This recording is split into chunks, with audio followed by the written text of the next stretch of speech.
Chapter 11. Orochimaru. 3 shots missed their target, and Deidara felt a pang of frustration in his chest. Each of those bullets represented a significant monetary value. For instance, shurikens and other ninja tools cost merely 2,500 ryo each, while a single bullet from the Bloody Count demanded a staggering 7,500 ryo. And this was merely for the standard ammunition. Specialized rounds crafted from rarer materials skyrocketed to a price of 10,000 ryo each. It is said that the custom kunai of the 4th Hokage, Minato Namikaze, bore a similar price tag of 10,000 ryo, with the sealing script engraved on the hilt requiring his own craftsmanship. Stowing away the Bloody Count, Deidara inhaled deeply, feeling a slight relief in his chest. Orochimaru. Deidara suddenly uttered a name, instantly heightening the tension among the group. Ranju Yinyan glanced around, saying, "Are you certain? I haven't sensed any other ninja's chakra." Deidara shot him a scornful look, thinking to himself how highly he regarded his own abilities after all. Orochimaru was one of the legendary 3 Sannin. How could he be so easily detected? His judgment was based on the observation that Kabuto had lost his ability to resist, yet 2 enormous snakes had suddenly erupted from the ground, indicating Orochimaru's arrival. I am well acquainted with Orochimaru's combat style. Those serpents serve as a warning should we continue to act aggressively. It is likely that he himself will take action. Deidara reached into his pouch of ninja tools. Haida sensed trouble and took a small step back. Hey, Deidara, you can't be serious? The other 2 were still unfamiliar with Deidara and remained puzzled. Ranji and Yin, contemplating their options, finally spoke up. After all, we're dealing with Orochimaru, one of the legendary 3 Sannin, and a rogue ninja from Konoha. He won't consider the relationship between our 2 villages, so I believe we should retreat. Before Ranji Yin could finish his sentence, the exploding dragon dove towards Kabuto on the ground. Simultaneously, the exploding dragon began to swell and heat up. The 3 standing atop the dragon turned pale, exclaiming, "Deidara, stop. You lunatic, we're still on the dragon's back." Ha ha ha. Art is an explosion, ka. Boom. A massive mushroom cloud rose from the ground, the blast engulfing everything in its vicinity. At the center of the explosion, a thick haze of smoke enveloped the area. 4 figures emerged from the smoke. One laughed maniacally, while the other 3 bore expressions of harrowing relief from near death. Even Haitu, who often clung to Deidara's side, was pale, let alone Ranju Yin, who was experiencing his first mission alongside Deidara. Is he always this reckless? Ranju Yin turned to Haitu, beads of cold sweat still glistening on his face. Haitu dazedly shook his head. No, this is my first time experiencing it too. Just moments ago, as the dragon was about to plunge to the ground, Deidara unleashed a swarm of exploding white ravens. These ravens clutched onto the clothing of the others, flinging them out of the blast radius. Then, the exploding dragon collided with the ground, triggering a violent explosion. The entire sequence was a reckless gamble. Any misstep on Deidara's part would have resulted in the demise of all 4. "Deidara, you scoundrel!" Ranju Yin fell to the ground. Infuriated to the point of a headache, he had heard tales of this explosive madman back in the village, but witnessing it firsthand revealed that the village's accounts had scarcely scratched the surface. This fellow was utterly deranged. Ba ba ba. Deidara spat out a mouthful of ash as he rose from the ground, saying, "What are you complaining about? You're fine, aren't you?" Ranju Yin's lips trembled with rage, taking a deep breath to calm himself. He reminded himself that it was not worth getting angry over such scum. Suddenly, the ground began to tremble. A colossal serpent burst forth from the earth, right beneath Deidara's feet. The enemy chose not to attack the seemingly strongest Ranju Yin, but instead targeted Deidara as the serpent erupted from the ground, its mouth open wide, aiming to swallow its prey whole. "Don't underestimate me." Deidara leaped, ascending 5 to 6 meters in the air, then swung his arm, unleashing a multitude of clay spiders from his palm. These spiders rushed towards the serpent's delicate throat, blocking its maw while simultaneously expanding. "Art is an explosion, ka." Bang! A deafening explosion resonated, obliterating the massive serpent into a shower of flesh. Deidara, utilizing the airborne clay white ravens, adeptly evaded the blast zone, emerging unscathed. As soon as he landed, applause erupted from behind him. Deidara turned to find a slender man with an androgynous appearance stepping out from behind a large rock. Upon seeing this man, everyone instantly recoiled in fear. With long black hair, gold-slit eyes, purple eyeshadow extending to his nostrils, pale skin, and blue-green hook-shaped earrings, he exuded an aura of menace and danger. Without a doubt, this man was Orochimaru. Gulp. Ranju Yin struggled to swallow, fully aware of Orochimaru's formidable reputation. having experienced the Third Shinobi World War firsthand. In an unknown confrontation, he feared he would be dispatched within 3 minutes. With these 3 underdeveloped teammates alongside him, perhaps they could last 5 minutes maybe? Runji Yanyan's thoughts began to spiral. The threat of death looming ominously, he found himself incapable of formulating a battle strategy, feeling that no method could possibly contend with this sinister man. Subarashi Aina, exploding boy. Orochimaru spoke, entirely disregarding the others. He was particularly intrigued by Deidara, for he continued, I am fascinated by your long-range attack ninja tools in all my years traversing the ninja world. I have never encountered such tools. You developed them yourself, didn't you? Even Kabuto, a talented ninja, couldn't withstand 3 attacks. Orochimaru rambled on, his gaze seemingly radiating golden light, dripping with desire that was utterly unrestrained. Deidara felt a chill run down his spine. Overwhelmed by a sense of revulsion, Orochimaru's perversion was truly penetrating. You and I are quite similar. We both possess a spirit of exploration, a talented ninja, like you should not languish in a decaying, backward village like a Wagakure. Come, throw yourself into my embrace. Among the world's talents, only you, Deidara, and I, Orochimaru, are worthy. Deidara, this guy had quite the knack for recruitment, and his audacity was astonishing. He stated such arrogant words with an unflinching demeanor, exuding an air of self-importance. If he were truly only 9 years old, there might have been a chance for Orochimaru's words to elevate him.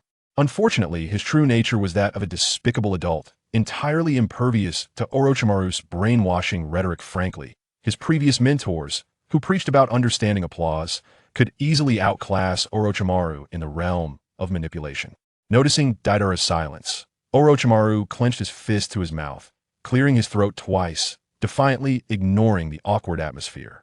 Runji Yin stepped forward, mustering his courage to shield Deidara and the others. I will hold him off. You all escape quickly. Such admirable bravery, Orochimaru remarked, offering praise, but your strength is woefully inadequate. Swoosh. Suddenly, several large brown patterned serpents, thick as a bowl, surged from Orochimaru's sleeves, lunging at Runji Yin. Swish, swish. Runji Yin wielded a short blade, slashing out dozens of glimmering arcs, beheading 6 or 7 snakes. Though their defenses could not withstand the blade's onslaught, their sheer numbers compensated for this flaw. From the gaps left by the severed serpents, another 6 or 7 colossal snakes emerged, weaving through the torrent of strikes, one colliding forcefully with Runji Yanyan's ribcage. Crack!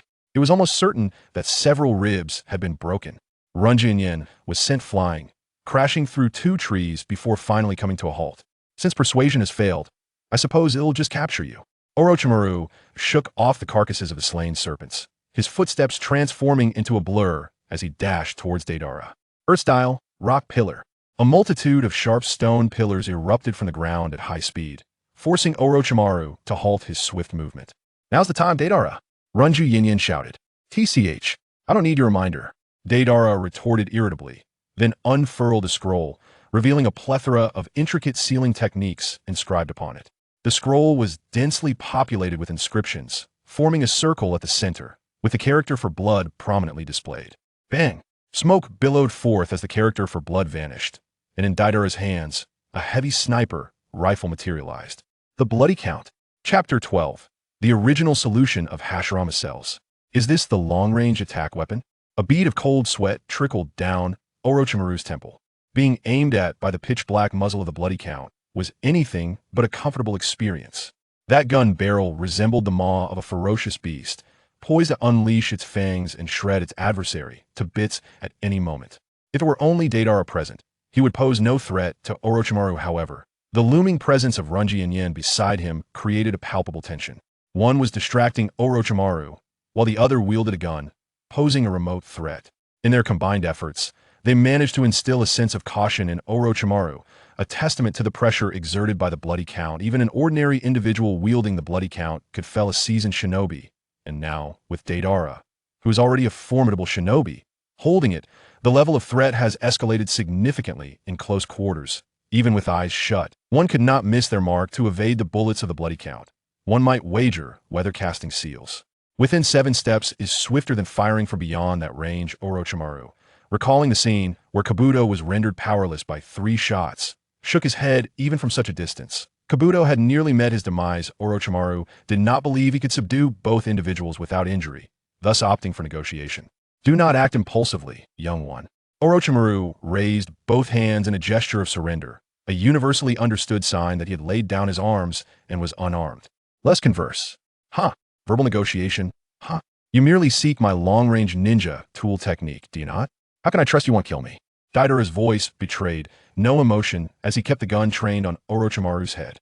Yet, Orochimaru fixated intently on his eyes, as if grasping some hidden truth, his pupils widening as he murmured, I see. I see. So you are the same kind in that case. Let's first dispose of the bothersome presence. Ranchiku Yinlu could not discern Orochimaru's words, yet an ominous feeling stirred within him. In the next moment, Orochimaru became a blur. Ranchiku Yinlu gasped in shock, shouting, Be careful, Deidara. Wait! Before his words could fully escape, he sensed another presence behind him. He had assumed Orochimaru would prioritize attacking the more threatening Deidara. But instead, Orochimaru struck at him first. Was he not afraid of Deidara redirecting his weapon to shatter his skull? Orochimaru had no such fears. He was certain Deidara would not turn his weapon against him. Indeed, before Ranchiku Yinlu could contemplate why Deidara did not fire, he was struck on the nape of his neck and fell unconscious. The afterimage reappeared. Kuratsuchi and Akatsuchi had yet to react before they too were knocked out, similarly succumbing to unconsciousness. The entire sequence unfolded in under 2 seconds. Such was the prowess of Orochimaru, one of the legendary 3 shinobi at this moment. He had yet to undergo body switching, remaining in his prime, significantly more powerful than during his invasion of Konoha. Very well, the irrelevant parties have been dealt with. Orochimaru licked his lips, his malice unabashed. Now, young one, might you enlighten me on the principles behind the fabrication of such long-range ninja tools? The value of my long-range ninja tools is exceedingly high to acquire them.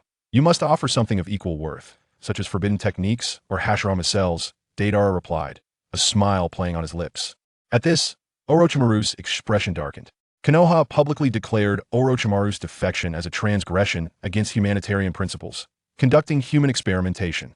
The subjects of his research, such as forbidden techniques and Hashirama cells, were secrets known only to a select few high-ranking officials within Konoha. Now that Deidara had so brazenly revealed this, Orochimaru was compelled to reassess this explosive youth. You seem to possess considerable knowledge, Orochimaru probed cautiously. Of course, perhaps even more than you might imagine. For instance, has the technique of impure world reincarnation been developed yet? That single remark caused Orochimaru's pupils to constrict. Sharply impure world reincarnation was a recent research endeavor he had only just begun, and even Kabuto had not fully comprehended it. That Deidara knew of it was beyond mere intelligence leaks. The very name of the forbidden technique had only been conceived days prior, and he had not even disclosed it to Kabuto. You possess a rather unique talent, foresight, telepathy, or perhaps some clandestine means of observation. Seeing Orochimaru's reaction, Deidara realized he may have overstepped. Could it be that impure world reincarnation was still in its nascent stages? If that were the case, Orochimaru's inquiry would be entirely justified. However, having already spoken, Deidara could only maintain his facade. In negotiations with a serpent such as this, any sign of weakness could be exploited mercilessly. Deidara shrugged, his face betraying no thoughts. Who knows? Perhaps I truly do possess foresight. Orochimaru replied, then stepped forward. Foresight or telepathy, either talent will not ensure your survival, for you know too much. Swish! As soon as the words left his mouth, Orochimaru transformed from walking to sprinting, becoming a blur. He brandished a gleaming kunai, closing the distance to Deidara within a mere 5 seconds. In less than a breath, he would slit Deidara's throat. Though Deidara's eyes could not keep pace with Orochimaru's speed, he had already placed a hand on his clothing the moment Orochimaru began to move. With a forceful tug, he revealed a robust upper body, where a stitched mouth lay upon his chest. The stitches burst open, and a long, drooling tongue emerged, exuding an aura of extreme danger. Clang! The kunai pierced the air, halting mere millimeters from Deidara's throat. Truly a dangerous individual. Your resolve is stronger than I anticipated. Orochimaru retracted the kunai. It seemed he would not be able to kill this boy today. The mouth upon his chest emanated a perilous aura, even more intense than that of the long-range ninja tool. Orochimaru's instincts warned him that should he slay Deidara, that mouth might unleash an assault beyond even his capacity to withstand. A wise choice. Deidara displayed a menacing grin, enthusiastically gesturing to the mouth on his chest. This is the explosive bird's mouth. Should you indeed pierce my throat with your kunai, it would consume my entire flesh and chakra, resulting in a massive explosion with a diameter of 10 kilometers. And your proximity to me is too close. The speed of my hand signs would never surpass the rate at which the explosion would expand. Thus I might leave behind a legendary tale of mutual demise with the great Orochimaru. Ha ha ha. What mad dog. Upon hearing Deidara's explanation, even someone as composed as Orochimaru could not help but mutter a curse. You hardly seem like a mere child. Thus, when negotiating with me, do not treat me as an easily deceived child. Understood. Orochimaru donned a calm smile, as if nothing had transpired moments prior. He produced a scroll, unsealing it to extract a vial of dark green liquid. This is the original solution of Hashirama's cells, cultivated from the body of the first Hokage, Senju Hashirama, possessing a vitality that is nearly indistinguishable from that of the first Hokage himself, of course. The side effects are also significantly more pronounced than those of ordinary Hashirama cell cultures. The so-called side effects encompass, but are not limited to, arborization, genetic collapse, fleshly rampage, and uncontrollable, infinite proliferation of the corporeal form. However, Orochimaru would not benevolently elucidate these matters to Deidara. Deidara nodded, similarly producing a scroll from which he extracted a design blueprint. This was the manufacturing blueprint of the Bloody Count, the capabilities of which you have witnessed firsthand. If one could anticipate its deployment, it might even eliminate a master of the shadow level. Indeed, Deidara offered little explanation, for Orochimaru was destined to be incapable of creating such a thing. The prerequisites for manufacturing the Bloody Count were exceedingly numerous, requiring ultra-precise components and a plethora of specialized tools. Lacking the requisite knowledge, one could hardly hope to produce it solely from a blueprint. The difficulty was akin to self-learning the art of firearms manufacturing from scratch. The two scheming old shadows exchanged glances, revealing their gleaming white teeth in a congenial smile. So, it's a deal. With a swift motion, the raw essence of Hashirama's cells and the blueprint for the Bloody Count were tossed into the air, marking the completion of their exchange. The next encounter would inevitably determine life and death, young one. A talent that cannot be harnessed is better extinguished. However, at that moment, Orochimaru could not eliminate Deidara, for the explosive quail beak lodged in his chest posed a significant threat. Well then, Orochimaru-senpai, you must continue to strive. Should I, your junior, surpass you, it may well be your undoing. Deidara declared boldly, never one to shy away from a challenge. Orochimaru, carrying the unconscious Kabuto, remained silent, his golden slit-like eyes growing colder. Chapter 13. Insufficient funds. Orochimaru departed. With the crisis averted, Deidara plopped down onto the ground. Although he appeared relaxed on the surface, the pressure upon him was immense. Negotiating with a powerhouse like Orochimaru felt akin to attempting to skin a tiger. Furthermore, Orochimaru subtly exuded an aura of menace during their conversation, instilling a deeper sense of psychological terror in Deidara. Were it not for Deidara's inherently unpredictable nature, he might have faltered under Orochimaru's intimidating presence. Should his mental defenses waver, the resolve for mutual destruction would dissipate, leaving Deidara vulnerable to Orochimaru's potential wrath, wherein negotiation would be futile, and he might be compelled to surrender the blueprint for his own survival. Nevertheless, the gamble he took was undeniably worthwhile. Deidara gently swayed the test tube containing the original solution of Hashirama cells, a smile gracing his lips. The side effects of this substance were exceedingly severe, beyond the tolerance of an ordinary individual. However, he remained unfazed. He could meticulously conduct his research, gradually diluting the solution, administering it in minute increments to progressively enhance his physique. He retrieved an empty sealing scroll, unfurling it before him. With the Hashirama cell solution positioned at the center of the scroll, he proceeded to weave the necessary seals. Bang! The solution was sealed within the scroll, leaving behind the character at its core, signifying the completion of the sealing process. Deidara carefully stored the scroll containing the essence of Hashirama's cells, for it was a vital resource for his future empowerment, and he could not afford to lose it. After completing his tasks, he sought a comfortable spot to lie down, inflicting minor injuries upon himself to feign an arduous battle, ultimately succumbing to the overwhelming might of an adversary. Swiftly, 3 members of the Iwagakure Umbu arrived, initially checking on the safety of Kuratsuchi. Upon confirming her well-being, they exhaled in relief. It seemed that the venerable Inoki had dispatched them to covertly safeguard his granddaughter. It was only fitting that the granddaughter of the esteemed Tsuchikage would possess some form of protection. Maintaining a prudent distance from Deidara's team, they noted that the previous skirmish lasted merely over 4 minutes, with Deidara himself having spent more than 2 of those minutes engaging in a verbal spar with Orochimaru. As the Yumbu sensed a diminishment in the team's chakra signatures, they realized the possibility of a formidable foe. The Yumbu swiftly approached, and as they drew near, they spotted a somewhat familiar figure retreating from the battlefield. It was a ninja resembling Cold Lord Orochimaru, who had effortlessly vanquished the team led by the senior member, Runju, yet refrained from delivering a fatal blow. Perhaps he wished to spare some dignity for the Tsuchikage. After all, Kuratsuchi was part of that team, and eliminating her would incite not only Konoha's wrath, but also that of Awagakure. In any case, they decided to relocate the team and return to Awagakure. Understood. The Yumbu members hoisted Deidara and his companions, making their way back to the village. 2 days later, within the Tsuchikage's office. It is as it stands, my sincerest apologies.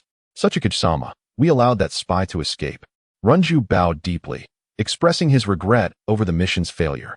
Inoki waved his hand dismissively, stating, no need for apologies, after all. It was Orochimaru.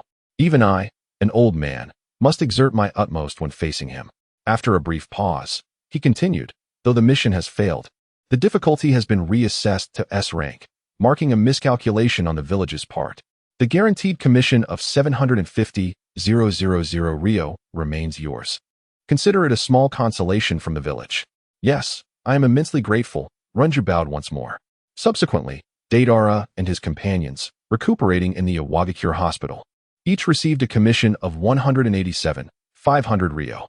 After deducting the cost for the Bloody Count's ammunition, Deidara netted 160,000 Rio, a modest recovery, ensuring he could afford sustenance. However, the subsequent endeavors involving the Hashirama cell essence and the development of dust release would necessitate substantial funding, particularly for the research on Hashirama cells, which required an array of equipment and resources.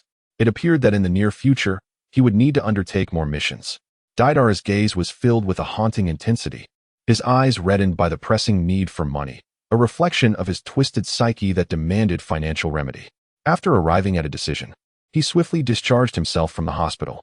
On the surface, he had merely been incapacitated by Orochimaru's strike, suffering no significant injuries, which allowed him to regain consciousness and leave promptly. The following day, Deidara found himself in the office of the Tsuchikage. What? You wish to undertake a mission? Inoki gazed at Deidara in astonishment, his expression one of bewilderment. Indeed, Deidara replied succinctly. Unable to dissuade him, Inoki handed over a document detailing an A-rank mission. As Deidara accepted the file and prepared to turn away, he heard Inoki's somber voice. Do not overexert yourself. It is natural for a ninja to experience both success and failure in their endeavors. Clearly, he believed Deidara had succumbed to Orochimaru, harboring some frustration within himself. The vigor of youth. Inoki recalled his own impetuousness in his younger days, only tempered by a lesson learned from a man with crimson eyes, which had instilled in him a sense of steadiness. Deidara must surely be feeling disheartened, much like his former self, and in dire need of encouragement, mused Inoki. Upon hearing Inoki's words, Deidara cast a glance back at him, perplexed by the old man's peculiar behavior. However, upon turning around, he was met with Inoki's benevolent gaze, which conveyed an unspoken sense of encouragement. Deidara, fool. With that, he turned abruptly and exited the Tsuchikage's office, leaving Yuki in a state of confusion. This wayward disciple. The following morning, Deidara, accompanied by Kuratsuchi and Akatsuchi, arrived at the borders of the Land of Fire. They infiltrated the country through a clandestine route, making their way directly to the outpost near the Forest of Rivers. Their mission was to steal the latest border defense map of the Land of Fire. Although border defenses are subject to change, such alterations do not occur daily, as that would be impractical. Typically, they are revised every few years during peacetime. Securing the border defense map would significantly enhance their ability to infiltrate the Land of Fire should war arise.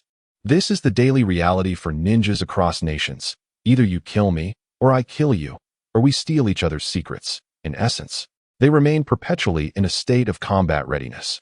Stop here, he instructed. The outpost at the Forest of Rivers housed ninjas with the Byakugan bloodline limit, necessitating a cautious approach. Venturing too close would place them within a kilometer of the Byakugan's field of vision, where they would be detected instantaneously. Thus, to obtain the defense map, they first needed to neutralize the Byakugan ninja. Bang! Deidara retrieved the sealing scroll, pressing his palm upon it. And forthwith a plume of smoke erupted, heralding the emergence of the bloodthirsty Count of Carnage. Hido and Akito, you two fetch the defense plans. I shall divert the Konoha ninjas, signaling with my shot. Understood. Subsequently, Deidara produced a bipod, stabilizing the firearm of the Count, while he himself crouched low to the ground, commencing steady breaths. Through the tenfold optical scope, Deidara aimed at the head of the Byakugan-wielding ninja. The targeted ninja instinctively sensed a looming danger. Yet due to his insufficient prowess, he could not discern it clearly, mistaking it for a mere illusion. The moment the adversary lowers their guard is the optimal time to strike. Deidara inhaled deeply, pulling the trigger with a resounding bang that sent a cloud of dust swirling from the ground beneath him. The bullet instantly shattered the skull of the Byakugan-wielding ninja, splattering crimson and ivory across the terrain. The headless corpse staggered forward a few steps before collapsing to the earth. Fei Niao, what transpired? Where did that thunderous sound originate from? The other ninjas stationed at the Mori no Kawa outpost rushed outside to ascertain the situation upon hearing the gunfire of the blood count. To their shock, they beheld a headless body lying 100 meters from the outpost, clad in the attire of their comrades, with only one ninja, Hinata Fei Niao, remaining outside. Enemy attack. Fei Niao has already fallen. Immediately secure the perimeter, commanded a ninja who appeared to be the leader. No sooner had he spoken than another deafening explosion rang out, and his head vanished, leaving only a splatter of red and white upon the wall behind him. Thud! His lifeless form crumpled to the ground. Chapter 14. The veteran of old tasks, Captain Shimura? The surrounding leaf ninjas were struck dumb, unable to fathom how the commanding leader just moments ago had transformed into a headless corpse. It's a long-range ninjutsu. Yet, it remains unseen. Regaining composure, the realization dawned that the enemy's ranged jutsu could not sustain an unrelenting assault. They needed to find cover and keep watch from higher ground to uncover the enemy's position. A scarred-faced ninja with a stylish crew cut promptly assumed the fallen Captain Shimura's role, directing his comrades in combat. One must admit, this short-haired ninja possessed considerable tactical experience. The first shot that claimed Hinata Fei Niao's life had gone unnoticed, leaving them unaware of the assailant's method of attack.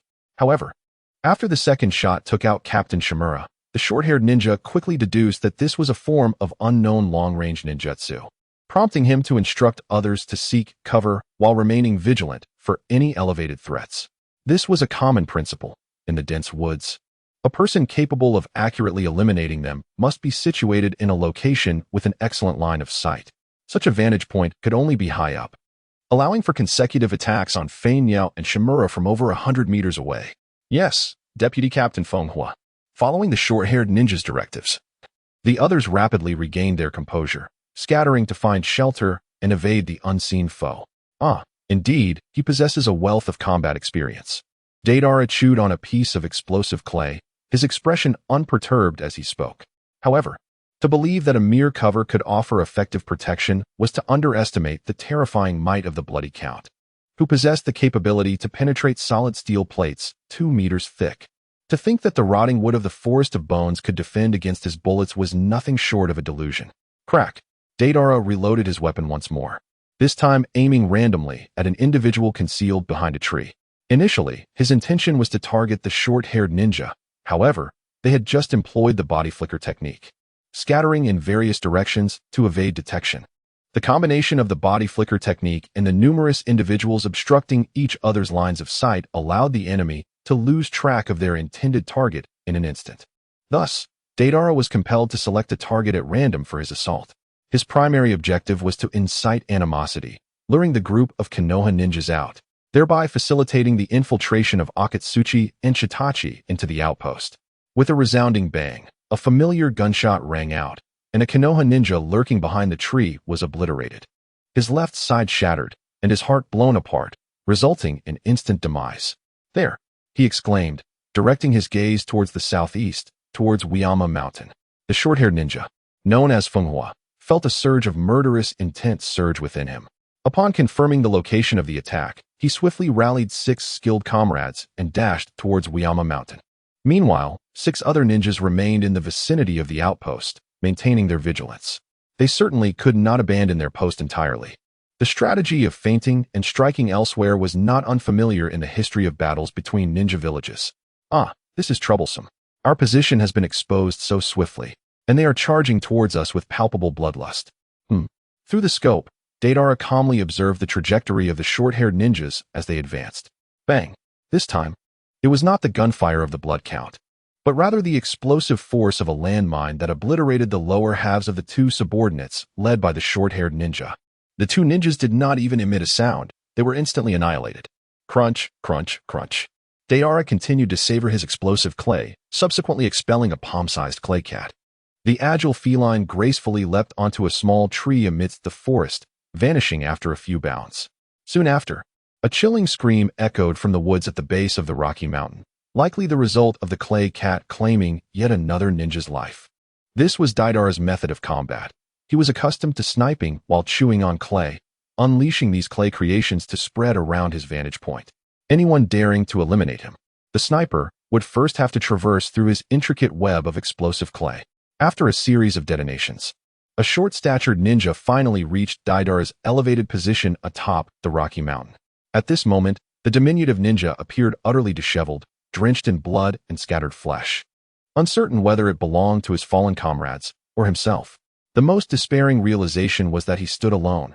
The rest had been obliterated, now part of the very mountain itself. Damn it, you must be the wielder of that long-range ninjutsu. You scoundrel, how dare you slay so many of my companions? This is unforgivable. The short ninja's eyes widened in fury, their crimson hue adorned with two pitch-black tomo. Uchiha ninja, how rare. I see your clan has not been annihilated yet, Deidara remarked with intrigue. In response, the short ninja brandished a kunai, declaring, the Uchiha clan shall never be extinguished. To think you would attempt to curse us with mere words is laughable. I shall slay you today. Remember the name, Uchiha Hamura. With that, Uchiha Hamura charged forward, his hand reaching for his pouch of ninja tools, casting forth a flurry of shuriken. Clangs echoed as they flew through the air. Deidara skillfully sliced through the flight paths of the shuriken with his kunai, swiftly retreating to create distance. However, just as he took a few steps, he abruptly halted. Suddenly, numerous steel wires emerged between the surrounding trees, subtly encircling him. It was the very shuriken from earlier. Deidara was taken aback as he glanced down at the shurikens scattered on the ground and those lodged in the tree. Indeed, he noticed that the circular holes of the shurikens were intricately bound with nearly invisible fine steel wires. Had he charged out of this area without caution, his head would have likely been severed by these wires on the spot. Fire release, dragon fire technique. With little time to deliberate on strategy, Uchiha Bonfire swiftly unleashed his fire technique, sending forth several ferocious fire dragons that surged along the steel wires. The burning wires instantly ignited the surrounding trees, creating a massive ring of fire, with Deidara ensnared at its center. This was truly troublesome. The Uchiha steel wires and flames were exceptionally formidable. Deidara wiped away the perspiration that had emerged from the heat, then plunged both hands into his ninja tool pouch. With deft fingers, he tore off several chunks of explosive clay and chewed them briefly before expelling a magnificent falcon. The clay falcon let out a piercing cry as it soared towards the fiery ring, erupting in a thunderous explosion that sent shockwaves rippling outward, creating a breach in the inferno. As Deidara emerged from the breach, he breathed a sigh of relief, narrowly escaping incineration at the hands of that scoundrel. His words were directed at Uchiha Hamura, who stood before him, having blocked his path the moment the fire circle was breached. You scoundrel from the rock village should have met your demise in the flames, for had I taken action myself, your end would have been far less merciful. With that, Uchiha Hamura unsheathed a kunai, a testament to the prowess of the Uchiha clan, where mastery of blade techniques, fire release, and the manipulation of ninja tools are hallmarks of their skill. Indeed, Uchiha Hamura focused primarily on these three disciplines. What a terrifying aura, Deidara remarked with a nonchalant grin, showing no fear of Uchiha Hamura. Unfounded confidence. Allow me to demonstrate the true terror of the Uchiha. With a swift motion, Uchiha Hamura charged forward, his blade slicing through the air with a mournful wail. Appearing at Deidara's right side, the kunai aimed at his neck. The speed was astonishing. By the time Deidara registered the threat, the blade had already pierced his skin, poised to sever his head from his body. Truly, the Sharingan of the Uchiha is formidable. I almost couldn't keep pace with your swiftness. he exclaimed as the kunai sank into his neck by a third. Strangely, Deidara remained unfazed, prompting a sense of foreboding in Uchiha Hamura. Such a reaction was utterly unnatural. He immediately halted his strike, attempting to retract his blade. However, to his surprise, he found it stuck fast, for upon closer inspection, the Deidara he faced had rapidly faded, revealing a white clay doll in his place. The kunai had embedded itself within the clay figure, ensnared by its adhesive properties, rendering it immovable. In the next instant, the clay doll swelled rapidly, transforming into a spherical shape. Uchiha Hamura's pupils dilated in horror. His subordinates had perished in a similar explosion caused by this very white clay. Art is an explosion, he heard Deidara declare just before the imminent blast. Deidara emerged from the other side, bellowing with fervor as a colossal fireball engulfed a 20-meter radius, the explosive shockwave sweeping in all directions. When tranquility was finally restored, the elevation of the rock mountain had been ruthlessly diminished by a staggering 10 centimeters. Coughing violently, a figure, severely scorched, staggered out from the heart of the explosion's smoke, collapsing to the ground. Each breath was excruciating, as if daggers pierced his lungs. Remarkably, he was still alive. In that fleeting moment of detonation, despite Uchiha Konoha's swift decision to abandon his ninja blade and retreat, he had underestimated the explosion's ferocity and reach.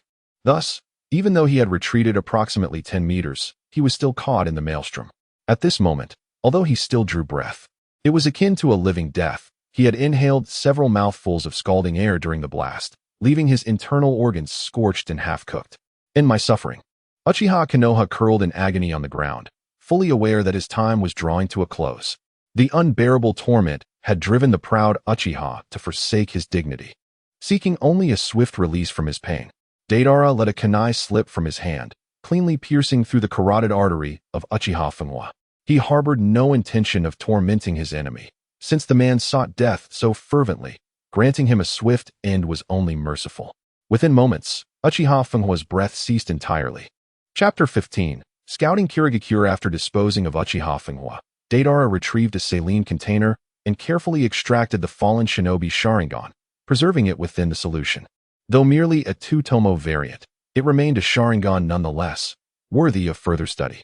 With this task completed, he maintained his vantage point, surveying the outpost's perimeter through a tenfold optical scope. The 6 remaining Konoha shinobi had not returned to their station but instead fanned out defensively, vigilant against potential threats. Evidently, they remained oblivious to Kuratsuchi and Akatsuchi's infiltration. Their focus remained fixed outward, precisely as Deidara intended, diverting their attention while his comrades executed their mission undisturbed. Nearly half an hour later, unease crept among the Konoha shinobi. Uchiha Fenghua's prolonged absence was unnatural.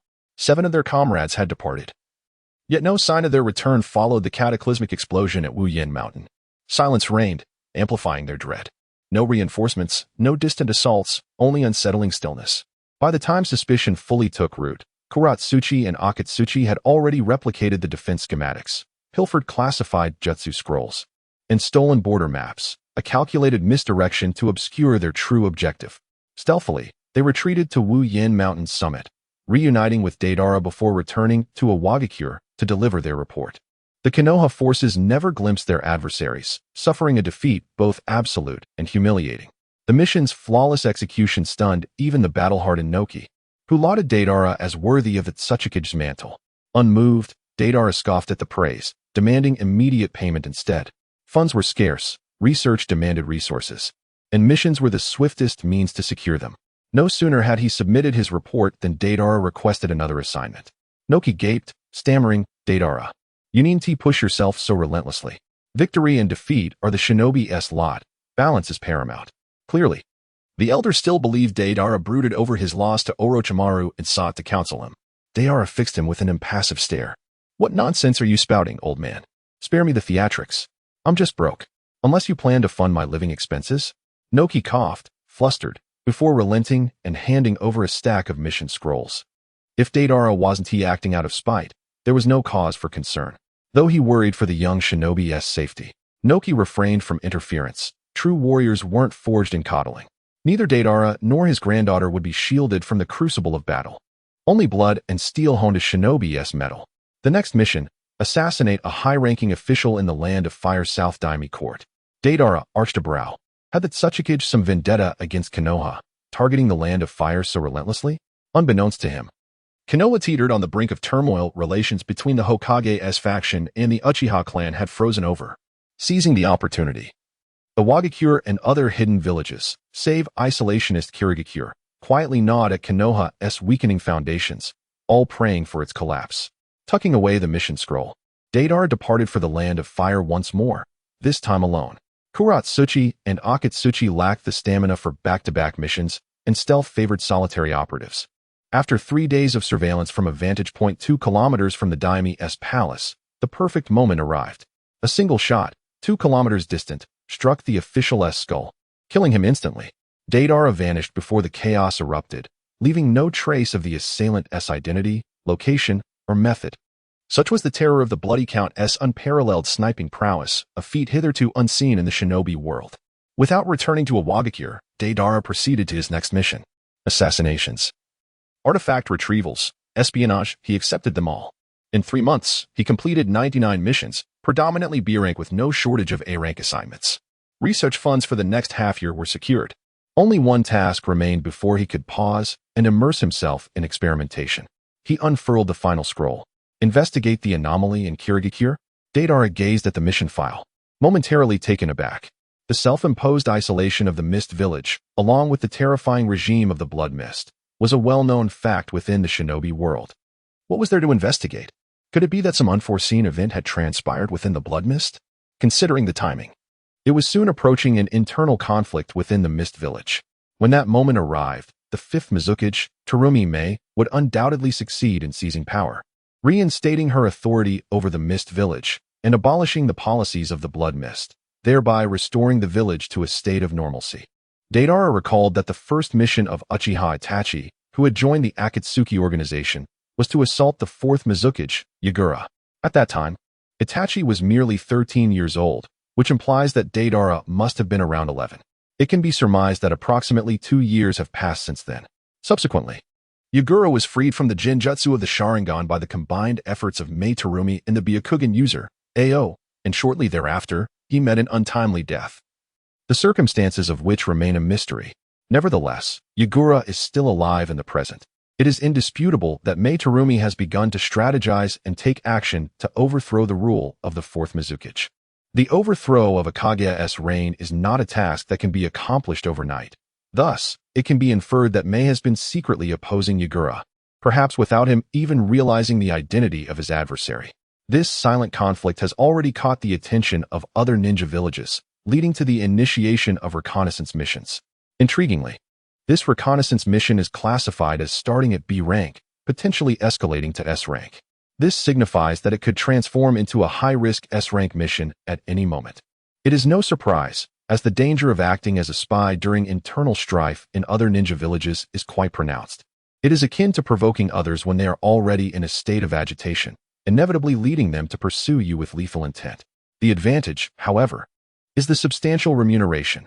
Although the base rating is B rank, the commission is calculated at the minimum standard of 1 million Ryo, typically reserved for S-rank missions. Should the mission escalate to S-rank status, the commission would rise to 2 million Ryo, equivalent to the compensation for 2 S-rank tasks. Given such lucrative rewards, Deidara, despite the inherent dangers, resolutely accepted the mission. Chapter 16. The Land of Blood Mist Kiri Village, West Bay.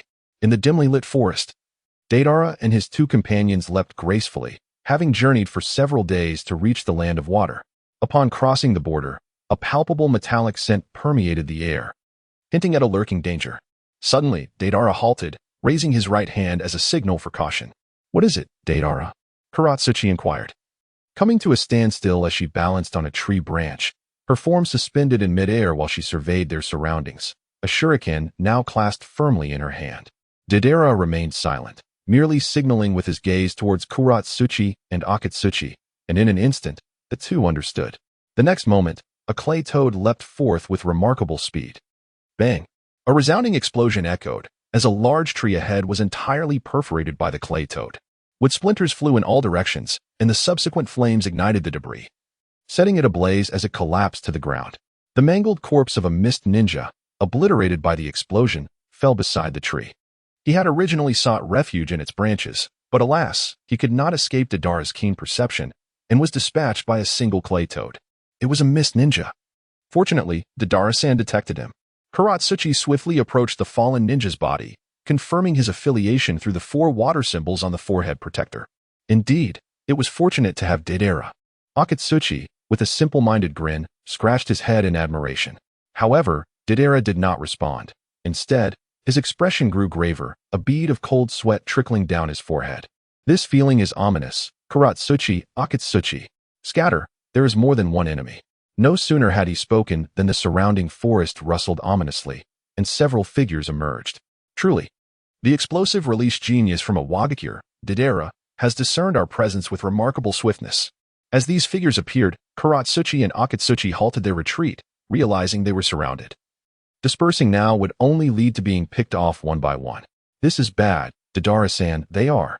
As the figures drew closer, the identities of their adversaries became clear. They were none other than the infamous 7 ninja swordsmen of the mist. Though the group was no longer at full strength, they still retained considerable combat prowess. Among those present were Kisame Hashigaki, Pakin, and Raiga Kurasuki. Cold sweat trickled down Kuratsuchi's brow. Her skill level was modest. And faced with these formidable foes exuding an overwhelming aura of menace, she felt a surge of trepidation. Deidara felt that the situation had become rather tricky. While he could escape on his own, the presence of Kuratsuchi and Shitatsu, whose strengths were considerably lacking, rendered any possibility of retreat impossible. Sigh. Deidara exhaled a breath of murky air, stepping forward while subtly protecting Kuratsuchi and Akatsuchi behind him. You two assist me. Hey, little brat. Are you really thinking of taking on 3 of us at once? The 3 members of the 7 ninja swordsmen opposite him were taken aback, then mocked him mercilessly. Humph. A drowned dog beaten to a pulp by a leaf village genin shouldn't bark so fiercely. In the realm of bravado, Deidara had never been outdone. His words caused the expressions of Suigetsu and Kiba Shizen to darken. They were indeed the drowned dogs he referred to. A chuckle escaped from Ringo Amuri. She was not the first holder of the Raijin but the second, having slain the previous wielder, Rhea. Hence, she was not among the injured members of the 7 ninja swordsmen that Might Guy had incapacitated. Rather than feeling slighted by Deidara's jests aimed at her comrades, she found amusement in it. The ninja swordsmen had never been a monolithic entity. When necessary, even allies could become sacrifices. It seemed imperative to teach the younglings from a Wagakure the importance of respecting their seniors. Stepping forward, Suigetsu, with his restless sword, began to thrash against its bindings, ultimately tearing them apart to reveal the full length of the Samahata blade. Gripping the hilt with a grin that matched his imposing physique, he projected an overwhelming aura. How fortuitous! I was just eager to see how much strength remains in your fractured band of swordsmen. As Deidara gazed upon Suigetsu's imposing figure exuding a palpable menace, a fierce glint ignited in his eyes. In an instant, both combatants utilized the body flicker technique, vanishing from their original positions. The next moment, their arms collided, with Deidara being sent flying by the sheer brute force of Suigetsu. However, amidst the chaos, a clay spider attached to Suigetsu's arm detonated, blossoms of flesh and blood erupting forth. In this initial clash, it was Suigetsu, the seasoned ninja, who suffered a significant setback, his arm rendered a mangled mess. A substantial portion of muscle obliterated. For an ordinary ninja, such an injury would typically signal the end of their career. Yet, exploiting the vast chakra stored within Samahata, Suigetsu catalyzed rapid cellular regeneration, restoring his arm in mere seconds. What a disgrace, Suigetsu. If your strength has dwindled to such a pitiful state, perhaps you should relinquish Samahata and step aside. Ringo Amuri showed no concern for her companion's plight. Her first thought regarding Suigetsu's injury was to urge him to yield. Humph. That brat-ass jutsu is rather peculiar. My Samahata cannot siphon chakra from him. Only the weak make excuses. If you're capable, then step up. I want to see just how much stronger you are compared to Rhea. Then keep your eyes wide open. Ringo Amuri revealed her sharp fangs and a faint sweet smile before plunging Rhea into the ground beneath her feet. Lightning release, exploding thunder, accompanied by her thunderous shout. A robust azure lightning pillar materialized, striking down upon Deidara, engulfing him entirely. Deidara.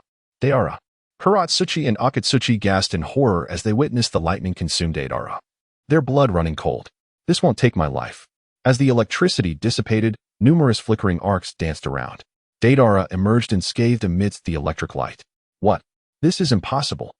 Ringo Amuri stared in disbelief at Deidara.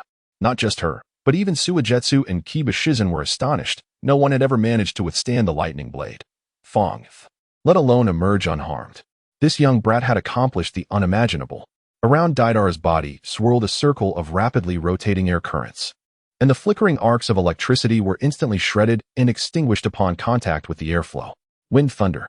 This is wind release, vacuum wave. Kuratsuchi recognized the technique employed by Deidara, yet she was astonished that her brother had completely mastered wind chakra within a mere 3 months, even acquiring a wind release technique. His talent was indeed somewhat terrifying. At that moment, Lin Curie and the others also discerned Deidara's means of countering the attack, leaving them momentarily speechless. Although wind thunder was common knowledge, the lightning from the lightning blade was not something that could be easily repelled by ordinary wind techniques. The fact that he could counter it indicated that his mastery of wind release was on par with Lin Curie, if not surpassing it. However, a question lingered in the minds of the Ninja Blade members. Isn't Deidara supposed to be a prodigy of explosive release? How could he be so adept at wind release as well? If Deidara could hear their thoughts, he would undoubtedly respond. It is simply a matter of familiarity. Chapter 17. Lava release. This little brat is no ordinary foe. Let us take him down together. Upon witnessing Lin Curie's lightning being dispersed by this explosive release prodigy, the Ninja Blade members promptly shelved their underestimation. He was also of Jonin rank, and continuing to view this as a game of cat and mouse could very well lead to their demise at his hands. Water release, hidden mist technique. The puffer ghost swiftly formed hand signs and exhaled a mist, which swelled in the wind and, in the blink of an eye, enveloped the entire forest, shrouding the surroundings in a haze. You two, hide first. Seeing the dense fog take shape, Deidara shouted.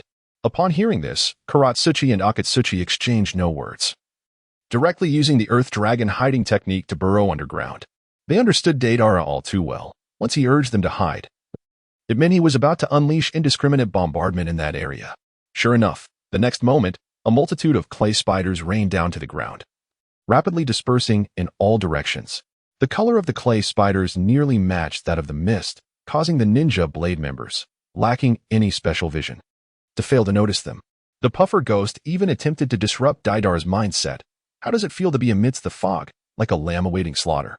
The voice echoed from all directions, making it impossible to pinpoint the puffer ghost's exact location. Stop wasting time with idle chatter and kill him already. The voice of Pipa Shirzong interjected, as he was a no-nonsense ninja who preferred action over words. Whoosh. Almost simultaneously as he finished speaking, the mist before Deidara parted, revealing a broad-bladed executioner's sword descending upon him. With a clang, Deidara managed to deflect it with a kunai. But his expression changed drastically as he was struck by an overwhelming force, sent careening backward and crashing through several trees. Deidara rose to his feet, spitting blood. The sharpness of the decapitating blade was not particularly high. In the original work, Kakashi was able to block it with a kunai. However, he overlooked the immense strength of the first-generation wielder of the swords, Pipa Shirzong. In fact, in the original narrative, he even caught a flying-tailed beast bomb to save Uchiha Itachi. This terrifying brute force seemed almost inhuman, truly a resilient little demon. He managed to stand after taking a blow from Shirzong.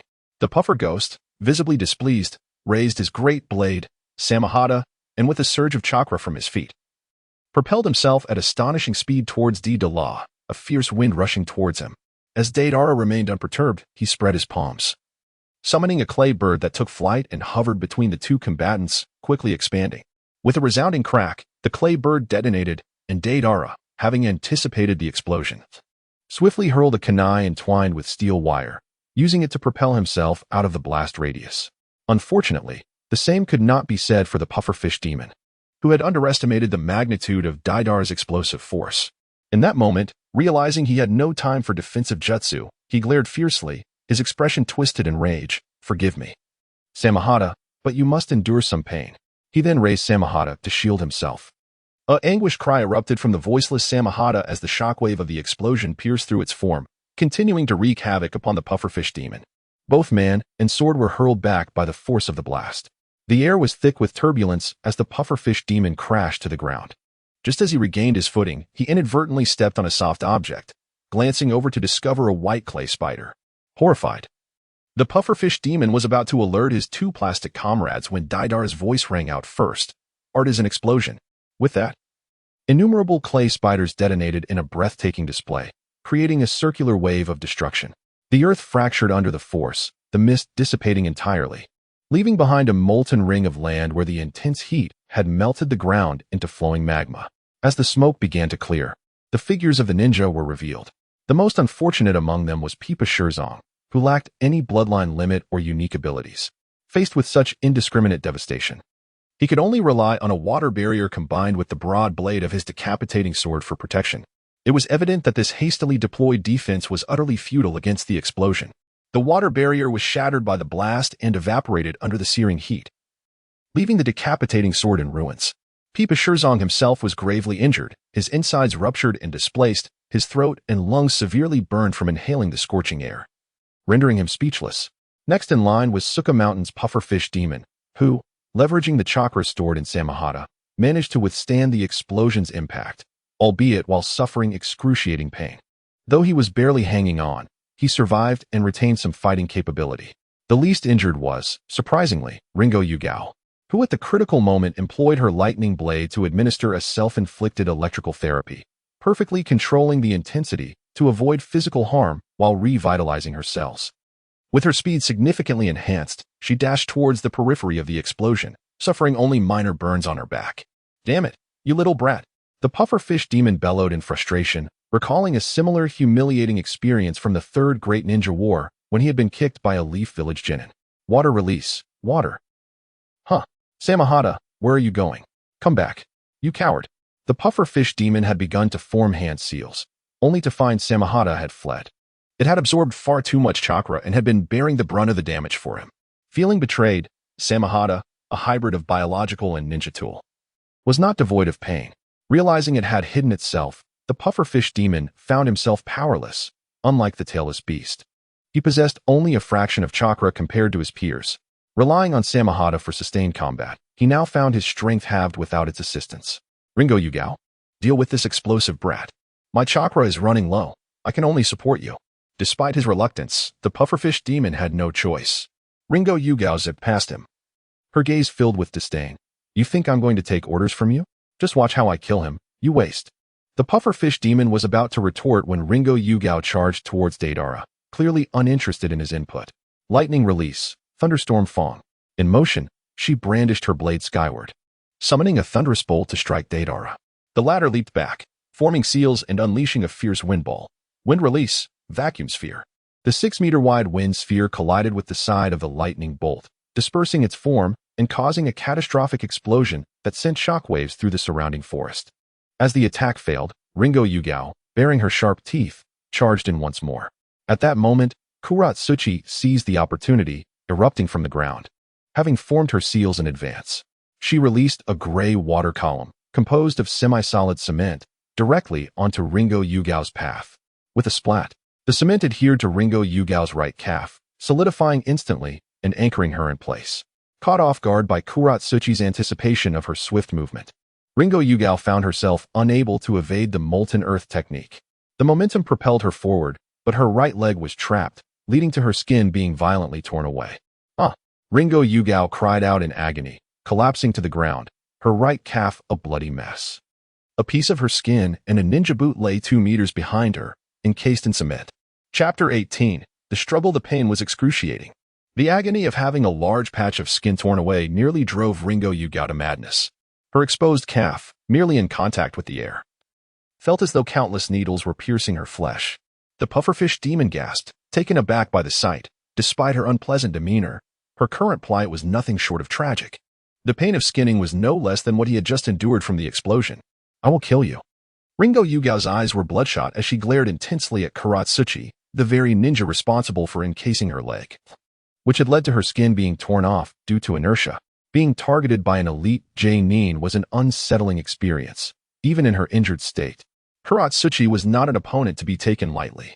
Cold sweat trickled down Kuratsuchi's brow as she stammered, "Haha, I'm sorry. Does it hurt?" Humiliation. This is absolute humiliation. Ringo Yugao seethed. The audacity of Kuratsuchi to inquire about her pain after causing her such suffering was beyond intolerable. Trembling with rage, she steadied herself on one leg, grasping her lightning blade tightly. This time, she set her sights on Kuratsuchi. "It's over," Kuratsuchi thought grimly, realizing that Ringo Yugao had turned her ire towards her.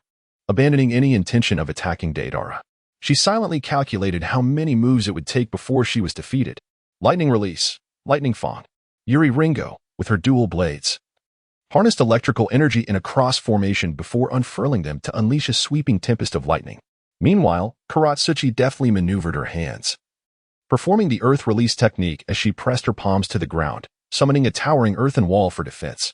However, the lightning obliterated the wall in an instant. An inevitable fate, as Karatsuchi was only versed in earth and water ninjutsu, both of which were vulnerable to lightning attacks. Fortunately, though the earthen wall crumbled swiftly, it afforded Karatsuchi a brief respite to retreat. She deftly leaped onto a nearby tree, evading the erratic arcs of electricity. Exploding clay, crows of the swarm. Just as Yuri Ringo completed her technique, Deidara hurled dozens of clay crows into the fray. The crows expanded and detonated in an instant, engulfing Yuri Ringo's figure in a blaze of fire. Before he could finish his sentence, a jet of water pierced through Deidara's right arm, which had just launched the clay crows. Water Release, Water Gun Wave. The pufferfish-like figure, with a smirk, wiped the water from the corner of his mouth, taunting. You little brat, daring to support your comrade in battle? How audacious. Deidara clutched the wound on his arm, where the blood flowed warmly, mingling with the water as it seeped through his fingers, causing him to grimace in pain. He gazed at the pufferfish demon, a sinister grin spreading across his face, an artifact of a bygone era. How delightfully arrogant you are.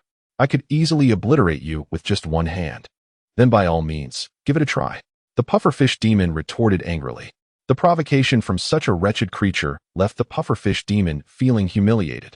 He desperately sought a victory to regain his sense of self-worth. Water Release, Water Dragon Bite. The pufferfish demon formed hand seals, unleashing a torrent of water that surged forth like a tidal wave, encircling him before spiraling upward, transforming into a water dragon that fixed its gaze upon Deidara. Hey, this doesn't bode well. Such a colossal water dragon. Deidara leaned against a tree, gazing at the colossal water dragon, which measured a staggering 6 meters in diameter, a bitter smile gracing his lips. The master who could catch the eye of the shark skin was undoubtedly a formidable entity in terms of chakra. Although the pufferfish demon had expended a significant amount of chakra, his innate reserves surpassed those of an ordinary jonin by several folds. Even after such considerable depletion, he still possessed approximately the chakra equivalent of 3 Kakashi. Creating a massive water dragon was merely a fundamental skill. Moreover, given that they were in the heart of the hidden mist village, where humidity was exceptionally high, the consumption of water-style ninjutsu would be greatly reduced. With a roar that echoed silently, the water dragon reared its head before propelling itself towards Deidara, obliterating everything in its path, uprooting and demolishing vast swathes of trees. Earth-style, multiple earth wall. With a single hand sign, Deidara pressed his palm against the ground, summoning 3 formidable earthen walls, each measuring a thickness of 50 centimeters. As the water dragon collided with the barriers, it was deftly diverted into 2 streams, continuing to surge from both sides. Crack, crack. The initial wall succumbed to the overwhelming force within but a fleeting second, collapsing under the impact. The pressure on the second wall diminished, allowing it to withstand the onslaught for a mere 3 seconds before it too fell. The third wall, however, experienced a sudden reduction in pressure, managing to endure for a full 6 seconds. Once fully saturated by the torrent, the third wall's defensive capabilities waned, leading to its eventual collapse. Yet, Deidara's objective had been achieved. The water dragon, having been weakened by the 3 earthen barriers, lost its subsequent force and disintegrated, reverting back into a mere stream. The ground was now awash with water, barely reaching Deidara's ankles, transforming the area into what appeared to be a miniature lake, strewn with debris and remnants of shattered wood and stone. Suddenly, Pufferfish Ghost erupted from the water, leaping from beneath Deidara's feet, seizing his ankle with a firm grip. Success. Water Release, Rain of 1,000 Needles, he exclaimed, unleashing a barrage of fine water needles aimed directly at Deidara's head, certain to pierce it through if struck. Thud, thud, thud. Each needle penetrated Deidara's skull, yet, curiously, not a single drop of blood was shed. Pufferfish Ghost felt a chill of foreboding, just as he attempted to retreat. The grip on Deidara's ankle tightened, the very essence of Deidara began to dissolve, rapidly transforming into a sticky white clay. Trouble. It's a clone. Pufferfish Ghost's eyes widened in terror, recalling the horrific capabilities of that white clay, which could obliterate flesh and bone with explosive ferocity. The size of this clay, now akin to a human, raised a dreadful question. How immense would its power be? Perhaps the magnitude no longer mattered, for the imminent destruction was unavoidable. His expression twisted into one of fury. Such an explosive prodigy from a Wagakure could not be allowed to leave this place alive. With a fierce grit of his teeth, Pufferfish Ghost unsheathed a kunai and severed his ensnared hand, blood gushing forth, but he finally freed himself from the clutches. He immediately turned and fled. An explosive shockwave arrow as Deidara soared gracefully among the trees, a nearly imperceptible fine steel wire unfurled in his hand. It was nearly time now. All that remained was to observe Kuratsuchi's movements. In the midst of her evasion from the relentless lightning strikes, Kuratsuchi lamented her insufficient mastery of physical techniques. The continuous leaps and dodges left her calves swollen and aching, and her lungs felt as if they were on the verge of collapsing from the intense exertion. Earth release, rock spire technique. A stone arm burst forth from the ground, reaching for the pursuing Yuraheim. Without a glance, she unleashed the lightning blade, cross fang, delivering a diagonal cross-shaped slash that shattered the rocky appendage while releasing a torrent of electricity that obliterated the entire arm. The moment after casting his technique, Akatsuchi nearly succumbed to despair. This lightning user was utterly unreasonable. Following the destruction of the arm, Yuraheim swiftly turned and struck Akatsuchi with a blade, unleashing a barrage of lightning serpents that surged towards him. Reacting quickly, he pressed his hands to the ground, raising a fivefold earth flow wall that shielded him from the onslaught of countless lightning strikes. Observing this, Yuraheim's expression darkened. These rock-dwelling ninjas were certainly formidable. The short-haired girl and the seemingly simple boy appeared as mere genin, yet after a few exchanges, she concluded that they were at least chunin level, particularly the stout boy, whose strength nearly approached that of a genin. He possessed an abundance of chakra and specialized in a resilient and robust fighting style. TCH, Yuraheim, disinterested in wasting time on such a durable opponent, abandoned her attack and resumed the chase after Kuratsuchi. Chapter 19. A gruesome battle. Deidara. Kuratsuchi cried out, racing into the woods while evading the relentless lightning, desperately seeking assistance. The woman wielding the lightning blade was pursuing her with a fervor akin to madness. Had it not been for the painful injury to her right calf, she would have been caught and cut to pieces long ago.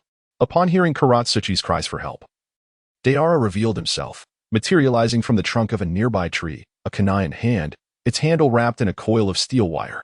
After deploying an explosive clay clone, he had swiftly set up steel wire traps in the forest, using coded signals and gestures to instruct Kuratsuchi to lead Yuraheim into the ambush.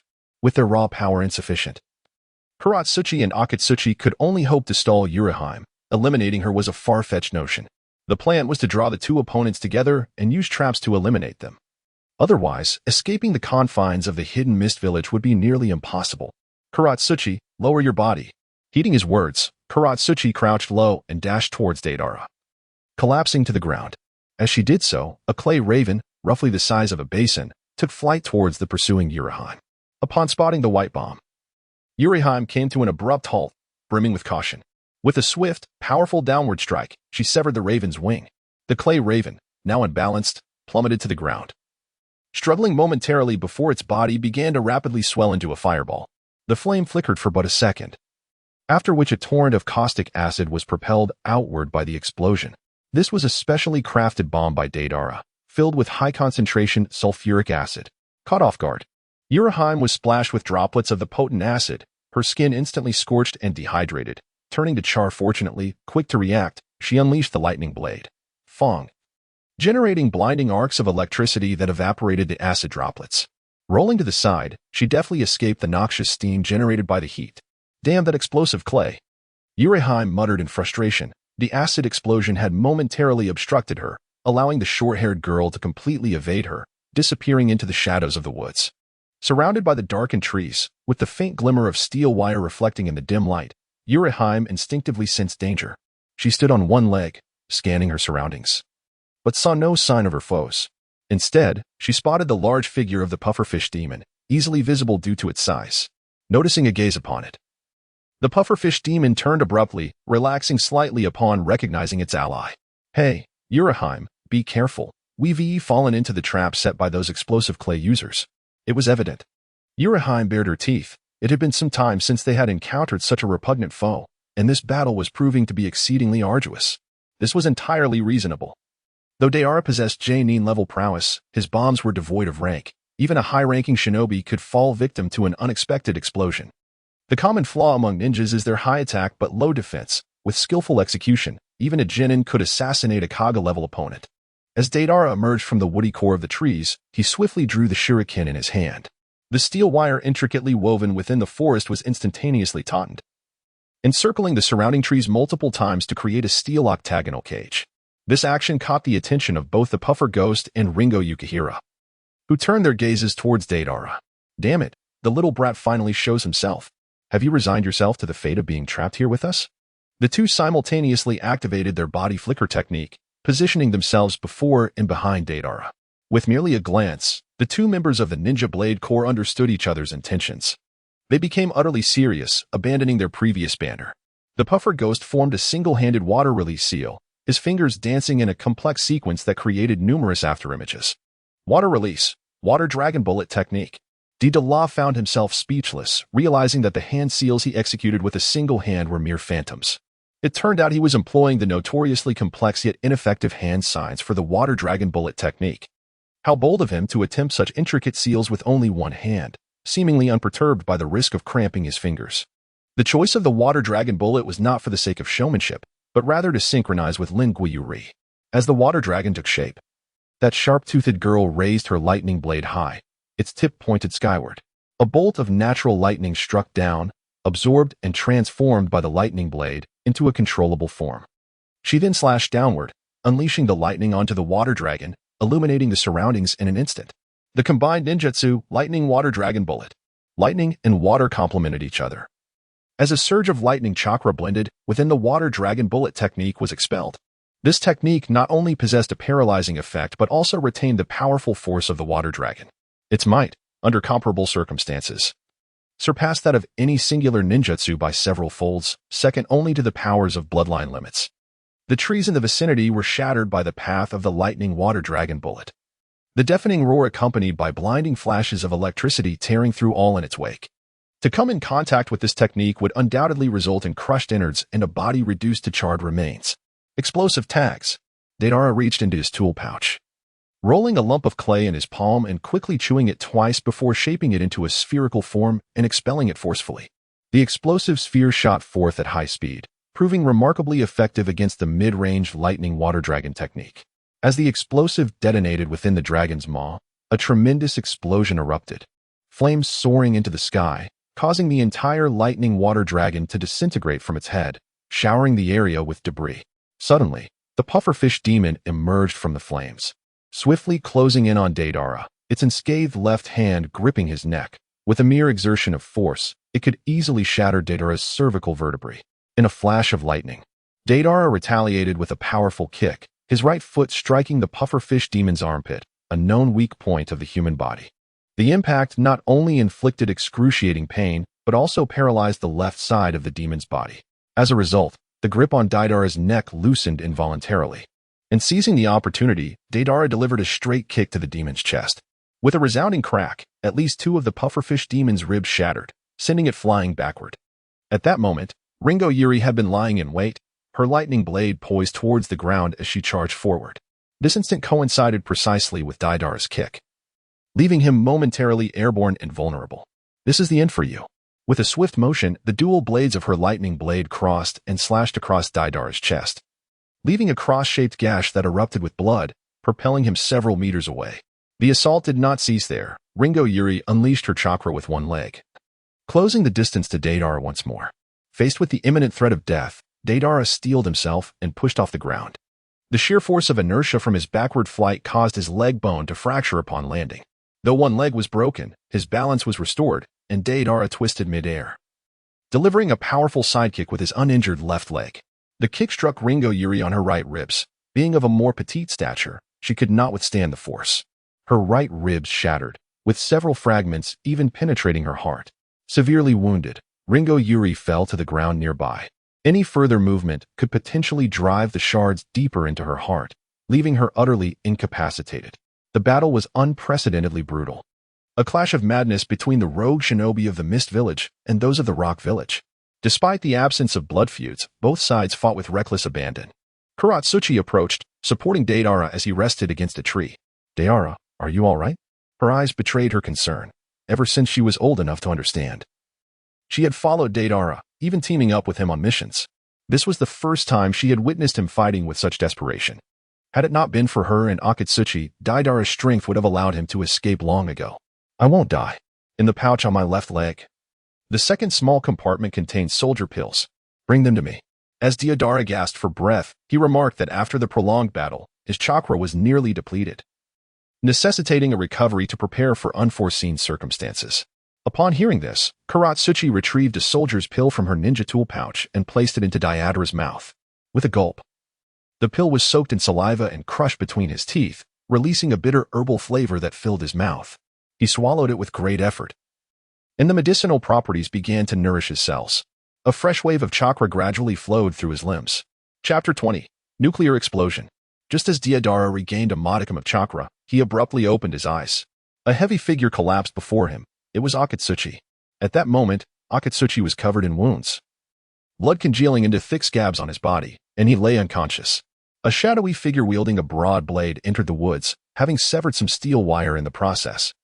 It was Kiba Shichiro, who had been blown off his line not long after the battle commenced. After a lengthy fight, he had drained his chakra reserves to mend his life-threatening injuries, ignoring the less critical wounds. There was no remedy for the minor injuries. He was no sage, and his chakra, combined with the pills, had only sufficed to heal his most severe wounds. The rest would have to wait until the battle concluded. Quite capable, this explosive brat. Yet, your ninja path ends here, Kiba Shichiro said coldly, raising his executioner's blade and bringing it down with all his might.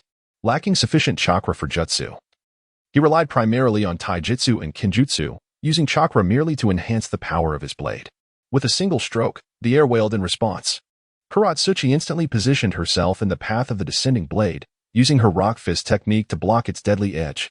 The force pressed down on her, bending her body involuntarily until one knee met the ground. She quickly used her other hand to brace against the rock fist, pouring all her strength into the defense. Karatsuchi, lower your head. Without hesitation, she instinctively obeyed, and a clay raven flew past her head, exploding right before Kiba Shichiro. The power of this clay raven, adjusted for a minimal explosion radius, compelled Kiba Shichiro to defend himself, sparing Karatsuchi from harm. The explosion jolted Kiba Shichiro's head back, blood gushing from his mouth and nose, while the exposed skin on his neck suffered moderate burns. This unexpected turn surprised Deidara. He had anticipated Kiba Shichiro would evade the blast, but he chose to endure the explosion instead. Deidara's lips curled into a knowing smile. It seemed that Kiba Shichiro had not fully recovered. His chakra was scarce, and his reaction sluggish. He could not even dodge such an easily avoidable clay raven. Karatsuchi, take Akatsuchi and my ninja cat and leave this place. But, Deidara, listen. I can handle this alone. There is also the clay dragon. Upon hearing this, Karatsuchi nodded. With the dragon's presence, Deidara could escape from the skies without being entangled by the ninja blades. Deidara then summoned his ninja cat, instructing Kairashi, follow Karatsuchi and the others. Meow. Kairashi was a live black cat with amber eyes, known for its calm demeanor, often indifferent to strangers. It was already a considerable favor for it to respond to Deidara's request. As Kairashi appeared, Karatsuchi hoisted Akatsuchi onto her back, her face reddening with strain due to his weight. To make matters worse, Kairashi seemed to find walking too taxing and simply leaped onto Karatsuchi's head. This forced her to divert some chakra to her calves, alleviating the burden slightly. After a few agile leaps, Karatsuchi vanished from the treetops. You made the gravest mistake by letting that girl go. If you had two of you, perhaps you could have dealt with us. A deep voice rumbled. It was the pufferfish demon, clutching his ribs. He had not sustained fatal injuries, and after a brief respite, regained some mobility. Approaching to form a circle with Kiba Shichiro. Two severely wounded cripples, do you think you can still contend with me? Deidara's eyes flicked with sharp intensity. The pufferfish demon chuckled mockingly. Stop pretending. Do you think I can't sense it? Although your chakra is gradually recovering thanks to the soldier's pill. Are you back to a level where you can use even a single jutsu? Indeed, my chakra is nearly depleted, Deidara admitted with a nod, acknowledging the opponent's ability to sense chakra. But do you know why my chakra has drained so rapidly?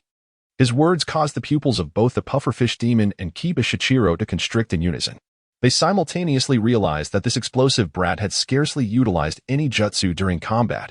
His attacks and evasions relied solely on clay, and clay was prepared in advance, merely requiring chewing and a touch of chakra to manipulate freely.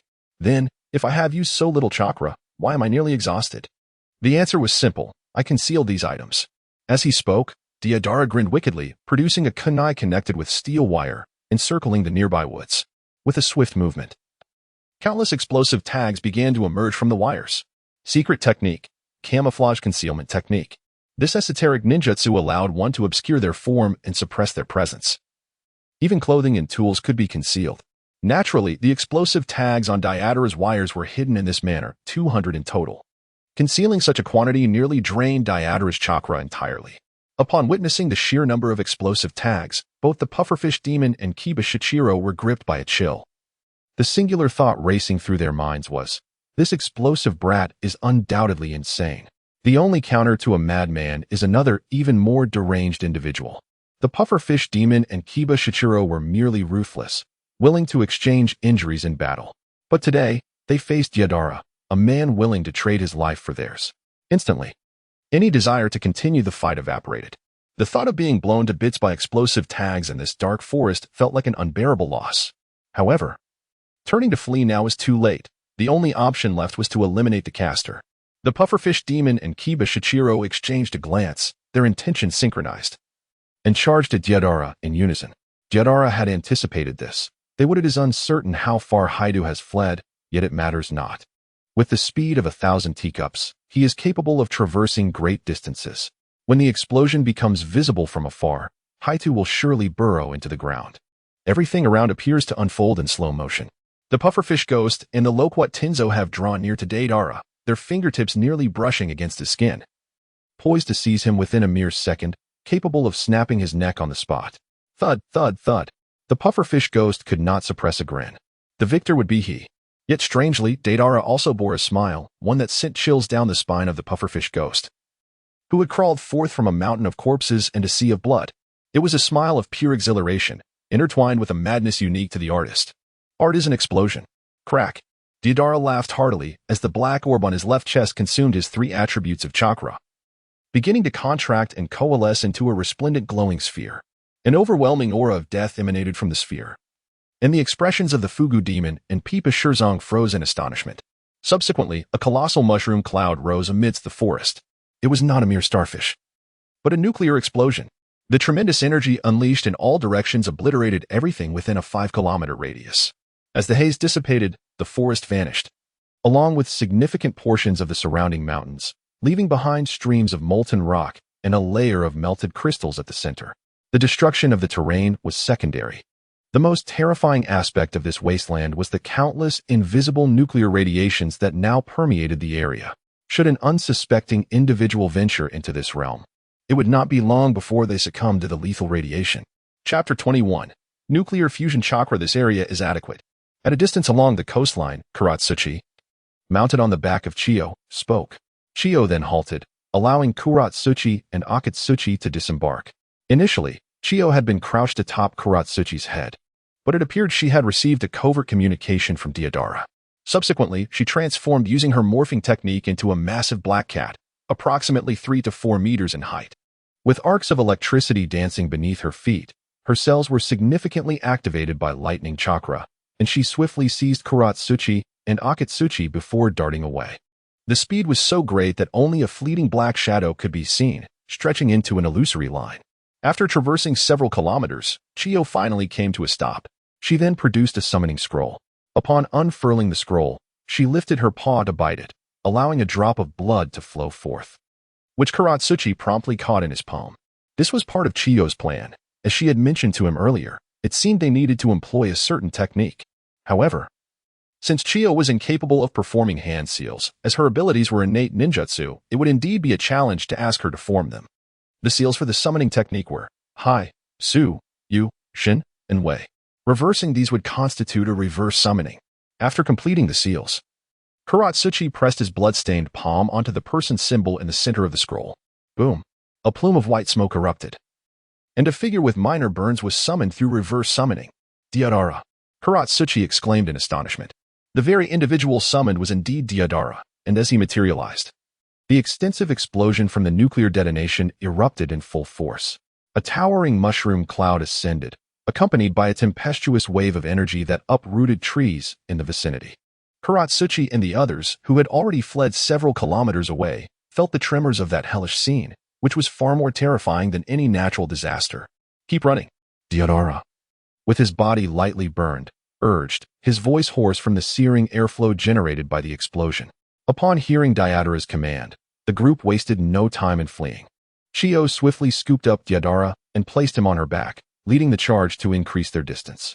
In truth, even without Deidara's urging, they would have fled, for the magnitude of the explosion seemed capable of engulfing them any moment. Moreover, an ominous aura of death radiated from the blast. If Deidara could hear their thoughts, he would surely explain. Indeed, your senses are remarkably astute. However, it is not a mere aura of death, but rather nuclear radiation. At that critical moment, Deidara exerted all his strength to channel his 3 attributes of chakra into the black orb, striving for self-detonation, but to no avail. Instead, the artificial sun he carried within him, which was the source of his transference, was activated. This fusion reactor possessed the potential to obliterate the entire Earth-Moon system into ashes. Its appearance resembled a superheated blue fireball, confined by a massive magnetic field, a product of advanced military technology from his previous life. The explosive outlet from his chest was entirely sealed to suppress the awakening of this artificial sun, should it run amok. Not only the hidden mist village, but the entire ninja world and its surrounding natural satellites would be annihilated. The preceding nuclear explosion was merely a fraction of the energy released by this blazing blue sphere, insignificant in comparison. However, there was currently no means to manage the artificial sun. They could only return to Awagakure and devise a plan. Chio raced with Deidara for several hundred kilometers until they exited the borders of the Land of Water, stopping only to transform back into white smoke and return to the summoning realm. Next, they awaited Kuratsuchi and the others. Chio had to ensure her speed while avoiding any jostling that might harm the injured Deidara, thus she could not flee with Kuratsuchi. After a while, peculiar rustling sounds emanated from beneath the ground.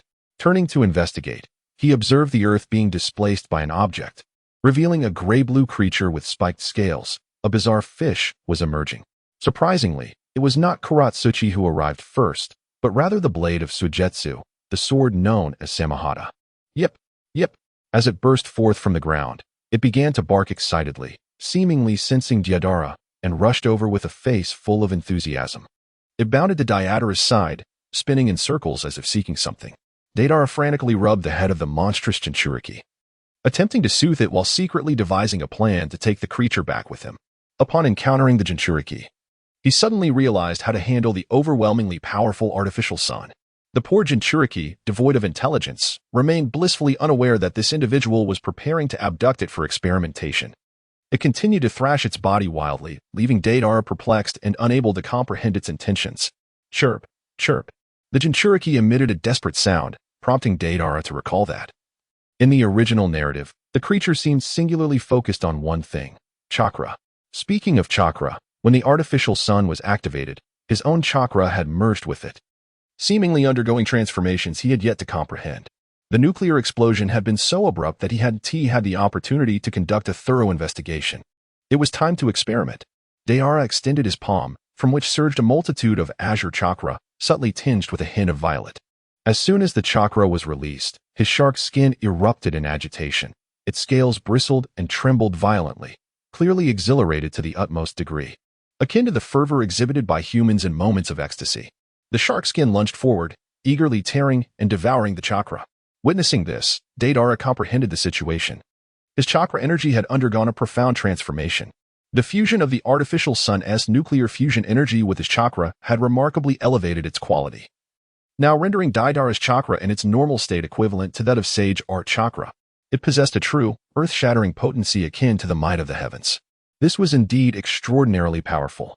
Deidara stared blankly at the chakra in his hand, which was transitioning from a brilliant azure to a deep indigo, a further amalgamation of power. Burp. The creature known as Jnaujin emitted a resounding belch. In the original narrative, it had voraciously consumed nearly an entire beast's worth of chakra without feeling sated, yet now, having only ingested a mere handful of fusion chakra, it found itself completely full. Nevertheless, it continued to stuff its mouth, for this creature possessed little in the way of intellect. Deidara deftly plucked a piece of the shark's skin, exclaiming that further consumption would surely lead to an untimely demise. The shark skin, still yearning for more, twisted its body, but soon became aware of its own satiety, thus refraining from further soliciting chakra from Deidara. As the shark's skin began to retch, Deidara crouched down to inspect it, inquiring if it had overindulged. "Open your mouth. Let me see," he urged.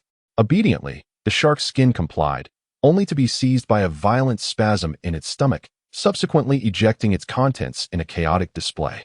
As Deidara's eyes sparkled with excitement, he gazed at the Samahata as if it were a long-lost brother, causing the scales of the sword to flush a deep crimson. Shyly turning away, this was not a mere act of regurgitation. Rather, it was the manifestation of the weapons of the 7 ninja swordsmen. With the decapitating sword, the lightning blade, tusk, along with Samahata, he now wielded a formidable trio of ninja blades. This revelation sent Deidara's heart racing with exhilaration. He must seize the moment to dismantle these 3 weapons before the Hidden Mist village could react. He vividly recalled that the Hidden Mist possessed scrolls for summoning ninja blades, and if they were to be returned, he would be left in utter despair. Just then, Kuratsuchi and Akatsuchi arrived. Akatsuchi, with his tough exterior and rapid recovery, had regained consciousness midway. The two leaped and maneuvered their way to Deidara. "Deidara, are you all right?" Kuratsuchi inquired with genuine concern. Deidara waved his hand dismissively, asserting that there was nothing to worry about, as he could easily handle those 3 insignificant foes. Kuratsuchi rolled her eyes, questioning how those mere fish could force him into such an exaggerated explosion. Yet, she mused silently. The sheer power of Deidara's detonations would likely intimidate even the strongest of shadow-level ninjas. Just recalling that apocalyptic explosion sent shivers down her spine. "Are those the ninja swords of the 3 mist ninjas?" Akatsuchi inquired, glancing at the weapons strewn across the ground. "Yes, they were sent over by that peculiar fish, Samahata," Deidara replied, gesturing slightly. "Why would it send you ninja swords, and why does it seem to be so infatuated with you?" Akatsuchi pondered, scratching his head in confusion. Despite his seemingly simple demeanor, Akatsuchi was quite astute, quickly picking up on this peculiar detail. It was no surprise he had served as a bodyguard for 2 successive Tsuchikage. "It appears to be drawn to my chakra, perhaps hoping to secure a long-term benefactor," Deidara explained as he showcased his dramatically transformed fusion chakra. The purplish-blue energy radiated a mesmerizing glow, exuding an aura of mystery and an overwhelming sense of dread. "Is this the source of that colossal explosion just now?" Both exclaimed in unison, realizing the tremendous power behind the earlier detonation, as the terrifying energy of the fusion chakra could be sensed even without any specialized perception skills. Chapter 22. Terrifying nuclear radiation. As they gazed at the fusion chakra emanating from Deidara's hand, Kuratsuchi and Akatsuchi were left in awe. "Innocent bystanders can suffer for possessing something valuable." Akatsuchi quickly regained his composure and stated, "Deidara, we must return to Awagakure at once. The ninja swords, along with your mutated chakra, absolutely must not fall into the hands of the Hidden Mist village." Deidara nodded and remarked, "Indeed. We are quite close to the Hidden Mist village at this moment. The explosion must have captured their attention. Perhaps the reconnaissance team has already arrived." However, Kuratsuchi weakly raised her hand and said, "After the fierce battle just now, the 3 of us have hardly any chakra left. With just our 2 legs, we cannot run very far. We should find a place to hide." This was a valid point. Yet, that was in the past. Now, with the artificial sun activated, Deidara was no longer lacking in chakra. He extended his hands, and the violet-blue chakra blazed like a raging fire. Foolishness. Chakra is something that can be drawn from abundance. Feel free to siphon it from me." Kuratsuchi and Akatsuchi were instantly taken aback, astonished at his sudden rejuvenation. "Have you been possessed by the god of ninjas? Just moments ago, everyone was depleted, and now you are at full power? You can even replenish others' chakra." Observing their bewildered expressions, Deidara sighed in amusement, realizing that those who had not seen much of the world could be so naive. Ceased to squander words on explanations, instead pressing his palm firmly upon the crowns of the 2 individuals. A steady influx of violet-blue nuclear fusion chakra surged into their bodies. After a brief moment, their total chakra reserves were restored. The potency of the nuclear fusion chakra was exceedingly high, even surpassing that of sage chakra. "That's enough, brother Deidara. I can scarcely contain it any longer," exclaimed little D. "Quickly, remove it. I have reached my limit. It's about to overflow. I can't hold on. It's leaking. Oh, dear." With a scowl, Deidara withdrew his hands from the heads of the 2 individuals. Were these brutes toxic?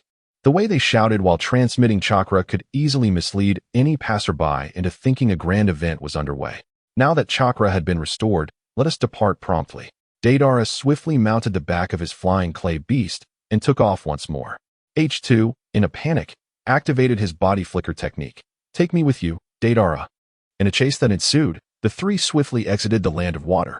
Not long after their departure, the fourth Mizukage, Yagura, arrived at the site of the explosion with dozens of shinobi. This was indeed the place. The terrifying explosion rivaled the might of a tailed beast bomb. Yagura's eyes widened, revealing his shock.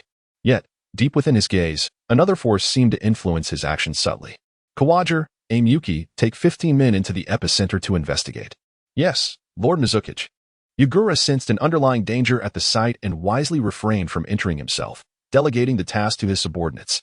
Kawaja and Aimyuki, both elite jonin, were near the level of Kage. Although they sensed danger, they had no choice but to comply. Defying the fourth Mizukage, a man infamous for initiating the blood mist policy, would lead only to death. Thus, they ventured in, reasoning that with their caution, they might emerge unscathed. Little did they know of the invisible peril of nuclear radiation, an insidious toxin. Approximately 30 minutes later, members of their team began to collapse, exhibiting symptoms of blood pouring from their mouths and noses, with their muscle tissue disintegrating. Kawaja and Aimyuki felt a surge of dread. The battlefield was anything but ordinary. They quickly deduced that it was permeated with a lethal toxin, and prolonged exposure would surely lead to their demise. Retreat. We can no longer remain here. Kawaja lifted several fallen comrades and led the charge to the edge of the battlefield, with Aimyuki following suit. Yagura, growing impatient outside, was relieved when Kawaja and the others finally emerged. However, the casualty rate was severe. Only 6 managed to walk back, while the rest were unconscious and carried out. The extent of their losses could easily convince Yagura that they had encountered a powerful enemy. What transpired? He inquired, displeased. Kawaja and the others knelt before him. Report. Lord Mizukage. The battlefield is saturated with a vast amount of invisible toxins, causing severe bodily harm with prolonged exposure. As he spoke, Kawaja demonstrated by crouching beside an unconscious comrade, casually prodding the ninja skin. Instantly, the skin peeled away as if it were mere paper. This is astounding, Yagura exclaimed, his spirit equally shaken. Such an extreme toxin was rare in the shinobi world. Even the venom of Hanzo the salamander, a demigod, nearly incapacitated nerve cells without such grotesque results. Yet, the ninja before them had already succumbed, his body a horrifying testament to the fallout's intensity. As the onlookers gasped at the grim sight, Kawaja suddenly coughed up a mouthful of black blood. What? He gasped, realizing he too had been afflicted by the insidious toxin. Following suit, Aimyuki also expelled dark blood. Yagura's expression shifted as he discreetly stepped back.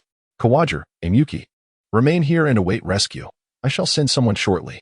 Wait, Lord Mizukage, it's not like that. We can still survive. Both men shouted desperately, well aware of Yagura's intentions after years of service. His command to wait for rescue was merely a guise to allow them to perish, fearing the toxin's potential contagiousness. Indeed, he intended for them to die. Yagura would dispatch no one to save them. Rather, he would observe their demise for research on the toxin's destructive nature. I have commanded you to await rescue. Is my authority as Mizukage now irrelevant? Yagura's voice rose in anger. The 2 men lowered their heads, faces twisted in rage. With no hope of mercy, they resolved to eliminate the Mizukage and escape. He was a formidable warrior from the blood mist, and they could not perish in obscurity. They exchanged a knowing glance, nodding slightly. In an instant, their bodies surged forward, launching a fierce assault on Yagura, kunai aimed at his throat and heart. A foolish choice, Yagura remarked, his expression unreadable. A flash of crimson energy flickered in his eyes, and for a brief moment, he seemed to freeze, only to recover in an instant. With the ferocity of a seasoned warrior, he unleashed a powerful aura of death. Simultaneously, he reached out, intercepting the kunai with his bare hands, crushing them to shards that scattered. The 2 men's eyes widened in terror. They had never encountered anyone capable of such a feat. The precision, experience, and timing required were unparalleled, yet the fourth Mizukage had achieved it effortlessly. How could his power be so overwhelming? This thought crossed the minds of both Kawaja and Aimyuki. Yet no answer would come. 2 crimson chakra tails pierced through their torsos. In their final moments, Kawaja managed to lift his head. Catching a glimpse of the 3 tomos spiraling in Yagura's red eyes, his spirit rattled. He opened his mouth to convey this information but could only gasp silently, his lips moving. Uchiha. With a flick of his wrist, the tailed beast chakra receded into Yagura's form, unfazed by the loss of 2 loyal subordinates. Yagura's demeanor remained cold and unyielding, reminding the shinobi of his ruthlessness. Let us return to the hidden mist village. This battlefield will require time to cleanse. Understood, Lord Mizukage. The assembled ninjas bowed in obedience, retracing their steps back to the Hidden Mist Village. Chapter 23. Ample funding in the Hidden Stone Village, within the Tsuchikage office. After enduring several days of arduous travel, Deidara and his companions returned to their homeland. Upon hearing their reports regarding the mission, Inoki floated into the air, astonished, and exclaimed, "Are you saying that the explosion near the Hidden Mist Village, comparable to a tailed beast bomb, was caused by you?" Deidara nodded. Expressing dissatisfaction in a tone tinged with skepticism towards Inoki, "I have already stated that I am blameless. Who else could possibly create such exquisite art?" Upon receiving Deidara's verbal affirmation, Inoki was taken aback, filled with both astonishment and delight. "What method did you employ to achieve this?" Deidara stretched out his hand, releasing his chakra outward.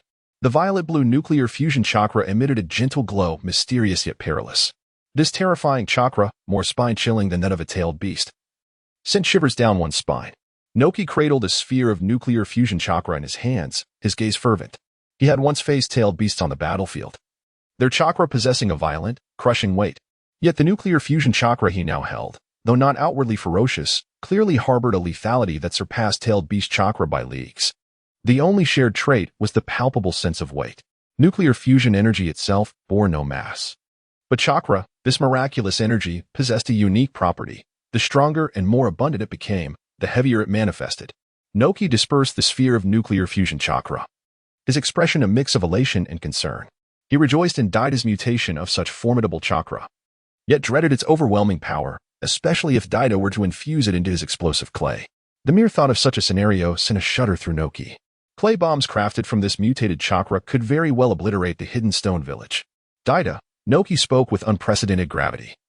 Bombs made from this chakra must never be used near the village. Do you understand? Deidara, with an impatient wave of his hand, declared, "I am an artist, not a madman. What are you afraid of?" Inoki retorted inwardly, "Who, if not you, is the madman?" Though he refrained from voicing his thoughts, he feared provoking Deidara, who might impulsively unleash destruction upon the Hidden Stone Village.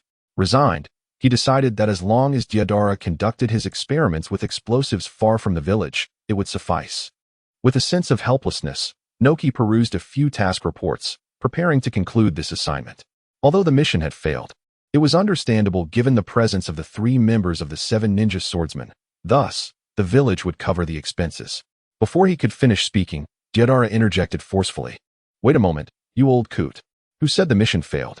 Inoki, hearing Deidara's audacious outburst, approached with the mission report, puffing up his cheeks and glaring. "Take a look for yourself. The moment you infiltrated the woods near the Hidden Mist Village, you were confronted by the 3 ninja swordsmen. It is already remarkable that you managed to escape. Did you think you had time to fulfill the mission? This was a reconnaissance task, not a combat mission." Deidara, undeterred, shot back with a fierce glare, declaring, "This is the report from Kuratsuchi. Her and Akatsuchi's strength is insufficient to contend with a jonin, so it is entirely understandable that they lack knowledge of the battle details. I, however, am different. Not only have I defeated the 7 ninja swordsmen, but I have also seized their memories." Inoki gasped in astonishment, several question marks appearing above his head. "When on earth did you learn the secret technique of memory probing? Moreover, that technique requires in-release chakra, which you inherently lack and have never learned. How on earth did you accomplish this?" With a sinister smile, Deidara began to narrate, "While I may not be proficient in such arcane techniques, I do possess a modicum of knowledge regarding physical combat." The crowd collectively gasped. Was he suggesting a mere physical assault? Inoki, having traversed much of his long life, had never encountered such an absurd notion, particularly from a ninja hailing from the Blood Mist, a member of the infamous Blade of the Mist. How could one possibly yield after a few blows? Observing their skepticism, Deidara requested a mouse. He then meticulously controlled the artificial sun within him to emit a minuscule amount of nuclear radiation, catching the unsuspecting mouse off guard with a spray of radiation. Instantly, the creature succumbed, its body erupting in pus-filled sores, its skin akin to damp paper, peeling away in large flakes with the slightest movement. Naka's gaze shifted to one of sheer horror. What inhumane, mutated chakra was this that could reduce a mouse to such a state? It appeared that, should this continue, the mouse would entirely disintegrate into a puddle of viscera. "Is this what you refer to as physical combat?" Inoki inquired. "Indeed, chakra extends like our limbs, making it reasonable to describe it as such," Deidara affirmed. "Reasonable, indeed," Inoki replied. his mind racing with the implications. The members of the Blade of the Mist must have been left in utter terror, witnessing their flesh dissolve before their eyes. It was no wonder they might divulge information in such a state. Little did Noki know that Deidara was merely fabricating tales. In the heat of battle, with his life hanging by a thread, he had no time to worry about interrogations. All the memories and intelligence he spoke of were mere fabrications. Save for one truth. He genuinely understood the situation in the village hidden in the mist, a fact known to all. It was simply Uchiha Madara pulling the strings. Whether the real Madara or Obito masquerading as him was of little consequence. He revealed this now, eager for the mission's success. After all, to toil so long only to break even would be a tremendous loss, especially considering he had research to conduct. Noki rubbed his bulbous nose and cleared his throat. If you possess such means for interrogation, then enlighten us regarding the intelligence on the village hidden in the mist, as the significance of the information will determine the mission's success. Very well, Deidara responded, producing a scroll he had prepared beforehand. It was only reasonable to be ready for a briefing. The gathered individuals were astounded, witnessing someone present a task report while unfurling a scroll, complete with illustrations to enhance comprehension. Indeed, Deidara had even sketched images to facilitate their understanding, alongside various analyses and insights. Half an hour later, Deidara sipped from his thermos, containing goji berry tea, and that is the gist of it. Noki fell into contemplation, genuinely taken aback. In that half hour, Deidara had disclosed everything. Even the color of the fourth Mizukage's undergarments. He revealed that both the third and fourth Mizukages had been manipulated by Uchiha Genjutsu, and that the blood mist was instigated by a certain Uchiha. Additionally, a mist ninja named Terumi Mei was covertly plotting to overthrow the fourth Mizukage regime and restore the village hidden in the mist. Upon hearing this intelligence, Noki harbored doubts about whether Deidara was concocting stories to swindle funding. Yet, considering Deidara's track record for mission completion, such a deception seemed implausible. Thus, the intelligence regarding the village hidden in the mist warranted further investigation. The notion that both Mizukages were under Genjutsu control was indeed chilling. It was no wonder such measures as the blood mist had been taken to weaken their own ninja village. Return for now. I shall dispatch someone to further verify the credibility of this intelligence, Noki stated gravely. However, concerning Deidara's research funding, he could not afford to be concerned with the old man's thoughts. The authenticity of the information could be verified at leisure, but what of his funding? Naka's face fell.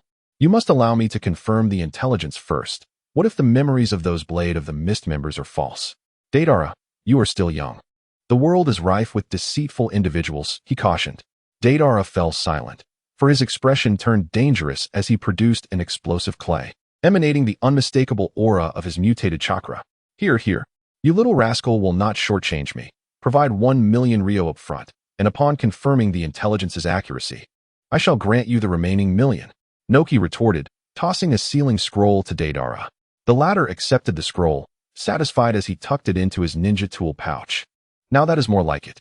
Akatsuchi, Chitachi, I shall take this 1 million Ryo, and the additional 1 million Ryo from the Tsuchikage's old coffer is yours, he declared. Oh, Akatsuchi's eyes lit up, immediately clinging to Deidara. Wonderful. Deidara, you are truly magnificent. The commission for the squad of ninjas was typically distributed according to rank, with J-Nin receiving the lion's share, while Jinin received a mere fraction. However, Deidara had directly gifted them 1 million Ryo, and splitting it with Chitachi would yield them 500,000 Ryo each, far surpassing the usual distribution. Even the typically earnest Chitachi smiled, proclaiming his junior brother's generosity and flair for the dramatic. Deidara, with lifeless eyes, brushed off the dirt from himself and exclaimed, "You mischievous girl, come down at once." Ouch! My leg. Upon hearing Deidara's anguished cry, Kuratsuchi hurriedly leaped down, her expression tinged with embarrassment as she stuck out her tongue. Oh dear. I forgot that your leg was broken, my apologies. Without a care in the world, please help me back. Deidara spoke irritably, his legs nearly cramping from the strain inflicted by Kuratsuchi. With her assistance, he limped away from the Tsuchikage building. Chapter 24. The fusion of shark skin that evening.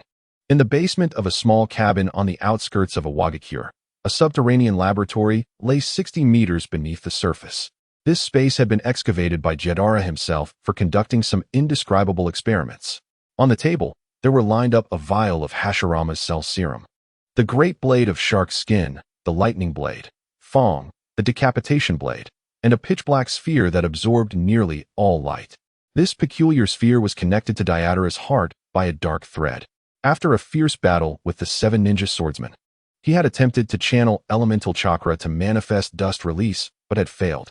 In the aftermath, the elemental chakra was consumed by the black sphere and subsequently returned to Deidara, awakening the artificial sun embedded within his soul. This artificial sun had inexplicably gained the ability to be mentally controlled in terms of its size. Its original volume, comparable to that of the moon, had now shrunk to that of a lead ball, a staggering disparity. Moreover, it seemed to possess the capability to relocate at will. Upon testing, he discovered that he could shift the artificial sun into the heart's black sphere. Thump, thump, thump. Through the connection between his heart and the black sphere, Deidara could feel a pulsation akin to a heartbeat emanating from it. Was it evolving by absorbing the energy of the artificial sun? This black sphere was advancing toward a biological realm, truly astonishing. Deidara picked up the black sphere and examined it closely, then took out a piece of paper to begin sketching and drafting. He intended to design a blueprint for a creature. Although biotechnology was not his forte, it mattered little. The black sphere and the subsequent materials he would utilize, namely the shark's skin, were not conventional organisms. In simpler terms, they were more akin to the realm of alchemical beings. Thus, if transformation were to occur, it could be approached as a mechanical modification. After all, both entities were alchemical life forms, possessing a resilience that would not easily succumb to a mere few incisions. Upon completing the preliminary sketch, Deidara commenced preparations for the transformation procedure. A gleaming surgical knife, tweezers, pliers, a hammer, and a chainsaw were gathered. Shark Skin exclaimed, "Is this truly surgery? This is more terrifying than slaughtering fish." It began to writhe restlessly, desperately making its way toward the elevator leading to the outside world, chirping incessantly. Deidara wore a benevolent smile as he grasped the stout form of Jiao Ji, exclaiming, "Come here. The wheels of fate have begun to turn. After the operation, you shall become the ultimate being, Jiao Ji. Resistance is futile." He pressed Jiao Ji onto the operating table, binding him with several specially crafted chains. With a box of veterinary anesthetics in hand, he administered the injection. Jiao Ji succumbed to paralysis, his body becoming unresponsive. Next, Deidara prepared to hammer nails and slowly scrape away Jiao Ji's scales, which were as hard as a ninja blade. As he meticulously carved a straight line, revealing the pattern of the rectus abdominis, he utilized a sharp axe to open Jiao Ji's abdomen, propping it open with a support frame to create sufficient space for the procedure. Subsequently, Deidara buried a black orb within, carefully establishing a connection between the orb and Jiao Ji's network, ensuring they were fully integrated. This crucial step was facilitated by Jiao Ji's unique anatomy, which lacked traditional organs, appearing instead as a singular, animated muscle. The only internal structures were the esophagus and intestines, designed solely for the absorption of chakra, as Jiao Ji did not require food for sustenance. After 3 painstaking hours, Deidara completed the delicate procedure, his fingers aching from fatigue. Upon successful integration, he waited for a brief moment, and after approximately 2 seconds, he sensed the network between Jiao Ji and the black orb beginning to activate. Under Jiao Ji's leadership, he absorbed the artificial solar energy contained within the orb. This energy, derived from nuclear fusion, merged with Jiao Ji's chakra, transforming into nuclear fusion chakra. Moreover, Jiao Ji began to undergo genetic evolution, influenced by the fusion process, although no visible changes occurred at this stage. With this, the operation could be deemed exceedingly successful. In a final decisive cut, Deidara severed the large connection between himself and the black orb, stitching up Jiao Ji's abdomen and his own left chest. After the removal of the orb, the gaping wound on his chest remained. With Jiao Ji still unconscious on the operating table, the anesthetic effects not yet fully worn off, Deidara seized the moment to employ the sealing technique known as the Xuanwu sealing, which originated from the Vortex clan during their extermination, and was part of the Four-Symbol sealing. After its acquisition by the Rock Village, it had been modified into an independent variant, proving effective at suppressing tailed beasts. The decision to seal it within his heart, rather than the typical chakra point of a Jinchuriki, stemmed from the nature of the black orb. As a product of human modification, the transformation was permanent, leaving a gruesome scar in the absence of the orb. Sealing it here would allow Jiao Ji to restore the indentation and conceal the scar. Yes, with this enhanced Jiao Ji, I shall never again experience a lack of chakra, Deidara proclaimed, exhilaration coursing through him. The energy of the artificial sun was immense, surpassing even that of the Ten Tails chakra. Utilizing Jiao Ji as a vessel, he also gained the ability to siphon chakra. With a curious sound, De La's hands sprouted a multitude of dark blue scales, resulting from the profound fusion with Jiao Ji, ultimately transforming into scale-like armors. The hardness matched that of Jiao Ji, enabling him to rend the chakra expelled by enemies with his bare hands, consuming and absorbing it. This, indeed, positioned him as the nemesis of Jinchuriki. With the addition of the ultimate being Jiao Ji within him, De La felt an inexhaustible surge of power. With a mere thought, he could command Jiao Ji to absorb the nuclear fusion chakra derived from the artificial sun.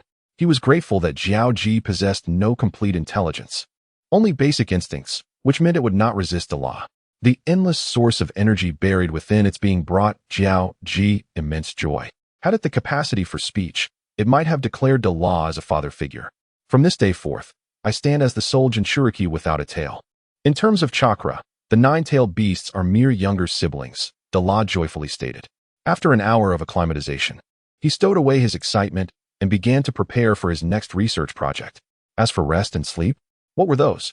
Gaara managed without sleep, never succumbing to exhaustion, sustained solely by abundant chakra to invigorate his spirit. Next on the agenda was the Thunderblade, Fong. De La decided to dismantle the ninja blade first, fearing that the Mist Village might preemptively summon it back. Should that occur, it would be a significant loss. The modified ninja blade had transformed, no longer resembling its original form, particularly Jiao Ji.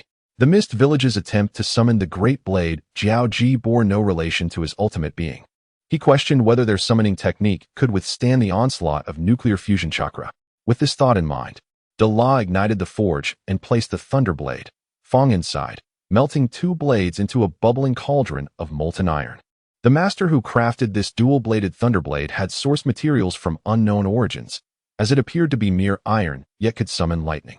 Unfortunately, the technique for creating such artifacts had long been lost, and no one knew its creator. After the smelting process, it was time for shaping. Ultimately, De La forged the Thunderblade, Fong, into a style resembling ninja boots, with a design akin to layered leg armor, and lined with soft insulating materials to prevent steel from chafing the skin. This was specially designed for his dear sister, Kuratsuchi, the future Tsuchikage. He could not skimp on materials, as injuring her lovely legs would be a grave misfortune. Additionally, these Thunderblade boots were detachable, allowing Kuratsuchi to acquire new boots as she grew. De La considered every detail, shaking his head with a wry smile, realizing he was indeed a considerate man. With the Thunderblade, Fong complete, only the executioner's blade remained. This presented a challenge not in the dismantling, but in the design. Eventually, De La melted it down and shaped it into a dual-axe form, prepared for Akatsuchi, his senior brother, endowed with great strength, high attack, and substantial health, would undoubtedly amplify the lethality with dual axes. Chapter 25. The Collaborative Concept with Orochimaru. Time slipped by unnoticed as De La remained engrossed in his research within the basement. When fatigue set in, he meditated, rejuvenating his spirit, nurturing his body with chakra, and revitalizing his cells. During this time, Kuratsuchi visited several times, often bringing meals to ensure that the golden-haired boy did not starve in the basement. Deidara exhaled a heavy breath, realizing he could not maintain the same unwavering consciousness as Gaara, who remained vigilant without a moment's rest. The absence of sleep dulled his thoughts, compelling him to pause and restore his state through meditation. Clang, clang, clang. The sound of the iron gears of the elevator echoed, signaling that Kuratsuchi had arrived to deliver the meal. Turning his head, he was immediately captivated by a pair of delicate, fair legs. Without a doubt, they belonged to his junior, Kuratsuchi. Deidara and I, come and eat, she called out boldly as she entered. With a powerful push from his feet, Deidara rose from the cushion, exclaiming with delight, at last. I was on the verge of starvation. Kuratsuchi set down the food box, revealing rice balls seasoned with salt, miso soup, and sashimi. Delicious. Simply delicious. Deidara eagerly grabbed a rice ball in each hand, devouring them alongside the sashimi, and washed it down with a sip of soup, feeling rejuvenated. Have you completed your research? Kuratsuchi, hands clasped behind her back, approached the workbench, her curiosity piqued by the array of research instruments. There were jars of saline solution, culture media, and even 2 Sharingan eyes suspended in glass containers. Indeed, the saline solution in the world of Naruto is rather remarkable, or rather, the Sharingan is quite extraordinary. Simply immersed in saline solution without any additional measures, the Sharingan remains fresh and unspoiled. The various experimental apparatuses bewildered Kuratsuchi, but upon spotting the Sharingan, her expression turned to one of astonishment. "Is this the eye of the Uchiha clan? The double tomo?" she inquired, her curiosity leading her closer to inspect. Her dark eyes meeting the gaze of the double tomo within the jar. Deidara, lost in thought while chewing, reflected on the multitude of missions he had undertaken, having confronted nearly 1,000 ninjas from the other 4 hidden villages. For a moment, he struggled to recall them all. After some time, he finally unearthed the name Uchiha Itachi from the recesses of his mind. This must have been from his previous journey to the Land of Fire, at the Forest River outpost. If only he had the 3-tomo Sharingan. Yet, I have heard that within their clan, the 3-tomo is exceedingly rare. Once awakened, it is said that one could effortlessly contend with 7 elite jonin. That indeed holds true. After finishing the last few rice balls, Deidara languidly licked his fingers, savoring the remnants. Noticing that Kuratsuchi was still examining his workbench, he suddenly smacked his forehead, recalling something important. "Ah, I have something for you. I completely forgot amidst my busyness," he exclaimed. He then approached the cabinet and rummaged through it until he unearthed an iron box. With a creak, the box opened, revealing a dazzling golden light emanating from within. Kuratsuchi squinted, shielding her eyes from the brilliance. As the golden glow subsided, she leaned in curiously to inquire, "What is this?" Deidara retrieved a pair of ninja boots from within, their metallic surface seemingly imbued with an extraordinary power. These were the spoils from the previous battle against the Ninja Blade clan, the Lightning Blade, Fong, which I transformed into ninja boots. Coupled with your taijutsu kicking techniques, they shall undoubtedly unleash tremendous force. Haido accepted the boots with both hands, tears of gratitude streaming down her face. "Deidara, I truly cherish the gift you've bestowed upon me. I shall treasure it dearly and pass it down as a family heirloom." "There is no need for such exaggeration," Deidara replied, his expression slightly awkward. After donning the ninja boots, Haida lifted her leg and executed several kicks, leaving behind shimmering afterimages. The flashes of lightning were awe-inspiring, and the greater the force exerted, the more potent the unleashed electricity became. A full-force kick could easily render an opponent a charred corpse if their physical constitution was lacking. What powerful ninja boots! I feel that the potency of my kicking techniques has increased at least threefold. Haitu exclaimed joyously, thoroughly satisfied with the boots' might. By the way, Deidara, what is the name of these boots? Powerful ninja tools typically have renowned names, such as Hataki Sakumo's White Fang, Asuma's Flying Swallow, and the names of the 7 ninja swordsmen. Thus, the reforged Lightning Blade, Fong, could no longer bear that name, as it had been transformed into boots. "It doesn't have a name yet. You may name it yourself. Then let us call it Thunderclap," Haida said, striking a high knee pose with delight. As Thunderclap fades, "It is indeed a splendid name." Deidara nodded in agreement. He then produced a pair of double-headed axes. "This is for my brother Akatsuchi. Please take it to him when you head back." Haida took the heavy axes, their weight causing her arms to sag slightly. "Understood. Such heavy axes. Are they reforged from that decapitating sword?" Indeed, while reforging ninja tools is not particularly challenging, the true skill lies with the masters who create these tools, Deidara reflected, tidying up his workbench as he prepared to pause his current experiment. Having tested the Thunderclap boots several times, Haida felt unsatisfied. The confines of the basement hindered her from fully unleashing their power. "I shall take my leave now, Deidara. Next time, I'll bring you some delicious treats." She waved goodbye and stepped into the elevator, ascending to the surface. Upon responding with a single utterance, Deidara produced a vial containing a verdant liquid. It was the original serum of Hashirama's cells. Despite his extensive research, he remained utterly perplexed by this substance, which differed fundamentally from the hybrid nature of the Jinchuriki's skin. This was purely a biological enigma. Deidara was utterly at a loss as to how to proceed. It is likely that Orochimaru was fully aware of this, which is why he so readily engaged in the transaction. After all, even those well-versed in biotechnology would require 6 or 7 years of rigorous study to grasp the intricacies of this serum. As an expert, Orochimaru, supported clandestinely by Danzo, has devoted many years to his research. Therefore, the notion of comprehensively understanding the cells of Hashirama in a short span of time is nothing short of a delusion. Deidara scratched his head, his silky golden locks betraying a few rebellious strands. It seemed that he had no choice but to seek out Orochimaru once more. either to broker a deal or to establish a long-term collaboration. Had this been a few months prior, the notion of teaming up with Orochimaru would have seemed like a fool's errand. However, the present circumstances were markedly different.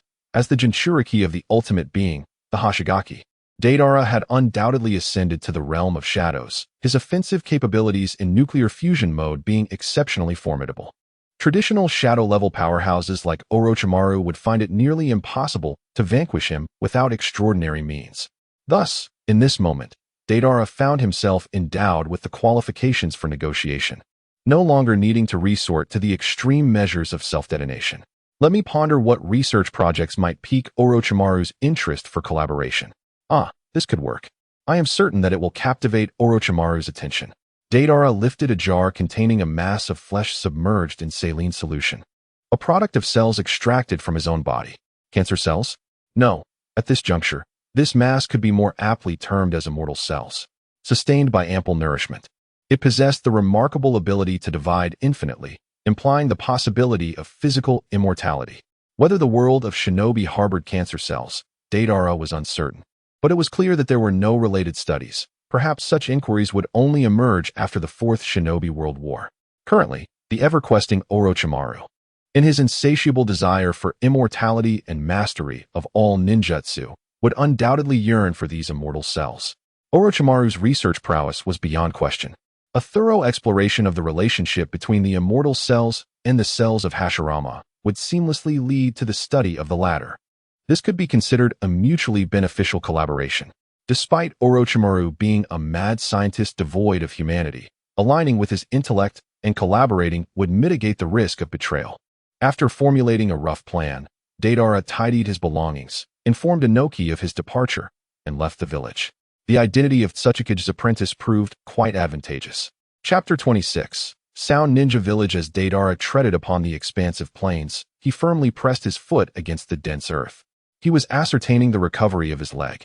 Upon testing, his severed calf had completely healed, no longer hindering his mobility. An ordinary ninja would require no less than half a year to recuperate from such a groundbreaking fracture. It was only due to his acquisition of the H-Bai that Deidara could recover so swiftly. The H-Bai possessed a skill seldom acknowledged, enabling its wielder to heal injuries rapidly.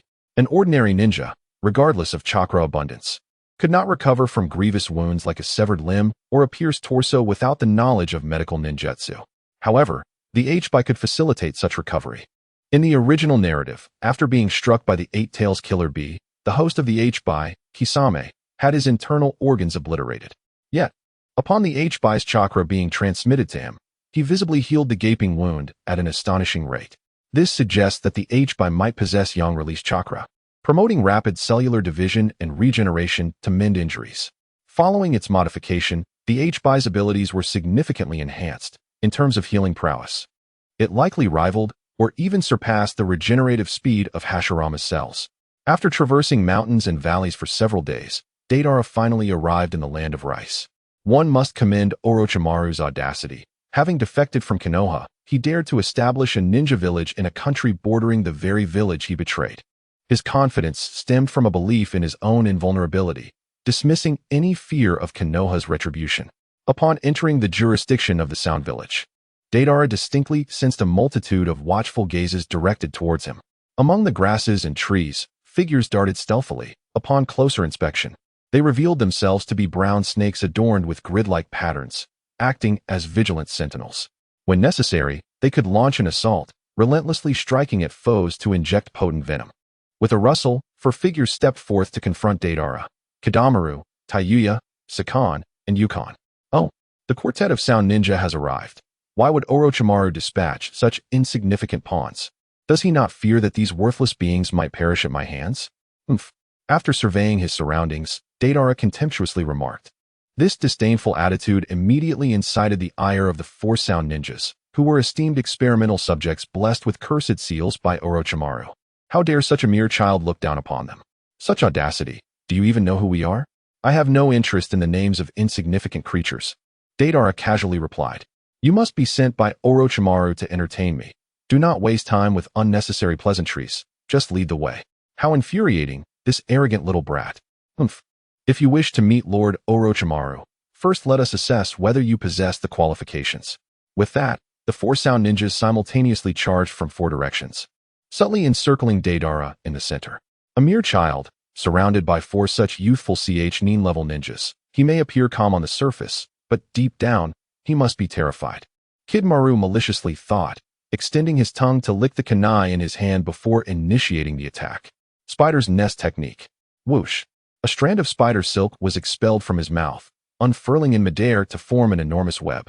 Those ensnared by this highly adhesive web would undoubtedly find themselves bound and rendered incapable of fighting. A commendable secret technique, yet the practitioner leaves much to be desired. As Deidara murmured softly, he spread his palm, and from it emerged a clay raven, fluttering into the air. Before the strands of silk could touch the ground, they were violently obliterated by the raven's explosive collision, reduced to mere ashes. What? Kid Maru was taken aback.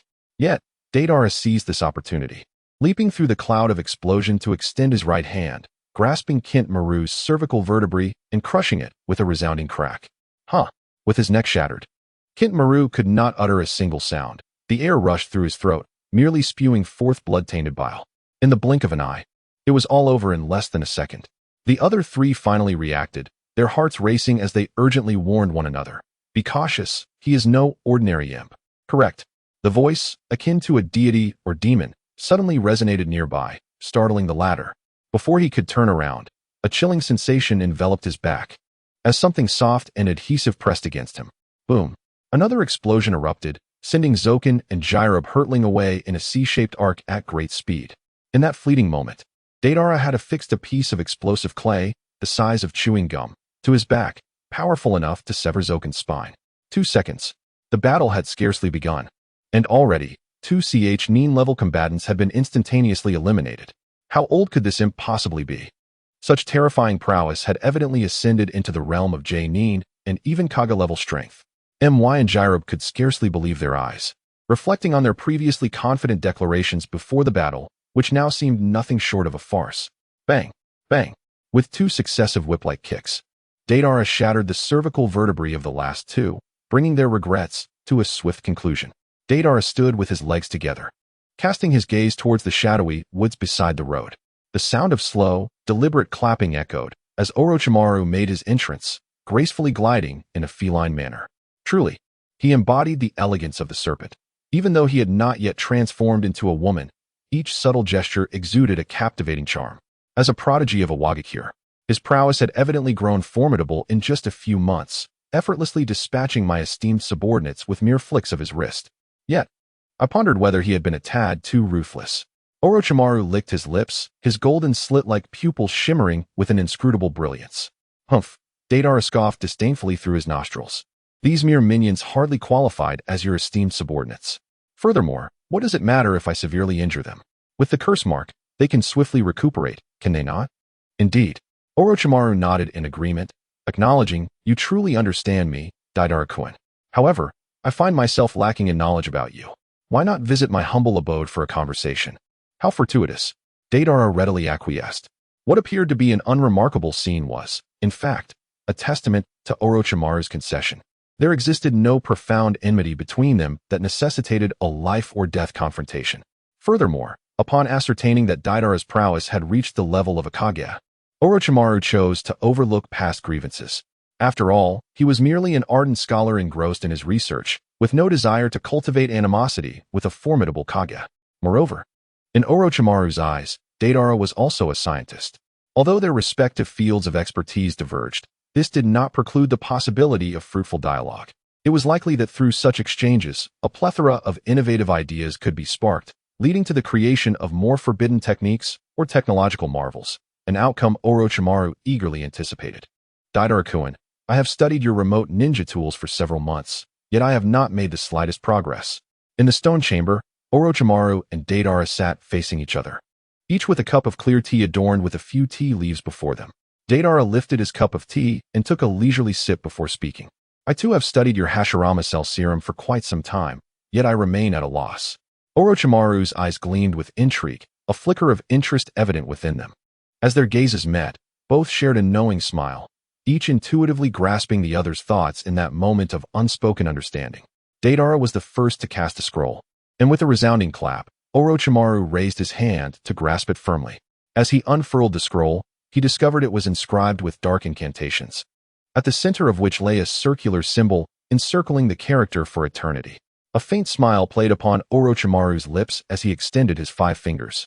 Suddenly, 5 clusters of azure chakra flames erupted from his fingertips, and he pressed them onto the character for eternity.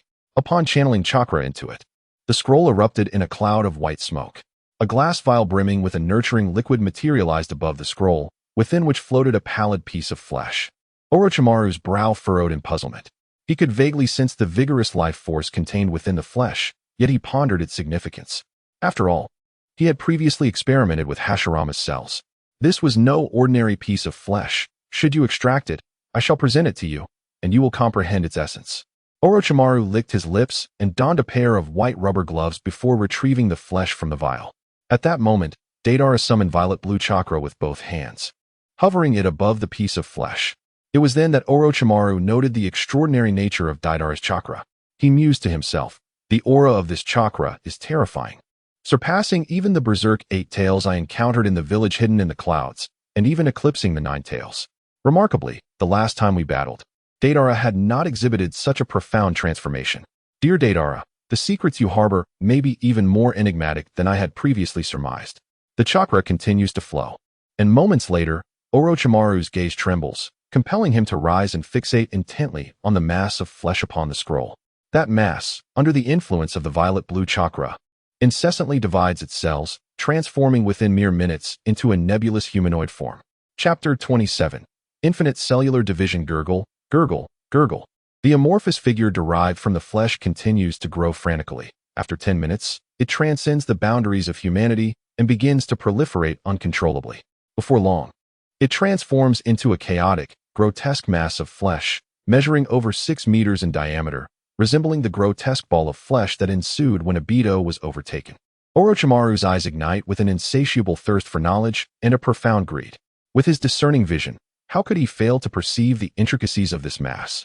It is essential to understand that even the cells of Hashirama cannot burgeon into such a colossal entity from a mere fragment of flesh. This signifies that the mass brought forth by Deidara possesses the trait of infinite division. Deidara, I have studied Hashirama's cells for many years and am well acquainted with their characteristics. Thus, I comprehend that this mass is certainly not derived from Hashirama's cells. From whence did you acquire this extraordinary mass? Deidara raised his arm, gesturing slightly. This was cultivated from my epidermal cells. What do you think? Isn't it astonishing? Indeed, it is quite remarkable. However, if I recall correctly, the Hidden Rock Village does not possess any extraordinary physique, let alone cells that surpass even the Hashirama cells in certain aspects. Orochimaru gazed deeply at Deidara, tumultuous thoughts swirling within him. He yearned to uncover Deidara's secrets. Deidara chuckled softly, responding, this is a unique constitution I obtained through alternative methods, though it still has its flaws. Flaws? Orochimaru inquired, perplexed. Deidara gestured towards the immense flesh orb and remarked, you see, the division of these cells is utterly unrestrained and will never develop into the organs or tissues of a human body. Indeed, Orochimaru nodded in agreement. The chaotic and disorderly growth signifies the imperfection of these cells. At that moment, a realization dawned upon him. So, Deidara, you wish to leverage my biotechnological expertise to refine these cells? Precisely. Deidara smiled with satisfaction. Engaging in conversation with an intelligent individual requires little elaboration, and Orochimaru instantly grasped his intent. The ordered nature of the Hashirama cells combined with the limitless divisibility of the immortal cells could culminate in a superior cell that transcends both. Deidara, this is indeed an exhilarating concept. I am eager to commence research at once. Hold on. Deidara restrained the impatient Orochimaru, then continued. I have come to establish a permanent partnership with you, at the very least a long-term collaboration. Oh, Orochimaru's eyes glinted with intrigue. I would be most interested to hear more. Deidara presented a fundamental military technology textbook, an introductory manual from his previous life's military academy's technology department. Mastering its contents would enable one to grasp the foundational techniques of military technology manufacturing. In essence, it served as a guide for creating weaponry akin to that of the blood count. Orochimaru perused several pages before abruptly closing the book. His heart raced uncontrollably, as he sensed that completing the reading would usher him into an entirely new realm. Who exactly are you, Deidara? With his astute intellect, Orochimaru vaguely surmised certain truths. These textbooks could not have been authored by a single individual. They must be the culmination of countless formidable minds' efforts. Furthermore, they likely represented the quintessence of technology from an unknown world. Though he may have glimpsed the truth, he chose not to voice it. So, Orochimaru, do these offerings exhibit sufficient sincerity? If they fail to earn your trust, then I must have greatly overestimated your capacity. Deidara drained his cup of tea, his piercing gaze fixed upon Orochimaru's golden eyes. With a resigned sigh, Orochimaru remarked, "You truly possess a profound understanding of me. If I were to doubt you at this juncture, I would struggle to convince even myself." The revelation of his identity, coupled with the sharing of technology, was, indeed, the highest form of respect towards him as a scientist.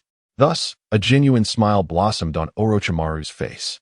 He extended his hand, earnestly locking eyes with Deidara, his expression fervent. Deidara, relieved, reciprocated the gesture.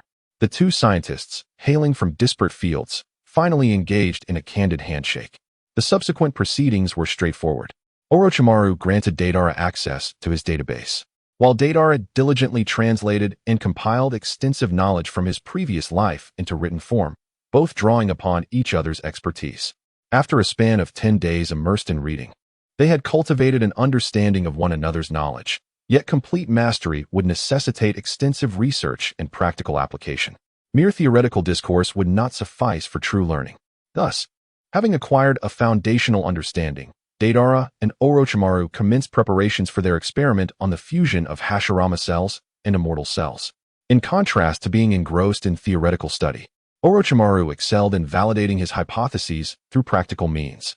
The workbench was adorned with an array of vials and flasks, while the one-armed Kabuto silently organized the experimental apparatus, only breaking his silence to greet upon entering.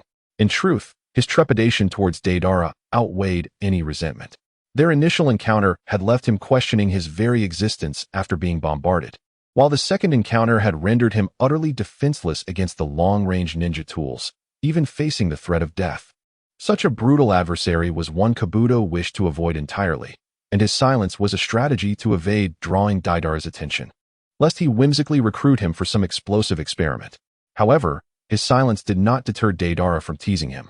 "Oh, is that you, Kabuto? What happened to your hand?" Snap! Kabuto felt his heart shatter. He yearned to retort, "What do you think happened to my hand?" but dared not voice it. This was a truly formidable individual. And no, nothing much, just broke it while getting up for a midnight bathroom trip, he managed to stammer, barely holding it together. "Oh dear, how careless of you." Deidara feigned concern. "No worries, my esteemed Orochimaru and I are researching a special type of cell. If successful, we might even be able to transplant a new arm for you." "Thank you, my lord." Kabuto's eyes lit up, astonished that this golden-haired individual would consider repairing his arm. For a ninja, the arm was of paramount importance. Although one could perform hand signs with a single hand, it was ultimately less agile than using both. Little did he know that Deidara's sentence was far from complete. Once Kabuto expressed his gratitude, the latter part of Deidara's statement floated out.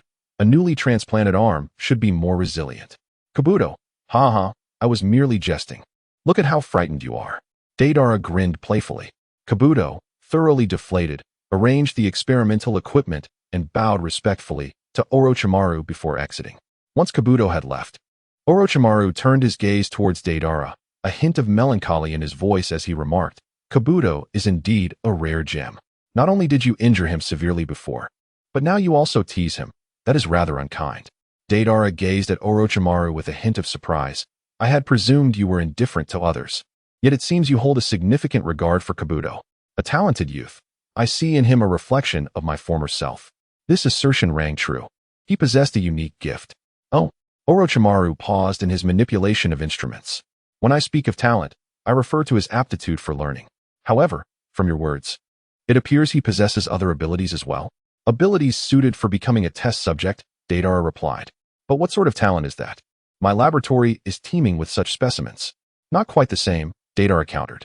"It cannot be succinctly explained. You might attempt to implant cells of a special constitution within him. He would endure it." Orochimaru's eyelids drooped, his gaze becoming contemplative. Deidara changed the subject, suggesting that if one sought a durable experimental subject, they might consider a child named Xin. This boy possesses a unique constitution that allows him to adapt to various implanted powers. Oh, Orochimaru's interest was genuinely piqued. Could it be that such an extraordinary constitution exists in the ninja world? Indeed, the vastness of the world is filled with wonders. Where might this child named Exine be found? It remains unclear. All that is known is that he is a male, underage, likely between the ages of 4 and 9.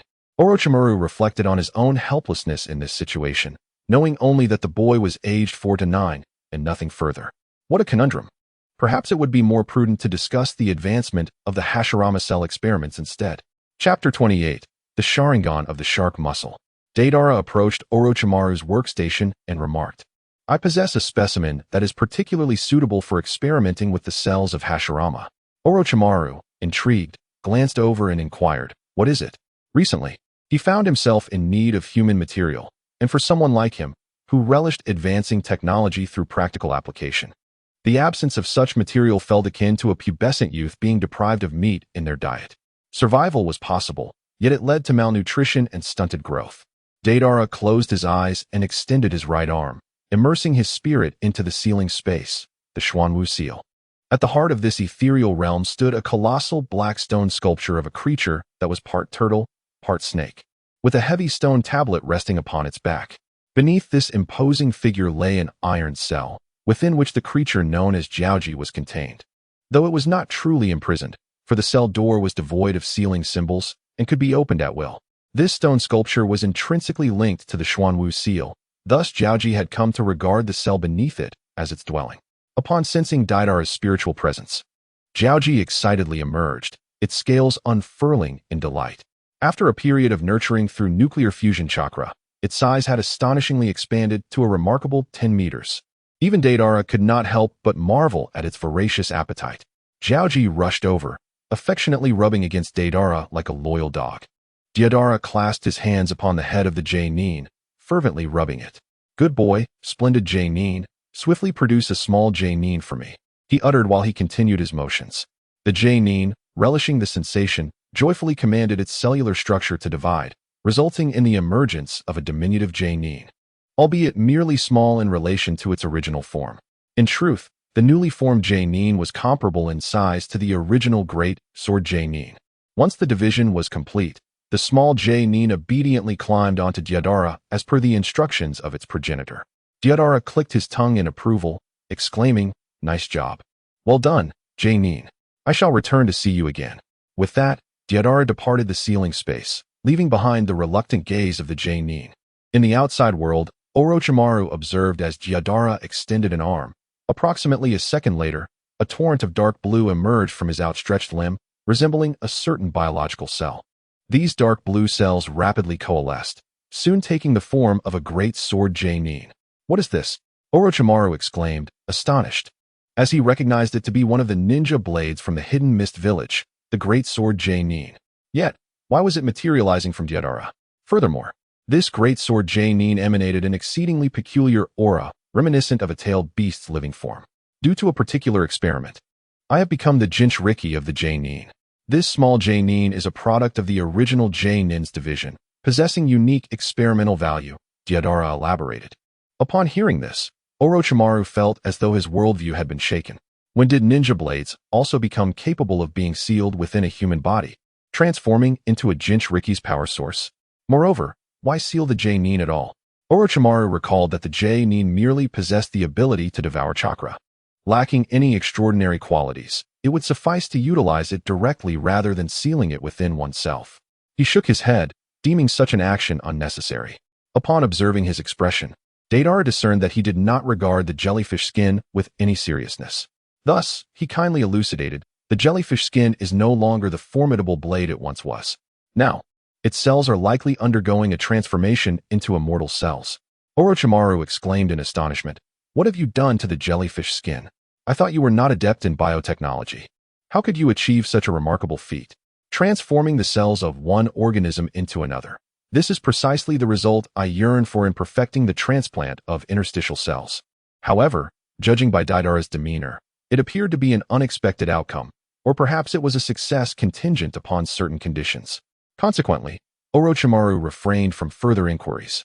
He retrieved the small jellyfish skin and meticulously scraped some cells onto a glass slide with a scalpel. Under the scrutiny of the microscope, he indeed observed the cells of the jellyfish skin converging towards immortality at a remarkably swift pace, with an estimated completion of evolution within 3 to 5 months. Orochimaru marveled. You just mentioned that this is a split entity, correct? Deidara nodded and remarked, indeed, utilizing this as a resource for experimentation essentially provides an infinite supply of materials. Once the experiments on the small Katsu are successful, we can conduct trials on human subjects, thereby minimizing unnecessary fatalities. An excellent notion. Orochimaru, with a flick of his tongue, interjected, however, I find myself devoid of human subjects. Have you perhaps overlooked the immortal cells? You could employ them to catalyze the creation of mindless clones for your experiments. What are clones? Orochimaru inquired, perplexed. Deidara was taken aback to discover that Orochimaru was unfamiliar with the concept at that moment. He proceeded to elucidate that it essentially involved creating a physical clone using cells. Orochimaru's eyes widened in realization as he remarked, you mean a copy? Now that you mention it, I did encounter the term clone in the experimental notes of the second Hokage, though he provided no detailed explanation of what a clone entails. It was only later, while perusing another set of notes in the Root Laboratory, that I managed to catalyze the first clone.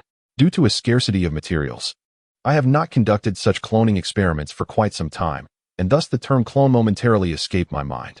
Truly, Orochimaru, ever at the forefront of technology, had previously ventured into the realm of cloning while the ninja world remained entrenched in an era of cold weapons.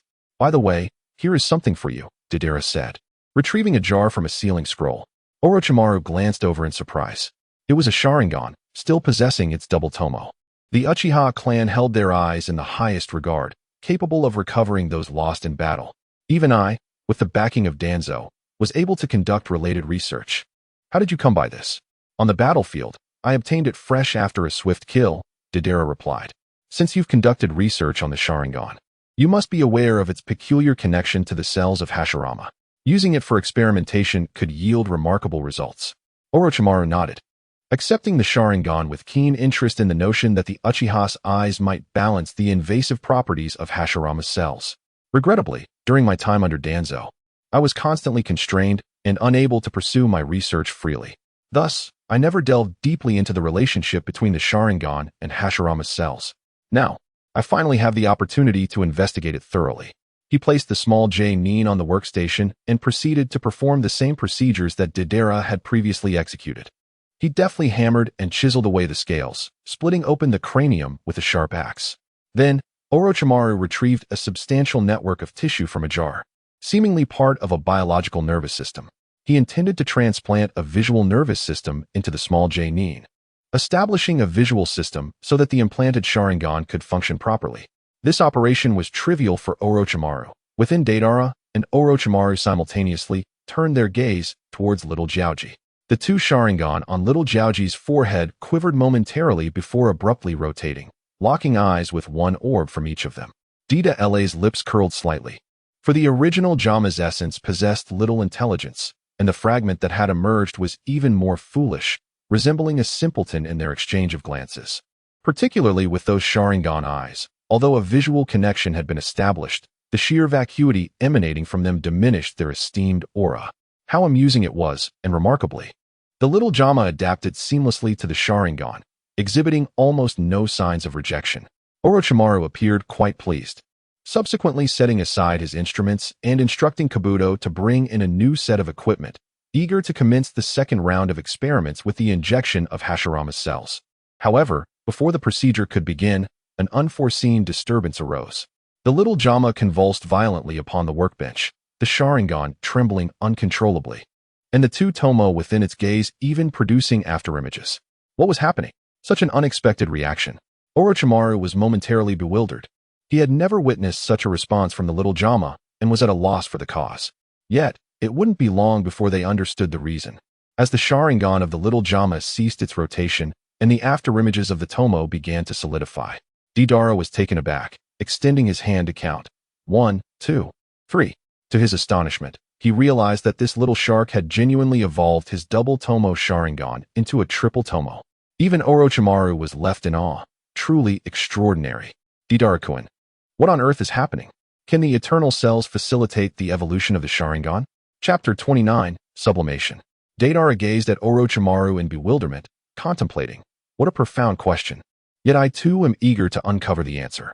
He vaguely surmised that this might be attributed to the fusion of chakra. It is essential to understand that upon the transplantation of the Sharingan, the host effectively acquires the power of in-release chakra. But what capabilities does the ultimate being, the J-Nin, possess? Indeed, it is the remarkable ability to convert vast amounts of solar energy within its body into fusion chakra, which is a tremendous boon for ordinary chakra. Once the in-release chakra of the Sharingan is significantly enhanced, the external manifestation is an increase in the number of tomo, while internally, the ocular power continues to burgeon. Originally, the Uchiha clan Sharingan was rather unremarkable, yet after being nourished by fusion chakra, it underwent a sublime transformation from within. Furthermore, the ocular power was on a rapid ascent. Merely 3 tomo exhibited an overwhelming sense of oppression. This sensation prompted Deidara to click his tongue in disbelief, pondering whether it might evolve directly into the Manjiki Sharingan at this rate. He vaguely recalled that the condition for awakening the Manjiki was witnessing the demise of a close one. Such an intense emotional stimulus would induce a unique transformation in the in-release chakra, leading to a dramatic surge in ocular power, ultimately giving rise to the Manjiki. However, in later generations, Uchiha Sasuke's daughter did not witness the death of anyone, yet still awakened her eyes under extreme emotional duress. It can be inferred that the Manjiki does not necessarily require the death of a loved one. Rather, it is the emotional stimulus that catalyzes the ocular power. Interestingly, the J-Nin seems to require no such emotional provocation. Its nearly boundless fusion chakra could easily overwhelm the Sharingan, especially since it is merely needed to cultivate ocular power. Perhaps the J-Nin could nurture a Sharingan with the most formidable ocular power in history. Orochimaru was utterly astounded by the changes in the J-Nin, fixating on its Sharingan and murmuring to himself. An hour passed, and the J-Nin finally calmed down. Within its transplanted Sharingan, the 3 tomo spun rapidly, converging into a hazy pattern for a fleeting moment. Yet, something seemed to be missing. Ultimately, as the illusory pattern ceased its rotation, it reverted back to 3 distinct tomo. Orochimaru slammed his hand on the table, exclaiming, "Why did it stop?" Just as he was reveling in the beauty of a successful experiment, it abruptly halted. Akin to viewing educational material where his hand moved so swiftly that it left a blur, only to have the scene shift to reveal the protagonist transformed into a crossdresser. This was exasperating, and Orochimaru felt an overwhelming urge to bang his head against the wall. Deidara stroked his chin and speculated. Perhaps the original owner of this pair of Sharingan possessed insufficient talent, rendering him incapable of awakening the Manjiki. At that moment, Orochimaru also regained his composure and, upon hearing Deidara's words, began to grasp certain insights. Therefore, it was necessary to conduct experiments with more Sharingan to determine what was lacking. Undoubtedly, once these deficiencies were addressed, a flawless Manjiki Sharingan could be manufactured. At this moment, both of them simultaneously thought of the Uchiha clan. Only that clan could procure Sharingan. The next possibility was Danzo, yet he remained reclusive, akin to an ancient tortoise, at his most cowardly. He did not even emerge to assist when pain invaded the village. Thus, seizing Sharingan from Danzo was virtually impossible, as the difficulty was exceedingly high. The Uchiha clan had birthed countless Tomo Sharingan, yet throughout many generations, the number of those who achieved the Manjiki barely exceeded 10. This figure was shockingly low. As for the eternal Manjiki, only Sasuke and Madara were recorded as its possessors. One can only imagine the immense difficulty in awakening the Manjiki. While it is said that extreme emotional stimuli could facilitate this awakening, such assertions remained theoretical during times of war. How many Uchiha witnessed the deaths of their loved ones without awakening? It was not a matter of insufficient stimuli, but rather a deficiency in their innate talent. Even under the most intense emotional duress, they could at best awaken to 3 tomo. Thus, Deidara surmised that the Sharingan might have thinned after millennia of bloodline transmission. There must be some missing genetic sequences that rendered these individuals less capable, insufficient to awaken the Manjiki. He shared this hypothesis with Orochimaru, who pondered deeply, recognizing the potential. Whether it was accurate or not, capturing a few Uchiha for research would provide clarity. Thus, Extracting a plethora of genetic sequences from various Uchiha would allow for identification of deficiencies. The perfect Manjiki was within reach. Orochimaru was eager to capture several Uchiha for study, but as the surgery was not yet complete, he restrained his impatience. This level of temperance was something he still possessed. Continuing with his current task, Orochimaru retrieved a test tube equipped with a syringe. The test tube contained a high concentration of Hashirama cell serum. He deftly manipulated the scales of the small Jinchuriki, identifying a softer patch of skin within the gaps, and then inserted the needle. As the Hashirama cell serum was gradually injected, the small Jinchuriki began to thrash violently. As if countless insects were writhing beneath its skin, the muscles twisted and convulsed. The small Jinchuriki's body temperature soared above 40 degrees Celsius, accompanied by anguished howls, as tender plant shoots sprouted from its body. Just as these shoots appeared poised to mature into saplings, the Sharingan suddenly flared with a brilliant red light, releasing a dense wave of Yin-released chakra throughout its form. This surge of Yin-released chakra swiftly counteracted the violent Yang release from the Hashirama cells, gradually calming the turmoil, while the already sprouted plant shoots withered and decayed. With fervor, Orochimaru took notes, diligently documenting these transformations. As the changes began to settle, the small Jinchuriki fell into a deep slumber. Orochimaru approached and probed gently, confirming its state. After thorough examinations, he temporarily set aside his instruments. Currently, the Hashirama cells, Sharingan, and Immortal cells were all exerting their influence within it, and what form this amalgamation would ultimately take remained a mystery. Deidara, lacking knowledge in biotechnology, inquired, "How long must one remain in slumber?" Theoretically, a minimum of 3 months is required. However, the potential for unforeseen circumstances arising from the three factions remains uncertain. It may unfold more swiftly than anticipated, or conversely, take longer. Orochimaru regarded the small Kenjutsu with uncertainty and replied, "In summary, patience is imperative. This interval also presents an opportunity to attend to other matters, and considering he has been away from the village for some time, it is prudent to return and report. In that case, I shall return to the village. Should any developments arise, please inform me. Here is my contact method. Simply infuse it with chakra." As Deidara spoke, he conjured a small, palm-sized shark-like creature. Orochimaru accepted the communication creature, his gaze flickering with intrigue. The method of contact bore an uncanny resemblance to Tsunade's.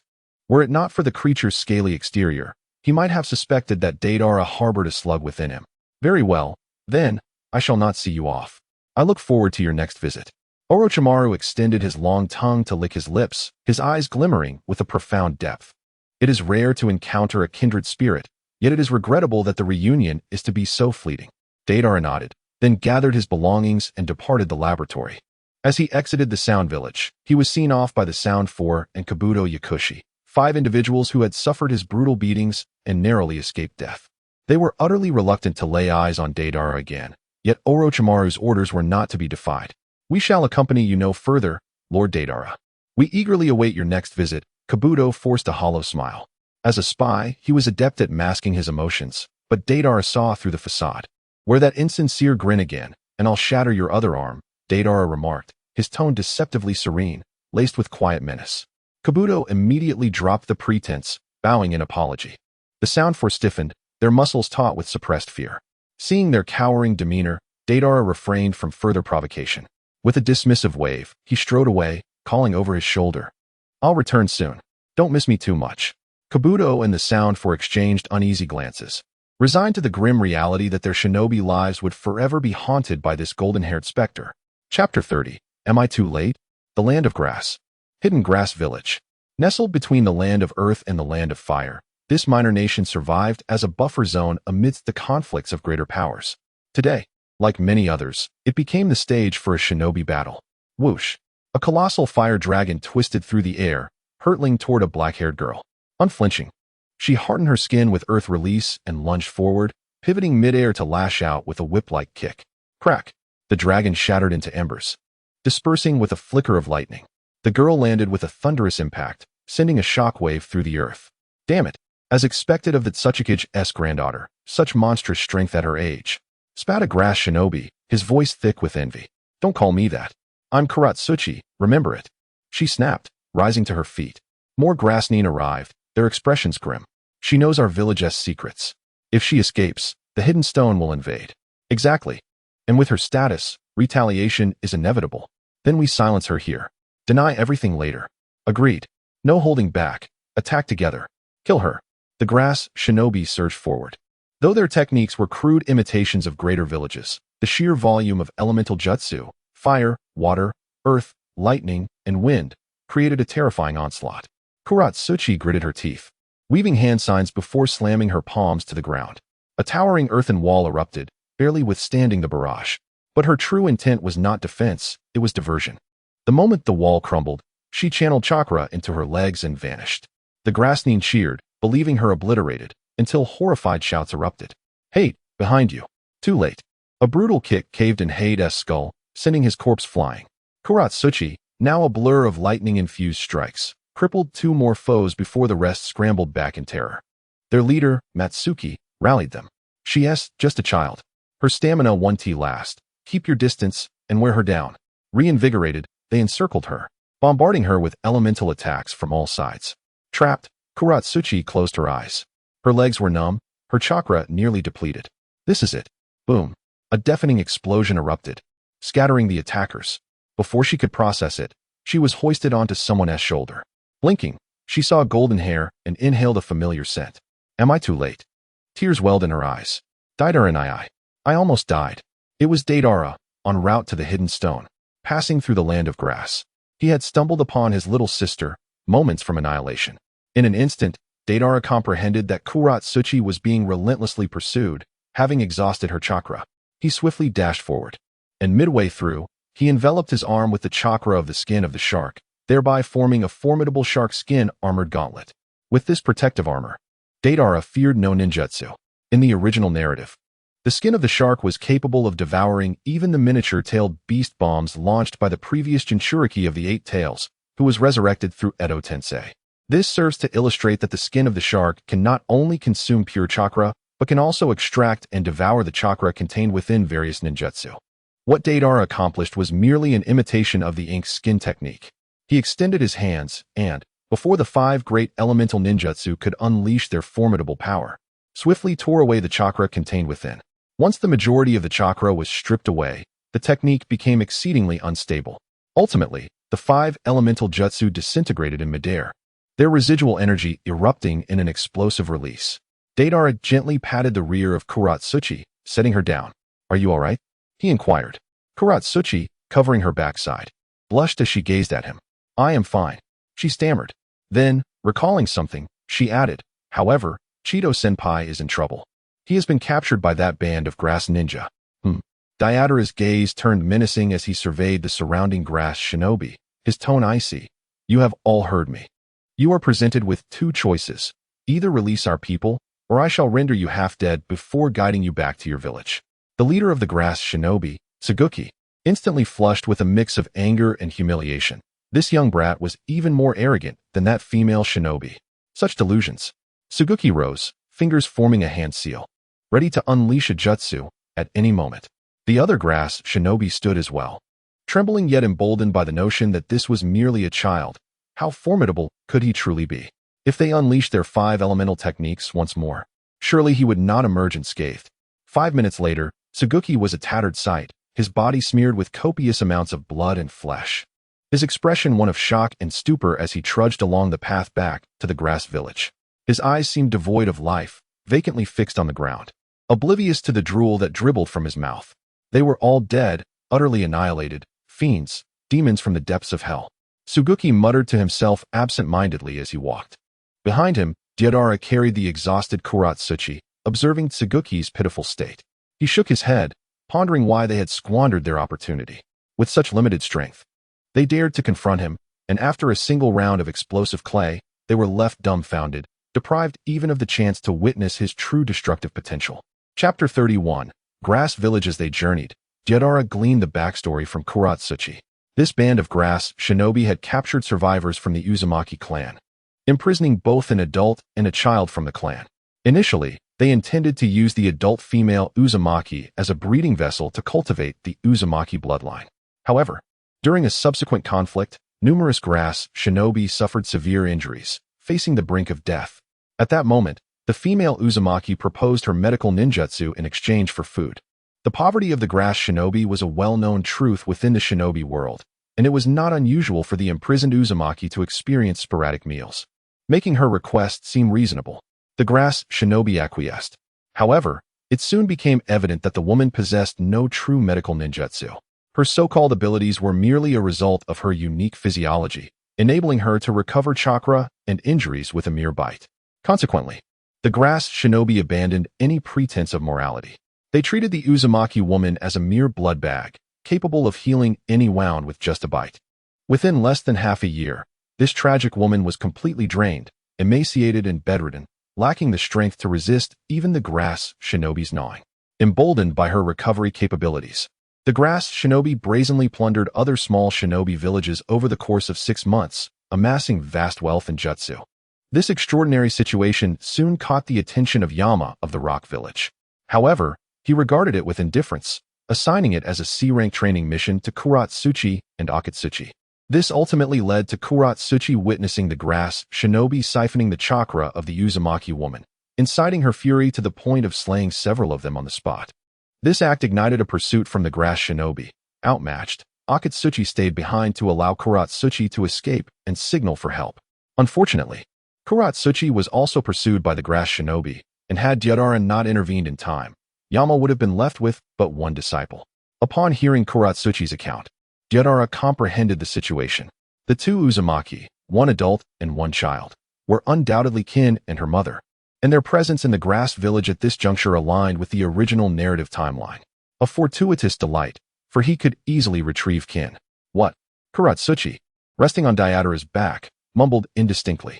Deidara was suddenly overcome by an inexplicable sense of anxiety, akin to being caught in an act of infidelity. He hastily replied, "It's nothing, you must be imagining things." Upon entering the village of grass shinobi, Deidara's immediate impression was one of chaos. The environment was exceedingly dismal, resembling a den of bandits.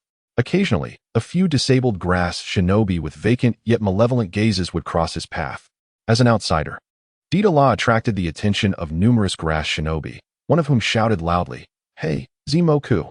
"Who are they?" Zimoku, who was leading the group, did not respond, continuing to move forward like a soulless automaton. "They're all dead," the crowd murmured in response. Despite the grass shinobi's skills being inferior to those of the great shinobi villages, they could sense something was amiss with Zimoku. "Be on guard," someone shouted, prompting the grass shinobi to spring into action, gradually surrounding Deidara. "Stop. State your name," demanded a figure emerging from the ranks of the grass shinobi. His countenance stern and his demeanor unfriendly. He was the leader of the village of grass shinobi, Iritsukikichi. Recently, a group of rock-hidden shinobi had infiltrated their village to uncover their secrets, and now another individual had entered their territory, leaving no room for complacency. Deidara surveyed his surroundings, dismissing the grass ninjas with a mere glance. "I am Deidara, often hailed as the prodigious ninja of Awagakure, and you may also refer to me as the master of explosive artistry. I can bear the title." "What utter nonsense!" Iron Grass Huijing furrowed his brow, then spoke with a grave tone. "Reveal your intentions, or you shall not leave the village of grass." One of the grass ninjas approached, stating, "Leader, that female ninja on his back is the one who previously spied on our secrets. We cannot let them escape." This remark prompted Iron Grass Huijing to alter his demeanor, subtly signaling to the others. Consequently, a multitude of grass ninjas began to position their hands together. Should any untoward event occur, this posture would allow them to form seals instantly, unleashing a wave of ninjutsu to restore tranquility to the world. Deidara shook his head in resignation, stating, "I have come here solely to retrieve my senior brother, the rather rotund ninja. Additionally, I intend to take those 2 members of the Uzumaki clan with me." Iron Grass Huijing, amused yet infuriated, retorted, "Are you aware of what you are saying? This is the Hidden Grass Village, home to over 300 grass ninjas, and we hold the advantage. Do you aspire to emulate the third Raikage in a one-against-many scenario? What a ludicrous notion. Is it not possible?" Deidara tilted his head slightly. Iron Grass Huijing, sensing the apparent folly of the young IWA ninja before him, chose not to waste further words. With a wave of his hand, he signaled the grass ninjas to take action. "Charge! Kill!" The grass ninjas, seasoned by years of conflict, were accustomed to roaring before battle to ignite their fighting spirit. Over 100 grass ninjas unleashed a cacophony of battle cries as they surged forward. accompanied by a flurry of shuriken and kunai flying from various angles. In an instant, a deluge of attacks enveloped Deidara. Truly, he was courting death, insisting on pursuing unnecessary endeavors. Deidara murmured softly, and an immense surge of aquatic chakra erupted from his being, transforming him into a form reminiscent of a merman. This metamorphosis significantly amplified both his strength and speed. With a powerful thrust of his leg muscles, he ascended into the sky, while a scaled tail, known as the Crimson Tail, sprouted from his lower back. The Crimson Tail deftly whipped around, encircling Kuratsuchi on his back, effectively shielding her from the piercing attacks of shurikens and other projectiles. Clashing sounds echoed as the grass ninja's shurikens and kunai were effortlessly thwarted by Deidara's aquatic form, producing mere sparks upon contact without any real effect. Realizing that conventional weaponry was futile against an adversary with such a unique physique, Iron Grass Hironaka commanded the grass ninjas to engage in ranged attacks. Under normal circumstances, this would have been a sound strategy. However, he had underestimated Deidara's capabilities. For his prowess extended beyond mere physical attributes. His ninjutsu was formidable as well. Water release, great exploding water collision. A formidable torrent of water erupted from Deidara's mouth, swiftly coalescing into a massive bubble with a diameter of several hundred meters. His ability to utilize the water release technique was attributed to the aquatic chakra inherent in his merman form, having originally been a peculiar fish. And having spent considerable time in the hidden mist village, he had naturally accumulated water chakra over the years. Thus, Deidara was able to harness this chakra to execute a grand-scale water ninjutsu, effectively conjuring forth a lake.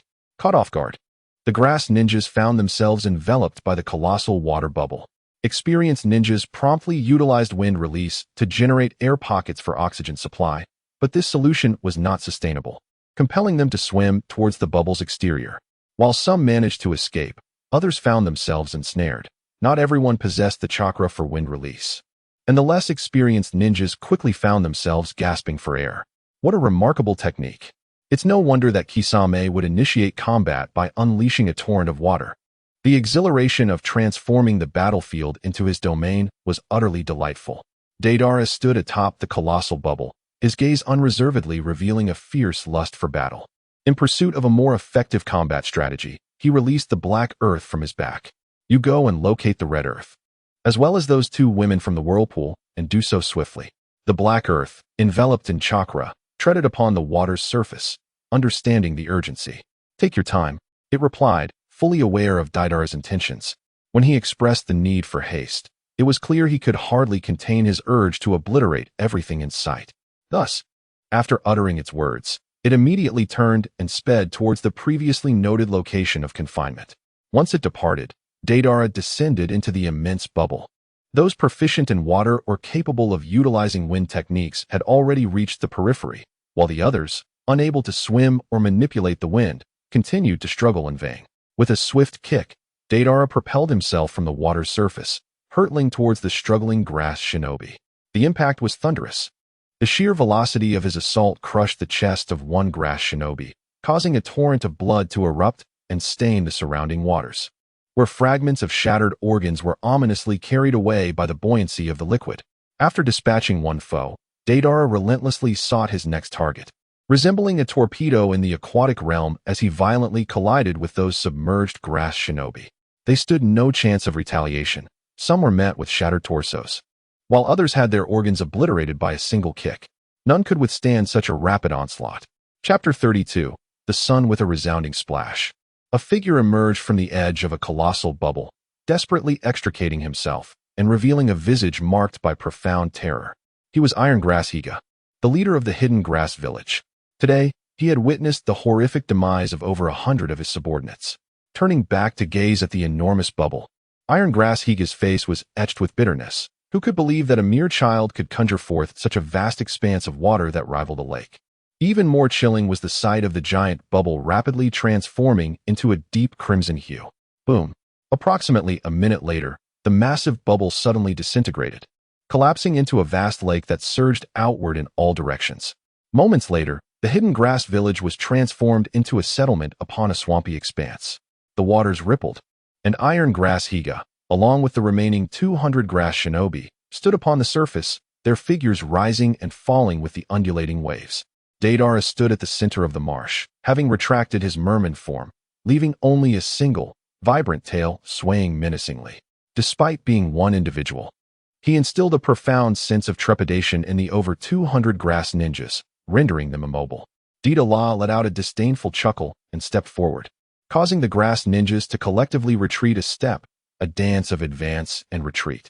They backed away several paces, and it was only then that the leader of the grass ninjas, Tai Chao Hui, realized that he was, in fact, gripped by fear. His face flushed with heat. A feeling of embarrassment washed over him. After this battle, it seemed his position as the leader of the grass ninjas would come to an end. The number of grass ninjas was already scarce, and now, with nearly 100 of them fallen, it would be remarkable if his subordinates did not rise against him. He inhaled deeply, steeling himself. If that were the case, he would fight tooth and nail, determined to slay the adversary before him. Even if he were to lose his leadership, he could redeem himself through valor, sparing his own life in the process. Fear not, my comrades. He is but a child. How much chakra could he possibly possess? After unleashing such an extensive jutsu, his chakra must be nearly depleted. We shall employ our collective ninjutsu. Together, we can overwhelm him. The advantage still lies with us, the grass ninjas. Upon hearing Tai Chao Hui's rallying words, the grass ninjas found their fear dissipating. Indeed, they thought, the leader is correct. Let us unite and vanquish this child. Glory shall forever belong to the village of grass ninjas. The advantage is ours. Together we shall prevail. As their fervor mounted, the grass ninjas successfully deceived themselves, seemingly unafraid of death. They quickly arranged themselves into formations, aligned according to the elemental properties of their chakra. The water-style ninjas struck first, fingers flying as they formed seals. A dozen water dragons surged skyward, coalescing into a colossal dragon with a diameter of several meters. Its eyes fixated upon Deidara, seemingly imbued with life. In ordinary circumstances, even when employing collective ninjutsu, these grass ninjas would not have been able to conjure such an enormous water dragon. The accomplishment was solely due to the vast expanse of water created by Deidara moments prior, which allowed the grass ninjas to conserve significant amounts of chakra and summon an even grander water dragon. Fools, you dare to utilize the water I have created. Deidara found himself at a loss for words. The caliber of these grass shinobi was truly disheartening. They brazenly utilized his chakra, which lingered in the water. Without hesitation, he wielded it as a weapon, manipulating the chakra within the water to expel the foreign essence from the body of the water dragon, then redirecting its head towards the grass shinobi. Thank you for assisting me in shaping my jutsu. Now, I return it to you. The grass shinobi, witnessing the water dragon pivoting towards them, were struck with horror. What is happening? Our chakra has been expelled. Was it that little brat's doing? He still possesses chakra.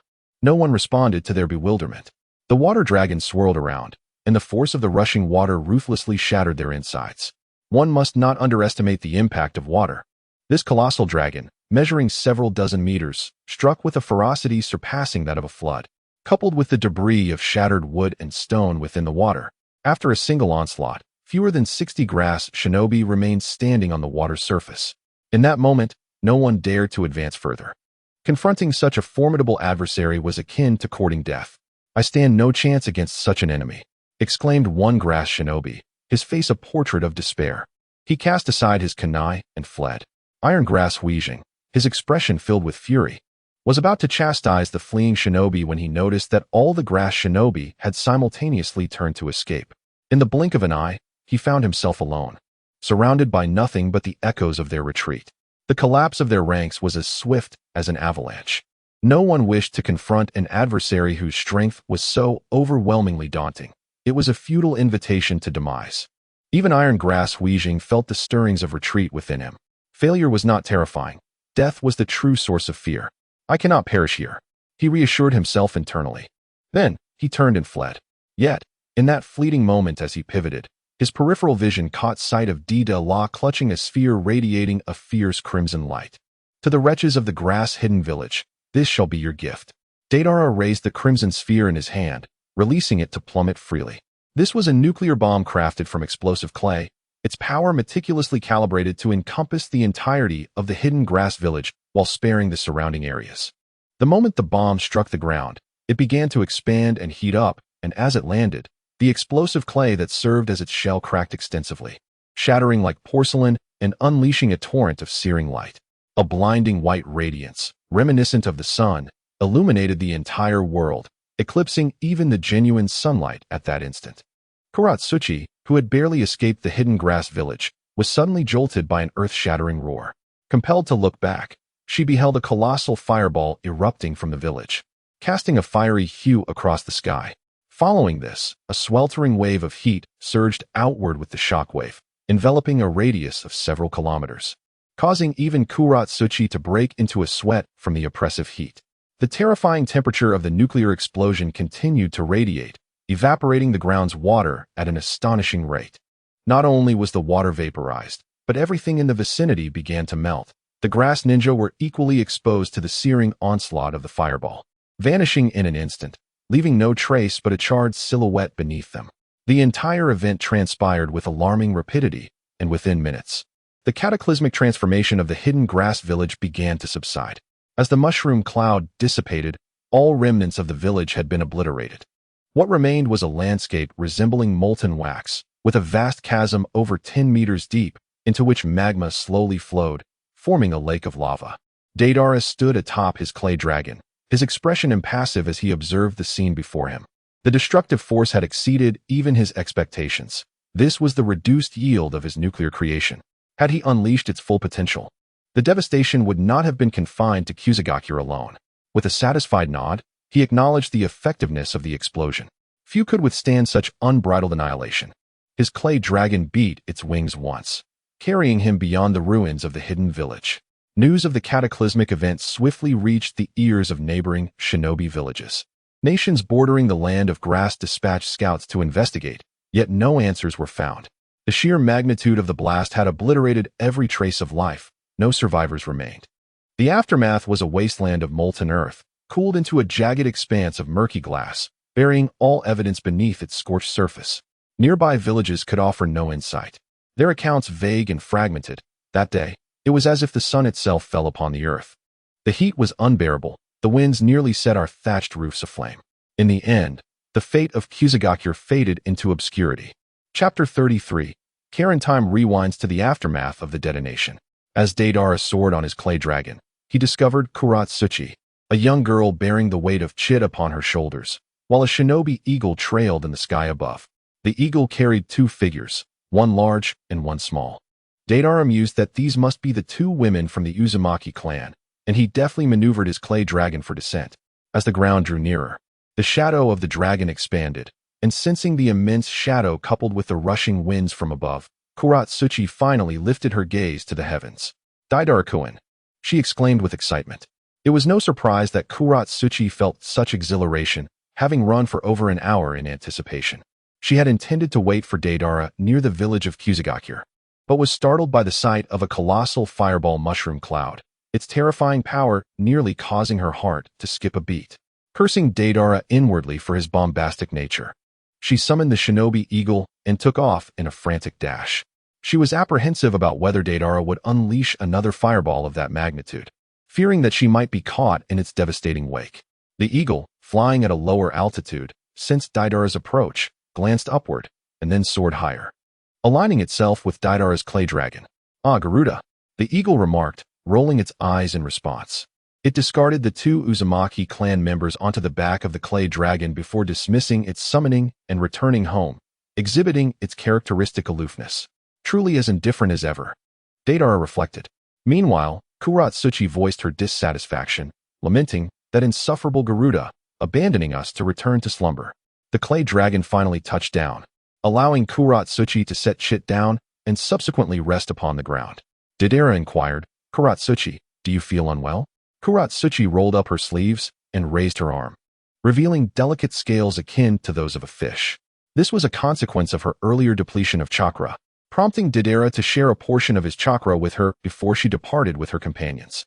However, this chakra could not be utilized for an extended period, as it would lead to physical distortions, manifesting in the form of numerous fine scales now adorning her arm. Indeed, Deidara offered little explanation, for a thorough understanding would necessitate a discourse on the intricacies of nuclear energy. Placing his fingers upon the arm of Kuratsuchi, he absorbed the chakra of the tailed beast, causing the delicate scales to vanish, along with the trace nuclear radiation within Kuratsuchi's body. Subsequently, Deidara approached the two members of the Uzumaki clan. The younger one appeared fraught with anxiety, while the elder was barely clinging to life, resembling nothing more than a skeletal figure, as if all vitality had been drained from him. Gazing at the young Uzumaki girl, a wave of recognition washed over him. This was Karui, her eyes devoid of luster. She trembled as she extended her arm, pleading, "Please, kind sir, do not harm my mother. Take me instead. I can aid you in healing your wounds." Deidara paused for a considerable time before speaking. "Do I appear to be injured?" This question left Kankuro at a loss for words. During her time in the hidden grass village, her sole purpose had been to serve as a vessel of vitality, providing chakra and healing to others. Beyond that, she was unsure of her role. Faced with Deidara's refusal, Kankuro found herself momentarily immobilized, instinctively stepping in front of her mother to shield her. "Rise, for I have come to rescue you. I mean you no harm." Huh. Kankuro stood there, bewildered. Deidara circumvented her and knelt before her mother, placing his fingers delicately upon the carotid artery. The frailty of her condition was palpable. In the body of an ordinary individual, she would have succumbed long ago. It is only the members of the Uzumaki clan who possess the fortitude to endure such a state. Deidara clicked his tongue, reflecting on how, at times, a robust vitality can be a double-edged sword. For the weak, it merely renders them susceptible to exploitation, making even the thought of death a distant yearning. However, upon encountering him, Deidara, this nightmare was destined to conclude. With a mere thought, he channeled a substantial amount of nuclear chakra into her mother. The Uzumaki clan harbors a unique trait. The vitality loss can be replenished through the absorption of considerable chakra. Yet, ordinary chakra lacks this restorative effect, as it is insufficient. Only a copious amount can convert excess chakra into life force post-absorption. Conservatively estimated, one would need to absorb at least the equivalent of 4 Kakashi's worth of chakra to meet the minimum requirements for restoring vitality. Following the infusion of nuclear chakra, a significant portion still dissipated into the air, transforming into natural energy. Deidara furrowed his brow, realizing that the chakra he had infused was still his own and could not be transformed into the woman's chakra unless she possessed the ability to absorb chakra. It seemed that among the Uzumaki clan, this capability was solely held by Nagato, who wielded the Rinnegan. Deidara mused to himself, "I can only treat a dead horse as if it were alive. After all, inaction leads to death." He then placed another finger upon the arm of the woman from the whirlpool, channeling wind-style chakra to slice through her skin, injecting the cells of immortality through the wound. A hissing sound akin to steam escaping erupted as the immortality cells, though less invasive than the cells of Hashirama, proved to be quite challenging to control. The foremost issue lay in their volatile and chaotic nature. After injecting only a small portion, the woman's body began to sprout an abundance of shark-like scales. Should this continue, she might undergo a grotesque transformation into a massive, scaled mass of flesh. Upon halting the injection, the growth of the scales ceased. That was sufficient. Although some chakra would still be lost, I am not lacking in chakra. With the introduction of the immortality cells, the chakra infused would be absorbed and assimilated by the host, transforming into vital energy. Gradually, the whirlpool woman's physique began to thrive on the foundation of the immortality cells, rapidly proliferating and filling out from her previously gaunt and emaciated form. Moments later, she returned to her normal stature, her complexion rejuvenated with color. Most striking, however, was her once dry and graying hair, which now visibly returned to a vibrant red after absorbing a significant amount of nuclear chakra. "Mother," in a nearby corner, Cheyenne witnessed this transformation and wept with joy, involuntarily calling out. Perhaps hearing her name, the woman's eyelids fluttered several times before she abruptly opened her eyes. "Cheyenne, mother." The two embraced, tears streaming down their faces, at which point the woman became acutely aware of her body's remarkable transformation. A sensation of unprecedented lightness enveloped her. She felt better than she had in her youth, as if reborn. "What has happened to me?" she questioned in bewilderment. Wiping her tears, Cheyenne pointed at Deidara and said, "Mother, it was this brother who saved you." Raising her gaze, the whirlpool woman noticed 3 outsiders, one standing behind Cheyenne and 2 resting beneath a nearby tree. She quickly rose to her feet, then knelt on the ground, performing a deep bow of gratitude. Her forehead pressed against her arm. The whirlpool woman wept with joy, acutely aware of her newfound vitality. Without a doubt, this transformation was the handiwork of the young boy before her. This realization led her to understand that he was not a villain coveting the heritage of the Whirlpool clan. Overwhelmed with gratitude, she expressed, "Thank you for your immense kindness. I have no means to repay you, but should you require anything, I shall do my utmost to repay your generosity." Deidara assisted her in rising. "There is no need. I have no tasks for you." "How can that be? Having received such immense kindness, I cannot feel at ease without offering something in return. However, I truly have nothing for you to do. Perhaps we can discuss it later." "Well, if that is the case," the woman from the vortex replied, a hint of unease in her voice. Ever since the destruction of her homeland, every encounter had been with those who coveted her beauty, her sealing techniques, her bloodline, and so forth. Now, encountering Deidara, who had saved her without seeking recompense, left her feeling somewhat disoriented. "By the way, what are your names?" Deidara inquired again. While he was aware of Xiangling's name, it would not do to mention it directly. As for her mother's name, he truly did not know. "I am called Chuanami." The woman from the vortex hesitated before ultimately omitting her surname. She then embraced her daughter and said, "This is Xiangling, my daughter." Deidara nodded. "If you have nowhere to go, would you consider joining a Wagakure?" Upon hearing this, Chinamami's pupils constricted to the size of pinpoints, as painful memories of Kusagakure surged back, causing her to tighten her embrace around Sakan. "Mom hurts," Sakan gasped, discomfort evident in her voice. Startled, Chinamimi quickly released her. Deidara, sensing the situation, added, "You won't be compelled to engage in life-draining activities. You must have sensed it. My cells possess a vitality far more extraordinary than your Uzumaki lineage." This was indeed true. Chinamimi felt the almost boundless life force of the eternal cells within her and understood that Deidara likely regarded her Uzumaki traits with disdain. Relieved, she lowered her guard. "Then I shall trouble you. I look forward to your guidance." Chinamimi bowed respectfully. Sakan echoed, "I look forward to your guidance as well." Chapter 34. A push for Konohagakure. What did you say? Uchiha Shursui of Konoha is dead, or did he take his own life? In the Tsuchikage's office, Inoki stared blankly at the documents spread across his desk. This was urgent intelligence hastily delivered by a spy from a Wagakure concealed within Konoha. Sitting in his chair, Inoki perused the report, a mixture of astonishment and satisfaction coursing through him. He had not anticipated that Konoha, founded upon the legacies of the Senju and Uchiha clans, would reach such a point of opposition with the Uchiha after losing the Senju. He mused to himself, "Sarutobi Hiruzen, you have ultimately become lost in the sea of power, unable to extricate yourself." The trivial matters of Konoha were somewhat known among the major ninja villages, particularly as one of the founding clans. The Uchiha were recognized for never having produced a Hokage. Even the second Hokage had banished them to the outskirts of the village after assuming office, displaying a blatant lack of compassion. Now, having reached a state of antagonism, tensions had been mounting for years, and with the death of Uchiha Shursui, it seemed there was no room left for reconciliation.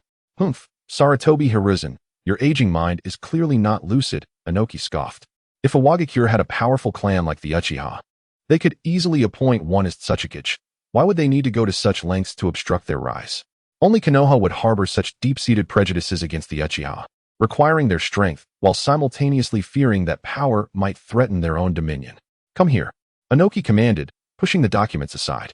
Suddenly, a masked ninja appeared before him, kneeling on one knee. "Contact our informants within Konoha.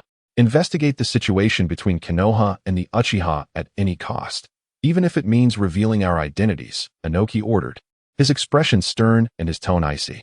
"Yes, Tsuchikage." The Umbu ninja spoke little, promptly departing to carry out the task. Inoki floated to the window, gazing towards the land of fire. "Sarutobi, regardless of the path you and the Uchiha have chosen, a Wagakure shall certainly give you a nudge, ensuring that Konoha loses its very arms." Not long after, the door to the Tsuchikage's office was forcefully flung open. The door slammed against the wall with a thunderous crash, nearly coming apart at the hinges. Inoki turned, dark clouds gathering on his brow. "Deidara, you insufferable brat, are you staging a rebellion?"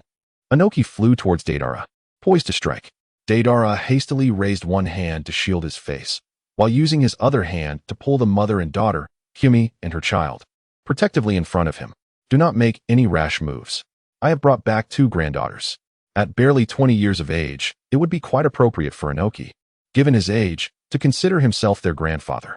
However, Inoki was too preoccupied with his anger to ponder such matters. He directly yanked Deidara over and pummeled him with a barrage of punches, only relenting when he felt a sharp pain in his lower back, which had given way with a crack. Although his back was sore, he found it far more uncomfortable to refrain from administering a thorough beating to this rebellious disciple.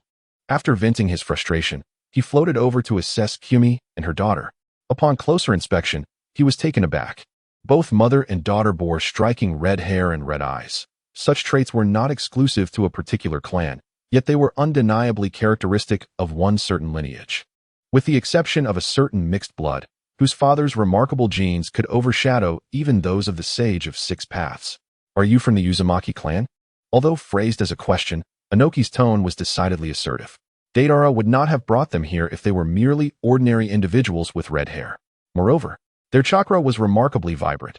Only a ninja proficient in chakra refinement would exhibit such liveliness, whereas an ordinary person would have dormant chakra within their bodies. Kyumi bowed slightly and replied, "Yes, Lord Tsuchikage, we are both survivors of the Uzumaki clan." Faced with one of the 5 great shinobi villages Tsuchikage, she felt a hint of apprehension, fearing he might be difficult to converse with. "There is no need to be nervous," Inoki reassured her, after a moment of contemplation. He picked up a document from the shelf and handed it to them. "Since Deidara brought you here, I shall permit you to stay. However, you must still undergo the necessary scrutiny. Take this document. Once you leave this place, someone will guide you through the examination process. If you pass, arrangements will be made for your accommodations." Kyumi accepted the document, overwhelmed with gratitude. "Thank you, Lord Tsuchikage." In just a few short days, their status had transformed from that of refugees to members of a great ninja village, and the stark contrast brought tears to her eyes. Subsequently, Kyumi and her daughter exited the Tsuchikage's office, as Inoki seemed to have matters to discuss with Deidara and the others. The ruffians from the Cloud Village have been restless again, persistently harassing the border villages and towns along the coast. The daimyo has issued a mission to eliminate these Cloud ninjas. Inoki distributed several pieces of intelligence to Deidara and the others, detailing the transgressions committed by the Cloud Village at the border. Deidara received the intelligence and casually glanced over it. Suddenly, his eyes widened, and he exclaimed, "Inoki, your tenure as Tsuchikage has reached its limit. Is this what you call harassment? You have already intruded 10 kilometers into our coastline. Why not let them into the village as well?" Inoki did not indulge him, clenching his fists and striking twice. "We risk our lives in battle. Have you counted how many elite shinobi we have left in our village? Our ranks are a mix of talent and mediocrity. If you do not grow stronger quickly, we may find ourselves outmatched even by Sunigakure." In conclusion, he muttered, "There are hardly any capable ones left, leaving an old man like me, half buried in the earth, still occupying the position of Tsuchikage." Deidara chuckled sheepishly, his innate talent and rapid growth causing him to nearly overlook the overall weakness of the Iwagakure village. The village's deficiencies do not lie within the ranks of lower-tier combatants. On the contrary, Iwagakure boasts a considerable number of capable ninjas in that category, ranking among the top in the 5 great shinobi villages. However, when it comes to high-tier combat strength, it appears as if their capabilities have been drastically curtailed, as they can scarcely produce a handful of elite ninja at the level of a Kage. One Jinchuriki has already fled, while another, though a formidable warrior, is reclusive and aloof, rendering him unsuitable for the position of Tsuchikage. Others possess various shortcomings, which directly results in the elderly Inoki remaining in the role of Tsuchikage, enduring to the point of suffering from a herniated disc. "Oh, old man, do not fret. Allow me, Deidara, to unleash a barrage, ensuring that those Cloud shinobi are evenly scattered along the entire coastline." "What about the ordinary civilians, you ask?" Deidara, "Huh, you old fool, do you not trust my perception? Would I harm an innocent? Nonsense." The skepticism in Inoki's gaze remained unwavering, were it not for the village's dire poverty, forcing the ninjas to frequently undertake missions elsewhere and thereby straining their combat capabilities. He would have hesitated to dispatch Deidara's team. A misstep could tarnish the reputation of Iwagakure, and the daimyo might reduce their funding as a consequence. In any case, be cautious. With a complex heart, Inoki handed the mission scroll to Deidara, adding anxiously, "Kuratsuchi. Keep an eye on him." Kuratsuchi smiled brightly. "Rest assured, Grandpa, I will certainly keep an eye on Deidara." Only then did Inoki feel a modicum of reassurance, unaware that Kuratsuchi's mind was already filled with disdain, questioning who could possibly reign in this explosive artist. She merely wished to thrash a few Cloud ninja and enjoy the seaside scenery. Chapter 35. The Jinchuriki of Two Tails, the Land of Lightning and the Land of Earth, in reality, do not share a border. Their territories are separated by a vast ocean, yet the Cloud Village's penchant for aggression knows no bounds. They engage in pillaging, looting, and destruction, driven solely by the desire to plunder resources to enhance their own strength. To the northeast of the Land of Earth lies the Moon Marsh Bay. This area boasts a bustling coastline, once frequented by countless merchant ships engaged in trade. However, recently, Moon Marsh Bay has descended into eerie silence, plagued by unidentified ninjas who wreak havoc and slaughter indiscriminately, instilling fear in everyone who dares to linger. Only those impoverished or otherwise unable to leave remain. A few ragged men cautiously peeked out from an alley, surveying their surroundings before whispering, "No one seems to be around. Let us hurry and find food." Others nodded in agreement and rushed out, targeting the rice shops. The violence of the rogue ninjas had made even acquiring food a daunting task, forcing them to observe from the shadows, waiting for the streets to clear before venturing out to scavenge. Today, they had finally seized an opportunity, and thus hastened to loot a rice shop. Bang! The door of the rice shop burst open, and the men's eyes lit up. Rice, all of it rice. The leader immediately grabbed a handful, stuffing it into his mouth and chewing eagerly. "Yahai Juro, it's all food. Quick, stash it away. We'll all have something to eat." His eyes sparkled with excitement, yet no one responded. Out of the corner of his eye, he noticed a large pool of crimson gradually spreading, accompanied by mocking laughter. "Hey, Yaidu, you really hit the jackpot. There are indeed fools who think they can come out when no one is around." The leader's face turned ashen, his lips trembling uncontrollably. "Spare me. TSK. More tiresome pleas for mercy. Do these peasants from the Land of Earth have anything to say apart from begging?" Yaidu, a short-haired man with a white hue, scratched his head, displaying a look of irritation. As the Cloud Ninjas closed in, their raucous laughter filled the air. "Oh, come on. Yaidu, these country bumpkins are already scared out of their wits. Do you expect them to fight back with harpoons?" "Ha." Yaidu, exasperated, muttered useless, and approached the still-living civilian with a kunai in hand. Thud! The kunai pierced the man's carotid artery, blood gushing forth and staining the ground. "Huh." Dying from blood erupted into the air, mingled with chunks of flesh, splattering across the ground. The lower half of Yidyu staggered forward due to inertia, while the black soil parted momentarily. After a few steps, that severed body collapsed onto the ground, devoid of strength. Everything transpired with astonishing swiftness. The Cloud Shinobi stood dumbfounded, shocked into immobility. They had merely witnessed Yidyu lunging forward to throw a punch, only to see his own body explode, the upper half disintegrating in an instant. Was this the technique of that Awagakure kunoichi? No. Yumu quickly discerned that with the kunoichi's prowess, she could not have executed such a lethal strike against Yidyu. She raised her gaze towards the distant woods, where a towering tree swayed violently, a shower of leaves cascading down for unknown reasons. Huff! At the treetop, Deidara exhaled a breath of heat. Crouched upon the tree, clutching the bloody count, he noticed the bark beneath him riddled with cracks. Should he fire again? The recoil of the bloody count would likely shatter the tree. He shifted to another tree and continued to aim the bloody count at the Cloud Shinobi. This time, the barrel was aimed directly at Yumu. While observing the distant woods, Yumu suddenly felt an alarm blaring in her mind, every hair on her body standing on end. She was being targeted by something terrifying, the singular thought consuming her. Bang!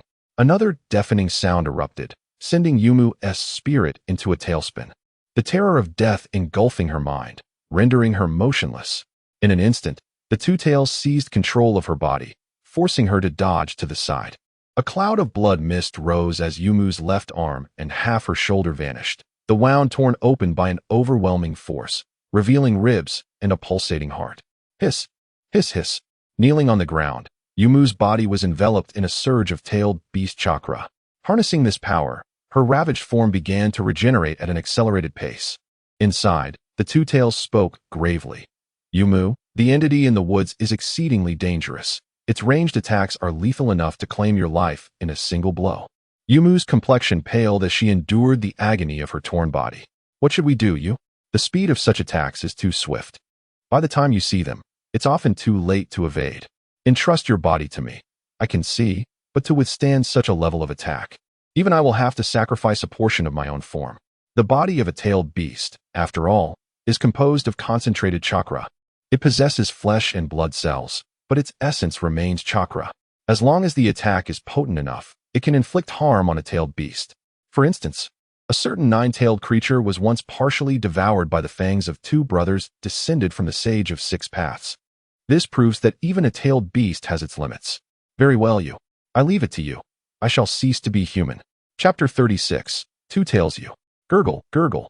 The two tails took control of Yumu's body, an immense surge of tailed beast chakra pouring forth, her skin peeling away, gradually replaced by the exterior of the tailed beast. Tailed beast transformation, stage 1. Bang! Another familiar, deafening sound erupted, the brass-colored bullet distorting the air around it. This is the weapon, purely a ninja tool? Such a tool could unleash such formidable power. Yu's gaze sharpened, fixated on the bullet fired from the bloody count. It was too late to evade. You could only raise a tail to shield herself. With a dull thud, the bullet shattered the tail and continued forward, using that brief moment of obstruction to sidestep the attack. The ground erupted into a massive crater. This is no ordinary ninja tool. It has existed for over a millennium, yet I have never encountered such a monstrous weapon. Even the Raikage would likely be torn through his lightning armor with a single hit. Swish. After missing its target, sounds of rustling emerged from the woods. Yumu turned sharply, her gaze icy. Indeed, that individual has intervals between attacks, and he must change positions each time. To retaliate, we must seize this moment. Whoosh, whoosh, whoosh. A significant amount of yin and yang chakra emanated from the tailed beast exterior, coalescing into spherical forms before Yumu. Yin Yang 2. 8. Tailed beast ball. Gulp. You swallowed the chakra sphere, the earth beneath her buckling under the weight of the concentrated chakra, forming a depression. However, this did not hinder her. You raised her head and opened her mouth, then unleashed the high-pressure tailed beast ball towards the woods with great force. Boom. A blazing wave of light obliterated everything in its path, the ground carved into a vast chasm, accompanied by blinding white light and an eardrum-shattering explosion. The world fell into silence. The distant woods vanished. Is this the power of the two tails? The surrounding cloud shinobi stared in disbelief, involuntarily swallowing hard. Even though Yumu was their ally, they felt a deep-seated fear of her strength. What do you think, Yu? Did that sinister individual perish? In the mental realm? Yumu anxiously inquired. You did not respond immediately, instead gazing in shock at the cleared ground where the tailed beast ball had struck, murmuring, "He is not dead, and his chakra is terrifyingly potent. As a tailed beast, my innate perception is extraordinarily acute, possessing instincts 100 times sharper than a wild beast." Previously, Deidara had intentionally concealed his presence, which is why I did not detect him immediately. After being targeted by the tailed beast ball, he was compelled to utilize the power of the shark skin for defense. This led to the unrestrained release of the chakra aura from the shark's skin. Boom. A violet-blue pillar of chakra shot upwards, piercing the clouds. Gradually, the light dissipated, revealing the ground below, where the violet-blue chakra spun at high speed in a hemispherical form until its energy coalesced into a discernible shape. Deidara's body was enveloped in a translucent chakra layer, measuring an impressive 30 centimeters in thickness, resembling the distinctive cloak of a tailed beast, albeit in a hue leaning towards violet blue. An invisible force seemed to radiate from him, casting an ominous aura around. Yoli's eyes widened in disbelief, nearly causing him to spill blood. This is impossible. How could a mere human, not even a Jinchuriki, wield such a chakra cloak? The wooden figure in the realm of the mind found it equally incomprehensible. The intelligence regarding Jinchuriki was well known among the various villages, particularly in Awagakure, where it was understood that the only Jinchuriki were the old purple and Han. There was no way this golden-haired individual could be one. Yoli, he has copied your technique. He has plagiarized it. Dispose of him quickly. The wooden figure shouted. The opponent's tailed beast cloak instilled an overwhelming fear, more terrifying than that of an actual tailed beast, and the very ground around the golden-haired figure was on the verge of melting. Could it be that the old purple Jinchuriki has perished, and this one is the newly appointed Jinchuriki of the Four Tails? The wooden figure's thoughts spiraled into uncertainty. Yoli remained silent, raising his head to once again gather a tailed beast bomb. Deidara's gaze was tranquil as he began to part his lips, a colossal surge of nuclear chakra converging in his throat, casting a blazing purplish-blue radiance that illuminated the heavens and the earth. Mediocre imitator, I shall shatter you. The two tails clamped onto the tailed beast bomb, engulfing it before unleashing a torrential golden beam. The fervent gaze of Deidara radiated with light, heat, and impact. This was the epitome of art. True artistry must be vanquished by an even more transcendent form of creation, reduced to mere dust. The zenith of nuclear artistry. With a resounding crack, a robust stream of high-energy particles erupted from Deidara's throat, the violet-blue beam expanding exponentially, culminating in a torrent of light with a diameter of several dozen meters. The tailed beast bomb collided with the particle stream, but to its surprise, it was overpowered. As the energy was extinguished by the particle flow, a thunderous explosion ensued, scattering the excess energy and effortlessly obliterating the earth, transforming it into a molten state. The ground trembled violently, as if a tempest had swept through, upending everything in its path. Ultimately, both the particle stream and the tailed beast bomb, unable to release their energy, culminated in a direct explosion. A cataclysmic eruption birthed a mushroom cloud composed of extreme heat, dust, shockwaves, and various debris, darkening the sky. After a prolonged moment, the terrifying cloud gradually dissipated, revealing a massive crater several dozen meters deep and hundreds of meters wide. The soil above had turned into a molten fluid. Stepping on it would undoubtedly ignite flames. Once the chaos subsided, the area lay desolate.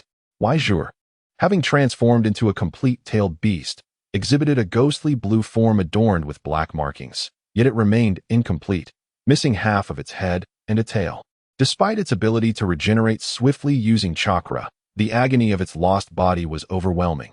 It was a tailed beast, not a super beast. Enveloped in such a violent explosion, it contemplated the despair of self-destruction. Waizhur, let me take control of the body. Waimor declared. Waizhur was taken aback. You still wish to fight him? Impossible. I must retreat. That golden-haired imp is too monstrous. He cannot be allowed to live. I must relay this information back to the hidden cloud and request that Raikage dispatch more formidable warriors to eliminate him. Waizhur fell silent, reflecting. You are an almost perfect Jinchuriki ninja. If even you cannot defeat this little imp, what hope can others have? Unless the Raikage intervenes personally. Noticing Waizhur's expression, Waimor felt a flush of embarrassment. I merely jest. Besides, I refuse to believe this little imp can withstand an endless pursuit. Waizhur nodded, withholding his opinion. He mused. Waimor, you need not hesitate to express your desire to flee. There is no shame in it. For even I dread facing such a formidable adversary. In the realm of the mind, time seemed to stand still. Their dialogue lasted only a fleeting moment in the outside world. Silently, Waizhur and Waimor completed their exchange of control. Waimor reverted from full-tailed beast transformation and landed on the ground. The depletion of chakra was severe, and Waizhur's unfamiliarity with the fragility of the human body had rendered the vessel nearly broken. Every joint ached with a dull pain, and the muscles, likely severely strained, throbbed with discomfort at the slightest movement. Damn it! Waimor cursed inwardly, casting a final, bitter glance at Deidara before shouting, Everyone, retreat. The Cloud Ninja exchanged glances, then followed Waimor's lead in a hasty withdrawal. They had not engaged in combat, primarily because Waimor and that blonde imp exhibited power beyond measure, with attacks capable of reshaping the terrain. This was no ordinary ninja. They could come and go at will. Such ease was unfathomable. A commanding voice rang out. Suddenly, a somewhat youthful figure charged into the Cloud Ninja, darting with agility. Kuratsuchi executed a series of rapid kicks, dispatching several weaker Cloud Ninjas with lethal precision. A single strike rendered them either dead or maimed. The Cloud Ninjas, infuriated, shouted, Watch out for that little imp. Her kicking technique is devastating. In the midst of their warning, more Cloud Ninjas were sent flying, their innards spilling as they fell lifelessly to the ground. Scatter and flee. Upon witnessing this, Waimor shouted urgently. The Cloud Ninjas, highly disciplined, acted decisively, dispersing without hesitation. This strategy proved effective. Even if Kuratsuchi pursued, she could only eliminate one at a time, and those with stronger defenses would hinder her. Kuratsuchi, do not exhaust yourself chasing. Take them down one by one.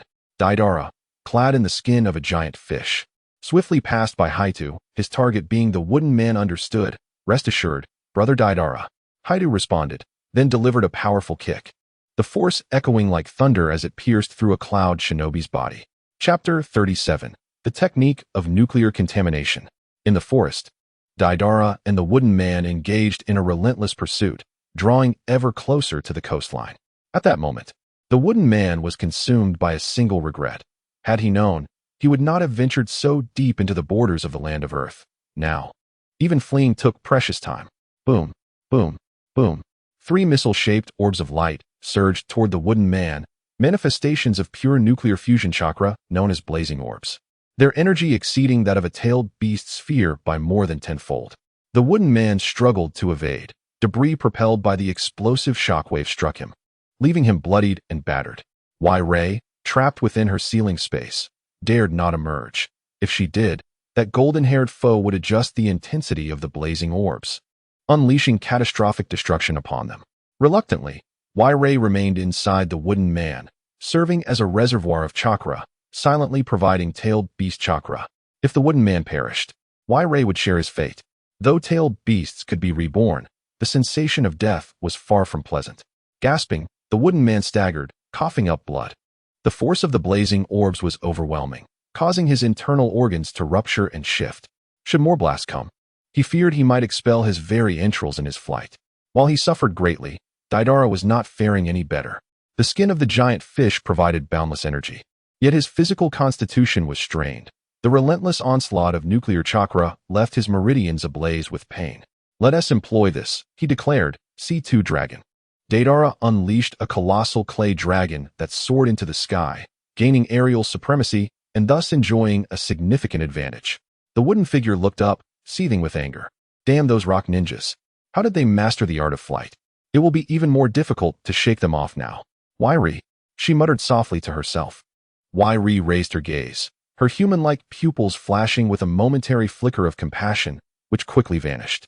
The wooden figure intended to partially transform into a tailed beast. Yet in her current state, even a partial transformation would inflict serious harm upon her body. "I can't afford to worry about that now." Quickly, Y-Ree.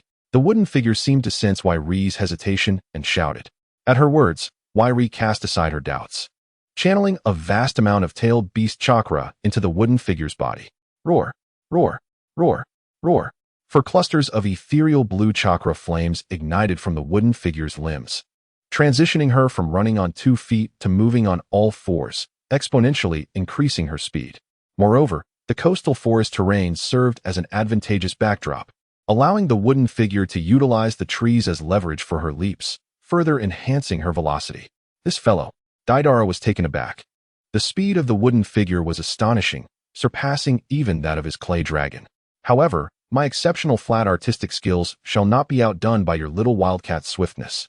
With that declaration, Deidara formed hand seals, raising his fingers, and the clay dragon opened its mouth, from which an intricately crafted miniature dragon emerged. With a flicker of thought, Deidara commanded his clay dragon to unleash a barrage of smaller dragons, each embodying both destructive power and remarkable speed, akin to high-velocity clay missiles. Bang! The diminutive dragon was expelled towards the wooden figure, detonating upon impact. "Huh, you've fallen for my ruse, you golden-haired brat. This is my escape plan." The latter emerged from the billowing smoke of the explosion, coiling his body and utilizing his tailed beast limbs to shield against the close-range impact, while propelling himself away with the force of the blast. How infuriating! Deidara's pupils constricted sharply. This insignificant wretch had actually outmaneuvered him. Moreover, she was ruthless even to herself, deliberately waiting for his explosive clay to detonate near her, leveraging the tremendous blast force to propel herself away at high speed. Yujito laughed triumphantly, putting distance between them before dropping onto all 4s, transforming into a streak of ghostly blue flames as she raced toward the shoreline. Within minutes, her feet met the ocean's surface. By channeling chakra beneath her soles, she could tread effortlessly upon the water. A small island loomed nearby, where a Kumogakure vessel awaited. Surely, that blonde fool wouldn't pursue her any further now that she had reached the sea. With a smirk, Yujito cast a taunting glance over her shoulder. Deidara had already dismounted his clay dragon, his gaze dark and unreadable as he plunged his hands into the water. Is he attempting a water release technique? She mused. So what? I'll be kilometers away soon. How far can his chakra possibly stretch to control the water? Just as she predicted, Deidara unleashed his water release. Towering aquatic serpents surged forth, churning the waves into violent swells. Yujito dodged and retreated, weaving between the watery onslaught while maintaining her sprint. As the distance widened, the once massive dragons dwindled in size, their force weakening until a single kick could shatter them. Oomph, the brat out of tricks. A smirk curled her lips before she twisted around, flashing a deliberately mocking grimace at the distant Deidara. Deidara faced her, expressionless, raising a solitary middle finger, a manifestation of a defeated dog's ineptitude. Yumu, instead of being angered, found amusement in the scene. However, mid-laughter, she suddenly coughed up a mouthful of black blood. What on earth is happening? Yumu's heart raced with alarm. Nothing seemed amiss, so why had she suddenly bled? Not only blood, but her flesh also showed signs of dissolution, her body overwhelmed by an unbearable searing pain. Yumu, stop. Something is terribly wrong with your body. Yuyo shouted in the realm of the mind. What is it, Yuyo? Yumu inquired, struggling as blood continued to pour from her. She too had sensed the anomaly within her body. It was not merely pain. Her very flesh was disintegrating, her skin crumbling like damp paper at the slightest touch. Poison? No. What kind of poison could be so devastating? Even the venom of the salamander Hanzo was not this horrifying. Yuyo gasped. In the next moment, Yumu's vision became a kaleidoscope of colors, the world around her blurring and swirling, leaving her with a sensation of vertigo. Yuyo, I can't hold on any longer. Take over my body. After uttering this final command, Yumu collapsed, succumbing to a profound unconsciousness. Yuyo's spirit surged into Yumu's form, her eyes widening in shock. This is it. We are doomed. In an unusual display of frustration, the typically graceful Yuyo cursed, for Yumu's condition was far beyond imagination. Even if she assumed control of Yumu's body, it would be futile. The cellular structure was ravaged by an unknown assault, even more insidious than mere cellular damage. Beyond that, Yuyo could sense nothing. All she knew was that Yumu's body was disintegrating, and at most, in 3 minutes, perhaps even 1, Yumu would become nothing more than a grotesque mass of flesh and blood. The sound of splashing water echoed as Yuyo, controlling Yumu's body, opened her eyes, only to be met with the sight of a golden-haired boy sporting an exuberant high ponytail. Deidara beheld the wooden figure opening its eyes, a cold smile gracing its visage. However, upon closer inspection, a flicker of surprise crossed his face. How is it possible for you to open your eyes? You must be Jinchuriki. Upon encountering this golden-haired imp, he inadvertently revealed his true name, leaving Jinchuriki astounded. Its name was a secret even the previous hosts had not known, disclosed solely to the current wooden figure. Who, then, is this golden-haired fiend? It appears to possess an abundance of knowledge. It seems that indeed, a brief respite is in order, for now. You are not yet destined to perish. Deidara, while speaking, extracted a syringe-equipped test tube and deftly punctured the carotid artery of the wooden figure. After administering the entire concoction, he exhaled in relief. As the agent coursed through the figure's body, it became evident that Yumu could no longer exert control over her corporeal form, which had succumbed to paralysis. Immediately, Deidara plunged one hand into the sea while placing the other upon Yumu's back, extracting the concentrated nuclear radiation contained within. This was the secret technique, nuclear waste technique. By infusing copious amounts of nuclear radiation into the water, the resultant nuclear waste posed a far greater threat than ordinary water. Yumu was but a case in point. It appeared she was combating a mere water dragon, when in fact she was ensnared in a treacherous trap composed entirely of nuclear waste. After enduring several rounds of battle, the accumulation of nuclear radiation within her body reached a perilous threshold. Her survival was a testament to her formidable ninja constitution. The extraction concluded, Yumu's flesh ceased to dissolve, and under the nurturing embrace of the tailed beast chakra, steam began to rise as her body gradually healed. Unfortunately, the fish in the sea were not as fortunate. Immersed in nuclear waste, they met a swift demise, belly up, floating to the surface. The ocean was blanketed by a multitude of lifeless fish, creating a scene that was profoundly harrowing. Well, one might consider this a grim recompense for the plight of the coastal villagers after such a calamity. Deidara nodded. Since the nuclear radiation had been entirely contained, consuming these deceased fish would not result in radiation poisoning. However, the exterior and taste might be rather unappealing, as a significant portion of the fish flesh had deteriorated. Chapter 38, Capturing the Two Tails. The coastline of Moon Marsh Bay. Deidara sat upon the sandy shore, wringing out water from his drenched garments. He had been splashed by the waves stirred up by the previous deluge. It is entirely customary for one's attire to become soaked during a battle at sea. Before long, Kuratsuchi emerged from the forest, arriving at the water's edge. A glance revealed a disconcerting sight. Countless dead fish floated belly up on the surface, rendering the depths of the ocean nearly invisible. The scene was rather macabre, sending a shiver down Kuratsuchi's spine. Deidara, are you still engaging in fish bombing? That's illegal, she remarked incredulously. What fish bombing? I'm merely assisting the refugees by gathering some fish so they have sustenance, he retorted. Kuratsuchi rolled her eyes, clearly unimpressed by his feeble excuse. She then scanned the vicinity and inquired with curiosity, where's that Jinchuriki from the hidden cloud? Daida's body stiffened momentarily before he spoke. She escaped. There were reinforcements on the other side. Oh, is that so? Kuratsuchi felt an inexplicable sense of discomfort, unable to articulate what was amiss. It simply seemed unlikely that, given Daida's prowess coupled with aerial dominance, the two-tails Jinchuriki should have eluded capture. She mused to herself, perhaps among their reinforcements, there exists a formidable individual. After a brief respite, Daida and Kuratsuchi roasted a few fish to replenish the stamina expended in battle. Just as Daida had anticipated, the texture of these fish had indeed become peculiar, disintegrating upon contact. The flesh was largely normal, yet an indescribable, nauseating flavor lingered. After hastily consuming a couple of bites, Daida and Kuratsuchi embarked on their journey back to Awagakure. Meanwhile, as they departed, a golden-haired figure emerged slowly from the rocky cave of Tsukishima Bay, shouldering the body of the two tails, which was emitting wisps of steam. Deidara wrinkled his nose in distaste. The wooden man had fought vigorously and now exuded an indescribable sour odor after perspiring profusely. Not all young women possess a fragrant sweat. At that moment, Deidara found himself reminiscing about Kuratsuchi, whose perspiration was quite pleasant. Gazing in the direction Kuratsuchi had departed, Deidara quietly pondered how long his J-Ki Bunshin, a tangible manifestation created from the eternal cells of the jellyfish skin, could endure. Indeed, accompanying Kuratsuchi back to Awagakure, Deidara was merely a corporeal clone, indistinguishable from the original. Possessing flesh and blood, shaking his head, he endeavored to clear his mind of distractions. Deidara rose and hastened towards the village of sound, determined to deliver the wooden figure to Orochimaru for study. Such a unique entity as a tailed beast deserved thorough investigation. In the land of lightning, within the Raikage's office in the hidden cloud village, the fourth Raikage, A, paced restlessly.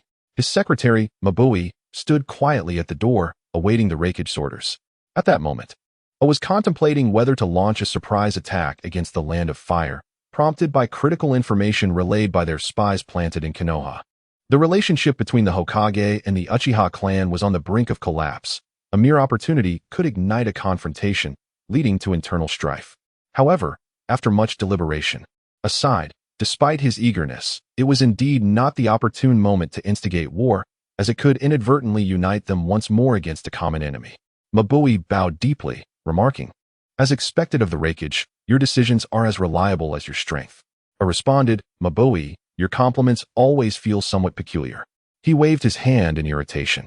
The inability to engage in warfare left him feeling stifled. If direct action is not feasible, then I shall resort to cunning to accelerate the rift between Konoha and the Uchiha. A's eyes gleamed as he conceived a brilliant plan. He beckoned Mabui closer and whispered his scheme. After a brief discussion, Mabui nodded. "Understood, Raikage. Your strategy is as striking as your prowess. When you choose to act, it is nothing short of astonishing." A resolve to take the time to show Mabui some literature on the art of rhetoric, as her speech often left him astonished. One might mistakenly believe he was the one imparting lessons. Noticing that the Raikage had no further commands, Mabui bowed and departed to relay his orders. Moments after Mabui left, a hurried figure burst into the Raikage's office. "This is Dire, Raikage." A, slightly irked, looked up and admonished, as a ninja of the hidden cloud, "You must remain composed in the face of adversity. Your flustered demeanor only invites ridicule." The chastised cloud ninja appeared embarrassed, lowering his head and stammering, "I apologize." "Very well," A acknowledged, rising to pour a cup of tea for his subordinate as a gesture of leadership's care. The cloud ninja accepted the tea, his face a picture of surprise. "Thank you so much, Raikage." A chuckled, setting down the teapot and resuming his seat. "We cloud ninjas must not only hone our physical skills, but also cultivate our inner character. We should not be mere brutes devoid of intellect." The cloud ninja wholeheartedly agreed, recognizing that the Raikage's words and actions stemmed from genuine conviction. When he spoke of physical training, they had achieved the pinnacle of martial prowess. When he urged the use of intellect, they swiftly organized research departments to develop scientific ninja tools. It was said that the theoretical framework for the Star Destroyer had already been established, awaiting the right moment for the hidden cloud to rise and unify the ninja world. By the way, what did you wish to discuss earlier? A suddenly inquired, pulling the cloud ninja back to reality. Oh, the ninja recollected the matter at hand, producing an information scroll from his pocket and presenting it to A with a calm demeanor. Urgent news from the front. Our village's Two-Tails Jinchuriki has been defeated by the Rock Village and is currently unaccounted for, suspected to have been captured. Boom. The Rakage instantly unleashed his lightning release armor at full power, his ash-blonde hair standing on end. You fool, why did you not mention this sooner? The reprimanded cloud ninja stood frozen, his hand holding the teacup in a state of indecision. At that moment, his mind was a whirl of confusion, fixating on a singular thought. Was it not you who instructed me to remain calm in all situations? When he regained his senses, the Rakage had already burst through the wall of his office, his bellowing voice echoing throughout the hidden cloud village. Anoki of the Stone, I shall have my revenge. In the land of rice, the village of sound. After a long journey, Deidara arrived at Orochimaru's lair. This time, he was not welcomed by the Sound Four, but rather by Kagaya's loyal servant, Maru. Deidara's gaze flickered, indicating that he too had fallen under the sway of Orochimaru, the master of brainwashing. Please follow me, Kumadori stated coolly, disregarding Deidara's response as he proceeded ahead. Deidara followed closely, observing that the ninjas of the Sound Village were all in a hurried state, as if pressed for time. After winding through a considerable distance, Deidara finally arrived at Orochimaru's clandestine laboratory. Pay no mind, Deidara-kun, Orochimaru intoned, his peculiar demeanor unchanged, occasionally extending his slimy tongue to moisten his lips. It seems time has flown, and we meet again, Deidara replied casually, setting down the wooden figure he had been carrying. Orochimaru's gaze flickered with intrigue as he remarked in a low tone. This individual appears to be the Two-Tails Jinchuriki from the Hidden Cloud Village. Am I correct? Indeed, a gift for your research, Deidara quipped. Hee, Deidara-kun is jesting. This one is rather challenging to handle and could provoke retaliation from the Cloud Shinobi. Orochimaru did not immediately acquiesce, a response that Deidara had anticipated. If a rogue ninja were not cautious, they would have long since been reclaimed by Konoha, reduced to ashes. Deidara added, rest assured. The Cloud Shinobi will only suspect that it was the Rock Shinobi who committed the act, yet they will lack the evidence to confront us. Upon hearing this, Orochimaru could not help but reveal a smile. Truly, you are remarkable, Deidara-kun. I shall not stand on ceremony. With that, Orochimaru summoned several serpents to drag the wooden figure away, the sound of their slithering fading into the shadows of the dim chamber. After a brief exchange of pleasantries, Orochimaru suddenly remarked, by the way, I have both good news and bad news. Which would you prefer to hear first? Let us begin with the good news, Deidara replied. The good news is that the experiment on Kinshiki has been successfully completed. He has now integrated the cells of Hashirama, the cells of immortality, and the Sharingan into one. What? So soon? Deidara exclaimed, both astonished and elated. The success of Kinshiki's experiment implied a monumental enhancement of his power. Excellent. Take me to see it. Upon hearing this, Orochimaru led Deidara into the small dark room. As they entered, they were greeted by a pair of crimson eyes emerging from the bathtub. Kinshiki, sensing Deidara's chakra, grew even more excited, thrashing and struggling until he broke free from the tub and leapt out. Deidara vigorously rubbed Samahata's head, noticing it had grown significantly in size.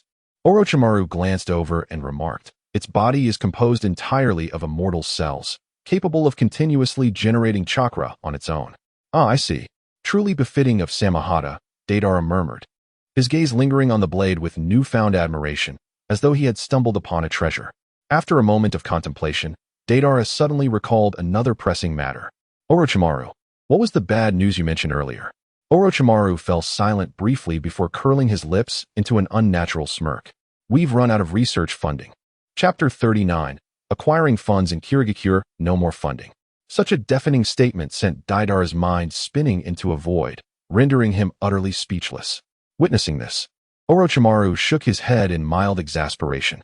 Still just a child, after all. He sighed inwardly, questioning his own judgment for burdening the boy with such matters. Well, we'll have to halt our research for now, Orochimaru muttered. We'll need to work for a while to gather funds before resuming.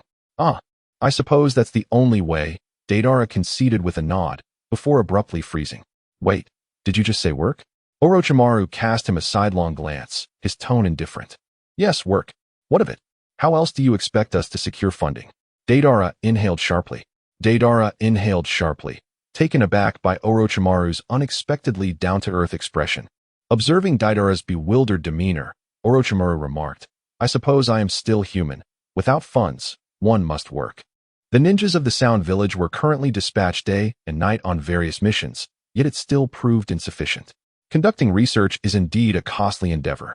Upon hearing this, Deidara recalled the bustling activity of the ninjas upon his arrival in the Sound Village. It became clear that they were laboring tirelessly to generate funding for Orochimaru's research. Deidara fell silent for a moment, then conceived a brilliant idea. Orochimaru, your research on the small Jinchuriki must have reached a conclusion, has it not? Indeed, what is it? Have you recorded the experiments? Do you have backups of the cells? Orochimaru raised his hand to showcase the experimental logbook, then gestured toward the corner of the room. There, a large nutrient chamber was positioned, within which 3 clusters of flesh of varying shades were gradually fusing together. Unsurprisingly, the pale-colored mass was likely the Hashirama cells, while the dull gray mass represented the immortal cells. As for the one that appeared indistinguishable from ordinary flesh, it was presumably the embryonic replication of the Sharingan cells. This was an endeavor to cultivate the Sharingan utilizing the formidable vitality of the other 2 cell types. Deidara couldn't help but cast a deep glance at Orochimaru. This individual indeed possessed a genius-like insight. If this research continued, it might enable Orochimaru to produce a multitude of Sharingan clones even before the time of Boruto's Uchiha Shin. Since you have already prepared the backups, I shall reclaim this small Jinchuriki. Feel free. Deidara placed his hand upon the back of the small Jiaoji. And within the confines of the ceiling space, the entity known as Jiaoji, now towering at 60 meters, sensed the presence of its smaller counterpart. In an instant, it engulfed the small Jiaoji, initiating a fusion of cells that culminated in a complete reclamation of its essence.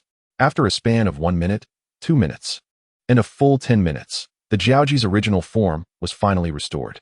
The transplanted cells of Hashirama, along with the Sharingan, were entirely assimilated by the Jiaoji's essence.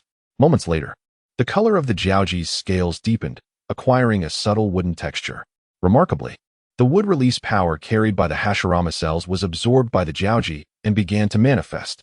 Furthermore, the flesh of the Jiaoji was in a constant state of motion, ultimately giving rise to a complete visual neural system at the forefront of its cranium, accompanied by a set of 3 Tomo Sharingan.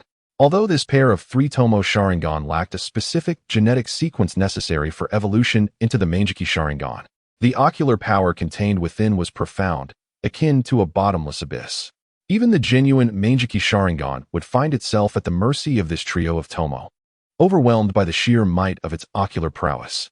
Deidara murmured, the Jiaoji has now seemingly absorbed the 2 paramount bloodlines of the ninja world, becoming so powerful that even Deidara feels a sense of dread. Terrifying. Deidara abruptly opened his eyes, revealing a crimson hue, with 3 jet-black Tomo rotating slowly within. The abilities of the tailed beasts can be shared with their hosts. The same applies to the Jinchuriki. In that moment, Deidara became the first foreigner in history capable of freely activating and deactivating the Sharingan.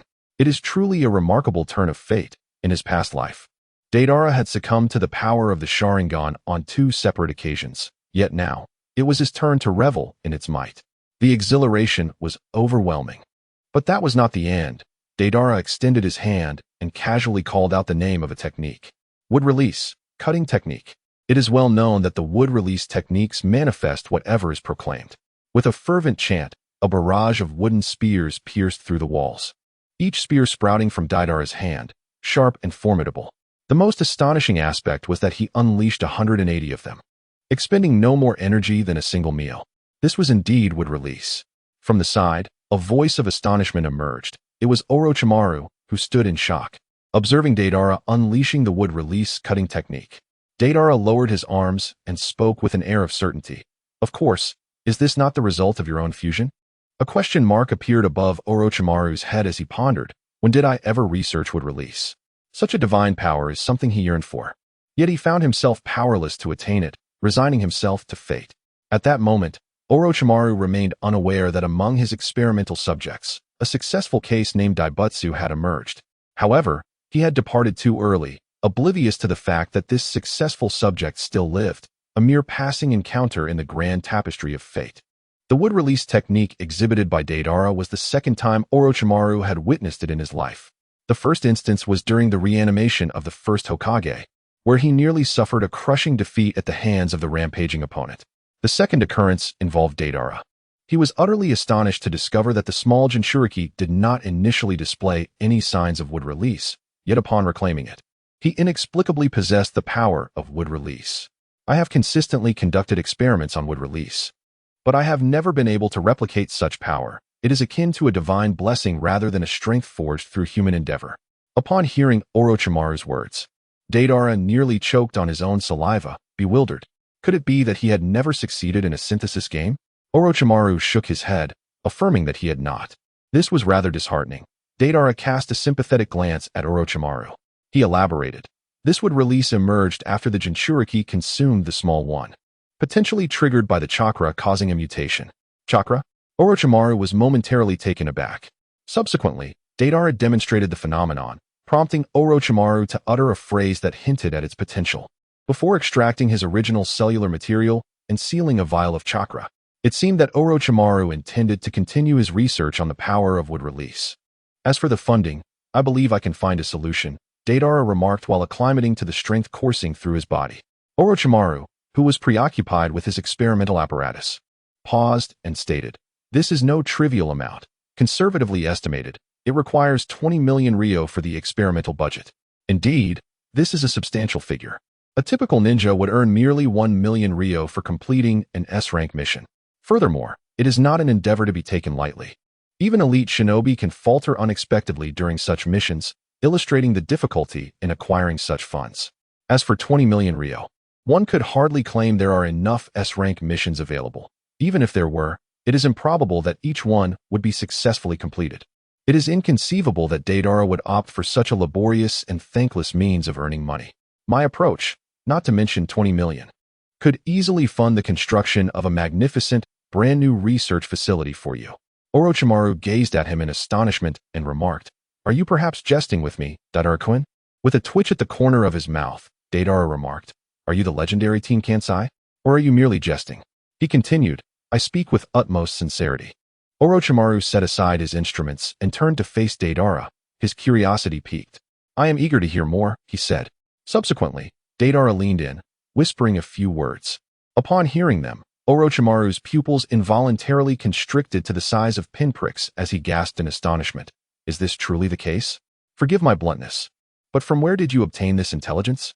Deidara gazed intently at him, stating, "There is no need for you to concern yourself with that. However, I can assure you that the source of this intelligence is credible. Should you doubt it, I am more than willing to undertake this alone. Once accomplished, I shall send word to inform you. The outcome will remain unchanged. No, I shall go myself. It would be a profound regret not to witness such an unprecedented event with my own eyes." What Deidara spoke of was indeed the truth behind the Blood Mist incident. Now, they must personally journey to the hidden Mist village. If their plan proves successful, they will no longer have to fret over funding in the future. Without further ado, they set their intentions into motion. Deidara and Orochimaru swiftly gathered their belongings, and then soared towards the land of water on a clay dragon. Chapter 40, The Fourth Mizukage. The land of water, the cliffs behind the hidden Mist village. This location serves as a precipice leading to the hidden Mist village, though it is arguably not a conventional path to enter the village. The cliff ascends over 160 meters, with its sheer walls forming an almost 90-degree angle with the ground. The soil above is soft, damp, and pliable. If one were to traverse it by channeling chakra to their feet, they could, under normal circumstances, return safely. However, the earth upon the cliff could easily crumble away. Deidara plunged both hands into the cliff face, gripping tightly as he began his ascent. The reason he refrained from utilizing his clay-based ninjutsu to soar into the air was due to the objective of infiltrating the hidden Mist village, necessitating a discreet approach to evade detection by the enemy. Orochimaru observed for a moment, then his body softened, his legs transforming into a serpentine tail as he slithered upward. Deidara gazed in astonishment. "Is this truly possible?" Orochimaru, gliding smoothly, replied, "What is there that cannot be done, dear Deidara? You ought to peruse the collection of snake-style ninjutsu stored in my archives. They are the culmination of my efforts and remarkably practical. You make a valid point, Deidara conceded, resolving to delve into the essence of snake-style ninjutsu upon his return. With a soft rustle and a whisper of movement, the two swiftly ascended and glided down, seamlessly entering the hidden village of the mist from the precipice. Deidara took a step forward, only to be abruptly seized by Orochimaru. "What's the matter?" Deidara inquired. Orochimaru shook his head, acknowledging that although the youth possessed formidable strength, his experience as a ninja was still lacking. With a flick of his fingers, Orochimaru ignited 5 clusters of chakra flames. He then pressed them against the air before him, causing ripples to emanate, and an array of black inscriptions materialized in response to the chakra flames he wielded. As Orochimaru twisted his wrist, the black inscriptions began to contort and ultimately spread apart, creating a gate wide enough for a single person to pass through. Witnessing this spectacle, Deidara was momentarily taken aback, then struck with a sense of urgency. Indeed, there was much he still needed to learn. Had he recklessly advanced earlier, he would undoubtedly have triggered a barrier, leading to an unavoidable confrontation with the hidden mist village. Upon entering the village, Orochimaru led the way. He had infiltrated the hidden mist village before, and while he could not claim to know it like the back of his hand, he had at least a modicum of understanding. The defenses of the Mizuki's building were not particularly stringent, with only a few scattered ninjas stationed in the shadows. The village's ninjas maintained a constant state of readiness for battle, rendering the village's defenses somewhat lax, as it was impossible to manage every potential conflict. Consequently, they adopted a laissez-faire attitude. Casualties were deemed a result of inferior strength, and blame was not cast elsewhere. In this atmosphere, even the defenses of the Mizuki's building became less rigorous.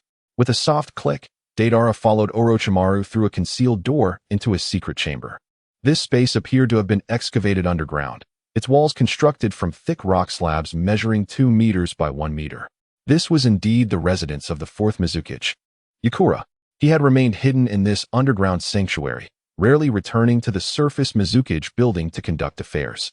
Any orders he had were issued directly to his subordinates who approached him, and despite the discontent expressed by those beneath him, including the upper echelons of the hidden mist, Yakura remained steadfast in his ways. Those who dared to advise him were swiftly silenced, instilling a deep fear among the villagers. Such a tyrannical and obstinate figure, reigning as the village leader, undoubtedly raised suspicions about his conduct. Orochimaru held a lantern high as he spoke while walking.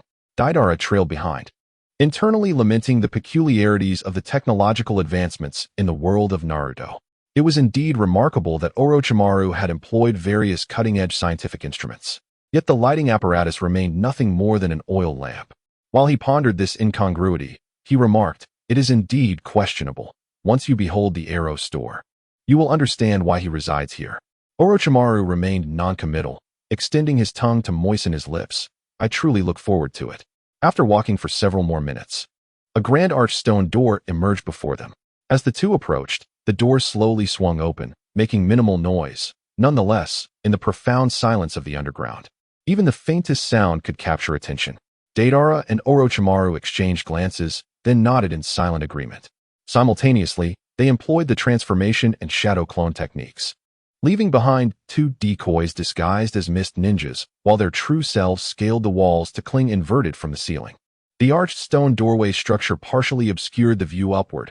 Unless someone emerged through that portal, their presence would remain undetected.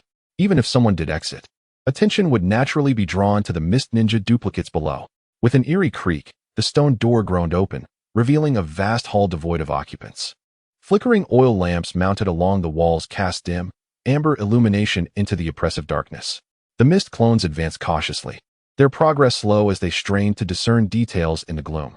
"How curious, to invade my sanctum without even understanding its layout." A voice sliced through the silence unexpectedly. The clones stiffened, their hair standing on end as they whipped out kunai toward the sound's origin. From the shadows emerged a diminutive figure, lime green hair framing violet eyes, a stitched scar beneath the left eye, wielding an ornate staff tipped with a hook and adorned with emerald blossoms. The 4th Mizuki, Yagura Karatachi. Yagura regarded the impostors with glacial detachment. "Unfamiliar faces. I don't recall seeing you before. Which faction claims your allegiance? Or rather, who owns your loyalty?" Above the corridor's ceiling beyond the stone door, Deidara and Orochimaru listened intently. The Mizuki's terse interrogation laid bare the village's fractured state, factions locked in perpetual strife. Clearly, assassination attempts had become routine, for Yagura neither expressed surprise nor questioned their purpose. His immediate demand for their master's identity betrayed a reign perpetually under siege. Silence, then perish. When the clones remained mute, Yagura's patience evaporated. His coral staff arced, conjuring a mist that crystallized into whirling water blades. Suetun, S. Jingiri. The liquid projectiles surged across the floor before rearing up like serpents. The clones backflipped to evade, but Yagura, unfazed, twirled his staff.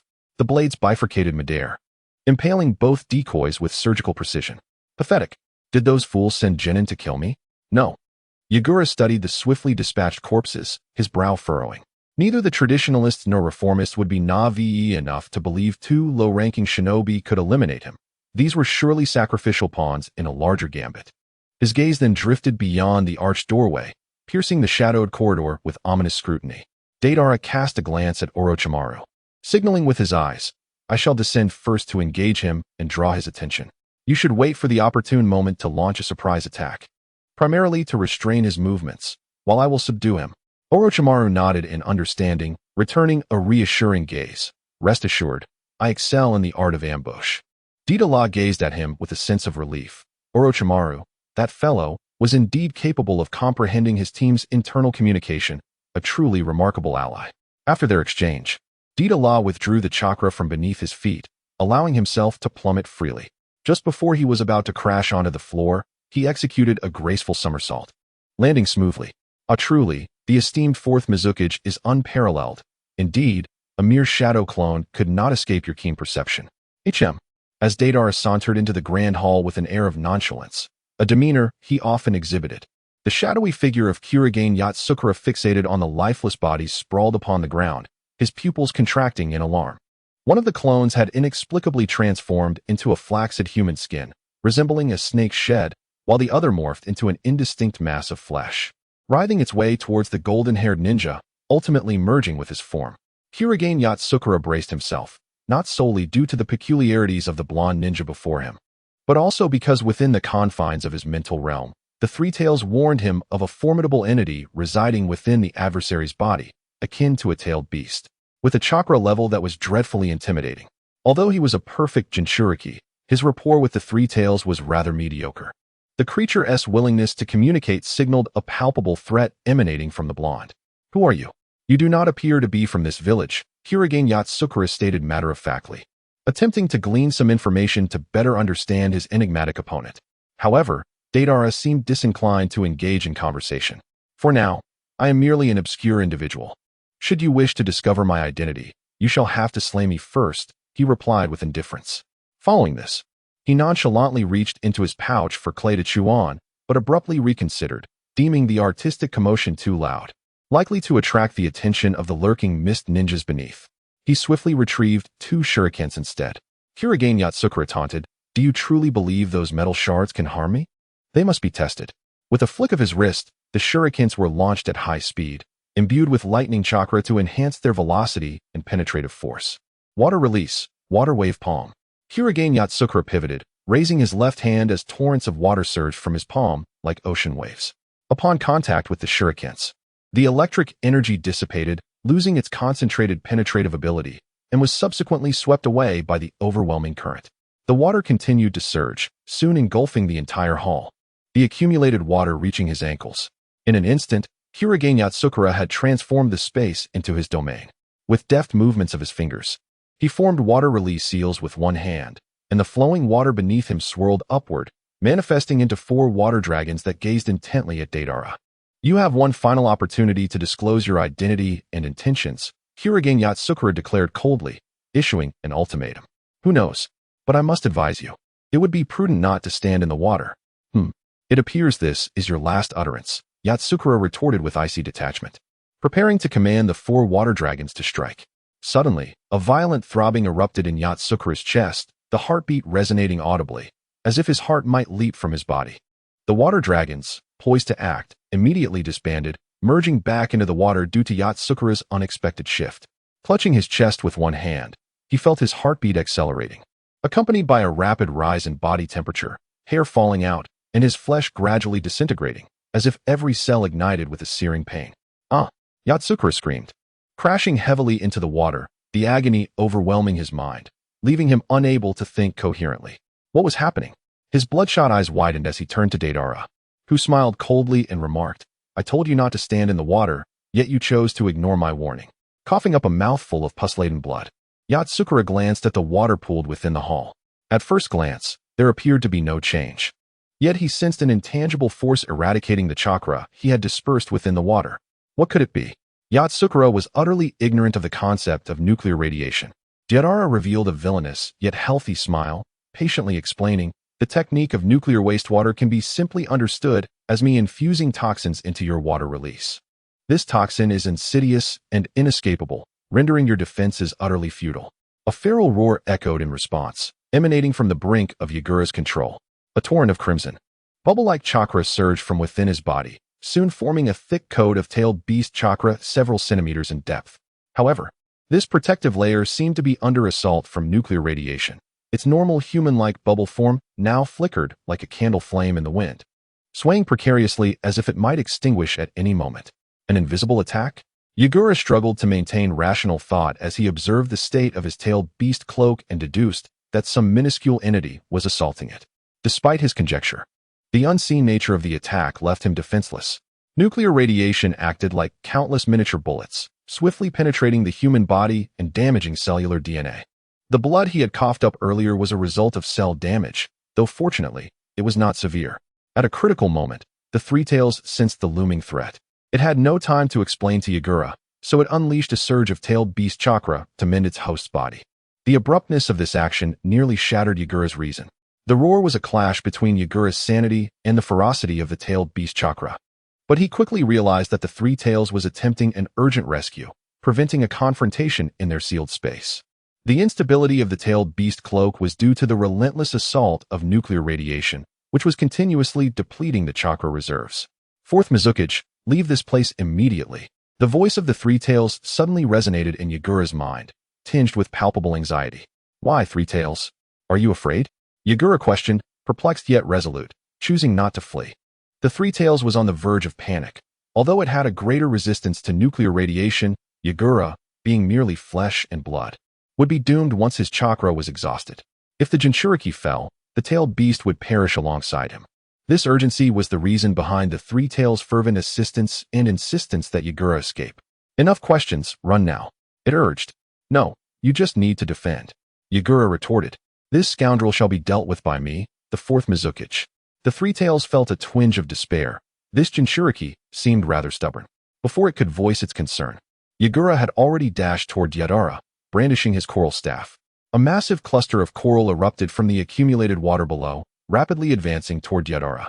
Once it enveloped a person, it would absorb their nutrients to flourish. Earth release, earth pillars. Deidara formed the necessary hand seals. A multitude of sharp, pillar-like rocks jutted from the ground, piercing through the advancing corals. The two forces clashed with a series of sharp sounds, resulting in a stalemate. Yagura mused to himself that although this young adversary was not old, his proficiency in ninjutsu was remarkably seasoned, making it clear that conventional techniques would likely prove ineffective. Thus, he decisively drew upon a vast reservoir of tailed beast chakra, transforming into his second form. In this enhanced state, Yagura's skin was eroded away by the tailed beast chakra, replaced by a high concentration of chakra that enveloped him, turning him into a figure wrapped in a dark red aura, a blood man. One side of his body was even adorned with a stark white skeletal structure, significantly augmenting both his defense and offensive capabilities. Roar. In this form, Yagura struggled to contain the tailed beast's ferocity, desperately needing to unleash his chakra. Whoosh, whoosh, whoosh. Yin-yang chakra emanated from the tailed beast cloak, coalescing into a dark sphere of chakra. Tailed beast bomb. Deidara's pupils constricted. In such an underground space, an explosion would certainly reduce him to mere fragments. Even with the formidable regenerative abilities of his skin, he would only be able to restore a lifeless corpse. It is imperative to thwart Yagura. Deidara swiftly unleashed the chakra of the mighty shark skin, his arms adorned with dense scales that took the form of formidable gauntlets. The shark skin armored gauntlets. Subsequently, Deidara propelled himself towards Yagura with a powerful thrust. Yagura, who was in the midst of gathering the tailed beast bomb, furrowed his brow in dismay. Realizing he had no choice but to hurriedly interrupt the chakra accumulation, resulting in the formation of only a diminutive tailed beast bomb. Boom. The tailed beast bomb was launched, trailing a streak of dark crimson light. Even in its miniature form, it surpassed over 90% of A-rank ninjutsu in the ninja world. As Deidara faced the tailed beast sphere, he remained unfazed. At the very last moment before impact, he slightly shifted his body, allowing the sphere to narrowly miss his cheek. This fleeting instant brought him perilously close to Shikaku. Damn brat, let me teach you the terror of shadow, Shikaku thought, feeling utterly humiliated at being approached by such a young adversary. He raised his coral staff, ready to unleash a ninjutsu against Deidara, but the latter's speed was far superior. With both arms clad in sharkskin armor, Deidara grasped the second form of the tailed beast's cloak and forcefully yanked it downward. The sound of tearing echoed as a substantial mass of tailed beast chakra was stripped away from Shikaku, compelling him to revert from his second form back to the first. Shikaku was momentarily stunned, unable to comprehend how his opponent could so easily rend the tailed beast's cloak. Observing the armor on Deidara's arms, he noted its resemblance to the formidable sharkskin weapons of his village. With another ripping sound, Shikaku found himself utterly bewildered. The last remnants of his tailed beast cloak were torn away, leaving him feeling as exposed as a winter pedestrian suddenly divested of their heavy clothing. Left shivering bare and vulnerable. You bastard. Shikaku finally reacted, his rage boiling over as he decisively raised his left hand. Water style? Serpent binding technique. A sinister voice cut through his words, accompanied by a surge of white serpents that erupted from beneath his feet, coiling around his body with relentless force. Each serpent was immense, rendering any attempt to break free nearly impossible. Shikaku's complexion turned a shade of purple as he struggled for breath, drool spilling from the corner of his mouth. With great difficulty, he turned his gaze toward the entrance, where an alluring figure gracefully slipped inside. You're Orochimaru. Upon seeing the newcomer, Shikaku felt a chill run down his spine. He thought to himself, the blonde brat is already a nuisance, with Orochimaru here. It seems I won't be leaving unscathed today. After binding Shikaku, neither Orochimaru nor the blonde boy continued their assault, leaving Shikaku perplexed. He was not the only one confused. Orochimaru, too, seemed intrigued. Leaning closer, he scrutinized Shikaku's eyes for an extended moment before finally speaking. Deidara-kun, has he truly fallen under a genjutsu? His speech, combat demeanor, and the clarity in his gaze do not resemble that of one ensnared in an illusion. As Deidara retracted the chakra of the Hmatsu, he approached and remarked, on the surface, it is certainly imperceptible. Otherwise, the higher-ups of the hidden mist would have discovered it long ago. Oh, please elaborate on what is not discernible. It necessitates action to unveil the illusion, he continued, inching closer to Yagura. What illusion? What are you talking about? Yagura struggled desperately. But after losing a considerable amount of chakra, his body felt weakened. Although the three tails still possessed ample chakra, the connection between him and the beast had been severed after being ensnared by the white snake. Resistance proved futile. Snap. Deidara extended 3 fingers, with the index and middle fingers positioned above and the thumb below, firmly grasping the eye socket of Yagura. He forcefully pried open his eyelids, exposing the entirety of the eyeball. At that moment, Yagura's emotions were tumultuous, a blend of shock and rage. The illustrious Mizukage was being scrutinized in such a manner, akin to observing a mere monkey. Infuriated, Yagura gritted his teeth, vowing, you better hope I don't find an opportunity. Otherwise, I shall surely end both of you. In response, Deidara exerted a sudden, forceful pressure on his eyeball as if intent on extracting it, prompting Yagura to scream in agony. It is wise to reserve threats for after one has emerged victorious, lest one invites their own demise. This time, Yagura fell silent, refraining from further threats, instead casting a gaze filled with hatred towards Deidara. Ignoring the penetrating gaze directed at him, Deidara beckoned to Orochimaru, saying, Orochimaru, come over here and witness this illusion. Upon hearing this, Orochimaru hastened over, producing a magnifying glass to scrutinize the depths of Yagura's eyes. Where is it? I see nothing, he remarked. Of course. It requires the Sharingan, Deidara replied. With that, he closed his eyes, allowing a moment of concentration before abruptly opening them, revealing the crimson 3-tomo Sharingan fixed upon Yagura. The latter's pupils dilated in shock. The Uchiha clan, this is impossible. However, Yagura's incomplete utterance was abruptly halted as he was engulfed by an overwhelming drowsiness, sensing his consciousness rapidly sinking into darkness. This sensation was dreadful, compounded by the fact that Yagura could only immerse himself in the experience without any means to resist. In the external world, Yagura's physical form stood still. Orochimaru observed as Deidara suddenly activated his Sharingan, focusing intently on Yagura.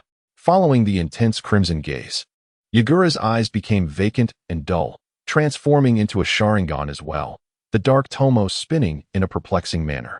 As Deidara infused a greater amount of ocular power, Yagura emitted a silent scream, seemingly rendered voiceless by the agony, with copious drool spilling from his mouth. When the ocular energy reached its zenith, the three-tomo design within Yagura's eyes began to whirl at an astonishing speed. After a brief pause, it settled into an enigmatic dark pattern, a continuous circle of interlinked tomo, from which three straight black lines extended outward. This was the true Manjiki Sharingan pattern of Uchiha Madara, and moreover, the only eternal ocular pattern within the current timeline. No wonder Yagura, possessing the strength of a Kage and being a Jinchuriki, could be so effortlessly manipulated. If this was indeed an illusion cast by Uchiha Madara, it would all make sense. Orochimaru watched in astonishment, his mind profoundly shaken. Indeed, this is the power of the Sharingan. The Sharingan can easily control even a village leader. He had previously conducted numerous experiments on the Sharingan, having even clandestinely observed many live Uchiha experiments performed by the second Hokage. However, at that time, he had been unable to acquire the Manjiki, let alone the eternal Manjiki. So the highest grade materials he had worked with were merely the three-tomo. Such a trivial three-tomo could hardly captivate Orochimaru's interest, leading him to lose fascination with the Sharingan. According to the original storyline, it was only after experiencing the terrifying ocular power of Itachi Uchiha's Manjiki that he would become obsessed with the Sharingan. Yet now, he had felt its allure prematurely. Whose Sharingan is this, capable of such feats? Orochimaru inquired fervently, his face alight with enthusiasm. At an opportune moment, Deidara doused him with cold water, saying, "Do not harbor such thoughts. This is Uchiha Madara's Sharingan, a rare artifact that cannot be obtained." Uchiha Madara. Orochimaru retracted his tongue mid-sentence, questioning in astonishment. "How do you know?" "It is a long story, which I shall recount later. For now, we must deal with Yakura. Otherwise, those mist ninjas will descend upon us." 3 minutes had elapsed since their skirmish began. Although this duration was brief, the commotion was substantial. The disturbance caused by Yakura's earlier miniature-tailed beast bomb was impossible to overlook. Unless those on the ground were deaf, they could not have failed to notice. In no more than 2 minutes, ninjas would arrive to inquire about the situation. Aware of the urgency, Orochimaru refrained from further questioning and directed the white snake to further restrain Yakura's movements. Despite being unconscious, Yakura instinctively struggled and cried out, prompting Orochimaru to insert a white snake into Yakura's mouth. At last, tranquility was restored. Deidara focused his mind to decode the illusion. Though it could hardly be called a true resolution, the illusion cast by Uchiha Madara was, in fact, a spell of illusionary script. If it were merely an illusion, upon Madara's demise, no one would be left to sustain its ocular power. However, the illusionary script allowed for the transfer of control over the illusion. As was the case with Obito, after Madara's death, Obito seized control of the technique and infused it with his ocular power, thereby becoming its new master. Yet, since the original caster was Madara, the outward manifestation remained that of his eternal Manjiki Sharingan. Moments later, with his infinite chakra, Deidara expelled Obito's ocular power from the technique, eradicating it entirely. Abruptly, Yagura opened his eyes, the crimson of his Sharingan swirling ominously, the power within captivating all who beheld it. Its purity far surpassed that of Obito's kaleidoscopic vision. Success. Now, Yagura has assumed my form. Deidara wiped the sweat from his brow, panting heavily. Orochimaru observed this scene. Feeling no sense of pity, the leader of a village was being toyed with so casually. How tragic. A short while later, a cacophony of footsteps echoed down the corridor leading to the underground hall. Several mist shinobi burst into the hall, greeted by a scene of disarray, water strewn everywhere. Yagura sat expressionless upon the stone dais, his gaze obscured by darkness, rendering it difficult to discern his features. The mist shinobi, trembling with fear, inquired, "Lord Mizukichi, what has transpired here? Why is there so much water? Are you unharmed?" Yagura remained silent for a moment before letting out a cold snort. His gravelly voice broke the stillness. "What is the meaning of this? I ought to be the one asking you. The enemy has infiltrated my domain, and you arrive only now? Were you planning to wait until I was slain to come and collect my remains? Forgive us, Lord Mizukichi. We are utterly at fault. The Mist Shinobi offered no further excuses, fully aware that their negligence warranted dire consequences. Umph, as if you possessed the courage for that, Yagura scoffed. Then gestured towards the gaping hole in the ceiling of the hall. There were 2 intruders, one suspected to be a leaf ninja. Go, pursue them immediately. Yes, Lord Mizukichi. The Mist Shinobi quickly knelt to receive orders, then sprang into action, adeptly navigating the hole to give chase. As they passed by, the lead Mist Shinobi cast a curious glance at Yagura, sensing something was amiss. Yet, with Yagura's face shrouded in darkness, it was impossible to discern his expression, and lacking time for contemplation, he hurried away. Chapter 43. Obito. I feel like a bull in a haze. The surroundings seemed dark and distorted. Rin, Kakashi, wait for me. I am coming to save you. Clad in a white zetsu shell and draped in a black cloak, Obito traversed the nebulous forest. Moments later, a soft, luminous, white light materialized ahead in the shadowy woods. Obito strode through the trees and stepped into the radiance. Suddenly, the world shifted from dark to bright. His eyes momentarily bewildered, but he quickly adjusted, only to be met with blinding lightning and the deafening roar of thunder. Why, Kakashi? Obito gasped in shock, tears streaming down his face as he beheld the scene before him. Kakashi held Rin's shoulder, his right hand withdrawing to reveal a gaping hole in her chest, charred and bleeding. He then turned to Obito, the electric arcs of Chidori still crackling in his palm. Why? This is quite evident, Obito. It's simply unavoidable, Kakashi replied. Obito's tears flowed uncontrollably as he screamed. What are you saying? What do you mean unavoidable? I don't understand. Why would you do this to Rin? Because I need Rin. Besides, you've monopolized her long enough. It's my turn now, isn't it? Obito froze in shock. Then, consumed by rage, he lunged at Kakashi, landing a punch squarely on his face, shouting, You bastard. What do you think Rin is? Don't reduce her to an object. Kakashi wiped the blood from his cheek, a cold smirk forming on his lips. Regardless, the outcome has become a reality. You cannot reverse it.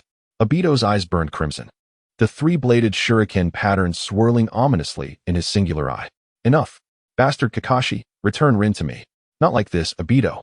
A melodious voice pulled him back from the brink of madness. He turned in astonishment. Rin was still alive, unsteadily rising to approach him. Rin, thank goodness, you're safe. Let us get out of here. It's futile, Obito. There's no going back. Why? Why? Rin repeated, her smile hauntingly beautiful, akin to petals on the verge of wilting. If you must ask why, look, I've already become someone else's shape. Rin tugged at her garment over her heart, accentuating the gaping wound. As Obito listened to Rin's words, his face drained of color, instinctively drawn to the gaping hole in her chest. Yet, he saw not the wound, but a monstrous maw where her heart should be, sending him reeling back in terror. What is this? Isn't it evident? Forget Rin, Obito, she cannot return. Kakashi's voice echoed from behind him. Obito looked up to see Kakashi looming over him, but this Kakashi had golden hair, his features obscured. For a moment, confusion enveloped Obito's mind, shadows swirling around him, a potent wave of dizziness crashing over him. Suddenly, numerous Rins emerged, each bearing a grotesque mouth on their chests, all opening wide to bite him, drowning him in a tide of horror. A piercing scream reverberated through the mountainous graveyard. Afei was the first to burst into the dark room, shouting, Obito, what happened? Are you all right? Hearing Afei's concerned voice, Obito glanced at him, speechless. He was drenched in cold sweat, his breath rapid and shallow. Was that a dream? Obito murmured, taking a long time to distinguish between the dream and reality. Leaning back against the headboard, his gaze shadowed. He had only just managed to suppress memories of that incident. Why had it resurfaced so suddenly? No. Obito's eyes widened as he activated his Sharingan, the 3-bladed pattern spinning slowly, exuding an overwhelming presence. So it is this way? The illusion. Someone has usurped the power. Afei leaned closer, asking, What power, Obito? What are you talking about? Obito, having regained his composure, replied, I speak of the illusion set upon the 4th Mizukichi by Madara, which has been seized by another. Afei gasped, What? What does this mean? Has someone discovered the 4th Mizukichi's anomaly and undone the illusion? No, Obito shook his head. It is far worse. That treacherous fiend did not unravel the 4th Mizukichi's illusion, but rather chose to eliminate my ocular power and replace me. What? Afei found it hard to believe that someone could surpass Obito's ocular prowess. Obito fell silent, his gaze profound, lost in contemplation. There are few in this world capable of unraveling Madara's illusions. Who could accomplish such a feat? Moreover, the most crucial point is that achieving such a level of power is utterly impossible without the Sharingan. In other words, the cunning individual who usurped his abilities must belong to the Uchiha clan. With this thought, Obito's eyes grew even colder. It seems the Uchiha are not merely plotting rebellion. They are also seeking an escape route. In Obito's view, the Uchiha's aim in seizing control of the Mizukage was to manipulate the hidden Mist Village. Should they fail in the conflict for the Hokage's position, they would relocate en masse to the Mist Village. The more he pondered, the more he believed he had uncovered the truth, staring vacantly into the void, murmuring, once the Uchiha awaken their Manjiki, they become exceedingly troublesome. To minimize future resistance to their plans and to win over that highly promising youth, the Uchiha must be eradicated.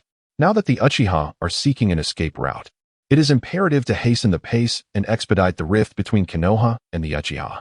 Afei spoke gravely. Obito, shall we proceed? Now, right here. Obito rose, donning the robe hanging on the wall, stating as he draped it over himself, indeed, it is now, regardless of victory or defeat, you've led us astray once again. Afei chuckled, his branches shaking with laughter. Apologies, truly, Obito-senpai is the most entertaining. You hold a place in my heart second only to relief. What nonsense. Obito shot him a glare, prompting Afei to immediately straighten up and press against the wall. Obito remarked, these white Zetsu truly are perplexing, their thought processes entirely plant-like. Utterly incomprehensible. Shaking his head, he helplessly ordered, never mind. You go to the Mist Village and investigate what has transpired. It is best to uncover who has usurped my ocular powers. This time, Afei refrained from making light of the situation. He slowly merged into the ground, leaving only his voice resonating in the air, understood. After Afei departed, Obito also emerged from the cave, gazing into the distance as he took a deep breath. Then suddenly widened his right eye. With a surge, the Manjiki Sharingan's power surged forth, twisting the space-time between the physical world and Kamui into a swirling portal. Obito's figure was drawn into the vortex. The acceleration of the Uchiha's betrayal was imminent. In the hidden Mist Village, within the underground hall, after dismissing the investigating Mist Ninjas, Deidara and Orochimaru exhaled in relief. They stepped out from behind the stone seat where Yagura sat. Deidara-kun, you truly did it. You have the entire village's shadow under your control. Orochimaru, habitually flicking his tongue, added, the predecessors plant the trees, and the descendants enjoy the shade, indeed. The two approached Yagura, observing the transformation of his pupils into Sharingan, expressing their astonishment. Concealing the illusion would require several minutes. It was impossible to immediately hide the Manjiki pattern. Thus, Yagura remained seated on the stone throne, shrouded in darkness to conceal his visage. It was truly a shocking matter. No wonder the last two generations of Mizukage resorted to such despicable tactics, leading the village's ninjas to slaughter one another, for they had fallen victim to the illusions of a nefarious foe. Suddenly, an ancient voice echoed within the hall. As Deidara and Orochimaru turned to face the source of the disturbance, they were met with a startling sight. Chapter 44, The Reverse Pursuit. The newcomer was a bald, elderly man, his skin wrinkled and rough, resembling the bark of an ancient tree. He wielded a peculiar serpentine cane, his frail form indicative of his advanced age. Even the chakra within him appeared to be in a state of decline, which had allowed Deidara and his companion to remain oblivious to his presence. Ah, you must be the Elder of the Mist. Orochimaru recognized this relic of the ninja world, a figure said to have existed during the era of the first Hokage. Having lived through 3 generations, he was now a senior figure of the 4th. Is there still someone who remembers the remnants of my bygone era? The elder seemed to reflect wistfully, before his tone turned severe. However, Orochimaru, how dare you infiltrate the Mist Village and use Jinjutsu to control the 4th Mizukage? You are courting death. Ha ha ha, Orochimaru rasped, as if he had heard the most absurd joke. What can you do, you frail old man? Do not underestimate him, Orochimaru. Deidara suddenly interjected. Orochimaru was taken aback. He recalled that this young man was not typically one to exercise such caution. Deidara, there is no need for such wariness. He is merely a decrepit ninja, his strength diminished to almost nothing, posing no threat. I am well aware that this old man is not a threat, Deidara retorted. The issue lies in the fact that as a high-ranking member of the Mist, He lacks even a single bodyguard. Delay him. Orochimaru's mind raced as he grasped the elder's intent. The elder smirked, his smile devoid of warmth.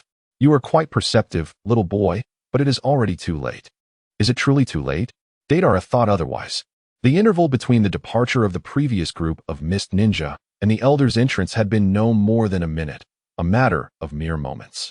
The elder was likely attempting to use his seemingly harmless facade to buy time, not for reinforcements, but rather to facilitate the escape of certain individuals. With this realization, Deidara's gaze sharpened as he turned to the elder. Your bodyguards, Bai and Ken, are they not? They are absent, presumably dispatched to relay information. At his words, the elder's expression grew indifferent. He understood that his time was limited, yet he had not anticipated that this young man would so swiftly decipher his intentions. Even more surprising was the fact that this young man knew the names of Bai and Ken with such clarity. Orochimaru cast a glance at Deidara, astonished by his deductive prowess. The elder replied coolly, Indeed, even if you were to pursue my bodyguards now, it would already be too late. His certainty stemmed from the belief that they could not possibly know where Bai and Ken were headed or whom they were meeting. In such circumstances, locating anyone would be nearly impossible. Orochimaru quickly grasped this connection, his expression darkening as he thought. Does that mean our efforts have been in vain? Deidara, it seems our endeavor must come to an end here, Orochimaru murmured. Not necessarily. With a grave expression, Deidara appeared to be in a deadlock. However, there existed a more drastic solution to resolve the predicament. Yet, pursuing this course of action might precipitate a coup in the village hidden in the mist. Oh, do you possess a solution? Orochimaru inquired with a hint of curiosity. Given the current situation, it was inevitable that the information regarding the Mizukage being manipulated by illusion would leak. They could no longer allow themselves to be toyed with. It may not necessarily succeed, but we must attempt it, Deidara remarked as he approached the elder. He brought his index and middle fingers together and raised them before his chest. This was the sign of opposition. Upon witnessing this gesture, the elder was momentarily taken aback. His body had been inactive for far too long, nearing the age of 90, despite having been formidable in his prime. He could now scarcely contend with even a low-ranking ninja. The young one's sudden display of the sign of opposition was unmistakable in its intent. It was a challenge for a ninja duel, a final farewell. After a brief pause, the elder mirrored the sign of opposition. Having lived to such an advanced age, he had long since come to terms with life and death. The time he could delay had reached its limit, and now it was merely a matter of how the fate of the village hidden in the mist would unfold. With a swift motion, the sharp kunai sliced through the elder's throat, and he fell into an eternal darkness, scarcely feeling any pain. With a vigorous flick of his wrist, Deidara cleaned the blood from his kunai before returning it to his pouch of ninja tools. So, what shall you do next, Deidara-kun? Orochimaru inquired with keen interest, standing nearby. Daida's gaze fell upon Yezhuang, seated upon the throne of darkness, and he spoke softly. Next, it is time for our esteemed Mizukage to unleash chaos. Amidst the thick, impenetrable black mist, two figures navigated through the shadows. Is it truly wise, Quan Bingwei, to leave Master Yuan alone to face those two treacherous foes? Questioned by a jonin from the Mist Village, adorned with a ninja hat and a brown robe, as he sprinted forward. He served as a protector to Master Yuan. Ahead of him was Quan Bingwei, a male jonin with brown hair and a resolute expression, a trusted confidant of Master Yuan. Upon hearing Bai's inquiry, Quan Bingwei's eyes dimmed momentarily, but he quickly regained his composure, declaring, Master Yuan has made his decision. We cannot deter him. Our only hope lies in delivering this critical intelligence to the newborn faction. Only then can we save the Mist Village. We must honor Master Yuan's earnest efforts. Tears streamed down Bai's face as he wiped them away with determination. I understand. Those wretched scoundrels shall pay dearly. Though Quan Bingwei remained silent, hatred flickered in his eyes. Just as they were nearing the newborn faction's headquarters, a cataclysmic explosion erupted from the direction of the Mizukage Tower, signaling the collapse of something monumental. Following the sound, they beheld a tortoise, adorned with spikes and possessing 3 tails, erupting from the depths of the Mizukage Tower. Its violent motion obliterated the structure completely. Both Bai and Quan Bingwei were taken aback, never anticipating that their adversaries would unleash the full power of the tailed beast. Could their objective be the destruction of the Mist Village? Bai uttered incredulously. Quan Bingwei could not answer. Who could know? Let us not dwell on that. Our priority is to reach the newborn faction's headquarters. If we deliver the information, We can unite the entire ninja force of the Mist Village and thwart the enemy's sinister plot. Indeed, Bai recognized the urgency of the situation and quickened his pace alongside Quan Bingwei. Yet, a shadowy figure darted past them with astonishing speed, leaving them startled. They turned to discern what it was, only to be met with a devastating explosion that unleashed a wave of heat and destruction. The ground beneath them was obliterated for dozens of meters. The overwhelming blast forced them to the ground. Once the shockwave subsided, they rose, only to find themselves frozen in disbelief. Bai collapsed to the ground, muttering, "This cannot be." Quan Bingwei, equally disoriented, felt a chill rise from his feet. Why? Why would those treacherous scoundrels know our intentions? It makes no sense. The explosion had annihilated the newborn faction's headquarters. In that moment, the Mist Village was thrown into turmoil. Countless ninjas scurried across rooftops and treetops, their expressions one of profound shock. Simultaneously, the words of the fourth Mizukage, Yizhuang, echoed across the village, transmitted through the body of the three-tailed beast. Attention, all citizens of the Blood Mist. I am the fourth Mizukage, Kaki Yizhuang. By the power of the tailed beast, I hereby issue a command to all ninjas of the Mist Village. The traitors Bai and Quan Bingwei have colluded with the newborn faction's ninjas, assassinating Elder Yuan and plotting to usurp the position of Mizukage. I command all ninjas to cease their current missions and concentrate their efforts on exterminating the remnants of the newborn faction and the conspirators, Bai and Quan Bingwei. This sudden proclamation ignited outrage among the ninjas of the Mist Village. Is Master Yuan the esteemed elder they speak of? They murmured. Who else in the village would dare call him Master Yuan? How despicable! Those traitors have slain our beloved elder. But Bai and Quan Bingwei are the protectors of Master Yuan. How could they commit such acts? Who could say? After all, the heart is a labyrinthine thing. Although the ninjas of the Blood Mist Village were prone to infighting, they possessed a singular advantage not found in other ninja villages, an unwavering commitment to their missions. As soon as Yizhuang's orders were issued, countless ninjas surged forward, prepared for a thorough search. Chapter 45. The premature coup in the Mist Village. With a crackle, debris tumbled, and an arm emerged from the rubble. Subsequently, a captivating female ninja, clad in a blue strapless dress with a white belt, sprang up from the wreckage. She brushed her reddish-brown curls aside, blood trickling down her face.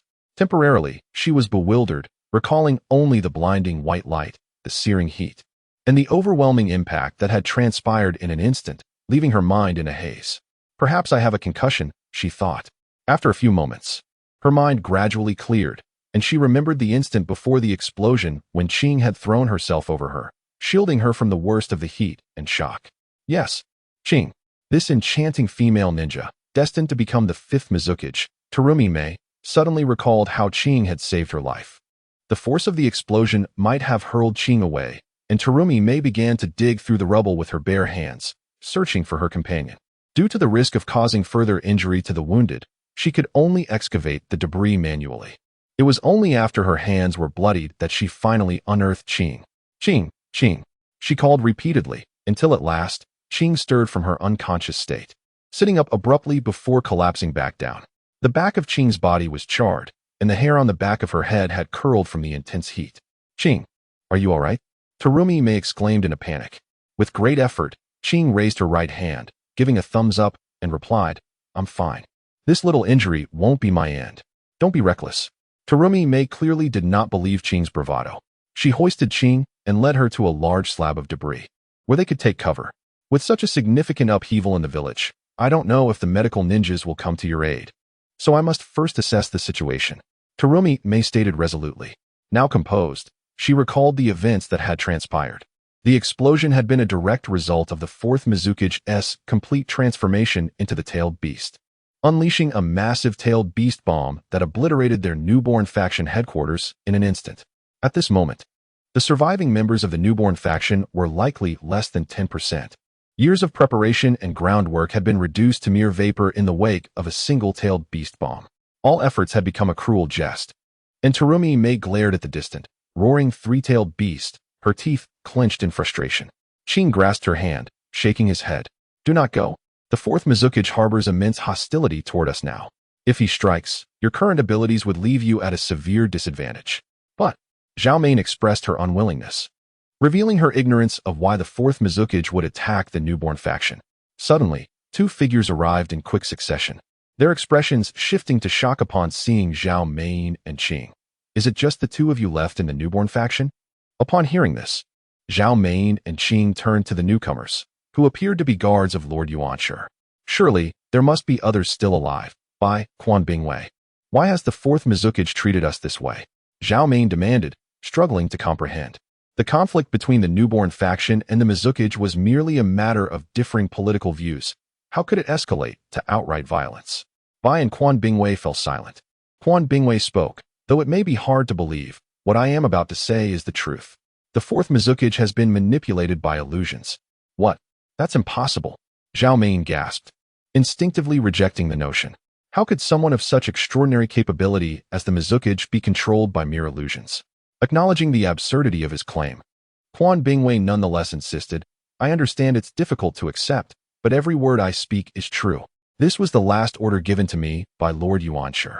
Zhao Mei murmured the name of the elder who had always supported the growth of their faction from the shadows. Could it be that Lord Yuanshi had already sensed the abnormality surrounding the Mizukage? Zhao Mei, we cannot stay in the village any longer. The newborn faction has been dismantled, and the Mizukage wields immense power. We must leave here and consider our next steps, Quan Bingwei stated.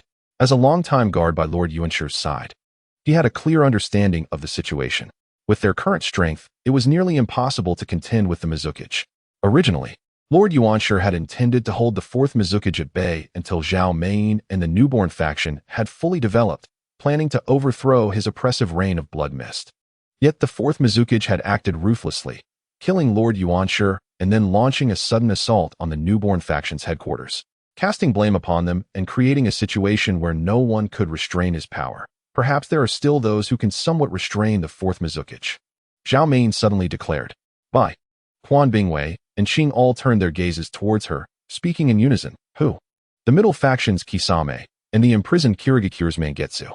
Besides these two, we can also rally the elder faction, as they are currently the only ones who can still challenge the fourth Mizukage's authority. Quan Bingwei recalled the name Mangetsu, a renowned young man capable of wielding 7 ninja swords with ease. Unfortunately, he had failed in an assassination attempt against the Mizukage and was imprisoned. The newborn faction had been trying to secure his release, but had been suppressed by the Mizukage's overwhelming force, unable to rescue him until now. Given the current circumstances, the group quickly resolved to free Mangetsu, as doing so would significantly bolster the newborn faction's strength. Very well. Enough idle chatter. May I request your demise? A short man in a mask and specialized ninja attire stood above them, speaking coldly. Surrounding the ruins, shadows began to emerge. The Mist assassination squad had encircled the area. This is bad, Zhao Mei exclaimed, positioning herself protectively behind Qing. Bai and Quan Bingwei flanked her, ensuring Qing's safety. The newborn faction could not afford any further losses. Bai Quan Bingwei, take Qing and escape. If what you say is true and the Mizukage has been ensnared by illusions, then his Byakugan is a crucial element that must not falter, Zhao Mei decisively declared, revealing the unique aura of a leader. However, Quan Bingwei hesitated, clearly concerned. With at least dozens of assassins surrounding them, leaving someone behind would undoubtedly lead to dire consequences. Zhao Mei smiled confidently, her chakra emanating a powerful presence. Do not underestimate me. Quan Bingwei, my strength far exceeds your expectations. Quan Bingwei was taken aback by the surge of chakra emanating from Zhao Mei, his hair swept back by the force. I see, he stammered. Astonished that the girl they had watched grow up now possessed power akin to that of a shadow-level ninja. The flame of the newborn faction had yet to be extinguished. At once, Bai and Quan Bingwei assisted Qing, lifting her onto Quan Bingwei's back before employing body flicker technique to escape the ruins. The assassination squad reacted swiftly, dispatching several ninjas to intercept them. Dissolving release, dissolving monster technique. A massive blob of corrosive acid spewed forth from Zhao Mei, blocking the path of the pursuing assassins. The acid rapidly eroded the ground, a thick mist rising. A few unfortunate ninjas were doused in the acid, their screams silenced as they were reduced to pools of blood.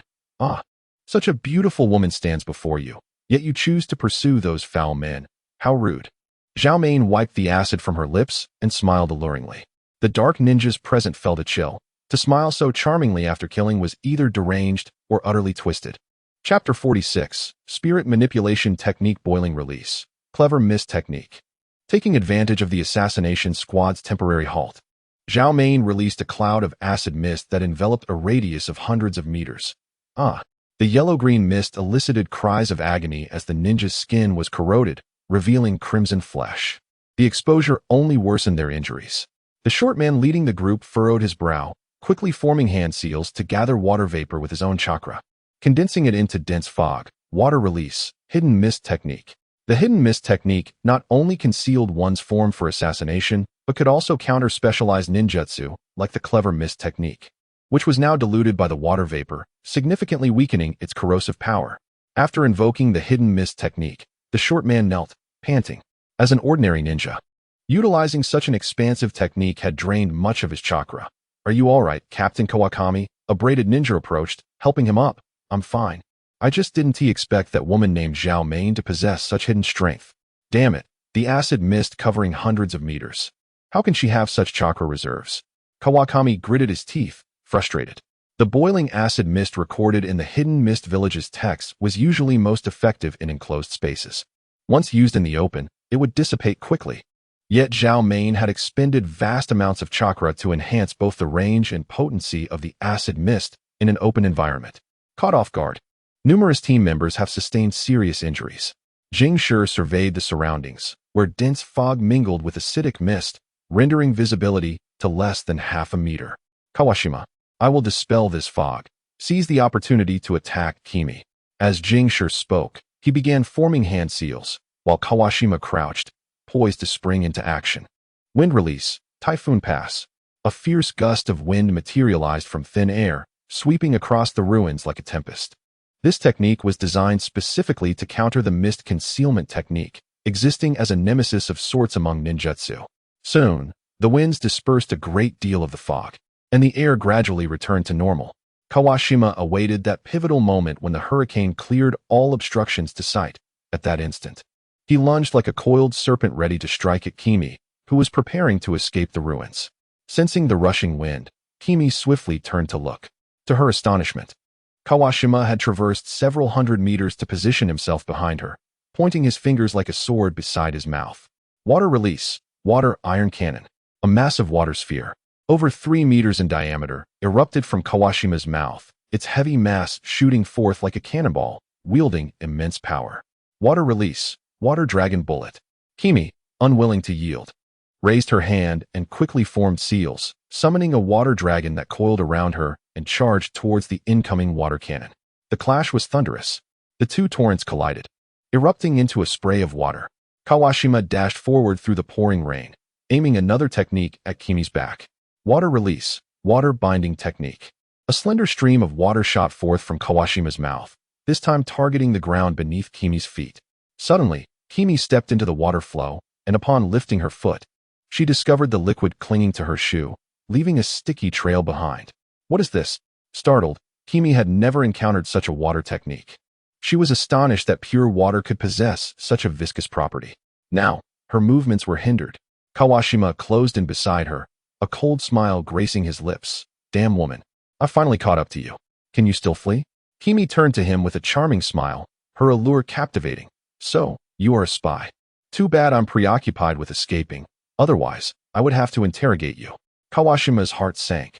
He was unaware of which detail had been revealed, but since she knew, she could not be allowed to leave alive.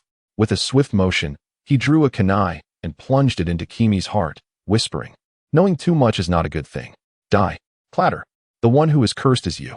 Kimi seized Kawashima's hand, and before his astonished gaze, she swiftly dissolved into a pool of acidic liquid. Dissolution release. Acid clone technique. The moment the corrosive fluid made contact, Kawashima's hands were instantaneously eroded to the bone, disappearing from sight. Ah! Kawashima screamed in agony, lifting his half-corroded severed arms. Kimi's true form emerged from behind, tossing a kunai before delivering a fierce kick. The kunai, propelled by the force of her kick, pierced Kawashima's neck, causing his head to spin a full 360 degrees. Kawashima was rendered incapacitated. Breathing heavily, Kimi bent over, hands on her knees. The chakra expenditure was greater than she had anticipated as Deidara sidestepped. He was taken aback to find that Quan Byungwei was maintaining a high-pressure water column, slicing through a robust tree trunk nearly 2 to 3 meters in diameter as if it were mere tofu. It turned out to be the water cutter technique. He had initially thought it was merely a water gun attack, narrowly escaping a dire fate. Deidara leapt into the air, landing gracefully atop a clay dragon that had just descended to catch him. From this elevated vantage point, he gazed down at the furious Quan Byung-woo, furrowing his brow in disdain. What a look you have there, my friend. It seems my art has failed to astonish you. Very well, allow me to present another masterpiece. With that, Deidara reached into his ninja tool pouch and chewed a few pieces of clay. Exploding clay, manipulation technique. Deidara raised his arms, and a torrent of white clay flowed from his palms, cascading to the ground and writhing into shape. In mere moments, it transformed into 6 or 7 white figurines. The clay dolls had mouths connected to the palms, enabling them to be manipulated to attack their foes. Quan Bingwei drew his ninja blade and struck several times. The clay dolls had little strength, and with a single blow, they were cleaved in twain. Yet, the troubling aspect was that the severed clay figures would wriggle and morph into 2 new dolls. What sort of dark sorcery was this? Quan Bingwei was both astonished and enraged. He found himself simultaneously experiencing the grotesque puppet techniques of Scorpion and the splitting abilities of the hellish hounds from the animal path. 2 repulsive experiences combined into one. Chapter 47. Seizing the Eye. Quan Bingwei, I shall assist you. Observing Quan Bingwei ensnared by this loathsome puppet technique, Qing could not help but rush to his aid. He drew his kunai and sliced through several clay dolls, seizing the fleeting moment before they could recover to position himself before the strings connecting their bodies. This was the flaw Qing had noted earlier. Typically, puppet techniques are controlled by chakra threads, yet these clay dolls seem to be manipulated by tangible strings. They must have employed physical strings to maintain their division. The flaw was glaring. Let me unravel your technique. Qing raised his kunai and brought it down with force. The white clay strings were effortlessly severed, and a smile spread across Qing's face. He had succeeded. Be careful, Qing. Quan Bingwei exclaimed in alarm. What? Qing's strategy was generally sound, targeting the enemy's jutsu weakness for a decisive strike. But the problem lay in the fact that the weakness in Deidara's puppet technique was not the string. Splat! A multitude of clay dolls leaped onto Qing, enveloping him entirely as they unfurled. Crack! With a thunderous roar, Deidara unleashed an explosion from the clay puppet that had adhered to Qing, resulting in a spectacular detonation. Quan Bingwei, his eyes ablaze with fury, could only watch helplessly as 2 of his teammates seemingly perished. Such a sensation was far from enjoyable. His expression was exceedingly grim. Yet he asserted, I am not dead. In a flash, Qing appeared at Quan Bingwei's side. The site of the explosion bore only charred remnants and a scattering of wood shavings. A substitution technique? Splendid. Qing, you haven't perished. I cannot meet my demise so easily. It is time to coordinate our efforts, for the enemy's jutsu is rather troublesome. No problem, came the succinct response. The 2 exchanged a brief conversation, followed by a knowing glance, and everything was understood without words. With a sudden burst of speed, Qing lunged towards Deidara. The latter, perplexed, regarded Qing as he charged forth, questioning the difference between this and seeking death. C1, Clay Spider. From a lofty vantage point, Deidara unleashed a multitude of white clay spiders from his palms, which descended from the heavens, unfurling their forms mid-air, and upon landing, they lunged toward AO. However, success would not come so easily. In the distance, the formidable Kageyama bellowed, striking the ground with force, channeling chakra into the earth, causing it to fracture and a column of water to surge skyward. Water style, water flow disruption. A torrent of underground water erupted from the ground, scattering the clay spiders before they could reach AO's form. Seizing the opportunity, AO bent low, immersing his right hand into the water and then thrusting it upward toward Deidara, who stood atop the clay dragon. Water style, water dragon palm. The water that had surged from the ground was propelled into a massive water dragon, measuring several dozen meters in diameter, rising to the same altitude as Deidara's clay dragon. Its power far surpassed that of an ordinary water dragon bullet. This is quite troublesome. Deidara nodded, maintaining an air of composure.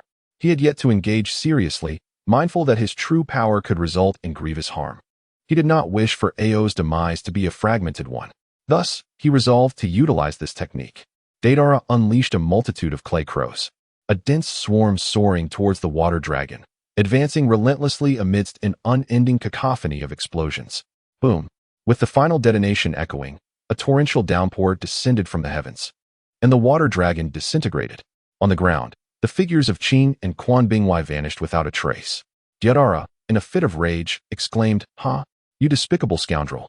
So this was your cunning plan all along, to obscure visibility with your extensive ninjutsu and take the opportunity to flee." With a sardonic chuckle, he added, "It seems, Deidara, that your experience as a ninja is still somewhat lacking." Suddenly, Orochimaru's figure emerged from atop the clay dragon. As Deidara turned to look, he remarked, "Orochimaru, it is quite surprising that these two individuals are so cautious. After only a brief engagement, they have chosen to flee. Indeed, one must consider that they are, after all, escaping for their lives. Moreover, Deidara, having battled with you for this duration, even a fool would sense the formidable nature of your prowess. They simply lack the strength and time to contend with you. Such overwhelming power leaves others in a state of helplessness. Orochimaru, do you possess any means to track them down?" Orochimaru gazed into the distance and replied, "There is no need for tracking. My clone has already intercepted them." As soon as he finished speaking, the ground erupted, sending a wave of earth soaring. A chillingly long sword, hundreds of meters in length, pierced the heavens. With the hilt adorned by a lifeless body, blood splattering across the sky. Kawambi has fallen in battle.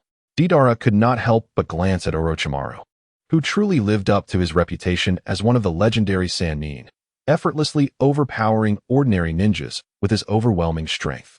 Following the clash of the powerful Kenbai, the distant ground continued to resonate with the sounds of battle as torrents of water and waves of earth surged tumultuously, occasionally interspersed with numerous serpent corpses hurled into the air. After a brief moment, another Orochimaru emerged, bearing the formidable Sasuke beneath the clay dragon. Deidara deftly maneuvered his clay dragon to a graceful descent, while another Orochimaru released the blue figure, which then disintegrated into countless venomous serpents that slithered into Orochimaru's sleeves. Vanishing from sight. Well, the person has been brought here. Now, Deidara, what purpose do you have for this blue figure that necessitated your journey? Orochimaru inquired, his curiosity piqued by Deidara's decision to capture the blue figure amidst the chaos engulfing the hidden mist village. Deidara elucidated that it was indeed due to his Byakugan. With this individual present, it was quite likely that the secret of Shikuro being ensnared in a Jinjutsu would be unraveled. Furthermore, the Byakugan, to a certain extent, could rival the Sharingan. The first part of his statement was acknowledged by Orochimaru, yet he could not acquiesce to the latter. With disdain, he remarked, "How can the Byakugan possibly surpass the Sharingan? While it may hold strategic advantages, when considered in isolation, it is utterly worthless, something I have no interest in studying. Such prejudice. Were the Byakugan to manifest in your former comrade Jiraiya, it would be a divine artifact for peering into bathhouses. I digress. I mean to say, this eye is intricately connected to the Sage of Six Paths." "How so?" Orochimaru inquired, somewhat taken aback. "The tale is lengthy. I shall elaborate once I commence my research. For now, please assist me in dispelling the protective seals upon him." Orochimaru, with an air of dissatisfaction, elongated his tongue but eventually crouched down, swiftly dismantling the protective seals encasing Qing's Byakugan with ease. To Orochimaru, this meager seal resembled little more than childish play. Once unsealed, Qing appeared as if stripped bare, entirely at Deidara's mercy. Deidara crouched, placing his hands upon the Byakugan, skillfully extracting it. As the adage goes, where there is one, there is another. Having previously extracted the Sharingan from Uchiha Han, Deidara had become increasingly adept at this peculiar endeavor. His proficiency was perhaps only second to the practiced touch in the dark, achieving precise results. After placing the eye into a saline solution, Deidara sealed the jar and secured the scroll close to him, his meticulousness prompting a scoff from Orochimaru. "What merit is there in concealing this worthless Byakugan?" he mused inwardly. "Let us depart. It is time to leave this place." Deidara rose, preparing to mount his clay dragon. At that moment, a straight column of water surged from the distance, piercing through the clay dragon from head to tail, severing its form entirely. Water release, torrent blade, a technique derived from the water-severing wave, though less potent. It consumed significantly less chakra. Orochimaru chuckled malevolently, merging into the ground, and with a hint of schadenfreude, remarked to Deidara, "It seems, Deidara-kun, that your romantic fortunes are quite favorable. A woman has come seeking you." Deidara cast a sidelong glance at Orochimaru, who evidently had no intention of continuing his assault. It was only natural, as a rogue ninja from Konoha, frequently engaging in battle would risk revealing his whereabouts. Although he was unafraid of pursuit, Having someone intrude upon his experiments repeatedly would indeed be quite vexing. With a swish, after Orochimaru's retreat, a captivating kunoichi appeared in an instant. Her expression unfriendly as she confronted Deidara. "Who are you?" Kahaku-Mei inquired coldly. She had followed Ching and the others from a distance and had witnessed the white dragon soaring above, along with the incessant explosions and torrents of water. Furthermore, she had glimpsed the horrific sight of Kenjin being pierced by a sword several hundred meters long. Consequently, she had hastened her arrival using the body flicker technique. But it seemed she was a step too late, as the enemy was already preparing to withdraw. "Who I am is of little consequence. By the way, are you not going to continue fleeing? The assassination squad from the mist will soon be in pursuit," Deidara remarked, turning to face her. Upon his turn, Kahaku-Mei's pupils constricted, and she involuntarily exclaimed, "You are of the Uchiha clan." Before her stood Deidara, whose hair, unlike the traditional black of the Uchiha, was a flowing golden hue. Only the pair of crimson eyes and the three dark tomo confirmed his undeniable heritage. The malevolent power swirling within his gaze could not possibly be a mere transformation technique. Kahaku-Mei had no doubt. What could the Uchiha clan be doing in the village hidden in the mist? Could it be that tonight's chaos in the village, along with the claims of Lord Mizukage being ensnared in an illusion, were orchestrated by you? One must admit, Kahaku-Mei certainly had the qualifications to hold the position of Mizukage. Faced with such inquiries, Deidara naturally could not admit to anything. He gestured nonchalantly towards the spot where Ching lay, stating, "I have no leisure for such matters. I merely happened to pass by here to reclaim the Byakugan." Kuratsuchi, following his gaze, immediately felt a surge of rage. Ching's right eye socket was a gruesome sight, a mass of blood and flesh, with copious amounts of blood streaming from the dark hollow. "Uchiha!" Kuratsuchi glared at Deidara with unbridled fury, exclaiming, "Even if Ching is on your Konoha's wanted list, it is not your place to use your Sharingan to reclaim the Byakugan." Deidara spread his hands in astonishment and exclaimed, "What do you mean? The Byakugan and Sharingan are invaluable treasures of Konoha, and it is everyone's responsibility to protect them. What is so strange about that?" Kei-Mei, aware of her own shortcomings, shielded the last breath of the Azure Guardian behind her and coldly asserted, "I have taken note of the devastation and humiliation that the village of the mist has suffered this night. The notion of reclaiming the Byakugan is nothing but a farce to me." She was now utterly convinced that the turmoil in the village of the mist this evening was undoubtedly orchestrated by this member of the Uchiha clan and behind him. The machinations of Konoha were surely at play. Deidara shrugged nonchalantly, expressing indifference. Whether one harbored hatred towards Konoha or the Uchiha, it mattered little to him. After all, what concern was it of Deidara's? Deidara expressed concern, asking, "Are you truly not leaving? I sense numerous chakra signatures approaching this way." Upon hearing this, Conan could only helplessly abandon her engagement with the enemy before her. Caught between two dire situations, she could no longer afford to squander precious time. Without hesitation, she gathered the barely conscious body of Yahiko and swiftly departed. After retrieving the clay dragon, Deidara descended underground, transforming the soil into fine grains of sand with flowing chakra. Burrowing forward like an earth dragon. The earth style, earth dragon hidden technique. This skill allows one to delve deeply underground, making it a remarkable technique for evasion or infiltration. Chapter 48, Absolute Domination. By the time the Mist Village's assassination unit arrived, everyone had departed. They only recovered the corpse of Quan Bingwei and scattered remnants of flesh near a charred explosion site. Preliminary analysis determined that the fragments belonged to Bai. The captain of the Dark Division, Mizushiro Takizawa, gazed deeply into the distance, aware that tonight's adversary was well planned and had a clear objective. From his judgment, it seemed the enemy aimed solely to annihilate the new faction, perhaps also the elder faction, especially since Lord Yuan and his bodyguards had perished this night. The command from Lord Mizukage indicated that Bai and Quan Bingwei conspired with the new faction to eliminate the elders in a bid for the Mizukage position. However, to Mizushiro Takizawa, this was evidently a political struggle. The fourth Mizukage was using this pretext to suppress both the new and elder factions, even seeking to eradicate them entirely, achieving singular and absolute dominion. The evidence lay in the existence of another force that preemptively eliminated Bai and Quan Bingwei, likely a private armed force secretly cultivated by the Mizukage. Regroup, mission accomplished. Return to the village, Mizushiro Takizawa ordered, with all Dark Division ninjas following his lead. He was indifferent to who won or lost. As a centrist, if either the new or elder factions fell, he would side with the Mizukage, ensuring he would not suffer losses. In the Mist Village, within the Mizukage's building, the true form of the Three Tails roared, having slaughtered dozens of elder faction ninjas. In the original narrative, the third and fourth were manipulated, even daring to eradicate bloodline clans. Now, they were unrestrained in their killings of ninjas from both the elder and new factions. Most of the ninjas belonged to the centrist faction, having emerged after the Blood Mist policy's implementation and would not easily join any faction. Thus, they escaped Mizukage's reckoning. While witnessing the Mizukage's rampage, although terrified, none dared to intervene. Once Yagura had finished his carnage, no one would challenge him, not even the high-ranking elders who fell silent. To avoid being slaughtered, they offered their loyalty and the private armed forces they had nurtured. After relinquishing everything, they barely escaped death. However, what awaited them was merely house arrest in their old age, as all power would revert solely to the Mizukage. Suddenly, several gusts approached. Mizushiro Takizawa knelt before Yagura with dozens of Dark Division ninjas. Mizukage, I have fulfilled the mission. The elder faction's conspirators, Bai and Quan Bingwei, have been eliminated. The whereabouts of the new faction's key figures, Ao and Terumi Mei, are unknown, and Chojuro is currently on a mission outside the village.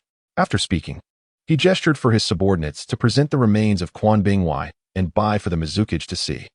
Good. Rise, Yagura rumbled, having not intended to eliminate all the conspirators at once. Achieving this was already a victory. The remaining few could not stir any significant unrest. Even if they shouted that the Mizukage had fallen under an illusion at the village entrance, no one would believe them. They would merely be seen as desperate, attempting to cast blame. With a swift motion, Yagura retracted the chakra of the Three Tails, returning to human form. Mizushiro Takizawa, from this day forth, you are appointed as the head of the Dark Division. The Mist Village is in dire need of rebuilding, and the position has been vacant for too long. Originally, it was to be taken over by the Hozuki clan's Hozuki Mangetsu, but alas, his path has narrowed. Thus, Yagura decided to appoint the seemingly more obedient Mizushiro Takizawa, who would not question or resist the Mizukage's commands. Upon hearing this, Mizushiro Takizawa was overjoyed. Fortune had come swiftly. Although accepting this position meant a shift from a centrist to the Mizukage's faction, what did it matter? The head of the Dark Division, in a normal transition, he would not have had a chance. Now, being appointed as the minister was an opportunity bestowed upon him by fate. To refuse would be to do a disservice to himself. Yes, I am willing to alleviate the Mizukage's burdens. Mizushiro Takizawa immediately bowed in submission. Yagura nodded in satisfaction, stating, lead the Dark Division ninjas to swiftly eliminate the rebellious remnants in the village. Those who resist shall be dealt with mercilessly. Yes, Mizukage, I will handle it immediately. Mizushiro Takizawa drew his ninja blade, assembling the Dark Division forces to scour the village corners, conducting a thorough search for the fortunate survivors who had evaded disaster. In addition to eliminating the remnants, restoring order in the Mist Village was imperative. Yagura reorganized the positions in various important departments, primarily assigning ninjas loyal to the Mizukage to significant roles. As for those who had previously questioned him or had a fade of harmony while harboring dissent, regardless of their battle prowess, they were all removed and relegated to trivial positions. Among the most critical tasks was arranging personnel and funds to construct the largest research institute in the Mist Village.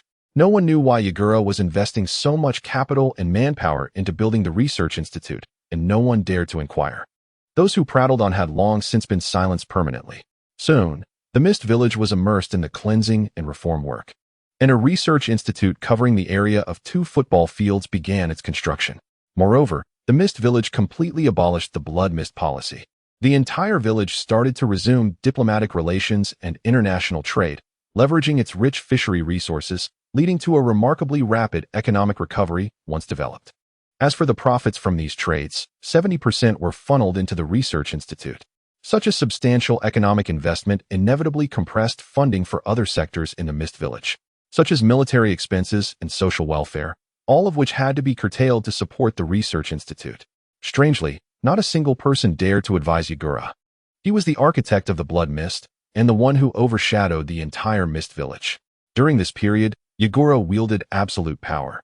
Earlier, in the Mist Village dungeon, Terumi Mei, after resting for half a day, stealthily entered the dungeon. As she had anticipated, the Mist Village had not yet been fully stabilized, and operations were still disordered. Even the dungeon's guard strength had dwindled to a state that was practically porous. Terumi Mei sought to seize this opportunity to infiltrate the dungeon and release Hozuki Mangetsu. Upon entering the dungeon, she was immediately struck by the dimness, dampness, and a pungent mixture of acrid decay and the faint scent of rotting flesh, alongside a hint of the metallic tang of blood in the air. Terumi Mei frowned, eager to find her target and escape. Suddenly, a bloodied and mangled arm reached through the iron bars, belonging to a skeletal figure whose emaciated visage seemed desperate to grasp her. A woman! A woman! Let me see. The dungeon erupted into chaos, the clanging of bodies slamming against iron bars reverberating incessantly. These depraved prisoners, starved for years without the sight of a woman, reached euphoric heights merely upon hearing the word female. Those nearby caught a glimpse of Terumi Mei's bewitching figure and exquisite visage, their breathing instantly turning ragged as bulls. Her expression twisted in visceral disgust, as if beholding cockroaches, unaware this very contempt only fueled the prisoner's frenzy. A storm of vulgarities filled the air until Mei, unable to endure, spat forth a stream of acid. Flesh and iron dissolved alike into putrid sludge. Silence reclaimed the dungeon. "What a ruthless woman," came a taunting voice from the shadows. "Seeking someone?" Mei's gaze pierced the darkness of the deepest cell. "Indeed," she admitted bluntly. "Kirigakure stands at the brink. The Mizukage is ensnared by Uchiha Genjutsu. I seek allies to overthrow this puppet regime." Laughter echoed from the void. "I warned them. That fool Mizukage reeked of illusion, yet none heeded me." A weighted pause followed. Mei sensed his identity. "Your name?" "A mere specter of the H-Zuki clan," the voice murmured. "Call me H-Zuki Mangetsu." H-Zuki Mangetsu, once the terror of Kirigakure's youth. The very embodiment of genius. Had his assassination attempt succeeded, his legend might have soared higher. Even now, none dared underestimate him. "I require your aid," Mei stated, eyes locked on the darkness. "To topple the Mizukage and expose the Uchiha conspiracy. So you've come for me," Mangetsu mused, pressing against the bars. His grin emerged under flickering torchlight, white hair tied in vertical braids, jagged teeth, neck swathed in bandages. Youthful features belied the sanguinary hunger in his eyes. Mei hesitated. Unleashing this beast carried risks, yet options were scarce. Kirigakure's fate dangled by foreign strings, an intolerable reality. She'd reclaim their sovereignty, whatever the cost. "Don't betray me," she warned. Exhaling acidic mist. The bars liquefied instantly, a corrosive breath capable of melting even Susanoo. Mangetsu stepped free, his smile feral. "Worry not. Restoring Kirigakure aligns with my goals, though the Mizukage seat won't be conceded." "Agreed." Mei nodded. His loyalty to the village was proven, the cell attested to that. As for his ambition, she welcomed the challenge. Seals shattered, chakra surged through Mangetsu's veins once more. His arms swelled grotesquely, swayed on, exploding water arm technique. Enhanced muscles crumbled shackles like dry twigs. As they departed, prisoners wailed enviously. "Clean up this refuse," Mei tossed over her shoulder, hurling a scroll, the sealed twin blades Haramakarei. Mangetsu caught it with a predator's grace. "Efficiency is my specialty." Torrents engulfed the cells. When ENBU arrived later, they found only drowned corpses, mouths still streaming water. At the harbor, Mangetsu eyed the horizon. "Where now? Surely you've planned beyond this." Meanwhile, in the Mizukage's office, Yagura massaged his temples. "Momochi Zabuza has defected. Label him S-rank." The village bled strength. Should war erupt now, Kirigakure would fall within a day. But the world remained oblivious, a fleeting respite to rebuild. Elite forces must be cultivated, and swiftly. Kagaya Mei, her expression darkened, nodded slightly, causing the other party's face to stiffen, feeling as though they had boarded not merely a pirate ship, but a decrepit vessel. Aware of the challenging circumstances, Kagaya Mei awkwardly stated, "In any case, let us first seek out Ching. I have arranged for him to recuperate on a small island offshore." "Very well," replied Akatsuki, seemingly resigned, understanding that their group consisted of only 3 individuals, one of whom was currently incapacitated. It was indeed a tumultuous beginning. "If you two are troubled by a lack of shelter, you might consider joining my organization." Just then, a somewhat awkward voice interrupted their conversation. Turning towards the source, they beheld an individual with orange hair and pallid skin approaching. From the shadowy woods behind him emerged several others, similarly marked by orange hair and ghostly complexions. These individuals exuded an inexplicable eeriness, as their skin resembled that of corpses, with numerous dark metallic parts embedded in their bodies, presenting an unsettlingly menacing appearance. Most strikingly, they possessed identical purple-ringed eyes, which seemed to harbor a formidable and uncanny power. A mere glance felt as though one's very soul was being scrutinized. Kagayame cast a wary gaze at the leading orange-haired man and inquired, "Who are you?" The man, seemingly oblivious to her hostility, earnestly introduced himself, "I am Pain, the kami of revolutionizing this world." Kagayame and Akatsuki exchanged glances, sensing the absurdity of his proclamation, which evoked both amusement and a sense of being toyed with. "Oh, truly. Occasionally, charlatans like you emerge to deceive the unwary. While we remain unperturbed, I suggest you depart quickly." Akatsuki bared his teeth in a fierce grin. Unfazed, Pain extended his right hand, his expression devoid of emotion. "It seems you remain ignorant of pain. Allow me to demonstrate the power of a god." Akatsuki, undeterred, stood defiantly with his hands on his hips, declaring, "Very well, I shall stand here. If you possess the ability, then let me witness the pain you can inflict." Before his words had fully settled, Pain's eyes widened suddenly as he bellowed, searing insertion. An overwhelming force impacted Akatsuki, propelling him backward as he crashed through numerous trees before coming to a halt. This incomprehensible power compelled Kagayame to arch her body, akin to a poised predator ready to pounce. With a swift movement, Akatsuki returned to the battlefield, intercepting Kagayame's imminent attack. "He is my quarry. Allow me to handle him." Kagayame furrowed her brow. "That fellow wields a strange power, distinctly different from mainstream ninjutsu. We should proceed with caution." "Humph, fret not. I am no mere fish easily dispatched," Akatsuki assured, confidently retrieving dual blades from a scroll at his waist. While he could expertly wield 7 ninja blades, only these 2 held the highest compatibility with him, tripling his combat prowess upon their unsheathing. "Let me impart a lesson to this ring-eyed aberration about what true strength entails." Half an hour later, Akatsuki found himself sprawled on the beach, his rear in the air. Pain appeared slightly disheveled, with faint traces of cuts on his body. However, being a corpse, he felt little pain and thus disregarded the injuries entirely. "How does it feel? Have you begun to comprehend pain?" Pain inquired nonchalantly. Lying defeated, Akatsuki muttered from the sand, "I have fully comprehended it." "Ah, but in my view, your understanding of pain pales in comparison to mine. You still have much to learn." Pain replied coolly. "Speak plainly." Pain continued, "In summary, join my organization, Akatsuki. What say you?" Akatsuki rose, sitting on the ground to regain his strength. "And what if we refuse?" "I shall kill you," Pain stated bluntly, his tone chilling. "You see," Akatsuki chuckled, shrugging, "it appears we have no choice but to acquiesce." "Excellent. In the future, you shall take pride in serving the kami." Pain's voice softened, losing some of its menacing edge. Yet Kagayame remained apprehensive. "Hey, Akatsuki. This fellow seems utterly unreliable. Our goal is to restore the Mist Village. Is it wise to join such a dubious organization?" "Unfortunately, we have no choice, as you heard. If we do not join, he will slaughter us both. Do you believe we can defeat him?" "Nevertheless, joining such an ambiguous organization feels rash."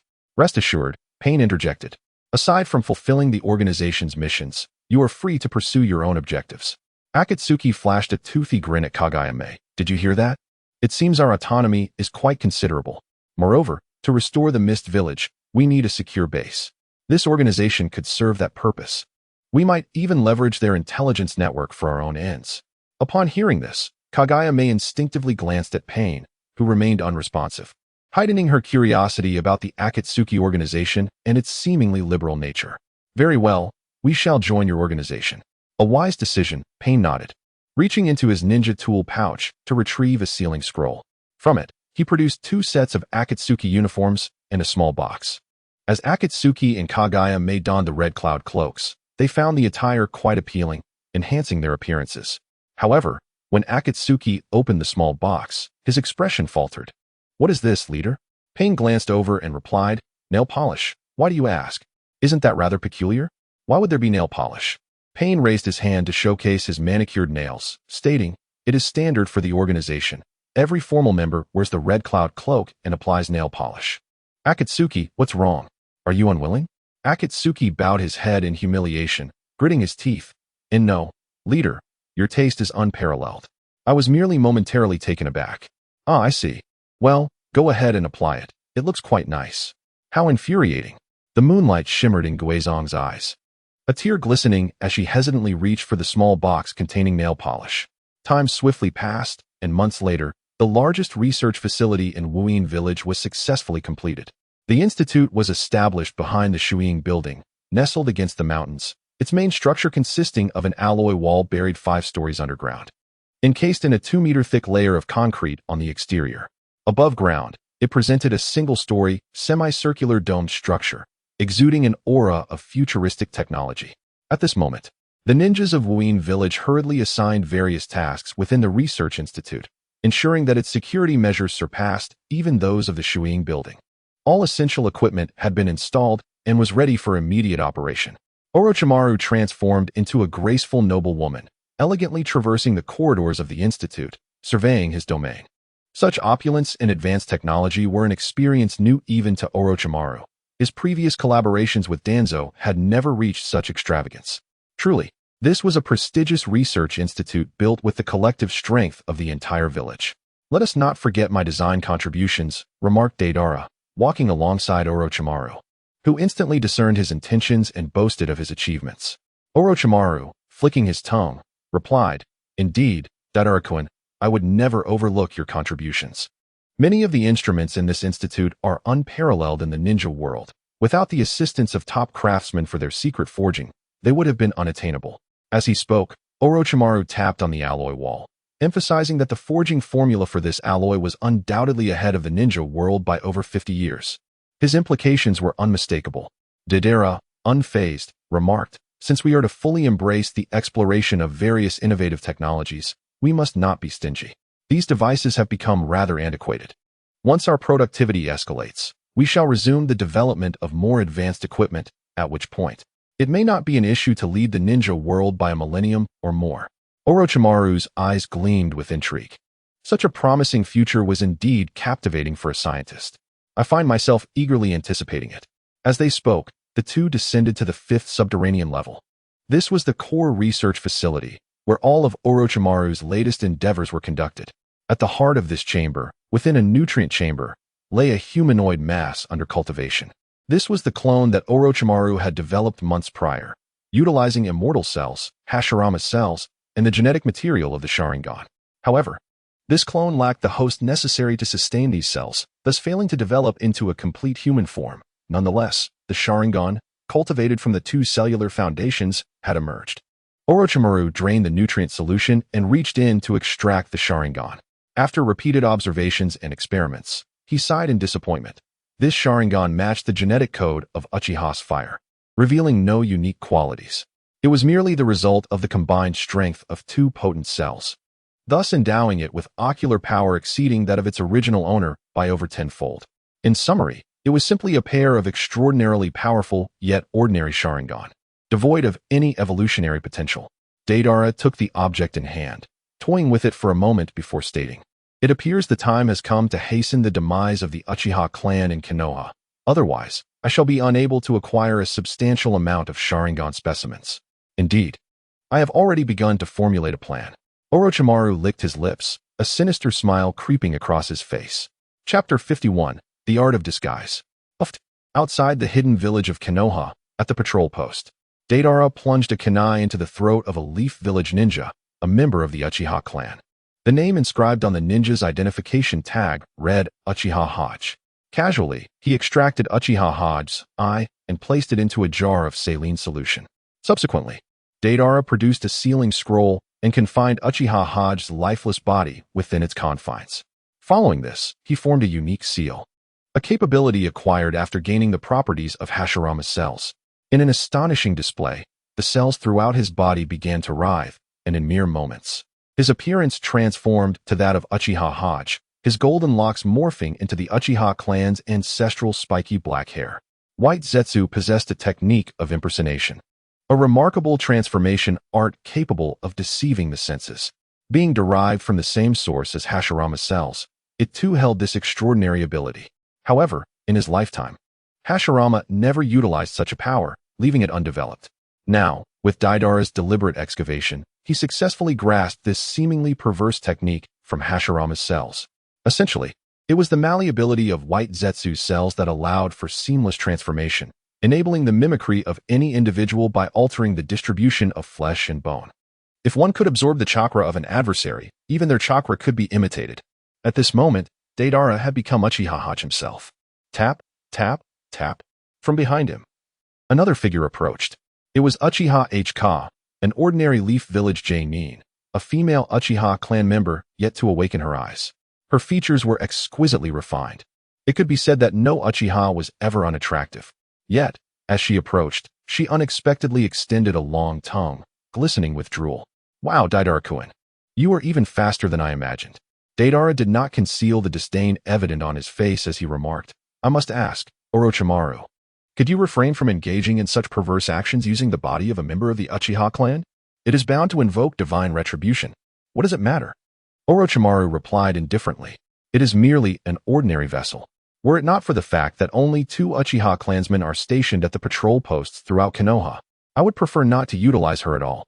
Deidara shook his head, feeling disillusioned by Orochimaru's lack of charm. He promptly shifted the subject, complimenting. Your transformation technique is rather impressive, not a single flaw to be found. This ability stems from the clones of Hashirama's cells, which took me by surprise as well. What? Deidara paused, inquiring, you managed to cultivate clones from Hashirama's cells?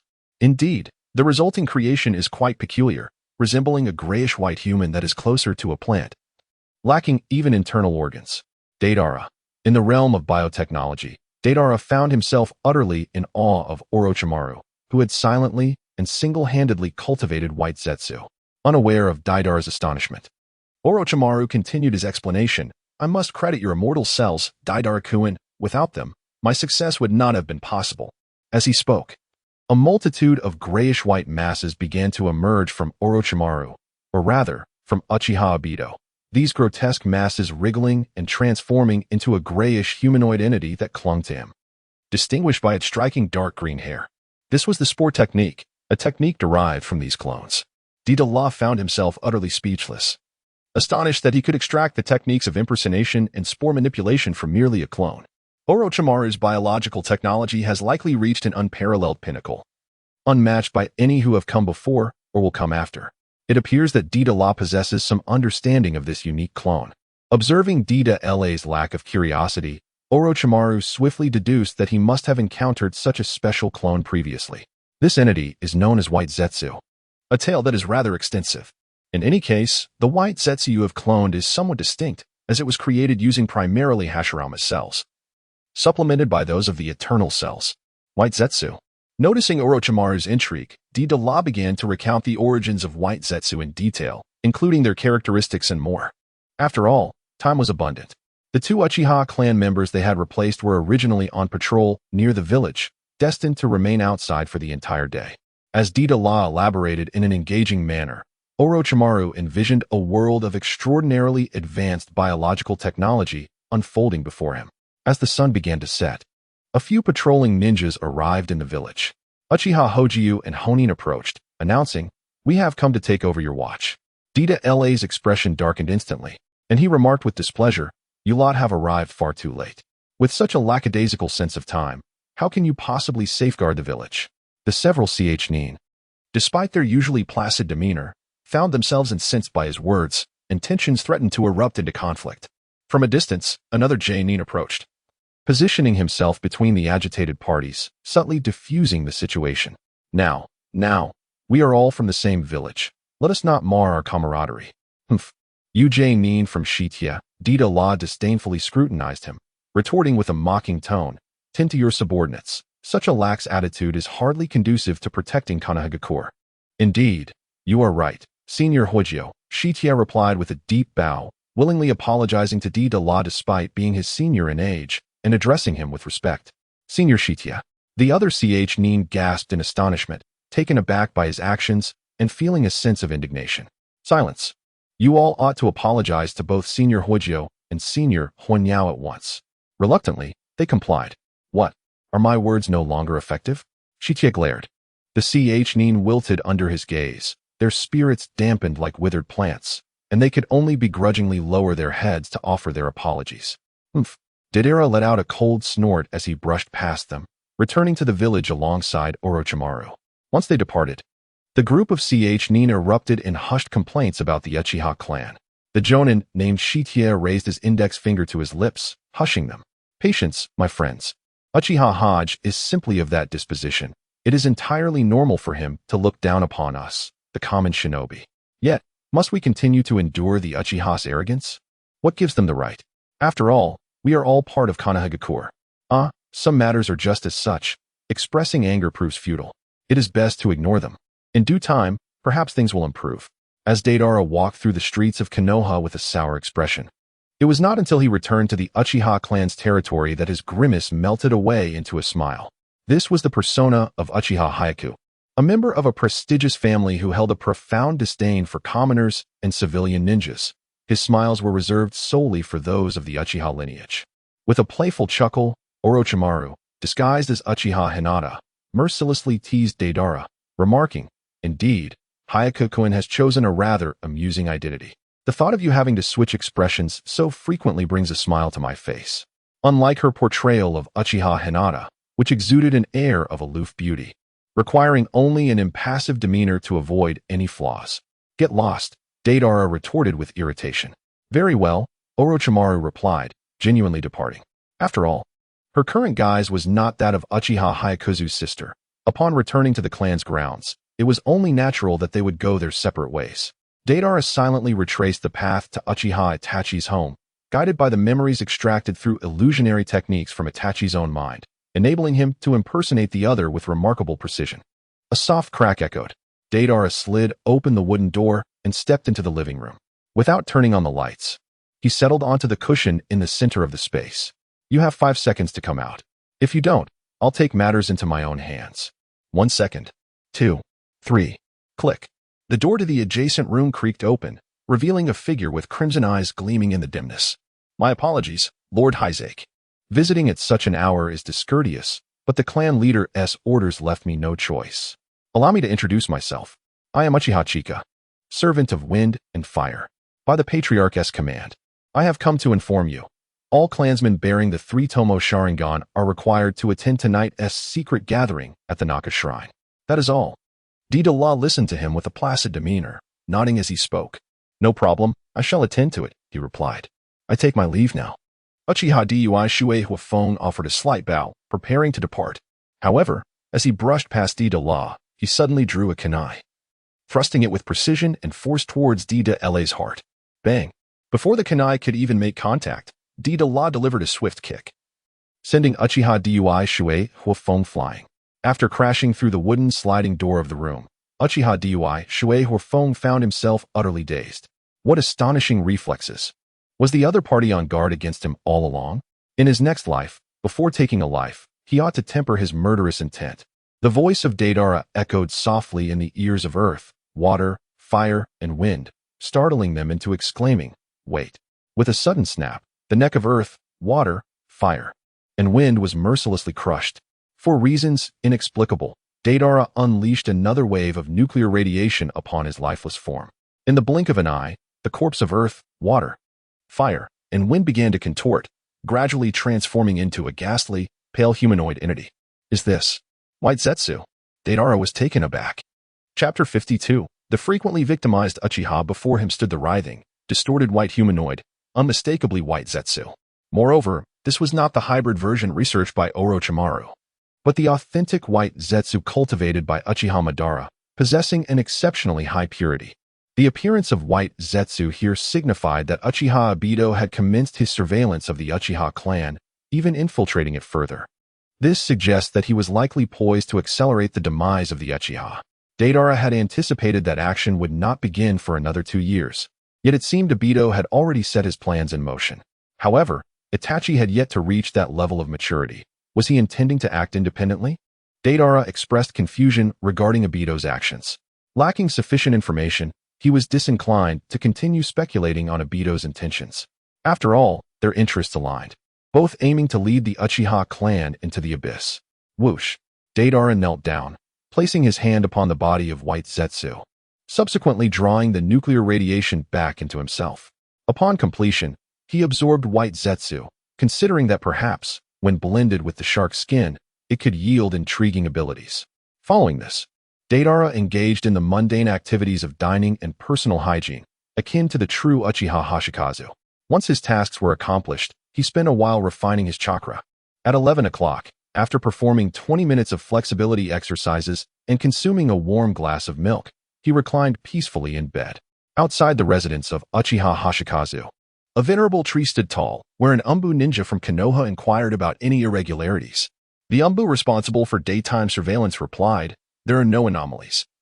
His routine is remarkably regular, even healthier than that of an ordinary person." "Oh, it appears we have a rather stable Uchiha on our hands." "Very well. You may return now. It is my turn to take over." "Understood." The Umbu of the day rose, stretched his numb legs, and swiftly vanished.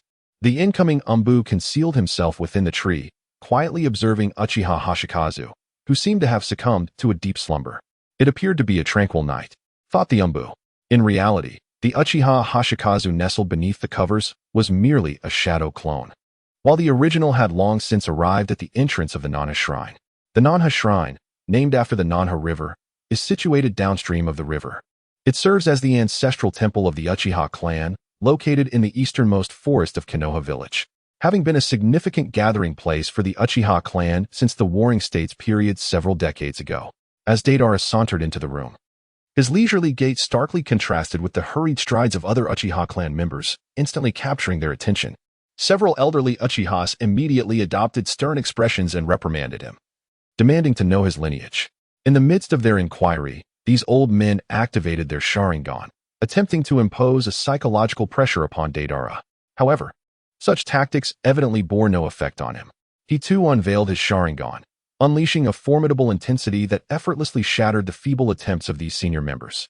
Thud, thud. Faced with such overwhelming ocular prowess, how could the aging Uchihas withstand it? They were all drenched in cold sweat, collapsing onto the ground, leaving a puddle beneath them. It was not urine, but rather perspiration, cascading down like a waterfall. This was merely a clash of pure ocular power. Yet it had already brought them to such a state. Had Deidara been a touch more malevolent and unleashed an illusion, there was no doubt that these old men would have been petrified with fear, regurgitating bile in sheer terror. Worthless. Deidara cast a disdainful glare at them, then stepped over their bodies and entered the Southie Shrine. A profound silence enveloped the scene. The Uchiha clansmen, being related by blood, were collectively astonished by the spectacle before them. Was that Firewine? How terrifying his ocular prowess is. As I passed by him, I nearly believed my life was in peril. What has happened to him? He has suddenly become so formidable. Indeed, it is astounding that he managed to defeat several elders solely with his eye techniques. The onlooking Uchiha clansmen grew increasingly vocal, and the few elders seated on the ground felt an acute sense of embarrassment, akin to being stripped bare and paraded through a bustling marketplace. They bowed their heads, contemplating how to extricate themselves from this mortifying situation, as they could no longer bear to remain. Silence. What manner of behavior is this? A commanding voice boomed, overpowering the murmurs of discussion. Uchiha Fugaku strode forth, exuding an air of authority befitting a clan leader. With his blood-red Sharingan eyes scanning the surroundings, he admonished aloud. To create such a ruckus in our territory is a grave affront to our dignity. Now, disperse and enter. The chastised Uchiha clansmen felt a tightness in their chests, daring not to protest, and immediately bowed in apology, exclaiming, "Yes, esteemed clan leader Fugaku." They ceased their discussions on the recent events and turned to enter the Southie Shrine en masse. Once inside, Uchiha Fugaku approached the elders and remarked, in a tone devoid of warmth, "You esteemed elders hold significant status. Do not lower yourselves to squabble with the younger generation. Let us proceed to the meeting." With that, he stepped into the Southie Shrine, leading the way. The elders exchanged glances, then bowed their heads and followed, recognizing that an opportunity had been presented to them. Failing to seize it would leave them with no recourse. Inside the shrine, dozens of individuals were crammed into a single room, where not a soul uttered a word. And even the sound of breathing was deliberately muted. Everyone sat upright, their gazes fixed on Uchiha Fugaku, who sat in the main seat with his eyes closed in contemplation.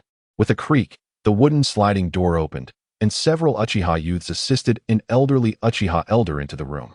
This elder, arriving last, made his way to Fugaku's side, taking a seat to his right, a position that subtly indicated his high status, and none present dared to contest it. He was none other than Uchiha Shana, a prominent figure among the hawkish faction of the Uchiha clan, who had previously incited a rebellion during the reign of the second Hokage. Imprisoned by the second Hokage for reasons unknown, his release a few years prior and subsequent retention of a significant position within the hawkish faction suggested he had undoubtedly engaged in considerable endeavors. Otherwise, A man imprisoned until old age would not possess such an esteemed status. As he settled into his seat, Fugaku opened his eyes and glanced at him, then subtly narrowed them again, stating, "Since everyone is present, let us commence the meeting."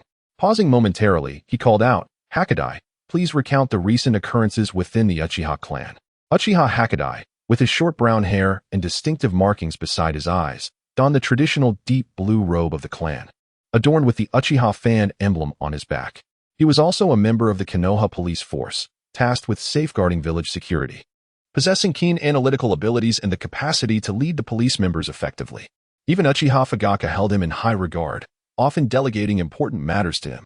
"Yes, esteemed clan leader," Uchiha Hakadai replied, rising to bow deeply before straightening up and producing a stack of documents. "Since the passing of Uchiha Shursui, our clan has been plagued by a series of deaths. Most of these incidents are homicides, with the perpetrators remaining unidentified. Furthermore, a few apparent suicides, upon investigation, revealed strange indications suggesting the deceased may not have merely taken their own lives. The following is a list of the deceased: Uchiha Kaki, who succumbed to a heart rupture; Uchiha Kimu, who died from a penetrating abdominal injury due to excessive blood loss." He continued to recite several more names before concluding, "All these deaths bear the suspicion of foul play. Preliminary investigations suggest that the enemy lies within our very Uchiha clan. That is all." With that, Uchiha Hakadai took his seat, awaiting Fugaku's response. Chapter 53. The incitement begins. "Have you all heard?" Fugaku opened his eyes, surveying the assembly. "Clearly, we have more than one traitor among us. There may be several infiltrators even within this meeting." The Uchiha clansmen began to murmur amongst themselves, discussing this explosive revelation. In Deidara's mind, a sudden flash recalled the evening when Uchiha Shursui stealthily infiltrated his chamber. That individual was a guise crafted by White Zetsu. Coupled with the words of Uchiha Fugaku, Deidara could ascertain that the so-called traitor was none other than the machinations of the White Zetsus. No one could embody the role of a spy more adeptly than White Zetsu. Once successfully mimicked, even a mother would struggle to discern the genuine from the counterfeit. "Patriarch." A voice echoed from the corner, stating, "Speaking of traitors, one individual is conspicuously absent from tonight's assembly." "Who?" "Uchiha Shursui. He was responsible for notifying attendees of this evening's gathering, yet he subsequently vanished without a trace. This situation carried grave implications." Uchiha Fugaku rose, furrowing his brow as he inquired, where was he headed prior to his disappearance? No one could provide an answer, as none knew the last destination of Shursui or the location of his vanishing. Reluctantly, Uchiha Fugaku resorted to the most rudimentary approach. He would question each individual in the order Shursui had informed them. In hopes of uncovering the identity of the last person he notified, the trail reached a dead end with Deidara. All eyes turned towards him, and even Uchiha Fugaku began to harbor suspicions. In truth, he was loath to doubt Deidara, Uchiha Hoju, for he was one of the more distinguished jonin within the clan. Yet, the facts were laid bare before him, and as the clan leader, he could not afford to remain silent. "Hoju, the last person Shursui saw today was you. He disappeared shortly thereafter. Do you have anything to say?" Deidara calmly stated that he indeed came to inform me about the meeting in the evening, but left shortly thereafter, leaving me unaware of any other matters. "Liar." Before Uchiha Fugaku could speak, the elderly individuals previously humiliated by Deidara leaped forward, accusing him vehemently. "The last communication regarding earth, water, fire, and wind was severed at your end. How could you claim to be entirely uninformed?" Another elder hastily added, "Indeed, clan leader Fugaku, I believe this individual is concealing crucial information and must be interrogated. It would be prudent to inspect his memories to ascertain whether he speaks the truth." Inspecting memories. Such a method is reserved for dealing with criminals. The one subjected to it is stripped of all rights, leaving their privacy utterly exposed. These elders, feigning concern for earth, water, fire, and wind, were truly motivated by a desire to vent their own frustrations and humiliate Deidara, Uchiha Hoju. "Hoju, you have witnessed the circumstances. I had no choice but to act thus. Recently, far too many of our kin have perished at the hands of traitors. Hence you must validate your innocence before we can place our trust in you." As Uchiha Fugaku spoke, he advanced toward Deidara, and the crowd instinctively parted, creating a path for him. Deidara, steadfast as an ancient canine, gazed intently at Uchiha Fugaku and remarked, "To fabricate a charge, what need is there for a pretext? I have stated, I know not where he ultimately went. What is this attitude? Truly outrageous." Before Uchiha Fugaku could respond, several irate Uchiha elders raised their voices in indignation, pointing their fingers at him, ready to unleash their reprimands. As Deidara opened his scarlet Sharingan, a torrent of ocular power surged forth. "It seems I have granted you an undeserved favor." The tumultuous force of his gaze violently invaded the minds of the elderly Uchiha, as Deidara, lacking mastery in genjutsu, simply crushed and pulverized their ocular prowess with sheer force. Uft, uft. Blood sprayed from the eyes of those aged men, the brutality of the ocular energy causing nearby blood vessels to rupture. The Uchiha elders collapsed to the ground, wailing in agony. Surrounding Uchiha clansmen swiftly drew their kunai, forming a circular formation around Deidara. Uchiha Fugaku similarly assumed a combative stance, taken aback by Uchiha Hojo's sudden aggression, as he had effortlessly incapacitated the elders over a mere disagreement. "Uchiha Hojo, cease your actions at once, or you shall become an enemy of our clan." Uchiha Fugaku commanded sternly, faced with the unfolding scene. "Cease?" Deidara replied with a cold laugh. "What should I stop for? To listen to you wretched rats squabbling in meaningless meetings day after day?" Uchiha Fugaku's expression darkened, displeased as he retorted, "What do you mean by that?" "Nothing of consequence, merely that I find the future of our clan dim and bleak. A thorough reformation is imperative to genuinely rival the Hokage lineage for power." Such audacious words made Uchiha Fugaku's blood run cold, his limbs growing numb. He scrutinized Deidara anew, as if meeting this clansman for the first time. "Your thoughts are excessively radical. Aspiring to contend with the Hokage is not a trivial matter. If all clansmen shared your mindset, it would only lead our clan down the path of extinction." "Do you think that merely being compliant will spare us from exclusion? If this continues, our clan will slowly succumb like frogs in boiling water." "Enough. These matters can surely be resolved through proper communication with Lord Hokage." "Then has it been resolved? Has the situation improved or worsened?" Uchiha Fugaku fell silent. He understood that there was no genuine means of communicating with the Hokage. The latter harbored too much apprehension regarding the power of the Uchiha's Sharingan. His tacit consent to Danzo's oppression of the Uchiha served as irrefutable evidence, and the antagonistic stance between the Uchiha and the village bore the Hokage's influence. "Since you are unable to resolve this issue, allow us to handle it." Deidara stepped forward. His expression twisted in menace as he fixed his gaze upon Uchiha Fugaku. The latter, intimidated by Deidara's imposing presence, took a step back. Perceiving this, Uchiha Fugaku's countenance darkened. And after regaining his composure, he inquired, "What do you intend to do?" "Simple. I shall have a member of our clan ascend to the position of Hokage." A profound silence enveloped the assembly, as none anticipated Deidara's audacious proclamation. Yet, the hawkish Uchiha clansmen exchanged glances imbued with a newfound fervor. Seemingly inspired by Deidara's bold rhetoric, even Uchiha Shana found himself casting an intrigued gaze. Uchiha Fugaku stammered, "Hojo, the third Hokage still holds office. The matter of succession requires careful deliberation." Here we go again. You self-proclaimed doves are utterly spineless. At this rate, I fear that when your granddaughter is born, not a single Uchiha will have occupied the Hokage seat," Deidara asserted bluntly. "Indeed, Fugaku-sama. Our Uchiha strength rivals that of the village. Why not seize the Hokage position directly?" "Yes, clan leader. Please, follow in the footsteps of our ancestors and lead us into battle once more." "Exactly.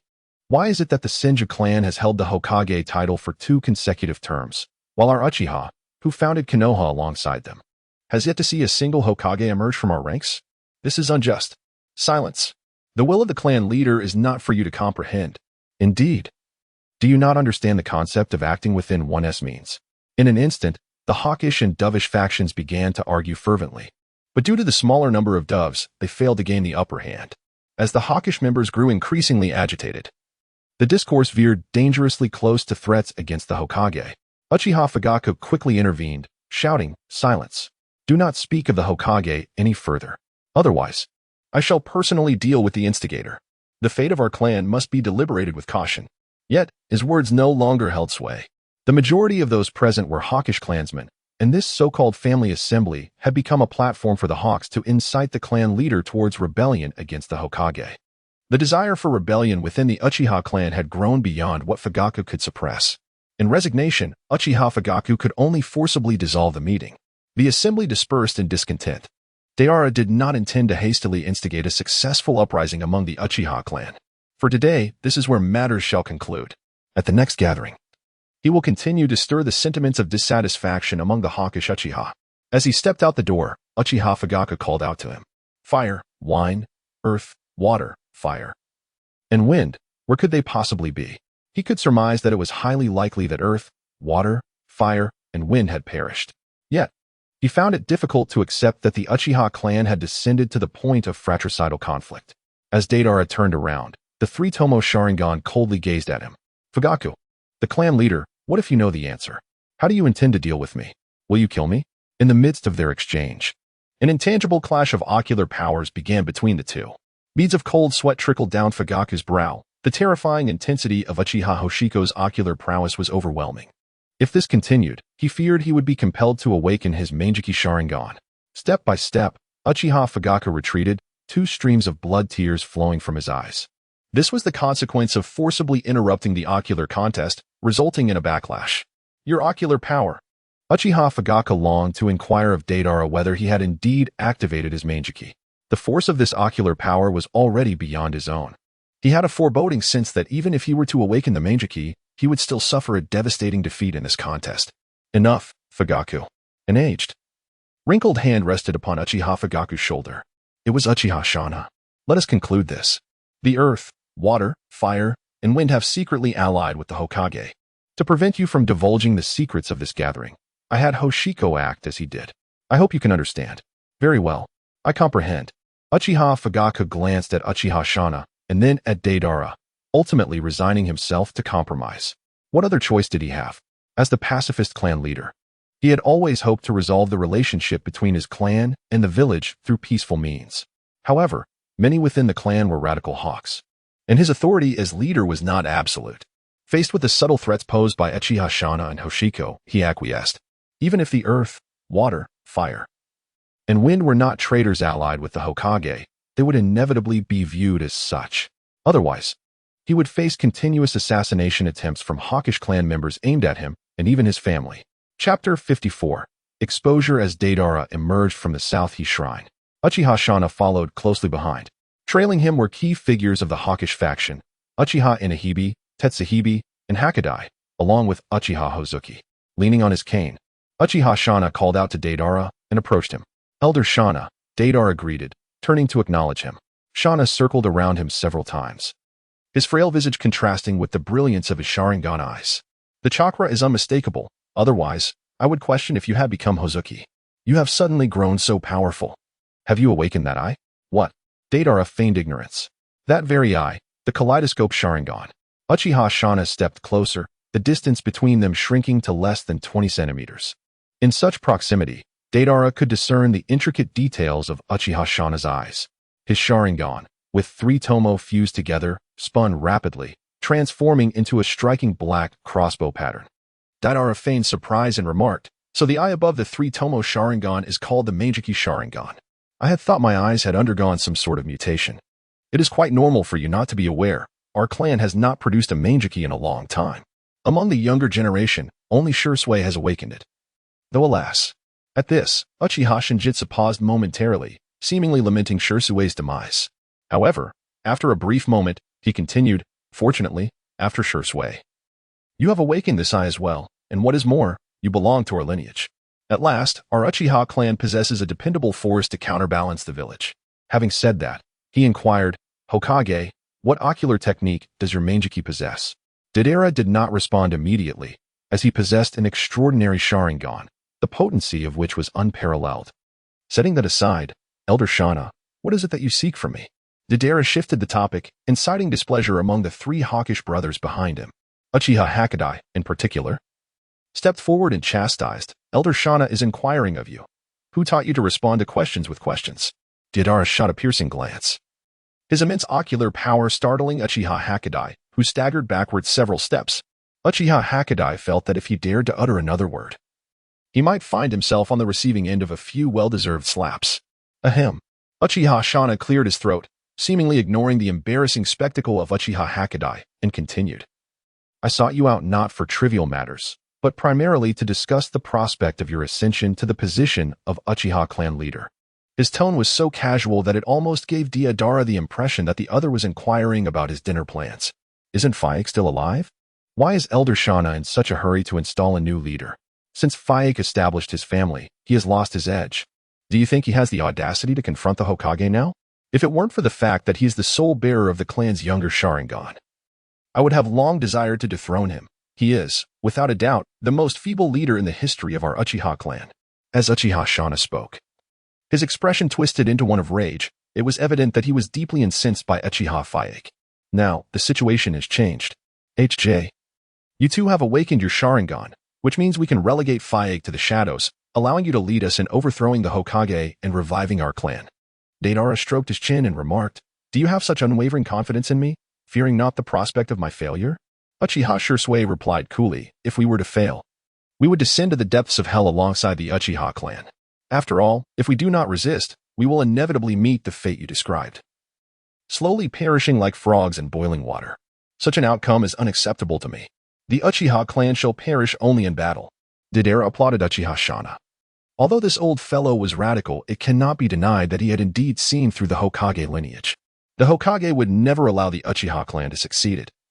Hence, he was willing to exhaust all means to seize an opportunity. A gamble, and a bicycle could transform into a motorcycle.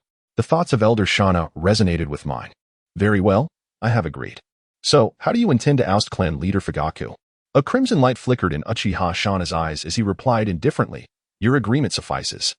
As for dealing with Fugaku, that is my concern. You need only await your ascension to clan leader. I shall clear all obstacles in your path. Excellent. Then let us enjoy this collaboration, Elder Shana. Deidara extended his right hand, and Uchiha Shana displayed a satisfied smile as he reciprocated the gesture, clasping hands with Deidara. In the end, Uchiha Shana, still unable to quell his curiosity, inquired, what exactly is your ocular technique? As Deidara turned to leave, he waved his hand and remarked, once I ascend to the position of Hokage, I shall inform Elder Shana. Truly a cunning little fox. It appears he intends for us to elevate him to the Hokage's seat before he divulges anything. That night, Deidara returned to his abode. Just as he intended to switch back with his shadow clone within the room, he suddenly sensed an unusual presence emanating from the guest room. Someone had infiltrated his home, deliberately concealing their chakra signature, evidently seeking to evade the watchful eyes of the Umbu ninjas outside. He strode directly to the guest room and forcefully pulled open the wooden sliding door. Crack, bang, as Deidara entered the guest room. He refrained from illuminating the space to avoid attracting the attention of the lurking Umbu outside. Utilizing the faint moonlight that streamed through the window, he discerned a middle-aged man clad in the Uchiha clan's ancestral robes. Ah, it's you, Faik, he exclaimed with a playful grin upon recognizing the man's face. At this late hour, shouldn't you be at home with the clan matriarch instead of gracing this humble abode with your presence? Uchiha Faik stood with his arms crossed, enveloped in silence. After a prolonged moment, he finally spoke, his gaze piercing and hawk-like as it fixed upon Deidara's countenance. Many have perished within the clan, including the likes of Kaze, Sui, and Ka, yet I never anticipated that Hai would also meet his demise. However, your Sharingan is undeniably authentic, functioning seamlessly. Thus, I am left to ponder, who exactly are you? Deidara, poised to take a seat, found his body rigid with disbelief, unable to fathom where he had faltered. Logically, he had extracted all of Hai's memories through ninjutsu, meticulously replicating even the minutest details. There should not have been any aspect susceptible to detection. Yet Uchiha Faik had seen through his guise. The certainty in his demeanor left no room for doubt. He was not merely attempting to deceive him. After a brief pause, Deidara settled into his seat. The fact that Faik could remain there, questioning him, indicated that he had no intention of exposing him, at least for the time being. Chapter 55, A Hard Offer to the Uchiha. Faik, you jest, Deidara replied. I am indeed Hai. While my form may be mutable, this chakra cannot be feigned. It is essential to understand that each individual's chakra signature is as unique as a fingerprint. Deidara regained his composure, sitting down with the steadiness of an ancient sage, and casually poured a cup of hot tea for Uchiha Fugaku. As Fugaku gazed at the tea being offered, his attention sharpened. The liquid mirrored his kaleidoscopic Sharingan. Your disguise is indeed impeccable. I confess I had not noticed your flaws. However, your sudden transformation this night has instilled a sense of unease within me. After concluding the meeting, I employed the ocular technique of my Sharingan. By the way, my ocular prowess allows me to momentarily glimpse into the future. Thus, I beheld you assuming the guise of another, plunging Konoha into chaos.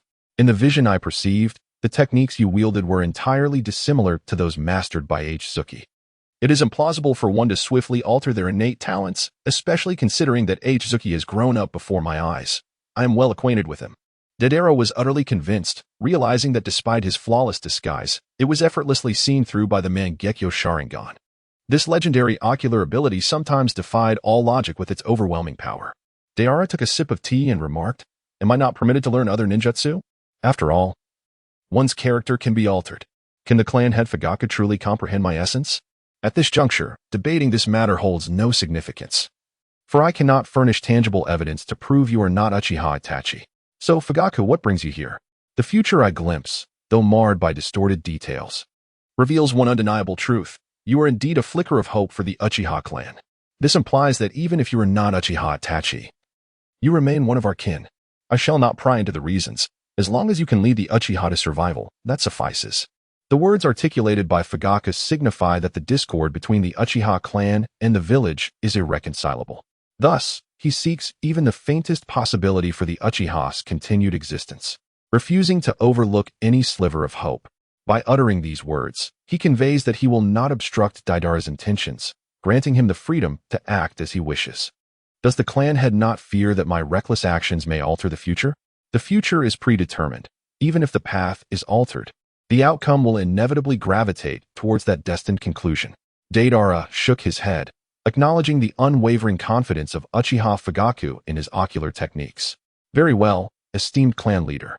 I am grateful for the opportunity you have afforded me. Perhaps, indeed, there may be a glimmer of hope for the survival of the Uchiha clan. With a sigh of relief, Uchiha Fugaku considered that with Deidara's support, the Uchiha might not face a dire fate should a rift with the Hokage arise in the near future. He lifted his cup of tea and took a sip, remarking, "Excellent tea." The pristine water from the upper reaches of the Nange River, combined with the distinctive tea cakes of the land of tea, would indeed be a travesty if it did not delight the palate. The two engaged in light conversation for a while longer, yet Fugaku ultimately failed to discern the identity of the one masquerading as fake fire wine. Subsequently, he took his leave. Deidara quietly slipped into the room, seamlessly exchanging places with his clone, which then withdrew into his body, serving as sustenance. Throughout this entire process, the lurking Umbu ninja remained oblivious to any irregularities. Suddenly, this Umbu ninja witnessed the once slumbering Deidara abruptly sit up, murmuring to himself, possessing a rudimentary understanding of lip reading. He deciphered word by word. It was unwise to drink tea in the dead of night. Sleep eludes me. When did he even drink tea? A question mark appeared above the Umbu ninja's head, filled with bewilderment. The following morning, at the break of dawn, the industrious Master Deidara rose at 10 o'clock after a night of toil. The gentle breeze was refreshing, and the sun shone brightly. Today marked the first day of Uchiha Haji's reincarnation as he began his duties at the police department. The majority of the Uchiha clan members were employed there, while a select few were tasked with patrolling the village outskirts or stationed at the borders. Upon arriving at the police department, a middle-aged Uchiha approached Deidara, introducing himself as Uchiha Yuhuin, his partner for the day. After the self-introduction, Uchiha Yuhuin leaned in and remarked, "I was present yesterday, and after hearing your words, I felt a deep resonance. The clan holds you in high regard, considering you the hope of the Uchiha." Such commendation was eloquently expressed, bringing Deidara great comfort. Flattery aside, all is for the clan, Deidara proclaimed, even going so far as to pound his fist against his heart, pledging his devotion to the Uchiha. Uchiha Yuhuin gasped in surprise. He had not anticipated Deidara's profound sense of conviction. Here was a true Uchiha, willing to sacrifice his life for the clan. Uchiha Yuhuin thought, genuinely impressed. He then mimicked Deidara's gesture, fist to heart, and surprisingly, this act instantly filled him with a sense of purpose, straightening his posture significantly. He chuckled, "For the Uchiha, I pledge my heart." Deidara revealed a mysterious smile in response, then was led by Uchiha Isen as they commenced their duties for the security department. This task was not particularly arduous. It could be likened to the official street patrols of Konoha, simply involving the continuous surveillance of the streets and addressing any disturbances that arose. As they traversed the avenues of Konoha, Deidara could sense numerous peculiar gazes fixed upon him. These stares were rife with disdain and trepidation. However, none dared to approach them with accusations, for the Uchiha were indeed known to take decisive action. Deidara reveled in the peculiar gazes directed at him, as if he had returned to his hometown of Awagakure. The stares were consistently filled with anger, yet utterly helpless. In his heart, Deidara couldn't help but silently commend the cunning of Danzo. The Uchiha clan's reputation had sunk to such depths, and Danzo's clandestine propaganda had played an undeniable role in this degradation. Meanwhile, Uchiha Aizen observed Deidara with a composed demeanor, reflecting on the young man's remarkable fortitude. It was worth noting that even he had taken over a year to acclimate to such a myriad of complex and peculiar gazes. Deidara's composure surpassed that of the average clansman, proving himself worthy of being someone who dared to speak boldly with the clan leader. As the two of them patrolled several streets, just as they were about to complete their assigned district, a commotion arose ahead, seemingly the result of an argument. Make way. What has transpired? As Deidara and Uchiha Ayaka pushed through the throng, the surrounding crowd, initially inclined to voice their grievances, fell silent at the sight of the Uchiha clan's emblem. With the arrival of the Uchiha security force, the altercation between the two factions ceased.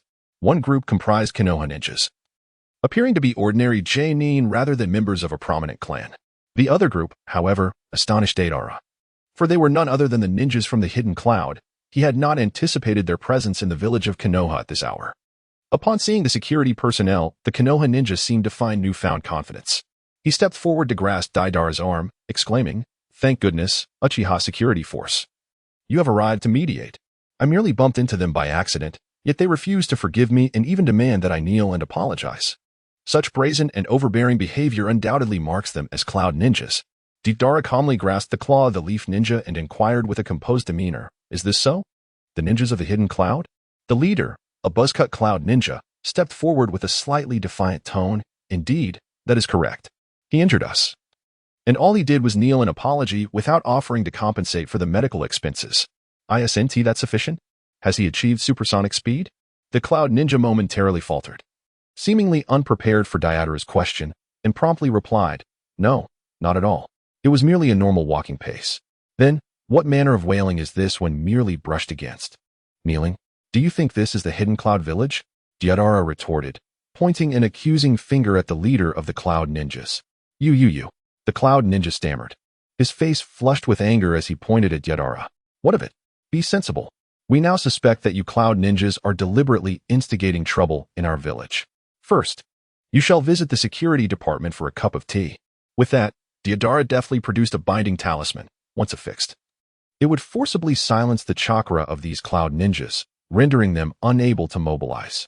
The Cloud ninjas, clearly aware of the potency of these talismans, instinctively stepped back and exclaimed, "Do not approach. Do you wish to provoke an international incident? We represent the Hidden Cloud village and have come from the land of lightning to visit the Leaf village. To hell with that. Are you instructing me on how to conduct myself, Uchiha?" With a resounding slap, Deidara struck the leading Cloud ninja across the face, leaving the opponent dazed, his head ringing. Never in his life had he endured such a blow from his own mother. Chapter 56. Cloud Ninja, how dare you strike me? The Cloud ninja, clutching his visibly swollen cheek, was filled with disbelief. Just as the words left his lips, Deidara retaliated with a swift backhand, causing a thunderous crack that echoed through the air. Now, both sides of the Cloud ninja's face were swollen. "I will kill you." The buzzcut Cloud ninja had never experienced such a profound humiliation. The consecutive slaps ignited a fierce rage within him. He drew a kunai from his ninja tool pouch, aiming to slash at Deidara's throat. "What audacity! You dare to attack a law enforcement officer." Unperturbed by the murderous intent directed at him, Deidara remained composed, even taking the opportunity to cast aspersions upon his adversary before striking back. Swish! The arm of Deidara darted forth like a venomous serpent poised for its strike, creating ripples in the air as it surged. The fingertips swiftly morphed, sprouting the scales of a fish akin to that of a merman, and then clamped down upon the blade of the kunai wielded by the Yunin. With a subtle exertion of force, the kunai was crushed, splintering into countless shards of iron that cascaded to the ground. The Yunin, almost in disbelief, felt as though his eyes would pop from their sockets. Unbeknownst to him, the scales adorning Deidara's fingertips were invisible from his vantage point, leading him to perceive that Uchiha had effortlessly obliterated his kunai with bare hands. As the kunai shattered, the Yunin was propelled forward by inertia, only to be met by a fist hurtling toward him. Bang! In a swift motion, Deidara struck with a punch that landed squarely in the chest of his opponent, causing the latter to expel a mouthful of bile. The air within his lungs violently forced out. Dizziness engulfed him, and the Cloud ninja, Ping Tu Gu, collapsed to his knees, retching uncontrollably. The entire sequence transpired in the blink of an eye, Barely 2 seconds had elapsed. The remaining 3 cloud ninjas stood momentarily stunned, unable to comprehend the unfolding events, until they beheld their captain kneeling on the ground, vomiting. Captain Ogaki. The trio rushed to encircle the beleaguered Ping Tu Gu, their expressions fraught with concern, fearing for his well-being.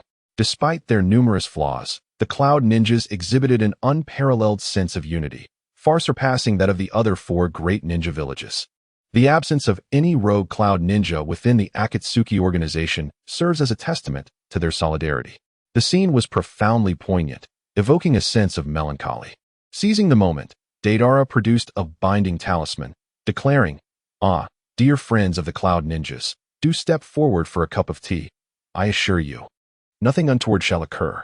Do not deceive us. Is this the will of your Uchiha or Konoha? Do you wish to instigate conflict with the cloud ninjas?" The 3 cloud ninjas regarded Deidara with barely concealed hostility, instinctively positioning themselves to shield their captain. "This is my personal sentiment. Should you choose not to cooperate, I shall have no choice but to resort to more forceful measures." How infuriating. Do you truly believe you can subdue us alone? Do not underestimate the bonds that unite us. After a series of anguished cries, the 4 cloud ninjas found themselves kneeling in a perfectly aligned row, their posteriors raised to the heavens. One does not drink to honor, but rather to bear the consequences. As Deidara murmured to himself, he affixed binding seals upon them. Considering the cloud shinobi's proficiency in taijutsu, he additionally employed cursed seals to restrict their movements. "Isn't this a bit excessive, Suki?" Uchiha Aisai inquired with a hint of concern, observing the cloud shinobi who had been thoroughly subdued. For the first time, this hawkish radical found Deidara's approach to be rather extreme. He recalled that the renowned Uchiha Suki was not typically so volatile. What's wrong? These cloud shinobi deserve a beating. They dare to act so arrogantly in our leaf village. Deidara then raised his voice deliberately, exclaiming, "These pampered cloud shinobi, daring to cause a ruckus under the reign of the 3rd Hokage. If tomorrow we Uchiha ascend to the Hokage position, will these cloud shinobi dare to stir trouble then? This is tantamount to disregarding us Uchiha." Suddenly, Uchiha Aisai, in a state of alarm, covered Deidara's mouth. "What on earth are you doing? You mustn't utter such words in public," he thought. How can Suki be so reckless as to openly declare that the Uchiha aspire to the Hokage position? If this reaches the ears of the 3rd Hokage, it could incite Danzo against us Uchiha. Deidara, dissatisfied, brushed aside the hand of Uchiha Yuan and declared, "What are you afraid of? With me leading the Uchiha clan, what is there to fear from mere 3rd generations?" Uchiha Yuan felt that this clan member was not in a sound state of mind. Fortunately, Deidara refrained from further remarks. After securing the 4 cloud shinobi, the 2 prepared to return to the security department. Just before departing, Deidara slapped the back of his head. "Ah, I almost forgot. You must accompany us as well." Deidara pointed at the Konoha ninja, who had clashed with the cloud ninja, and remarked. The latter, taken aback, hurriedly replied, "I am not the perpetrator. I am the victim." "Surely, I need not go. Spare me your words. Even a victim must partake in a cup of tea. How am I to discern whether you deliberately provoked them?" The Konoha ninja, incensed, shouted accusations of Uchiha's brutality and the framing of innocence. Ultimately, under Deidara's iron fist of affection, he cheerfully made his way to the security department. Bang! Within the confines of the security department's jail, Deidara sat nonchalantly in a chair, his expression impassive as he scrutinized the cloud ninja known as Ogaki. He slammed his fist on the table, producing a resonant sound. "Pray tell, what is the purpose of your visit to Konoha?" Ogaki, somewhat exasperated, cast a glance at Deidara and replied, "I have already stated that we come in pursuit of peace, to discuss mutually beneficial cooperation between our nations, with no malicious intent whatsoever. Such deceit. The current state of Konoha is widely known throughout the ninja world. It is difficult for me not to question your motives for arriving here at such a time. You are slandering me. How can you tarnish my reputation without proof? Pa, does the cloud ninja even possess innocence? You savages are dark on the outside, and when you peel back the layers, you are even darker within. You. Ogaki's blood boiled, his face flushed with rage. Just wait. Once I am free, I shall inform your Hokage that you Uchiha have employed underhanded tactics to frame us. I will also report to Lord Raikage, and rest assured, you Uchiha will be deemed the culprits responsible for shattering the peace between our nations." Deidara crossed his legs atop the table, quietly listening to him speak. Once he finished, "What then? Do you believe the Uchiha clan fears the Hokage's accountability? Rather than plotting revenge against me, you would be wiser to contemplate your escape from here. Agahi was taken aback, sensing the murderous intent behind those words. What do you intend to do? What am I to do? I am merely considering that if you do not reveal your purpose soon, I shall be compelled to forcibly delve into your memories with my Sharingan. I suspect your mind is fortified with mental barriers should they be breached. What would be the consequence? Chapter 57. A familiar conspiracy, what becomes of mental barriers when they are forcefully breached? The answer ranges from mild madness to outright death. Utilizing the Sharingan to dismantle such barriers boasts a success rate exceeding 70%. Thus, Agahi harbored no doubt that should the Uchiha before him pursue this course, his fate would be dire indeed. He forced a stiff smile, saying, "It is impossible. You would never resort to such actions. If you were to do this to a messenger of the Cloud Village, the Hokage would undoubtedly hold you accountable, and relations between our two nations would plummet to freezing depths. So, do you believe the Uchiha fear you, or is it that Konoha fears you? If you wish to test that, feel free. Oh, by the way, it appears your Cloud Village has recently lost a tailed beast. With such a critical asset gone, how many capable fighters can your village still muster?" A few beads of cold sweat trickled down Agahi's brow. The situation in the Cloud Village mirrors that of the Stone Village, both lacking in high-tier combatants, and even their mid to low-tier forces are inferior to those of the Stone. Not to mention, the Uchiha of Konoha have yet to be annihilated. They still possess the strength to contend with the Cloud. Lord Raikage alone is sufficient to crush your Hokage. Oh, truly impressive. Yet, why has he not unified the 5 great shinobi villages? Agahi remarked, "It seems you truly have no intention of speaking." Deidara lowered his legs, rising to approach Agahi. The latter immediately panicked, struggling violently in the iron chair, which clanged in protest. "What are you doing? Don't come any closer. Stay away from me." In the Hokage building. In the office of the 3rd Hokage, Sarutobi Hiruzen. With a rustle, several Umbu ninjas appeared before Hiruzen's desk, kneeling in unison. The leader of the Umbu squad, Hatake Kakashi, lowered his head slightly, his eyes one red and one black, both concealing darkness within. "Hokage-sama, Uchiha Hajin has captured a messenger from the Cloud Village. Witnesses claim the messenger was assaulted and is currently detained in the security department by Uchiha Hajin." Kakashi reported the information with the detachment of a machine, devoid of any emotional inflection. Sarutobi Hiruzen froze mid-motion, his hand holding the smoking pipe halted as he stared at Kakashi. He felt a pang of sorrow for Kakashi's fall from grace and astonishment at the intelligence he just relayed. Could it be that the Uchiha clan had become so audacious? Not only did they offend the commoners, but now they dared to assault a foreign envoy and imprison him. This was more courageous than he, the Hokage. "How long has the messenger been in custody?" Hiruzen inquired as he donned his Hokage cloak. Kakashi replied, "It has been approximately 10 minutes. Hiruzen's heart sank. 10 minutes was ample time for an interrogation to commence, which posed a serious risk to diplomatic relations between the two nations, if mishandled. During a period of deteriorating relations between the village and the Uchiha clan, it would only exacerbate the situation. Let us go, Kakashi." Upon arriving at the security department 5 minutes later, a throng of Uchiha clansmen surrounded the interrogation room, listening to the anguished cries within. Their expressions a mixture of dread and curiosity about the events transpiring inside. Someone shouted that the Hokage had arrived, and the crowd immediately parted, allowing Sarutobi Hiruzen to enter the security department. The Uchiha clan members flanking him concealed their intent, yet the hostility in their eyes was not lost on Hiruzen, who had seen much conflict on the battlefield. It seemed his reputation among the Uchiha was less than favorable. This was unavoidable, he mused, considering the perilous nature of the Uchiha Sharingan. He approached the door to the interrogation room, prepared to enter, when he was met with a cacophony of screams. "No. Stop. You can't." Hiruzen's hand, poised to grasp the doorknob, trembled, and he stumbled back several steps, horror etched upon his face. "What is this?" He swallowed hard, the sound echoing ominously in his throat, the cries reminiscent of a tragic protagonist. Noticing Hiruzen's hesitation, Uchiha Isue stepped forward, assisting the Hokage in opening the door to the interrogation room. "Fear not, Hokage-sama. Hajin is merely questioning the prisoner. It is not a public execution.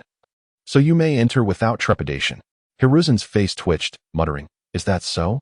The youth today certainly have peculiar methods of interrogation." Uchiha Isue chuckled awkwardly, leading Hiruzen inside. Upon entry, Hiruzen beheld the Cloud Village envoy, Agahi, suspended upside down. The sight was rather pitiful. Deidara had forced Agahi's eyelids open, compelling him to meet the gaze of the Sharingan, and his eyes reflected a dazed state. drool dripping from his mouth, forming a glistening silver thread. Uchiha Hajin, what are you doing? Hiruzen bellowed, slapping Deidara's hand away from Agahi's eyelids. Alas, it was too late. Agahi had already descended into a state of utter despair. Beyond hope of rescue, Hiruzen sighed, turning to confront Deidara. Uchiha Hajin, have you lost your mind? Do you not comprehend that your actions will incite the enmity and even retaliation from the Cloud Village? Deidara, wearing a face reminiscent of Dio, tossed a scroll towards him and remarked, I understand your impatience, but please refrain from hasty actions. Within this scroll lies the sealed memories of this cloud ninja. Once you have perused them, we shall discuss whether my actions were right or wrong. Sarutobi Hiruzen extended his hand to catch the scroll and, upon unrolling it, began to examine its contents. With each passing moment, his expression darkened further. In the recollections of Agaki, prior to his arrival in Konoha, he had received a mission from the Reikage, the details of which were so familiar that Sarutobi felt a surge of anger. The task was to have Agaki feign negotiations for trade cooperation with Konoha, while covertly orchestrating the abduction of the second son of the Uchiha clan. Should the operation succeed, it would yield a tool for breeding at no cost. If it failed, they would resort to suicide, framing Konoha for the murder of the Cloud Envoy, thereby compelling Konoha to surrender a member of the Uchiha clan in reparation or face dire consequences. As he absorbed these memories, Sarutobi's teeth nearly ground to dust. How infuriating. This was precisely what the Cloud Ninjas had done to the Hyuga clan years ago. At that time, Konoha had been too weak to retaliate and had been forced to surrender the body of Hyuga Hayashi. To think that years later, the Cloud Ninjas would employ the same tactics against the Uchiha, this was a blatant provocation to Konoha.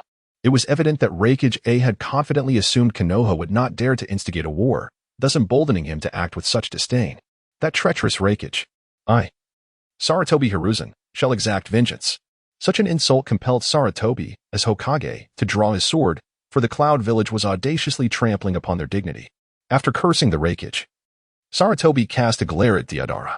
This situation was indeed challenging. While it was true that Deidara had acted recklessly in executing a Cloud Ninja, he had simultaneously unearthed valuable intelligence detrimental to Konoha. Thus, his merits and faults seemed to balance each other out. Ultimately, Sarutobi found himself unable to take action against Deidara, leaving him with a sense of discomfort, and he could only sigh in resignation before departing. As he approached the Hokage building, Sarutobi paused and instructed Kakashi, please attend to Uchiha Itsuki. Kakashi was taken aback. He had not expected the third Hokage to order the death of Uchiha Itsuki. Confused, he inquired, Hokage-sama, may I ask why? Sarutobi gazed skyward, murmuring, this individual is hardly one to remain compliant. He even refuses to address me as Hokage-sama. Kakashi replied, understood. He was surprised to learn that the Hokage's rationale was so deeply personal, yet as a merciless assassin who prioritized his missions, he would execute the order flawlessly. Watching Kakashi's figure vanish in an instant, Sarutobi retrieved his pipe and took a few puffs. In truth, his decision to eliminate Uchiha Itsuki was not solely due to the latter's refusal to acknowledge him as Hokage, but rather because recent intelligence from the Umbu indicated that Itsuki harbored dangerously radical thoughts, even more extreme than those of the former Uchiha Shikuhu. Such a fervently radical Uchiha could not be allowed to remain. Chapter 58. Itsuki is dead again. Uchiha Security Department. Uchiha Yasuhiko gazed at Deidara in awe, exclaiming, Itsuki, you truly possess the demeanor of a clan leader. Just now, even the Hokage could do nothing against you.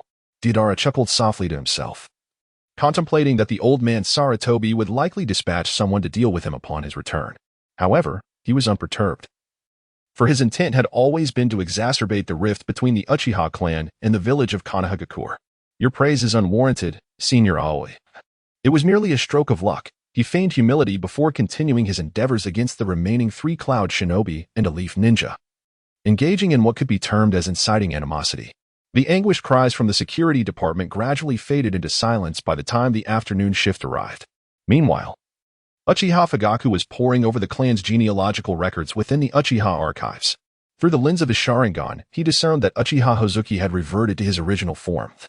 However, this so-called original visage was one he had never encountered. Most perplexingly, this form bore golden locks. This was unusual as the Uchiha bloodline, while seemingly lax, was in reality more stringent than that of the Hyuga clan. After all, it had never been reported that a Sharingan had fallen into the hands of outsiders. Kakashi was an anomaly. His Sharingan was merely a temporary endowment, destined to be reclaimed by the Uchiha clan upon his demise. What could this mean? Was this information absent from the records? Could it be that this lineage was left behind by that esteemed figure, Madara, after departing from the village? Uchiha Fugaku turned a few more pages, then chuckled in disbelief. I've even come across the genealogical records from the Warring States period. It is improbable that this pertains to someone from that era. His pupils constricted sharply, diminishing to pinprick size. A bizarre and terrifying sensation enveloped Uchiha Fugaku's mind, causing goosebumps to rise all over his body. Within the genealogical records from the Warring States period, a singular page was dedicated to chronicling a clan member. It featured a sketch of an individual with long hair tied into a high ponytail, with bangs obscuring one eye. The exposed Sharingan on the right bore an unfamiliar kaleidoscopic pattern. The individual, who appeared to be a few years older, bore an uncanny resemblance to the Uchiha Hozuki he had seen through his ocular technique. This is impossible. Uchiha Fugaku recoiled in shock, unable to fathom how anyone could survive from the Warring States period to the present day. Impossible, impossible, he murmured, casting his gaze upon the text accompanying the sketch.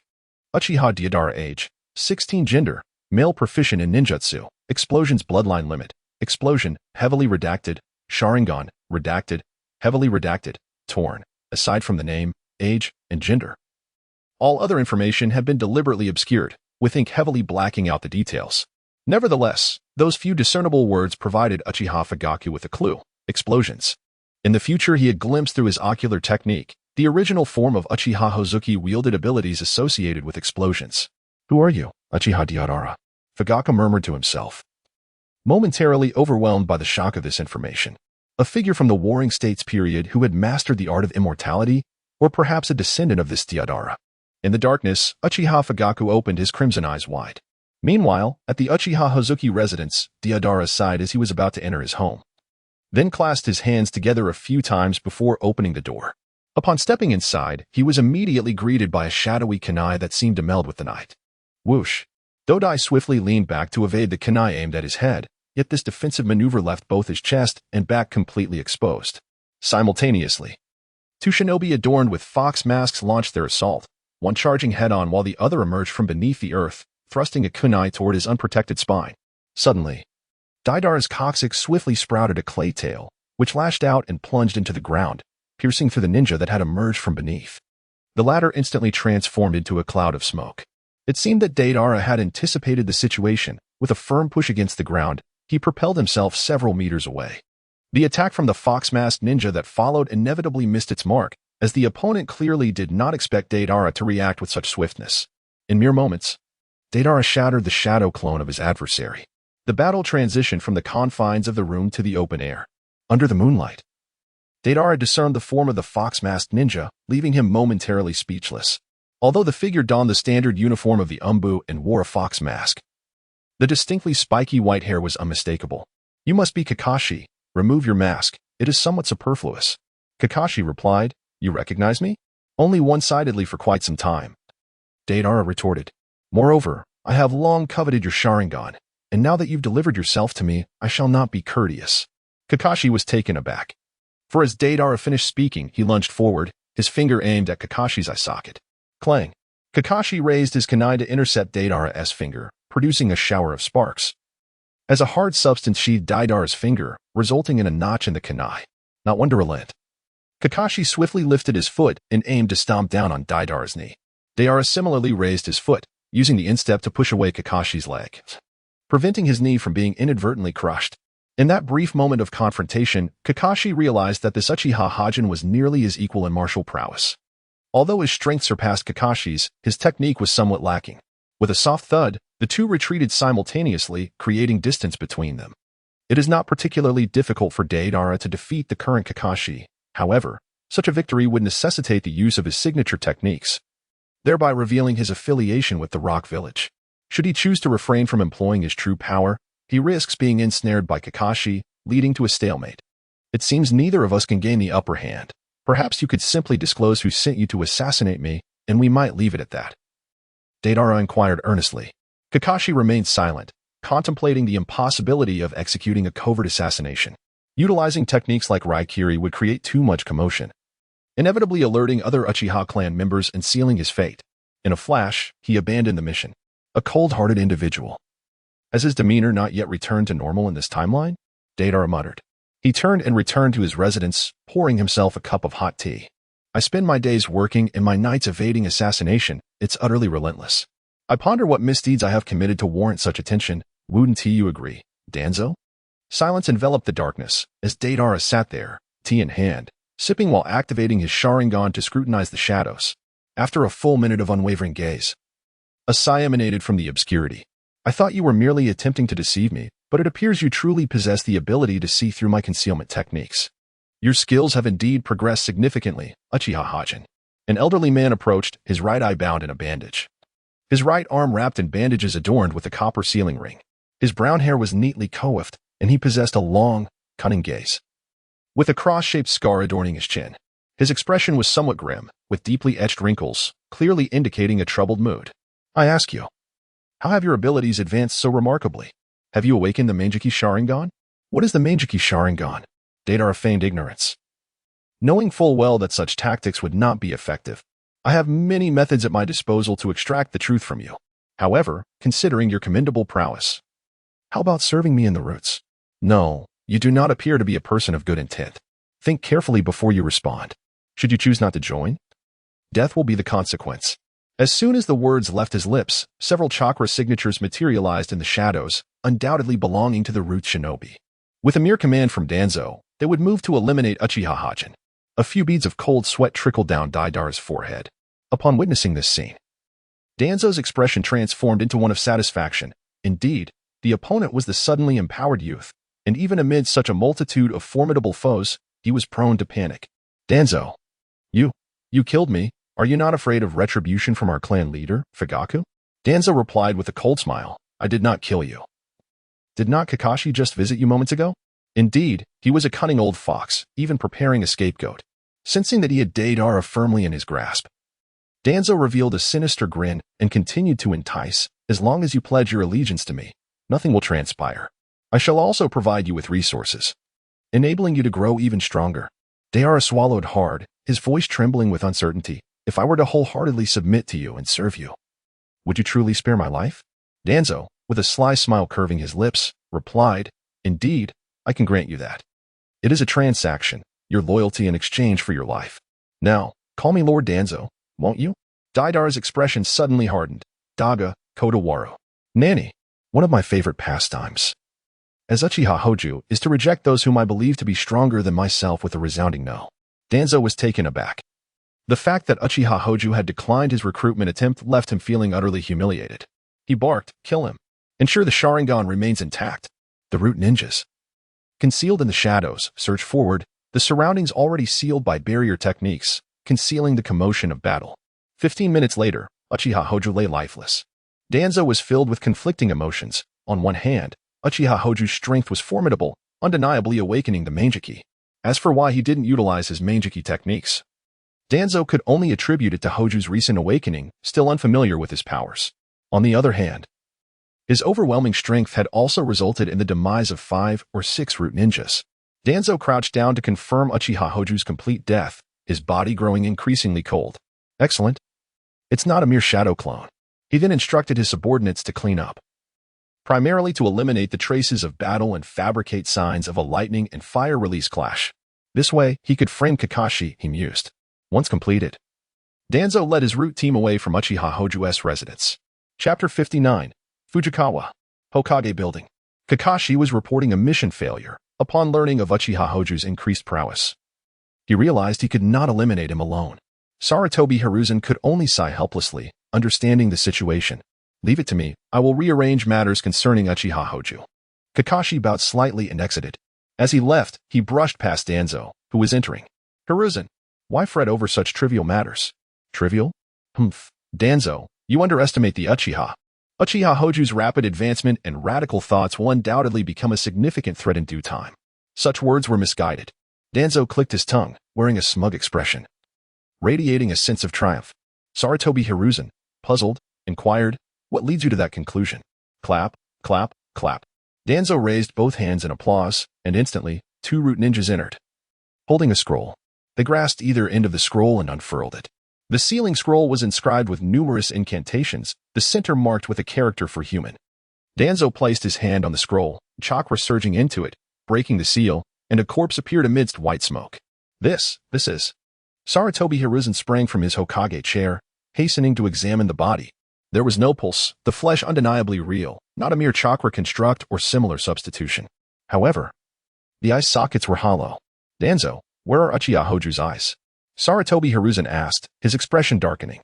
Danzo's face flushed, his single eye glancing sideways as he whistled. Well? You see, the Uchiha clan's eyes are perilously dangerous. For the safety of Konoha, I decided to secure them for research in the root. Sarutobi Hiruzen realized Danzo was likely lying yet felt powerless. Danzo had established a private armed force, the Roots, and could not afford to confront him. A confrontation would only lead to chaos, with Konoha civilians bearing the brunt. He shifted the topic, saying, how will you explain this rash killing to Fugaku? Danzo thought, naturally. I will have your capable subordinates bear the blame for this. However, he feigned, I will personally explain, stating that Uchiha Hoju was in league with enemy ninjas. Discovered by my root ninjas. Do you think he will believe such a flimsy excuse? Sarutobi Hiruzen replied. Even if he doesn't, what can he do? The Uchiha clan is not his Fugaku's clan. He will swallow this grievance. This was true. Both Sarutobi Hiruzen and Danzo had engaged in many morally questionable actions and had grown accustomed to it. Finally, Sarutobi Hiruzen said, since you have taken the Sharingan, I shall handle Uchiha Hoju's corpse. Hiruzen, the body holds significant research value. Studying it alongside the Sharingan will yield faster results. Sarutobi Hiruzen narrowed his eyes at him, stating, Danzo, enough. Granting you a pair of Sharingan is already a considerable concession. Thus, I must retain the body. Seeing Sarutobi Hiruzen's resolute expression, Danzo understood he could not keep Uchiha Hoju's corpse. In a fit of anger, he flung his sleeves and stormed out. Had he known, he would not have brought the corpse to flaunt.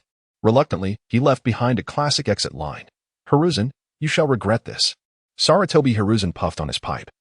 Having heard such words far too often, the next day, Danzo, in an unusually good mood, awoke early, eager to indulge in breakfast at Konoha village. Occasionally savoring the warmth of human life was delightful.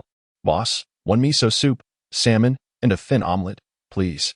Danzo settled at a street-side eatery. Due to his prolonged seclusion in the roots, most villagers were unaware of his position within Konoha's hierarchy. Soon, the proprietor brought out several dishes and set them before Danzo. He savored them leisurely, convinced that he would soon unravel Uchiha Hoju's Meijiki Sharingan. At that moment, he could possess a complete, functional Meijiki. The thought of this brought a sly smile to his face. Ah, Danzo-sama. What a coincidence. Just as Danzo was relishing his meal, a composed voice reached him. He looked up to see Uchiha Fugaku. Perfect, he thought. Now I can discuss Uchiha Hoju and conveniently shift the blame onto Kakashi. Fugaku. Just the person I wanted to see. Sit down, we need to talk. Uchiha Fugaku, somewhat taken aback, noted that Danzo, who often troubled the Uchiha, was inviting him to converse. What matter does Danzo-sama wish to discuss? Uchiha Fugaku asked earnestly as he took a seat. Danzo placed 2 pieces of salmon in his mouth. Swallowing before slowly speaking, there is a young man in your clan named Uchiha Hoju, correct? Indeed. Uchiha Fugaku could likely guess why Danzo had summoned him. It was probably due to Hoju's recent boldness, prompting this warning. He immediately adopted a contrite demeanor. Understood, Danzo-sama. Upon my return, I shall diligently discipline Hikaku. Regarding his ideological stance, you need not worry. He shall certainly refrain from actions that could endanger the village. Ah? Danzo paused, pondering whether the Uchiha clan had yet to realize Hikaku's disappearance at this hour. It would indeed be a sign of their remarkable obliviousness. Consequently, Danzo hastily waved his hand and remarked, there's no need for such worry. I am not here to condemn your clansmen, merely lamenting the fall of a gifted young man.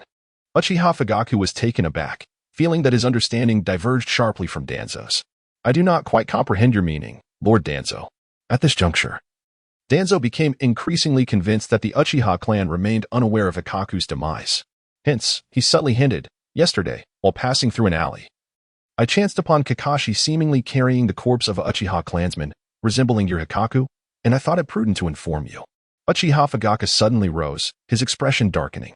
Lord Danzo, please do not jest about such matters. Kakashi is a subordinate of the Hokage. To suggest he has slain Hikaku would imply the Hokage's involvement, which would be detrimental to the unity of the village and the Uchiha. I implore you, do not utter such words. With that, Fugaku turned and departed, visibly agitated. Danzo sat in astonishment, unable to fathom the intensity of Fugaku's reaction. Should he not first ascertain whether Hikaku had truly perished? Little did he know that the Uchiha had convened in secret at the South Shrine the previous night, with Hikaka participating as usual. Bewildered, Danzo continued to eat and sip his soup. Two members of the Uchiha Guard patrolled nearby and greeted him. "Good morning, Lord Danzo." "Ah, yes. Good morning," he responded instinctively. Glancing at them, that fleeting glance would be etched in his memory forever. He beheld Hikaku, who had been slain, along with another Uchiha clansman, patrolling together and greeting him as if they were long-lost friends. Clatter. The chopsticks slipped from Danzo's grasp as a chill surged through him. At that moment, he felt as though he had plunged into an ice cellar, his very blood frozen. Chapter 60. The Collapse of Danzo. Danzo's eyes widened in disbelief as he stared at Deidara. The confirmation of the latter's death was indisputable. Surely, the examinations conducted by him and Sarutobi Hiruzen, both formidable shinobi, could not be mistaken. Something was amiss. "Hikaku," Danzo called out to Deidara, who halted, a smile gracing his features. "What is it, Lord Danzo?" "And nothing." "Then I shall resume my patrol." As Deidara walked away, Danzo finally regained his composure, yet his appetite had vanished entirely. He rose to settle the bill and departed from the establishment. A profound sense of unease enveloped him, leaving him somewhat disoriented as he meticulously recalled the events of the previous night when he had slain Uchiha Hozuki and the condition of the corpse. Undoubtedly, the body had been authentic. However, the Uchiha Hozuki he encountered today was undeniably alive, leading Danzo to suspect that someone was impersonating him. Regardless of who was behind the facade, Danzo felt compelled to eliminate this individual, for if Uchiha Hozuki had indeed perished and someone was masquerading as him, it was evident that someone was lurking in the shadows, watching him. Without a moment's hesitation, Danzo discreetly trailed Deidara. The latter appeared unfazed, patrolling as if nothing were amiss, his every gesture indistinguishable from the original Uchiha Hozuki. This resemblance sent shivers down Danzo's spine. Could it be that the Uchiha Hozuki he had murdered last night had also been a mere substitute? Such thoughts were too terrifying to dwell upon. Danzo realized that he could not allow such a dangerous entity to remain within the Uchiha clan, as it would jeopardize his plans to eradicate them. It was not until midday that Deidara parted ways with another Uchiha clansman and ventured off to dine alone. Seizing the opportunity, Danzo approached, disguising himself as a distressed villager and luring Deidara into a secluded alley. "Why have you brought me here, ordinary villager?" Deidara inquired. The middle-aged villager, feigning terror, replied, "I happened to pass by here and witnessed a murder." "Where?" Deidara asked. "Just ahead, right there." Danzo pointed towards the empty space ahead. Deidara stepped forward, scanning the surroundings with a skeptical expression. "Where is it? I don't even see any bloodstains." "Hey, you common villager, if you dare mock Lord Uchiha." Thud. A kunai pierced through his back, emerging from his left chest. Dan swiftly covered Deidara's mouth, muffling any sound until his struggles and breathing ceased. While the corpse was still warm, Dan impatiently tore open Deidara's clothes. "Let me examine this thoroughly." "Damn it, trying to scare me?" "Impossible." 2 minutes later, Dan froze in bewilderment. How is this possible? No traces of disguise, no flaws of substitution. This is the real body. He wanted to investigate further, but footsteps echoed from the alley's entrance. Though secluded, the passage wasn't entirely deserted. Reluctantly, Dan sealed the corpse and hurried back to root. Boar, monkey. Upon returning, Dan summoned 2 subordinates. Tossing them the sealing scroll, he ordered, "Gather those skilled in medical ninjutsu in the research lab, and bring the Sharingan obtained yesterday." "Yes, Lord Dan's." One root ninja took the scroll while the other retrieved the Sharingan. Soon, Dan stood in the lab with 6 medical nin. First, he inspected yesterday's confiscated Sharingan, 3 tomo. Its sinister ocular power unmistakable. Had Deidara been present, he would have scoffed. These were the genuine eyes plucked from the original Uchiha Heizake. Given time, Orochimaru might even replicate the counterfeit Uchiha clan from the Boruto era. If these are real, then what about these? Dan set aside the jar and extracted the eyes from the Uchiha Heizake he had just slain. These, however, posed a problem, though also 3 tomo. Their ocular energy bore subtle differences, stronger than yesterday's. This was a flaw Deidara couldn't perfect, while his immortal cells could replicate the Sharingan's appearance. The infused chakra was his own, transmuted nuclear fusion energy, far surpassing the original's potency. Even when diluted, those with keen perception would notice. But it's still the Sharingan. How peculiar. Baffled, Dan assigned 2 root ninja to study the discrepancies between the pairs. Then, he personally dissected Uchiha Heizake's corpse, inspecting every inch for signs of impersonation. Flesh and blood, undeniable proof of a real body. After reducing it to pieces, he found no traces of transformation. Does this mean the appearance, no, the very flesh, matches Uchiha Heisake? The more he examined, the more perplexed he grew. By dusk, having uncovered nothing, Dan's left the lab in frustration. The root ninja preserved the corpse with medical ninjutsu before departing. The futile research wasted time, but Dan's orders were absolute. They would resume tomorrow, once the lab emptied. Darkness swallowed the room. The dismembered corpse twitched. Flesh writhed, regenerating at a visible pace, stitching itself toward wholeness. Konoha streets. Dan's marched toward the Hokage Tower, intent on demanding his old friend Hiruzen Sarutobi for yesterday's Uchiha Heisei corpse. A comparison might reveal answers. Good evening, Lord Dan's. Out for a stroll? Two off-duty Uchiha from the Konoha military police force greeted him. Ah, you could say that. Dan's replied, puzzled. Since when were the Uchiha this cordial? Normally. They'd glare at him. Then he looked at their faces. Clatter. His cane hit the ground. His jaw slackened. Shock, confusion, and dread twisted his expression. Uchiha Heisake. Is something wrong, Lord Dan's? Deidara paused before him, smiling warmly like a certain golden-haired son. Beside him, Uchiha Mame watched curiously. Earlier that noon, Dan's had similarly called out to Deidara without explanation. Come with me. Dan's voice dripped with menace as he strode toward a distant alley, his face stormy. With a radiant smile, Deidara followed closely, while Uchiha Isen seized his hand firmly, cautioning, Fire Sake, be careful. Danzo is a most treacherous individual. Deidara shrugged and remarked. No need to worry, Elder Rain Falcon. Besides, you are a witness. Danzo won't dare to harm me. True enough, he should return soon. The clan will be at ease tonight. Moments later, a dull sound echoed through the alley as a hard object pierced flesh. Thud, thud. Danzo, with a maniacal expression, wielded a kunai to slay Deidara, muttering, I will kill you. I will indeed kill you. It was only when Deidara fell silent that Danzo ceased his actions. Breathing heavily, he began sealing the corpse with a scroll before hastily fleeing towards the root base. Upon entering the base, he rushed straight to the laboratory, eager to discern the differences between the two corpses of Uchiha Itachi. Bang! Danzo burst through the door, and upon turning on the lights, he collapsed onto the floor in despair. 16 Uchiha Itachis sat in various positions within the lab, all turning in unison to gaze at him. Good evening, Lord Danzo. They chorused in unison. Chapter 61, The Uchiha Restoration Faction. Ahahaha. Witnessing the 16 Uchiha Itachis before him, Danzo sat on the ground, laughing maniacally, pounding his fists against the floor. Everywhere I touch, everywhere I touch, everywhere I touch. Surrender and accept your demise. The 16 Uchiha Itachis rose in unison. Facing Danzo. We cannot do that, for we are infinite. How outrageous. Danzo unleashed several wind-release scythes, decapitating the 16 Uchiha Itachis. Now let me see how you conjure. Deidara cast a glance at him, astonished to find a pair of 3-tomo Sharingan gleaming in the other's eyes. Hey, Firebird. Where did you acquire those 3-tomo? Deidara inquired with astonishment, realizing that this just had gone too far. The original Uchiha Firebird was certainly not a mere 3-tomo Sharingan. Interestingly enough, her grandmother had just passed away. Deidara's lips curled slightly. Did you kill him? Orochimaru gazed at him with indifference. It was a natural death. Am I truly regarded as such a trivial figure in your heart, Fire Wine? Very well. After a moment of contemplation, Deidara realized that there was indeed no necessity for the other party to eliminate an inconsequential Uchiha. There were numerous methods at his disposal to infiltrate this place. By the way, where have you been all these days? Orochimaru formed several shapes with his mouth, the Book of Seals. In an instant, Deidara understood what he had done.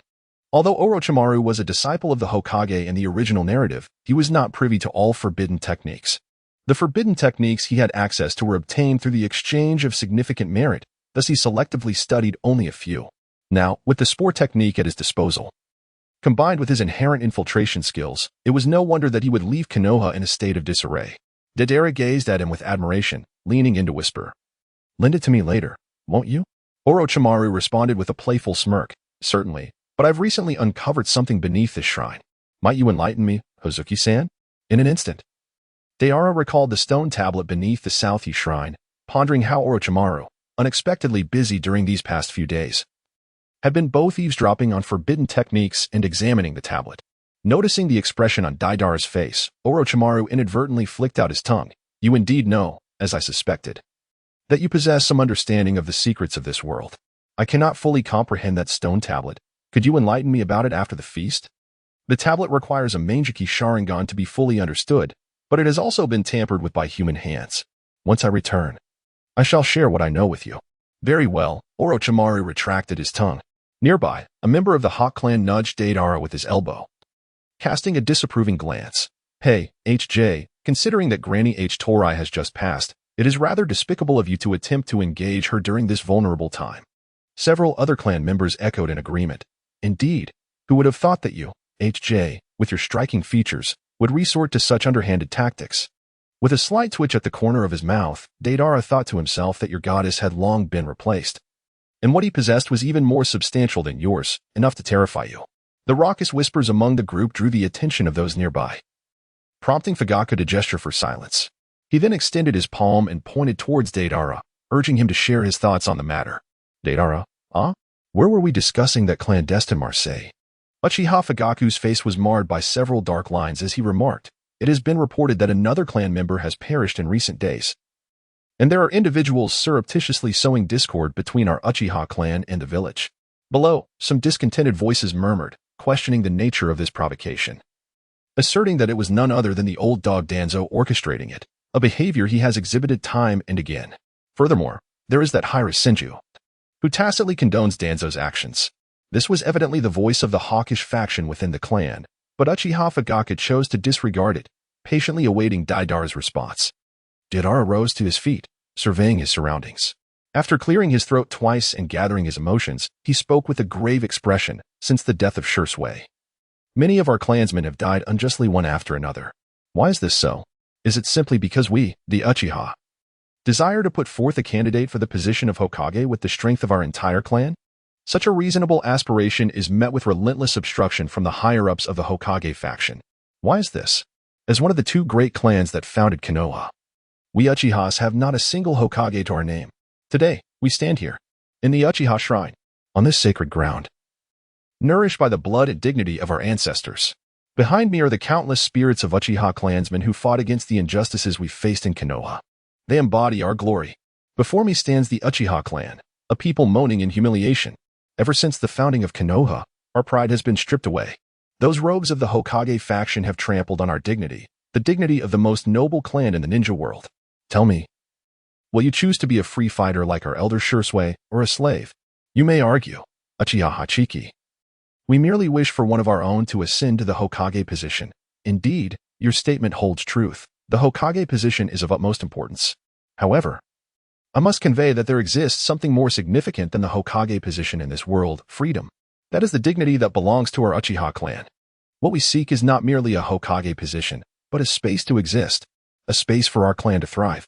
This space cannot be achieved through begging and protests, but through iron and blood. The crowd fell silent, profoundly shaken by Deidara's impassioned speech. They resonated with his fervor, and in a moment of excitement, they almost raised their right arms at a 45-degree angle, fingers pointed forward. Noticing the audience's stunned silence, Deidara immediately clenched his right fist and struck it heavily against his heart. For the Uchiha, I give my heart. Oh, the Uchiha erupted in fervor, raising their fists to their hearts. For the Uchiha, I give my heart. My heart for the Uchiha.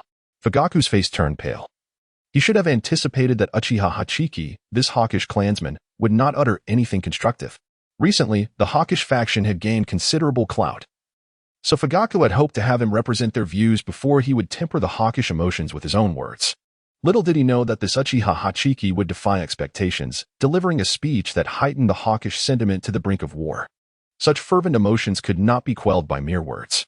Amidst the clamor, a young boy clad in umbu attire emerged from the Nanga shrine. With a hairstyle distinct from the Uchiha's traditional spiky look, it was Itachi. In the heated atmosphere, the clansmen began to carve a cross-shaped scar on their bodies. The Uchiha Restoration faction has been established. Itachi turned to observe the fervent expressions of his clansmen, pondering the delicate balance between the village and his clan. He was uncertain whether to report tonight's events to the Hokage and Elder Danzo, fearing it could spell doom for his clan. Yet, to turn a blind eye might lead the Uchiha to act against the village, a scenario he wished to avoid. Deep in thought, he stepped out of the shrine's silence barrier, wandering deeper into the woods for solitude. Suddenly, a vortex twisted the space around him. Chapter 62. Healthy Itachi? With a swift motion, Obito's figure distorted into existence within the dark forest. Itachi immediately sensed the unusual chakra presence behind him and turned to face the mysterious masked man. What do you want from me this time? Itachi inquired, his Sharingan activated, coldly scrutinizing the intruder. In this period, Obito still sported a chaotic hairstyle reminiscent of Madara's. Mimicking his imposing demeanor, albeit not perfectly, yet exuding an air of mystery. Uchiha Itachi, the clan's prodigious ninja, Obito praised, sounding like an elder concerned for a junior. Though with an undertone of sarcasm. How have you been contemplating our previous discussion? After a moment's contemplation, Itachi replied, I cannot make a decision on this matter. The future of our clan and the village should rest in the hands of the Hokage. Ah, such a good child. What do you think the Hokage will decide? What will he decide? Itachi hesitated. Despite his youth, he had a faint understanding of the third Hokage's intentions. On the surface, the third Hokage seemed to delegate the choice to Itachi, yet in reality, he had shifted the burden onto him, whether it led to the clan's extermination or rebellion. The third Hokage could absolve himself of any blame. It was akin to a subordinate asking a superior, yes or no. The leader responds with or, leaving the subordinate to make the choice. When trouble arises, the leader would readily shift the blame, claiming it was the subordinate's poor judgment. Itachi found himself in this predicament. Whenever he sought guidance from the third Hokage on handling the relationship between the clan and the village, the Hokage always spoke in vague terms, using seemingly noble rhetoric to deflect his inquiries. Questions about the will of fire were met with ambiguous answers, and further probing was deemed impolite. Itachi mused that the Hokage likely tacitly approved of the Uchiha clan's elimination. He murmured to himself, contemplating the sad reality if he were in the Hokage's position. A clan capable of threatening his reign would surely be seen as a liability. Ultimately, the choice between a clan and a village would favor the preservation of the village, sacrificing the few for the many. Obito's eyes flickered with a hint of regret, an exceptional Uchiha talent, yet tragically poisoned by Konoha's will of fire. However, if Itachi had not been tainted, he would not be of use to Obito. Perhaps this was fate's design. Make your choice, Itachi. The clan and the village can no longer coexist. As I mentioned before, I have grievances against the Uchiha clan that need addressing. If you wish to eliminate the Uchiha, I can assist you. Itachi, silent, extended his hands, looking at his palms. My power is too weak. I cannot do anything for my clan. At this moment, Itachi was merely over 11 years old, not yet at the age of 13 when he would carry out the clan's extermination, his physical prowess and chakra still significantly lacking. Obito pondered for a moment before producing a syringe filled with a green solution from his palm. This is a special serum that can greatly enhance your strength. However, the side effects are severe. If you cannot withstand it, you may perish. Obtainable so readily, the Hashirama cell solution was presented to Uchiha Itachi by Obito, primarily because this solution was diluted and not derived from the original training cells, but rather crafted from the white sets of cells. Furthermore, the 11-year-old Itachi did not evoke a sense of peril in Obito, who remained oblivious to the formidable prowess that the future Uchiha Itachi would manifest. Thus, Obito felt confident, believing that even with this solution, Itachi would not pose a threat to him. Upon receiving the syringe, Itachi observed with a satisfied smile from Obito, who began to warp space with his right eye, expressing a desire to see him again in the near future. In a flash, Obito vanished, leaving Itachi gazing into the void, murmuring about the space-time ocular technique, which was indeed elusive and intangible. Clutching the syringe, Itachi began to ponder the choices between his clan and the village, a torrent of complex thoughts flooding his mind. Overwhelmed, a fleeting desire to annihilate everything crossed his consciousness. Yet amidst the chaos of fragmented thoughts, his focus settled upon Sasuke's image. Indeed, what of the clan or the village? I have had enough. As long as Sasuke can live well, nothing else matters. With a swift motion, he plunged the syringe into his carotid artery, allowing the green solution to permeate his bloodstream. Instantly, warmth surged through him, contorting his body as he collapsed to the ground, resembling a crimson shrimp. Ugh! Itachi writhed in agony, his fingers digging into the grass, creating a small indentation in the earth. Ah, all of this is for Sasuke. My potential will not end here. With a series of explosive ruptures, numerous capillaries burst, spewing forth blood, rendering him a crimson figure. Moreover, his skin began to harden, resembling bark, sprouting countless branches and leaves. Meanwhile, on another front, two members of the Uchiha clan engaged in animated conversation. The esteemed Fire Wine is truly my idol. I aspire to emulate him and contribute to the resurgence of the Uchiha clan. Indeed, Fire Wine is the beacon of our clan, illuminating our path forward. Wonderful. You share my sentiments? Of course. However, I believe Fire Wine's speech lacked a certain element. Lacked what? The fervent clansman inquired, perplexed. Why, the sensation of urgency. He guided you but not me. He ought to have elucidated the feeling of urgency during his speech, so I could be led towards the enlightened path of understanding urgency. The zealous clansman stared in bewilderment. What on earth are you talking about? In an instant, a kunai pierced through the heart of the fervent clansman, who stood frozen in shock, unable to comprehend the impending reality of his demise. You too do not grasp urgency, Shernai. As the words left his lips, the Uchiha transformed, his form twisting and fading into a white humanoid entity. White Zetsu. Obito emerged from the vortex. Upon hearing someone call for him, White Zetsu turned and exclaimed, Madara-sama. In moments of need, White Zetsu would refer to Obito as Madara. Obito, noticing the lifeless body beneath White Zetsu's feet, absorbed it into the Kamui space and inquired, How goes the sowing of discord? With a grin, White Zetsu replied, Rest assured, after each kill, I leave behind traces, creating the illusion of root ninja involvement. The Uchiha clan is on the verge of chaos. Their desire for war is now uncontrollable. Within the next few days, they will regroup all Uchiha members and mobilize them. Excellent. There is no need for further bloodshed. Withdraw all White Zetsu from the Uchiha clan. Next, it is time for the protagonist to take the stage. Understood. White Zetsu slowly melded into the earth. Chapter 63. The Art of Blooming in the Underground Root Base. Danzo opened his eyes to find a root ninja wearing a mask seated beside him. Ugh. He bolted upright, instinctively retreating and drawing a shuriken, ready to imbue it with wind-release chakra. Lord Danzo, Yamen Kumi and Oil Girl Torian, along with a host of root ninjas, surrounded him. It's all right, Lord Danzo. Enough. That inherently wicked Uchiha brat. Do you think a mere Sharingan can intimidate me? When I was studying the Sharingan, you were still in diapers. Yamen Kumi quickly explained. Lord Danzo, truly, we have resolved the enemy threat. Enough nonsense. Wind release, vacuum wave. Danzo, pouting, unleashed a barrage of sharp wind currents, capable of piercing through rock with ease. The others in the room hastily employed their ninjutsu to evade or defend against the onslaught, managing to withstand the storm of wind. Seizing the moment before Danzo could launch another attack, Oil Girl Torian quickly shed her garments and stood before him, her body covered in nanite poison. Lord Danzo, look. This is nanite poison, impossible for the enemy to replicate.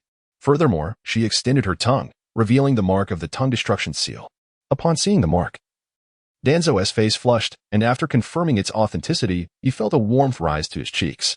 Ahem. Danzo coughed lightly, quickly regaining his composure. Thanks to his proficient breathing techniques. Let me assess your caliber. Good, none have regressed. Very well. The root ninjas internally scoffed, wishing to voice their thoughts that his earlier reaction was indeed genuine. Ignoring the glances of his subordinates, Danzo inquired, Where is the body of Uchiha Fire Wine? Oil Girl Torian responded, Part of it was consumed by my poison insects, and the remainder was incinerated beyond regeneration. All has been eliminated. They were among the first to notice abnormalities in the research facility, and during the shift change, Yamen Kumi detected peculiar gazes from the clones. To him, they appeared as mindless fools. Indeed, the clone of Uchiha Fire Wine had pre-written jutsu formulas, functioning semi-autonomously without needing Deidara's remote control. Consequently, they behaved markedly differently from actual living beings. Once exposed, the Uchiha Fire Wine clones were surrounded by the root ninjas, resulting in the loss of several of their lives. Yamen Kumi identified their weakness. They were impervious to slashing but vulnerable to fire and lightning ninjutsu, which could utterly obliterate their cellular structure. The subsequent events unfolded smoothly. The door was locked, and the insects were unleashed, leading to a swift demise. Finally, a fire was set, ensuring no regeneration was possible. Yoshi. Danzo clapped in delight. Well done, Wind and Torian. All credit goes to the training Lord Danzo has provided. Tuanzong nodded in satisfaction, despite the unfortunate loss of so many Uchiha Itachi's Sharingan. Contemplating the opponent's terrifying regenerative abilities, who could say whether leaving the eyes behind might result in the emergence of additional Itachis. Thus, incineration was the wisest choice. As he relished this thought, it suddenly struck him that Sarutobi Hiruzen still possessed the corpse of Uchiha Itachi. If he was not mistaken, the latter would certainly place it in the research facility for study, and if dissected. The more Tuanzong pondered, the more his scalp tingled. He exited the root base and gazed skyward towards the historic research facility near the Hokage building. Research facility, autopsy room 31. What is happening? The vitality of this Uchiha clan's corpse is astonishing. The cellular life force rivals that of the first Hokage. Dissect it, preserve the cellular backups, and we must uncover its secrets. The balding middle-aged director of the research facility spoke with flushed cheeks, his excitement palpable. He had participated in the secret research of Hashirama's cells over 2 decades ago, only to yield no results. The research was subsequently banned, and he had lived in regret ever since. Now, a presence comparable to Hashirama's cells had emerged, and he was determined to extract something of value from it. Director. It's bad. You must see this. What? The director turned, his pupils dilating in shock. The dismembered and cut-up remains of Uchiha Itachi began to proliferate at an astonishing rate. Under their watchful gaze, several Uchiha Itachis emerged. Awaken. Under the gaze of numerous Crimson Sharingan, the researchers were immediately drenched in cold sweat. Some of the more timid ones had already wet themselves in fear. This is extraordinary. After the initial shock, the director's eyes sparkled with fervor. This was nothing short of a miracle of creation. Hashirama's cells were not nearly as powerful. Restrain him. I must conduct the research personally. No one dared to move, their hearts racing under the weight of those Sharingan gazes. Seeing the situation, the director had no choice but to take matters into his own hands. He restrained one Uchiha Itachi, the scalpel slicing through its chest, his eyes filled with eagerness. Endure a moment. I will study you thoroughly. After all, with so many of you, is it too much to borrow one for research? The Uchiha Itachi on the operating table offered no resistance but murmured softly. The director leaned in closer to listen. What did you say? Looking at the ceiling, Uchiha Itachi replied, Art shall bloom at this moment. Yes. The director? He need not understand what would happen next, for all the flesh and blood of the Uchiha Itachis began to violently proliferate. In mere moments, the room was filled with dozens of fleshy orbs, even causing cracks to form in the walls. A brilliant, radiant light erupted from the bodies of the Uchiha Itachis, and the autopsy room appeared as though a sun had fallen to the earth. Boom. The tranquil night in Konoha village was abruptly shattered by a tremendous explosion. The shockwave obliterated all structures surrounding the research facility, which had vanished, leaving only a charred pit hundreds of meters wide and several meters deep. Even the nearby Hokage building was affected, a wall blown apart, turning the Hokage's office into an open-air space. The explosion reverberated throughout the village, jolting Sarutobi Hiruzen awake from his dying dreams, and he gazed towards the direction of the research facility. What has happened? Crash.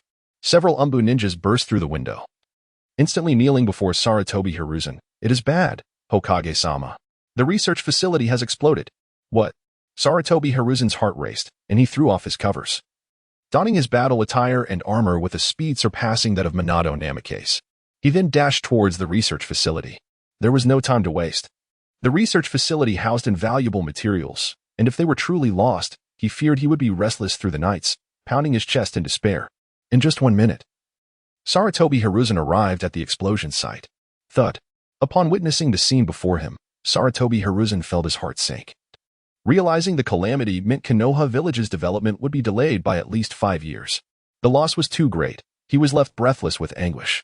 Clatter. Tuanzong appeared behind Sarutobi Hiruzen, clad in sunglasses, a tear streaming from his solitary eye. This was not tears shed for the loss of the research facility, rather. It was from the blinding heat of the explosion he had witnessed from the root base. After spending several minutes attending to his eyes, he had rushed to the explosion site. Hiruzen, pull yourself together. I know who the culprit is. Tuanzong was uncertain, but he was ready to lay blame. Upon hearing this, Sarutobi Hiruzen sprang to his feet, gripping Tuanzang's collar with fierce intensity. Who? Tell me who did this. With gritted teeth, Tuanzong replied, it was that inherently evil Uchiha brat, Uchiha Itachi.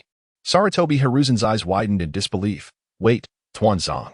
Uchiha Itachi has been dead for days. His corpse was in the research facility, and you removed his eyes. How could a dead man cause this explosion? He is not dead.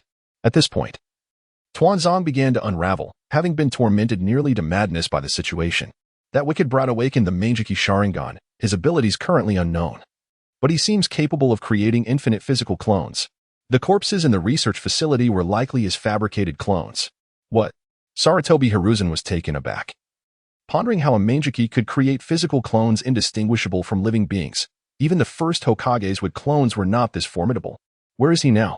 Most likely within the Uchiha clan. Hiruzen, we must capture him at all costs. This matter cannot be rushed. Sarutobi Hiruzen did not immediately acquiesce, for this was merely Tuanzang's side of the story. He needed to gather evidence before venturing into Uchiha territory, lest he provoke conflict. Hiruzen, Tuanzang shouted, urging Sarutobi Hiruzen to hurry and capture Uchiha Itachi. He could no longer endure the suspense. Sarutobi Hiruzen, in a state of turmoil, found Tuanzang's incessant prodding irritating. Enough. I am the Hokage. At this critical juncture, we must proceed with caution. Frustrated and anxious, Tuanzong could do nothing but thrust his cane heavily into the ground before storming away. Hiruzen, you will regret this. Chapter 64. Undercurrents of Dawn. At the break of dawn, the headquarters of the Root Organization. Tuanzong wore a stoic expression, leaning on his cane, as shadows flitted about, kneeling before him. Before long, a large group had gathered at his feet. How many remain unreturned to headquarters? Yamanaka lowered his head and replied, about 30 are still out on missions. They have been signaled to return. Tuanzang's expression remained inscrutable as he stated coolly, they must return to the route by nightfall at the latest. Those who fail to comply will be dealt with by you. Do you understand? Understood, Lord Tuanzong. Yamanaka responded loudly. Very well. Tuanzo gazed at the multitude of Root shinobi before him, his voice laced with an ominous intent. The Uchiha clan is conspiring to rebel. Such an inherently malevolent lineage must be eradicated from history. We shall be the executioners of their demise. Do you understand? In unison, the Root shinobi raised their heads to meet Tuanzo's cold, merciless gaze, as if severing all semblance of humanity from their expressions. Understood. We shall pave the way for Lord Tuanzo, sacrificing our flesh and souls to consign the Uchiha clan to the depths of hell. Tuanzo surveyed the loyal cadre he had meticulously trained, satisfied that his own creations were the most dependable force. After all, Hiruzen had grown weary, lacking the requisite resolve. He then issued his orders, from this moment forth, tightly encircle the Uchiha clan's territory, ensuring all their kin are under our watch. Additionally, discreetly establish barriers beyond their domain. Come nightfall, leave no one alive. Execute. Understood. Execute. They echoed, bowing their heads in obedience. Turning away, Tuanzo lifted his gaze to the ceiling, aligned with the Hokage building. Hiruzen, just wait. Even if you refrain from addressing the Uchiha, I shall extinguish them with my own strength, leaving not a single one to remain in this world. In the Uchiha territory of Konoha, an atmosphere of foreboding enveloped the clan as all members were hastily summoned back home the previous night. Uchiha Fugaku sat beneath the eaves, watching the distant sunlight gradually illuminate the surroundings, a cup of tea cooling beside him, its warmth nearly dissipated. Fugaku, have you not slept again? Uchiha Makoto approached from behind, encircling him with her arms. It is indeed difficult to find rest, Fugaku sighed, having scarcely closed his eyes in recent days, even when sleep managed to claim him. He was soon jolted awake by nightmares, visions of his wife and children meeting horrific fates before his eyes. As a husband and father, how could he find peace? Perhaps we should flee Konoha, seek refuge elsewhere? Makoto suggested tentatively. Fugaku shook his head. The shinobi world is vast yet small. Where could we hide? Moreover, our territory is likely already surrounded by Umbu and Root ninjas. Despite the third Hokage's seemingly benevolent demeanor, he secretly desires our clan's extinction. He merely lacks the audacity to enact it openly. Thus, Tuanzo serves as his perfect blade. I fear our territory has become a prison, one that allows no escape. If we venture out, he left his thought unfinished, yet Makoto understood. What shall we do? Itachi and Sasuke are innocent children, she exclaimed. A clan of dozens of children, alongside women and the elderly, numbering in the hundreds, who among them was not blameless? How could the higher-ups spare them for such innocence?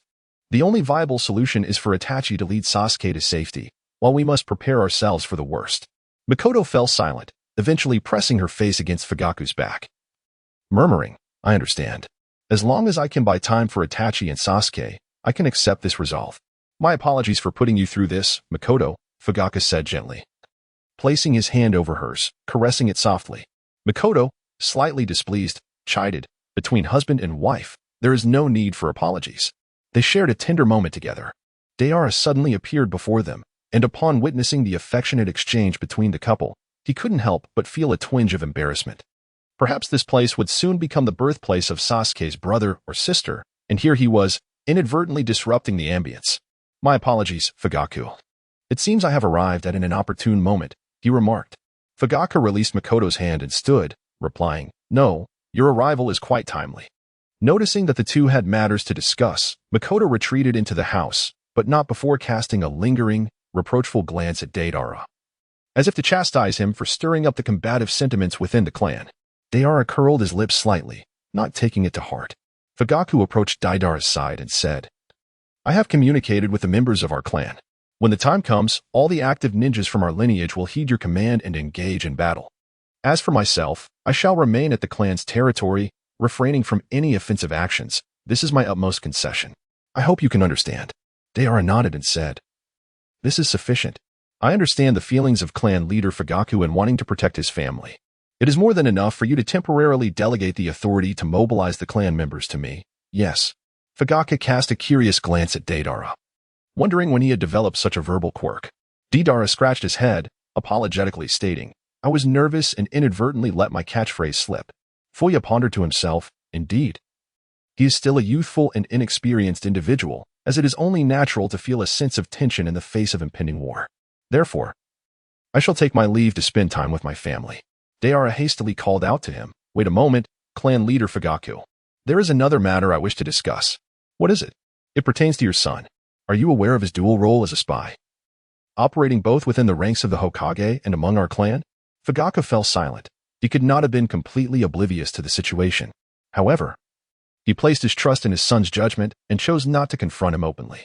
To his surprise, it seemed that Zuki had also discerned the truth. What should he do now?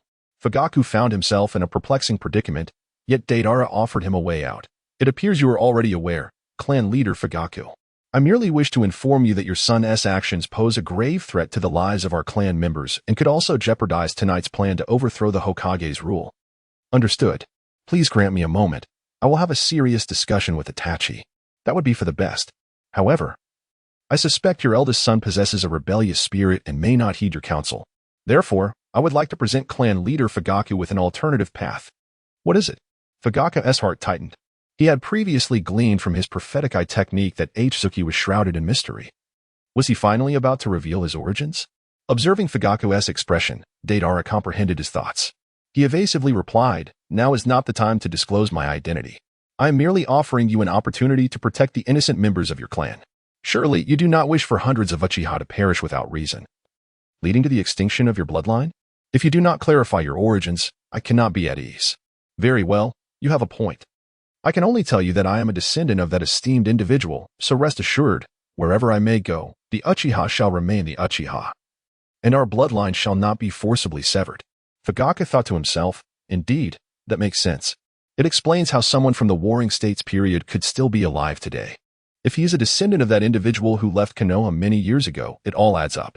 Since you are a descendant of that esteemed individual, I am willing to place my trust in you this once, especially as the Uchiha stand at a critical juncture of life and death." "A wise choice." Deidara extended his arm, and a small clay figure separated from it. "You will be responsible for gathering the Uchiha clan members who need to be relocated. Use this small figure to contact me, and I shall find a way to facilitate their transfer." Fugaku reached out and took the small clay figure. Chapter 65, The Night of Chaos. On this tranquil day, Konoha bore an unseen air of oppression. For reasons unknown, the streets had grown sparse with pedestrians, particularly near the Uchiha district, where all the villagers had been covertly relocated. The third Hokage, Sarutobi Hiruzen, personally issued a curfew, declaring that no one was to wander the streets after nightfall. The higher-ups in Konoha were on high alert. In the afternoon, Itachi Uchiha appeared in the dense woods near the Minami Shrine.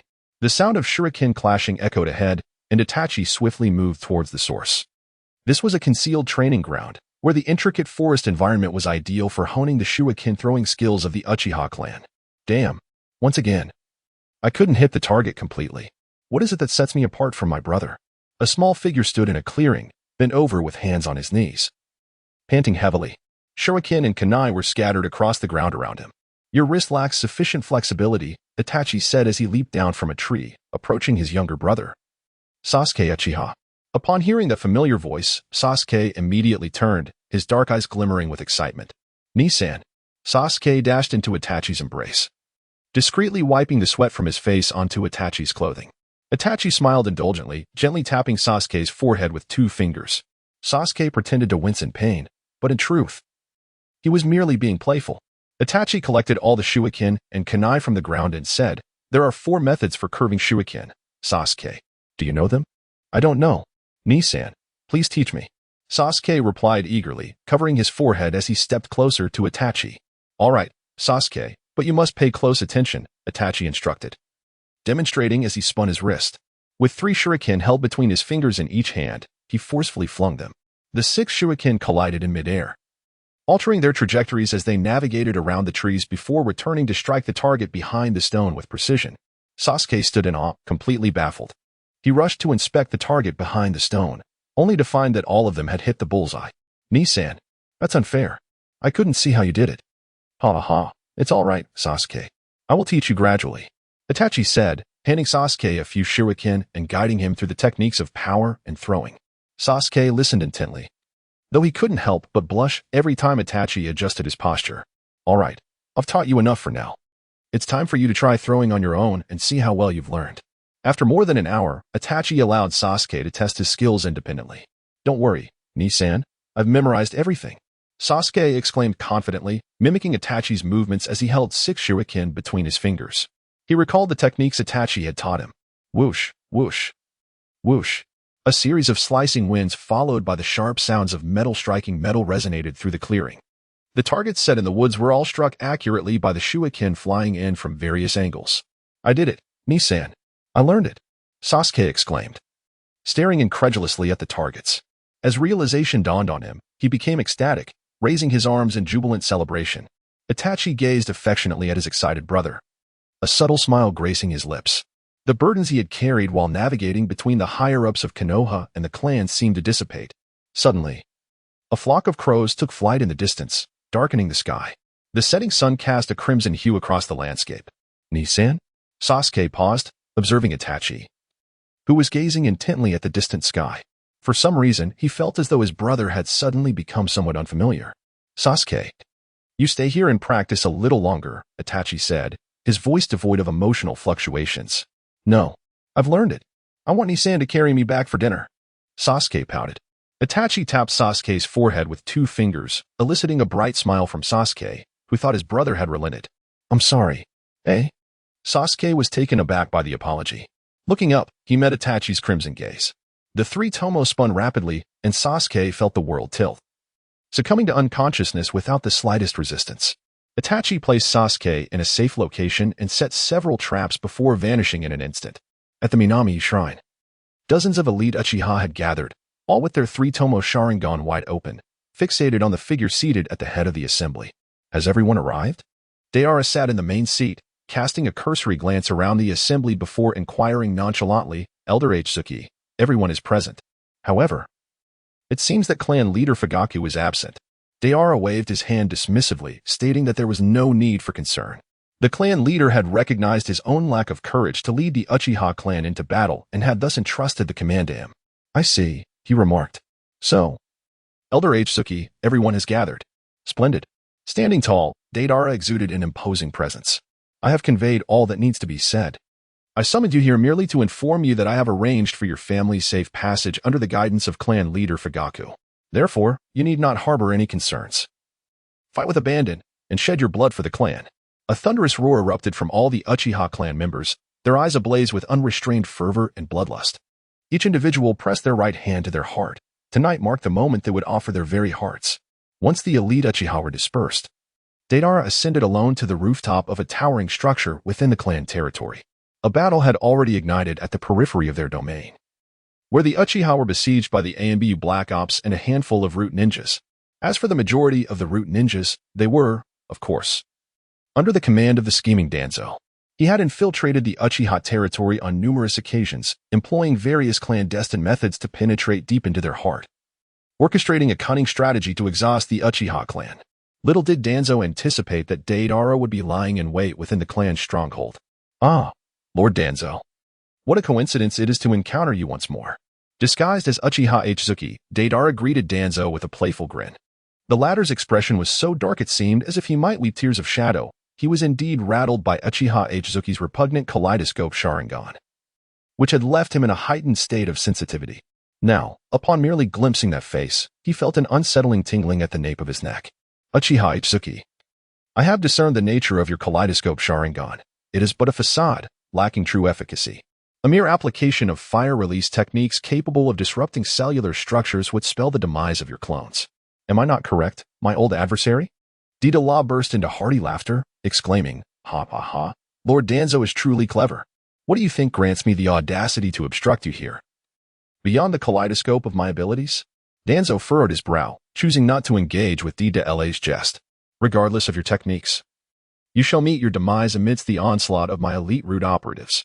With that, Danzo commanded the root ninjas to launch their assault. Everyone. The one who first subdues the Uchiha Fire Drinker shall become the next captain of the root division. With fervent determination, the root ninja's eyes gleamed. The higher the rank, the more advanced the jutsu one could acquire. Only by mastering formidable techniques could they ensure their survival. Now, with such a promising opportunity for advancement laid out before them, there was no reason to let it slip away. Onward, Danzo commanded. A resounding rush of wind erupted as all the root ninjas surged forward. Chapter 66, The Firmament and Art. Deidara revealed a grotesque smile, reminiscent of madness, as he raised both hands, his palms parting the seams of his tongues, swinging it with abandon. First, the C1 clay spider.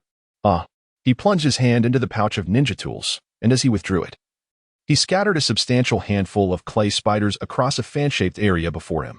The 6 root ninjas charging ahead were caught completely off guard, their bodies erupting into a gruesome display of blood and flesh. According to the intelligence they had received, Uchiha Itachi was renowned for his mastery of fire techniques. Who could fathom why he would employ explosive jutsu? Even Danzo was taken aback. Explosive clay. How could you possess the secret arts of a Wagakure? Old thief Danzo. If you wish to inquire about intelligence, it would be more prudent to interrogate your captured enemies. Your direct questioning makes it quite difficult for me to divulge anything. Deidara, known for his talkative and capricious nature, simultaneously converses while swiftly molding a large mass of clay with the 2 mouths on his hands. With preparations complete, he declares. C2 Clay Dragon. Deidara extended his arms, the mouths on his palms spewing forth copious amounts of thick, viscous explosive clay like violent regurgitation. The moment the clay touched the ground, it rapidly morphed into shape, coalescing within the blink of an eye into a gargantuan clay dragon. This form, could it be aerial ninjutsu? Danzo, with his vast experience, had never witnessed explosive clay being utilized for flight, yet merely observing the dragon's configuration, even the dimmest intuition could deduce its airborne purpose. All units, prepare combined ninjutsu. Bring him down. Acknowledged. Dozens of root ninjas surged forward in unison, weaving hand seals for lightning release. Thunderbolt. Azure bolts of electricity erupted from their palms, dozens of crackling arcs slashing toward Deidara with savage, unstoppable momentum. TCH. This doesn't bode well. Deidara raised a water-style seal, and a torrent of surging water encircled him, rising to form a circular wall of water. Water-style, water barrier. The incoming lightning was instantly redirected and dispersed, shattering into countless minute arcs that vanished into the air. This is merely an ordinary clay dragon. It would be a great waste to have it obliterated by electricity, indeed. Deidara stood upon the back of the clay dragon, soaring into the air amidst a cascade of water and flickering arcs of electricity. At that moment, he shed the guise of Uchiha Hozuki and returned to his true form. Yet, his eyes remained the Sharingan. The sensation of wielding the Sharingan was akin to that of a maiden and a youth savoring forbidden fruit for the first time, irresistibly intoxicating. On the ground, Danzo's single eye widened in disbelief, exuding an aura of incredulity. Who are you, truly? He demanded. Possessing the Sharingan yet lacking the distinctive features of the Uchiha clan was an enigma. Danzo immediately suspected that the figure atop the clay dragon was one who had stolen another's Sharingan. For it was incomprehensible that someone outside the Uchiha lineage could possess such eyes. As I have stated, inquiry should come only after capturing the enemy, he asserted. Deidara unleashed a swarm of densely packed clay crows, simultaneously forming seals to summon clay dragon projectiles that erupted from his mouth in a miniature, spiked form. The dragon projectiles, accompanied by a deluge of clay crows, plunged towards the ground with remarkable speed. Toby swiftly performed hand seals, inhaling deeply as his chest swelled to an immense size, before releasing a concentrated blast of wind. Wind release. Pressure damage. The gusts generated by the pressure collided violently with the descending dragon projectiles, resulting in a tremendous explosion. A colossal fireball blossomed in the air, accompanied by a tumultuous whirlwind. The shockwave reverberated through the surroundings, sending air currents crashing down and shattering buildings into ruins. Wind. Take root. Buy me some time. Toby glared menacingly at Deidara, beginning to unravel the seal on his right arm. Yes, Master Toby. The duo of Kamizuki Izumo and Oil Woman Takan were evidently aware that Toby was about to get serious. They promptly prepared long-range ninjutsu to assist him. The Sharingan on Toby's arm numbered merely 6, all obtained through covert means during years of war and missions. Even so, gathering these 6 was a formidable feat, pushing him to urgently instigate a conflict between the Uchiha and Konoha. This would afford him the opportunity to eradicate the Uchiha clan openly, amassing an inexhaustible supply of Sharingan, which, when combined with the secret technique Izanagi acquired from the second Hokage, would grant him dozens, if not hundreds, of lives. At that point, who could possibly defeat Toby? Oh my. It seems you intend to use the Sharingan against me, but it won't be that simple. Humph. Deidara conjured 2 spheres of explosive clay with his hands, forming a bizarre clay puppet resembling a winged figure. As he prepared to unleash his C3 technique, he declared, "Let us first test its might on you, Danzo." With a determined flick, he hurled the clay puppet into the air, while his other hand swiftly formed the necessary seals. With a resounding boom, the puppet expanded to the size of a house, its wings unfurling majestically. As the newly transformed C3 began its descent, it rapidly heated up, setting the atmosphere ablaze. In the mountains, F's heart nearly ceased to beat. His keen instincts alerted him to the imminent threat descending from above. A profound sense of danger washed over him. Death felt palpable in the air. Everyone, prepare your earth release techniques for defense. The root ninjas on the ground immediately began forming seals, their hands pressed firmly against the earth. The ground trembled as 4 root ninjas collaborated to elevate towering pillars of earth from below. Deidara formed a hand seal, unleashing a powerful cry, Ka. The 18th explosive detonated mid-air, engulfing the ascending earth pillar in a tempest of flames and scorching waves, reducing it to mere ash. The shockwave radiated outward in all directions, compressing the air and fracturing the ground below into a deep crater, while the forceful gusts leveled the surrounding structures, even with the earth pillar providing some measure of cushioning.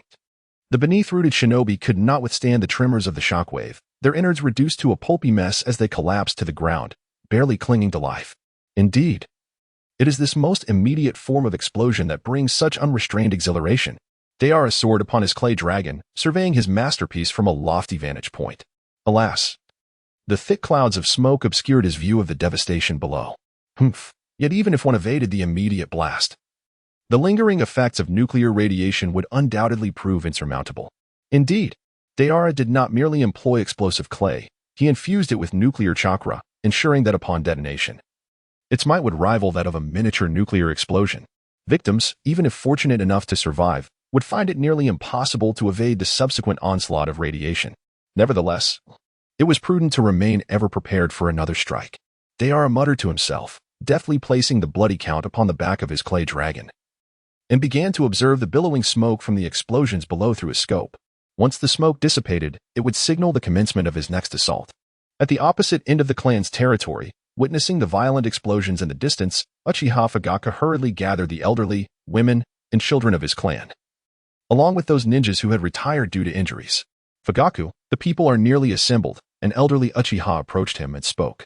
Good, Fugaku replied, retrieving a small shark skin from his ninja tool pouch, awakening it with chakra. The shark skin wriggled momentarily before its flesh began to proliferate rapidly. In less than a minute, a brand new Deidara emerged. Fugaku's pupils constricted as he remarked, "Is this your true form? Fire and alcohol? No, Uchiha Deidara." The clone of Deidara paused, his gaze revealing a mixture of confusion and astonishment. He was taken aback that this Fugaku was aware of his name, and perplexed as to why it was necessary to prefix it with Uchiha, which sounded rather unappealing. Perhaps it would be more accurate to refer to you as the descendant of Uchiha Deidara, but that is of little importance now, Fugaku muttered. I am unaware of what you are saying. The matter at hand is present. Indeed, upon receiving a confirming response, Deidara's clone stepped forward, expelling a sealing scroll from his mouth. This was a backup explosive clay stored within the body of the small Jinchuriki. After retrieving it, the clone of Deidara chewed it, infusing it with chakra to create an oversized clay dragon. Deidara pointed towards the gaping maw of the clay dragon and declared, "Everyone, step inside." The dragon's hollow belly could effortlessly accommodate hundreds, and under Fugaku's command, the elderly, sick, and women and children of the Uchiha clan were swiftly prepared for departure. The clay dragon spread its wings and soared into the sky. Fugaku watched the dragon ascend, knowing his wife was aboard. Yet he remained uncertain about the whereabouts of Sasuke and Itachi. Thus, he resolved to stay behind, determined to find them before he could leave in peace. With a sudden sound, a figure materialized behind Fugaku. "Father, why do you not take that white dragon and leave?" Fugaku's body trembled slightly as he turned to gaze at his eldest son, Uchiha Itachi, with a complex expression. It became clear why the Uchiha clan was so swiftly infiltrated by the Umbu and Root. There was indeed an insider, and his shock. That insider was his own son. "Itachi, it seems your allegiance lies elsewhere." Itachi lowered his head, unable to meet Fugaku's piercing gaze. "This is all for the sake of peace. Chapter 67. Radiation Cloud. Uchiha Fugaka sighed before regaining his serious demeanor and reprimanded, "Lift your head and look at me." Startled by his father's sudden outburst, Itachi instinctively raised his head, and their eyes met. Fugaka continued, "Since you have made your choice, you must act upon it. What good is indecision?" "But, father, you have no path of retreat left, Itachi," Fugaka stated calmly, reminding him of this harsh reality. "I understand." Itachi drew his kunai. Fugaka raised 2 fingers to his chest, a sign of opposition and a ceremonial gesture he had once taught Itachi. "Come, Itachi. Let me test the measure of your resolve." Itachi wiped away the tears from the corners of his eyes and mirrored the gesture. "I'm sorry, father." With a swift motion, the 2 figures transformed into mere afterimages, clashing repeatedly as kunai and blades sparked orange-red flames. Their skills were evenly matched, and both retreated to create distance, fingers flying to form hand seals. Fire release. Great fireball technique. Boom. The 2 massive fireballs collided, waves of heat scorching the earth, and for a moment, neither could gain the upper hand. Suddenly, Itachi opened his right eye, focusing intently on the flames, a black flame attaching itself and beginning to consume the fire. Known as the strongest physical attack, Amaterasu. Fugaku's fireball was quickly engulfed by Amaterasu, and if the standoff continued, the black flames would reach him. "Well done, Itachi. You have grown."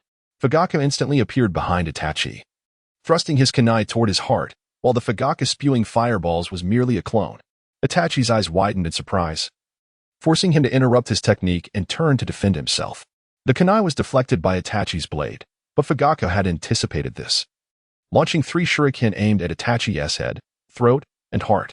In such close quarters, Itachi had no choice but to take the 3 shuriken head-on, and his body exploded. Clone explosion.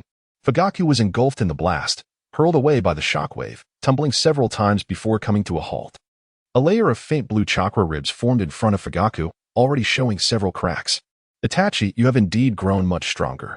As Fugaka shakily stood up, he realized his earlier underestimation. Itachi's speed had caught him off guard, allowing him to switch places in an instant. Had he not awakened his Manjiki Sharingan, he might have found himself in a grave predicament today. Boom. Itachi formed seals once again, unleashing a water dragon that surged toward Fugaku. The layer of blue Susanoo ribs could not withstand the impact, cracking open. Itachi's figure dashed forward, his kunai plunging into Fugaku's body. Fugaka coughed up blood, gripping Itachi's shoulders. "You have become a capable ninja. Take my eyes and pursue your ambitions." With those final words, he collapsed to the ground. He had no desire to fight. He merely sought an excuse to prompt Itachi into action, and, having tested his strength, ceased to resist his son's attack. Itachi stood motionless for a long while, trembling as he reached toward Fugaku's eyes. As the dust from the explosion settled, Danzo's figure emerged from the crater. In the mountains, F and Kurenai sat on the ground, having narrowly escaped the catastrophic explosion that had obliterated everything. Fortunately, their quick thinking allowed them to take Danzo underground, constructing multiple layers of earth techniques to mitigate the shockwave from the surface blast. However, their internal organs had still suffered some damage, leaving them temporarily incapacitated and in need of recovery. Bang! The moment their vision cleared, Deidara, perched on the back of the clay dragon, fired his weapon. The recoil caused the clay dragon to dip several meters in altitude. A bullet filled with explosive clay shot toward Danzo, who was caught completely off guard. His arm, embedded with 6 Sharingan, was reduced to a mangled mass. Moments later, the explosive clay within the bullet detonated, blowing apart half of Danzo's body. Ah, how fast! This was undoubtedly the swiftest attack Danzo had ever encountered. He hadn't even seen what hit him before one of his arms was obliterated, followed by an explosion that claimed his life. "But now, I am invincible." As Danzo muttered, his shattered body began to grow hazy and ethereal. Reality and illusion began to intertwine. The reality of Danzo's demise morphed into a false dream, and a whole Danzo appeared in a nearby clearing. Izanagi. This technique could turn a series of unfavorable events into non-events, allowing only favorable outcomes to manifest. The duration of activation varied by individual capability, with Danzo's limit being 1 minute. Within that minute, he was an immortal entity. After a minute, he could choose to end or maintain it. But his total invincible time was limited to 6 minutes. A troublesome ability. Fortunately, you encountered me just as I have a new technique I wish to test. Deidara rose to his feet, forming a series of intricate hand seals before inhaling sharply, his chest expanding like a balloon. Secret technique. Radiation cloud technique. He exhaled, unleashing an invisible mass of energy, a radiation cloud imperceptible to the naked eye. From his elevated position, he unleashed it downward, enveloping an area of 200 meters in radius. Even if the old dog Danzo were to return with 2 large crates of Sharingan, it would not suffice to save him from certain death within the radiation cloud. He was subjected to irreversible harm with each passing moment. Once ensconced in the radiation cloud, Danzo swiftly realized something was amiss. His body began to dissolve and decay at an alarming rate. "Lord Danzo!" cried F and Car, collapsing to the ground in agony. No matter how formidable a ninja may be, without sufficient means of radiation protection, they become akin to fish on a chopping block. Vulnerable and at the mercy of their captor. What has that little brat done? Danzo glared at Deidara high above, then cast a glance at the dwindling root members, whose fate was even more tragic. Already weakened from the initial explosion, they were now unable to reposition themselves, and, under this unknown assault, could do nothing to defend themselves. Quickly transforming into a gruesome mass of mangled flesh. Calm yourself. I have the time of 3 Sharingan to deal with that blonde brat. If I do not eliminate him within that span, I must flee from this place. The very environment has been manipulated by that child, killing me with each passing second. Danzo swiftly devised a plan in his mind, then formed hand seals, directing his chakra towards the clay dragon soaring above. Wind release, vacuum surge. Dozens of razor-like gusts shot into the sky, enhanced blades of wind capable of traveling great distances without dissipating. Deidara skillfully maneuvered his clay dragon to evade attacks, although occasionally a few vacuum spheres pierced through the clay construct. Yet, these holes, no larger than a ping-pong ball, were swiftly mended by the pliable material. Was it possible to test the range and determine the intensity of the wind release needed to inflict damage upon my clay dragon? In an instant, the next strike was unleashed with a swift motion. TZ drew forth a kunai, unleashing a gust of air infused with chakra. Wind release, chakra blade. By channeling additional chakra, he extended its reach significantly, and at that moment, the chakra he infused allowed the blade to extend to an impressive 60 meters. This was more than sufficient to reach Deidara's clay dragon, even exceeding its length. Perish, explosive brat. TZ swung the wind-release chakra blade down upon the clay dragon. Deidara raised his hand, revealing his palm, as a radiant orb of energy, blazing like the sun, shot forth. Tobi's wind-based chakra blade was shattered upon impact. Due to the downward angle, the radiant orb continued its trajectory towards Tobi. Boom. The ground was once again ravaged, leaving a substantial crater in its wake. Tobi's form became ethereal for a moment, only to rematerialize at a different location, solidifying once more. One of his Sharingan eyes quietly closed. His expression grew increasingly grim, further perplexed by the boy's unconventional methods of attack. In addition to the explosive clay from the Iwagakure, there existed energy projectiles reminiscent of tailed beast bombs. In terms of sheer power, even a tailed beast bomb of the same size would pale in comparison. It seemed as though this land had been enveloped by the boy's poison. To consolidate the scattered root ninjas and employ collective ninjutsu against him was the only way to mount a further offensive. Tobi's thoughts raced, realizing that relying solely on his own strength would make it exceedingly challenging to confront an airborne adversary. He summoned the winds of the mountain and the oil girl, Yamanaka, using the wind to propel them away from the Uchiha territory, aiming to concentrate the root ninja's power to confront the enemy. Chapter 68, The Rogue Ninja Tobi. Tobi, how long do you believe you can endure? Currently, Deidara is perched upon the back of his clay dragon, mockingly taunting Danzo. At this moment, Danzo resembles a caged beast, utterly cornered.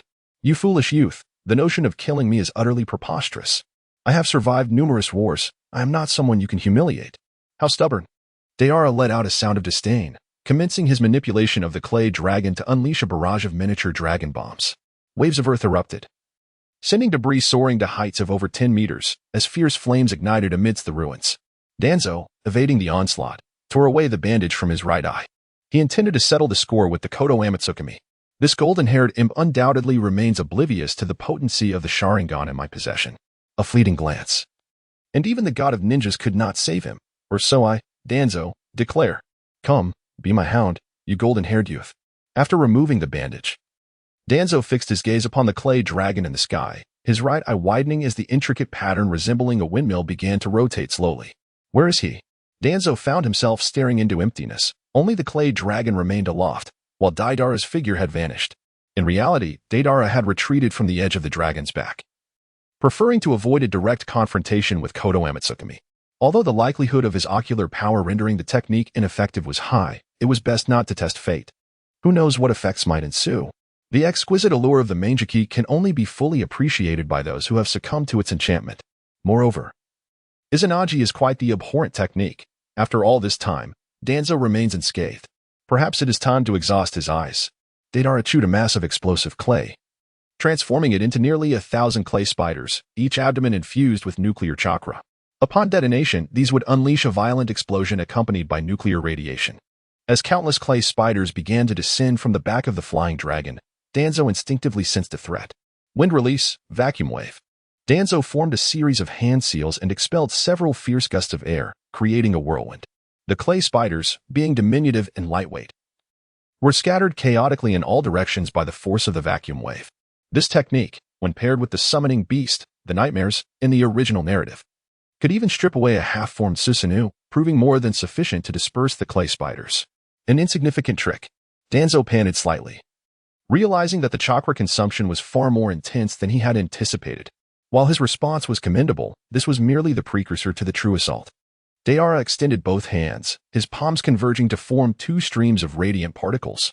The entire world dimmed, leaving only two blinding beams of light that coalesced into a fierce pillar, connecting the heavens and the earth.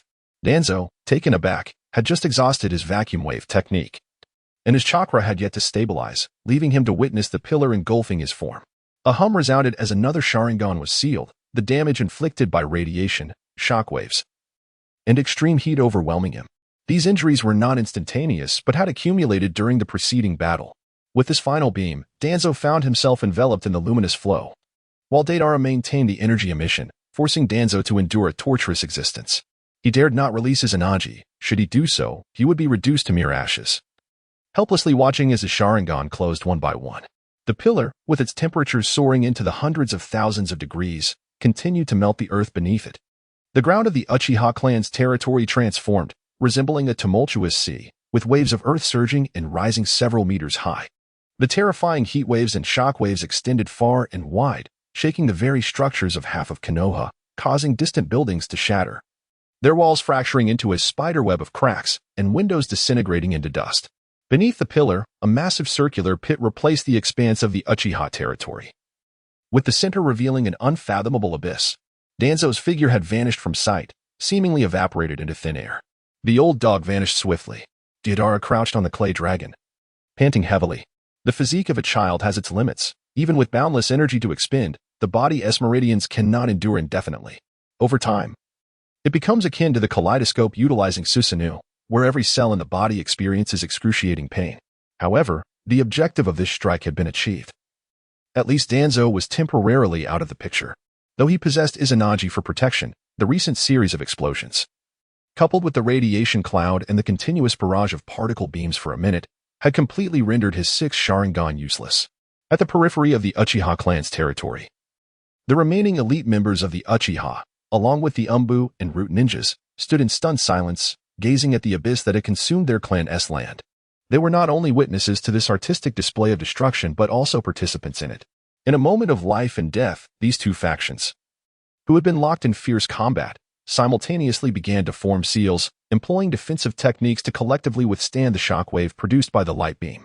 This allowed them to suffer only minor shock damage, averting a more fatal outcome. Crucially, the primary force resisting the shockwave was Sarutobi Hiruzen, a battle-hardened ninja who sensed the danger immediately. He swiftly teleported from the Hokage building, clapping his hands together to summon the triple Rashomon, which mitigated a significant portion of the impact. At that moment, Hiruzen gazed in shock at the abyss of the Uchiha clan. He longed to inquire what had transpired. What was merely a plan to annihilate the Uchiha had resulted in such a monumental upheaval, leaving their entire territory in ruins. Was this truly the work of humans? What had occurred within the Uchiha clan? Hiruzen demanded answers from a nearby Umbu member. One of the Umbu squad leaders stepped forward, replying, "Report, Third Hokage. I just witnessed Lord Danzo entering with the root, and shortly thereafter, the events unfolded as you see." Hiruzen's heart sank. He knew his old friend could never have mastered such apocalyptic jutsu. This meant that the light beam had been unleashed by an enemy. How could such a monstrous foe appear in the Uchiha's territory? That terrifying beam of light likely surpassed even the power of the Nine-Tails-tailed beast bomb. Seal off the area surrounding this abyss. Other Umbu and the sealing team, follow me inside, he commanded. Yes, Lord Hokage. With swift precision, nearly 100 Umbu ninjas followed Hiruzen into the abyss. Leading the charge, he looked skyward, contemplating. The light beam had descended from above, Could it be that the enemy had mastered aerial ninjutsu? Such foes were rare in the shinobi world, and Hiruzen's first suspicion fell upon Iwagakure. For they truly possessed the knowledge and inheritance of aerial ninjutsu, making it a plausible origin. Just then, the smoke from the explosion dissipated, revealing the white clay dragon. Hiruzen's eyes widened in fury. This was unmistakably the explosive clay technique of Iwagakure. He had witnessed it multiple times in past shinobi wars. "Inoki, I curse your ancestors." Hiruzen muttered darkly. This damned Iwagakure dared to meddle in the affairs of Konohagakure. After this battle, he would certainly hold Inoki accountable. "Lord Hokage, look ahead." Suddenly, the Umbu squad leader exclaimed, drawing Hiruzen's gaze from the sky to the direction indicated. His pupils trembled in shock. At the edge of the seemingly bottomless abyss, there stood a tree. This was no ordinary tree. Regardless of how it had survived such devastating ninjutsu, the roots near its base were a peculiar pale hue, gradually fading to an almost ghostly white. Hiruzen's heart skipped a beat. Was this not a product he had encountered during his clandestine experiments with Hashirama's cells many years ago? That abnormal pale root was unmistakable. Had someone continued the forbidden experiments with Hashirama's cells in secret? Hiruzen's thoughts returned to his old friend Danzo. Remembering that the first to rush into the Uchiha territory was indeed him, coupled with Danzo's restless nature, it was highly probable that Danzo had succeeded in his experiments without informing him. How could he, who had treated Danzo as a brother, be kept in the dark about such a significant discovery? Just as Hiruzen simmered with indignation over Danzo's betrayal, his senses suddenly blared with alarm. Dozens of sharp wooden spikes descended from above. Would release. Insertion technique? What? Hiruzen's eyes widened in horror as he recognized the would release technique and the one who had unleashed it. He immediately formed seals, creating a shadow clone. His real body expelled a massive fireball, while the clone unleashed a gust of wind infused with oil into the flames, stirring a conflagration as formidable as Uchiha Madara's great fire destruction. The incoming wooden spikes could not withstand such intense heat, incinerating before they could reach the ground, scattering into ash. "Danzo, what are you doing?" Hiruzen shouted, a mix of anger and disbelief in his voice. On the back of the clay dragon stood a golden-haired youth, alongside Danzo, the leader of the root. "What? It's Lord Danzo. This is impossible. He has no reason to attack us." Indeed. Besides, how could he betray Konoha and collude with Iwagakure? It's illogical. It must be an enemy scheme. The surrounding Umbu and a few root ninjas could not accept this reality. Danzo, half exposed, he revealed his right arm, adorned with the face of the first Hokage, Hashirama Senju. "As you can see, I will bring Konoha to its knees under the guise of the enemy." Hiruzen glared coldly at Danzo, wanting to assert that he should not impersonate him. Yet, paradoxically, the appearance and chakra signature unmistakably confirmed that this was indeed Danzo. Hiruzen did not believe in the existence of any ninjutsu capable of perfectly impersonating another. Thus, he found himself in a dilemma. He could not fathom Danzo's betrayal. Yet the chakra emanating from him insisted that he was indeed Danzo. "It appears you still cannot accept this reality. Allow me to impart some pain to help you comprehend." Wind release, vacuum great sphere. Danzo swiftly formed seals atop the clay dragon, his chest swelling into a spherical shape before violently expelling a compressed ball of wind chakra. A series of piercing, swift sounds descended from the sky as the enhanced vacuum great sphere, not only the size of a fist but also propelled at an accelerated speed, descended with the momentum from above, blanketing the ground with an overwhelming force. It truly is Lord Danzo's technique. "We're in trouble. We cannot defend ourselves." The crowd, taken aback, found themselves in disarray. Fortunately, seasoned Umbu ninjas reacted swiftly, collaborating with Sarutobi Hiruzen to execute a combined ninjutsu. Dozens of streams of water coalesced in the air, forming an elliptical mass, into which the vacuum of the jade fell, its speed drastically reduced. As it broke through the water body, it became incapable of maintaining its form, ultimately collapsing and transforming into a torrential downpour. From his vantage point, Danzo observed with a sinister expression, "Well done, Sarutobi. How will you respond to this?" With a clap of his hands, a 30-meter-tall wooden figure sprouted from beneath him. The clay dragon could not bear the weight of the wooden giant, sending both Danzo and the figure crashing down. Boom. Danzo, controlling the wooden figure, plummeted to the ground under the astonished gazes of Sarutobi and the Umbu. Chapter 69. My foolish younger brother is night deepened. A hemispherical barrier enveloped a 1,000-meter radius centered on the Uchiha clan's territory. Crack. A massive, translucent orange arm broke through the ruins, revealing Uchiha Itachi, who breathed heavily and stared, bewildered, at the devastated original Uchiha territory. What has transpired? In his hand, he clutched a pair of Manjiki Sharingan, freshly extracted from his father's eye sockets. In the distance, a beam of light pierced the heavens, followed by surging earth waves that obliterated everything in their path. For a moment, he feared he had incurred divine wrath for patricide. Fortunately, in that critical moment, he summoned all his potential and instinctively activated Susanoo. The half-formed Susanoo enveloped him and his father Fugaku's body, protecting them from the shockwave. Swish. The vortex distorted space as Uchiha Obito materialized from Kamui. Madara, what brings you here? Itachi asked, discreetly stowing the Sharingan into a sealing scroll within his ninja tool pouch.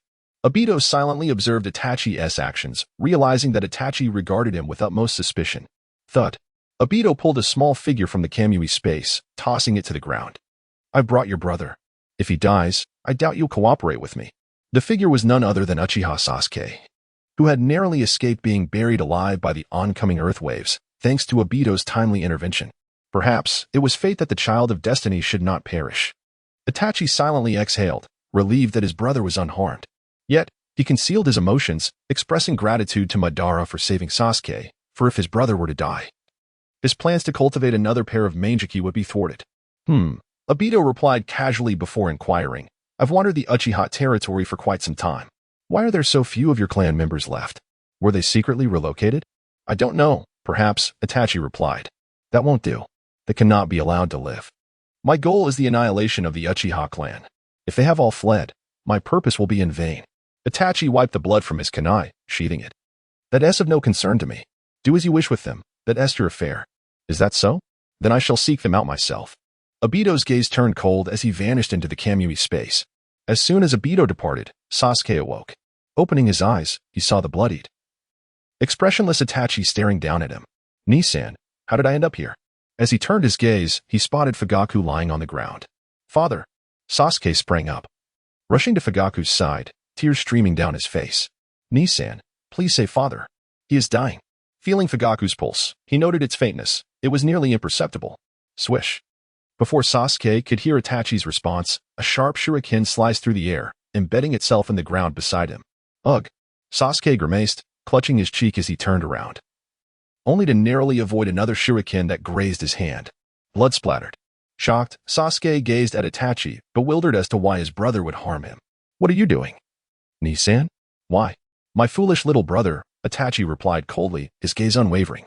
In the next instant, his eyes widened, revealing the 3 interlocking blades of his Manjiki Sharingan. Vast torrents of malevolent chakra surging into Sasuke's mind. Immersed in the Genjutsu of the Manjiki, remember their deaths well. Due to the narrative's deviation, Itachi had yet to commence the massacre of their clan. Thus, he resorted to Tsukuyomi, crafting an illusory world to implant false memories into his dear brother. Time within Tsukuyomi was at the caster's discretion. While only a second passed in reality, Sasuke endured a day of torment. Thud.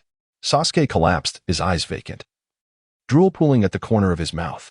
Observing that Sasuke had reached his limit, Itachi ceased the pressure, squatting to pry open Sasuke's eyelids. Your survival is not due to your status as my brother, but because you have yet to lose your worth to me. Foolish little brother. If you wish to kill me, then hate me, loathe me. Cling to this fragile thread of life, and one day, when you possess eyes like mine, come before me. With that, Itachi activated his Manjiki once more, etching his vision deep into Sasuke's consciousness. Sasuke, filled with fear and fury, stared at Itachi. A profound emotional upheaval within him catalyzing a transformation, a unique chakra flowing into his eyes. His gaze shifted, and with a blink, the power surged forth. Sasuke awakens the Sharingan. Itachi gazed in astonishment at Sasuke's eyes, pondering if his provocation had been insufficient. Just as he hesitated to intensify his efforts, Sasuke, overwhelmed by the sudden activation of his Sharingan, succumbed to unconsciousness. It seems your body has yet to mature, nor has your capacity expanded. However, my brother, I believe you will one day surpass me, Itachi murmured before vanishing in an instant. In the heart of the clan's territory, amidst the abyss of ruins, winds howled as the 30-meter-tall wooden giant struck down, unleashing a force akin to a C-rank wind-style ninjutsu. The swirling dust was dispersed, exposing the colossal wooden figure to all. In that moment, Sarutobi Hiruzen recoiled in shock, retreating several meters, followed by the rest of the Umbu, who were equally bewildered. Hiruzen regarded Danzo from afar, exclaiming, truly astonishing. It appears Shirsue's death was not a suicide, but rather a murder for his eyes, Danzo. Danzo faced the crowd without flinching, his right eye prominently displaying the Manjiki Sharingan of Uchiha Shirsue. What? How is this possible? Has Lord Danzo truly harmed fellow Leaf villagers? Some questioned. Regardless, the Uchiha are no longer our kin, others declared. Yet, prior to this, Lord Danzo, this is an outright betrayal. The crowd of onlookers buzzed with whispers. Not only were they discussing the matter, but even outside the barrier, a throng of ninjas had gathered, including both clan and civilian ninjas. They employed various means to discern the truth of Danzo's identity. The elite ninjas could sense Danzo's chakra, confirming his presence without a doubt. Suddenly, a chorus of curses erupted, condemning Danzo as a treacherous dog who betrayed the loyal, covertly harming his fellow villagers. Clan ninjas began to speak out, lamenting how Danzo had tormented the talented members of their families over the years. Whenever a capable genius emerged, Danzo would snatch them away, brainwashing them into emotionless tools. For years, the small clans of Konohagakure had been unable to hold their heads high, while the Sarutobi clan and the small Shimura clan thrived. As the discussion escalated, all began to deride Danzo. The ninjas, once unaware, now exchanged information and realized that many dark incidents in Konoha over the years pointed ominously toward Danzo. The uproar outside the barrier became uncontrollable, with voices rising in anger, denouncing Danzo as a traitor and a parasite of the village. Inside the barrier, Danzo appeared unperturbed. He noted how Hiruzen Sarutobi had distanced himself, praising him, as expected of an old friend. At this distance, the power of your Sharingan is greatly diminished. But fret not. My right eye has already been used and cannot employ ocular techniques for now. Hiruzen, unconvinced, urged, Danzo, cease this madness. If you have grievances, speak to me. Do not act so rashly. Look outside. The Umbu are everywhere. Escape is impossible. Nonsense. I, Danzo, bear the wood release of the first Hokage. My right eye is embedded with the mightiest ocular power in existence. I am invincible in the ninja world. Escape? Do I need to flee? I shall obliterate your Konoha. Hiruzen's expression darkened. It seemed negotiations had failed, and he would need to calm Danzo before trying again. Wind release, sandstorm. Hiruzen formed hand seals and unleashed a fierce wind that swept across the ground, stirring up a blinding sandstorm. In combat against a wielder of the Manjiki Sharingan, it was prudent to first deprive the opponent of their vision, for their dynamic sight was indeed formidable. As for why he did not use the dark technique, it was simply because Danzo, like the second Hokage, harbored disdain for the Uchiha clan. Hence, the second had taught him the dark technique, which he could not break. Creating a sandstorm was a commendable strategy. However, within the storm, Danzo calmly formed hand seals, would release, birth of the Sea of Trees. Countless trees erupted from the ground, growing violently around Danzo, fueled by his chakra. In an instant, the burgeoning forest filled half the ruins of the Uchiha clan's territory, obstructing the sandstorm. As Hiruzen blocked the encroaching trees while retreating swiftly, he was astonished to behold this forest. Danzo had perfectly replicated the wood release of the first Hokage. Judging by the scale of the trees, it was nearly on par with the first Hokage. He waved his hand and shouted, All Umbu, retreat and deal with the Uchiha clan members. I will handle Danzo. Such a level of conflict was no longer within the grasp of ordinary ninjas. The Umbu swiftly vanished, engaging in another battlefield. Now, it was time for this. Hiruzen moved with incredible speed, forming hand seals and unleashing a torrent of dragon-shaped flames. Fire release, Great Fire Dragon Bullet. The searing flames ignited the forest, and the inferno intensified, reaching such heights that even Deidara in the sky had to reposition himself, lest his clay dragon be scorched into a ceramic form. Hiruzen gazed at the sea of flames, pondering, Danzo, even if you possess the wood release of the first Hokage, you certainly lack the first Hokage's strength. Otherwise, you would not need to collaborate with that fellow from Iwagakure. Just then, the ground beneath Hiruzen cracked open, and a 30-meter-tall wooden figure burst forth, its hands clasped in a prayer position, aiming to crush Hiruzen into a pulp. Boom. Hiruzen was caught in the middle, exploding into a shower of blood and flesh. Chapter 70. Severed Arm.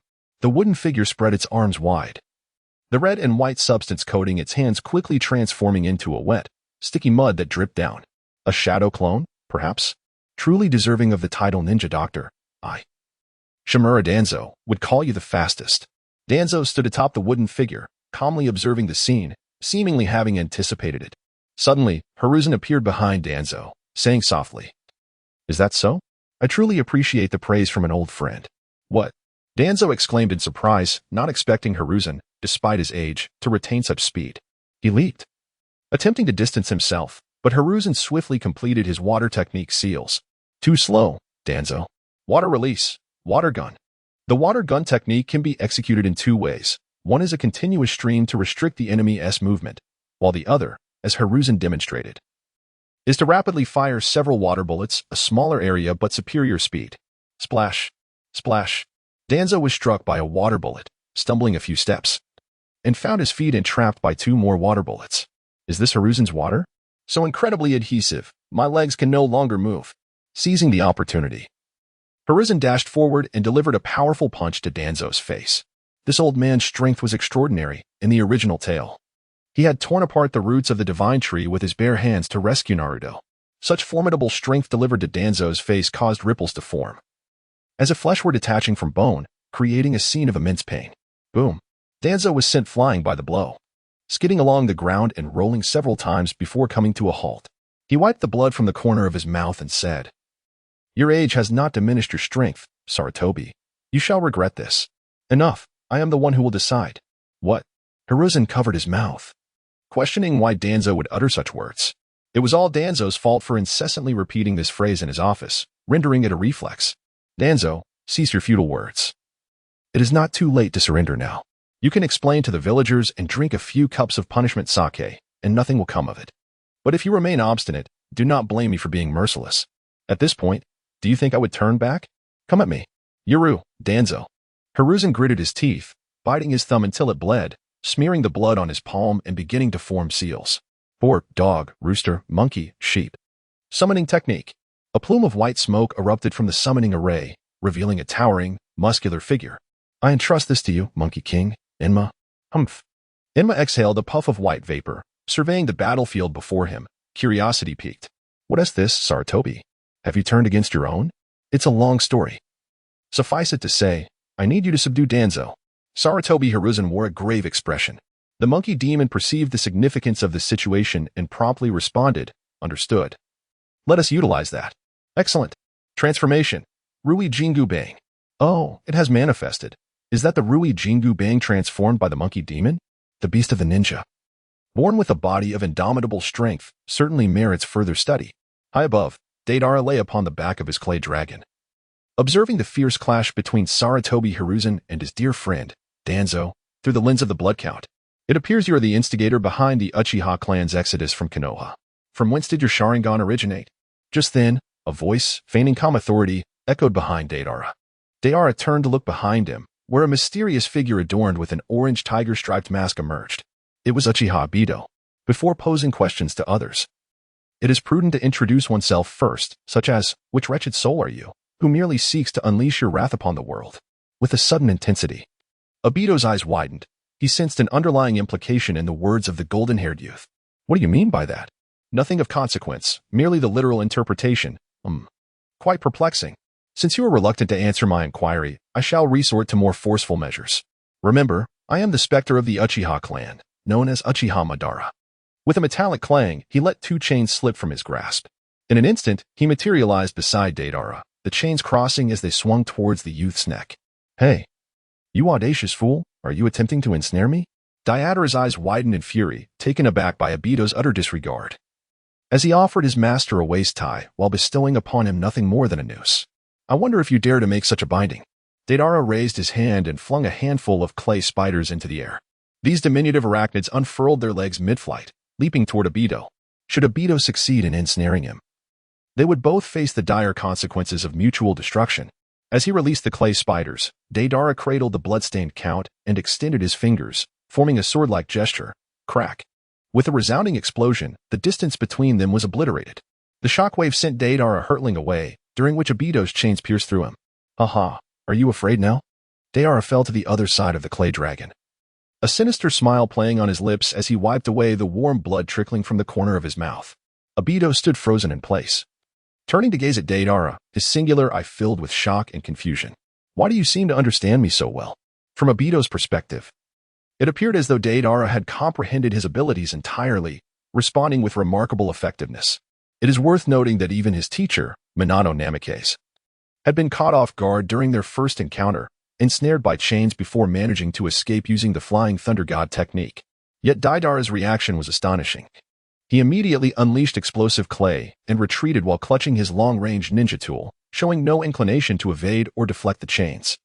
It was as if he was aware of Obito's ability to become intangible, daring him to materialize. You wish to know? I shall not divulge. Obito roared, charging forth with a palm aimed at Deidara's heart. At this proximity, Deidara had no time to raise his weapon and could only release a clay bird. The clay bird soared towards Obito's head, exploding into a burst of flames. As anticipated, Obito's form passed through Deidara, who instinctively retreated. However, just as he created a small distance, Obito suddenly unleashed a surge of chakra, thrusting a black rod of yin-yang release into Deidara's shoulder. Yin-yang release. Has he already mastered it? Deidara thought, alarmed. The clay dragon began to tremble, the black rod severely disrupting the flow of Deidara's chakra, resulting in a clumsy control over the clay dragon.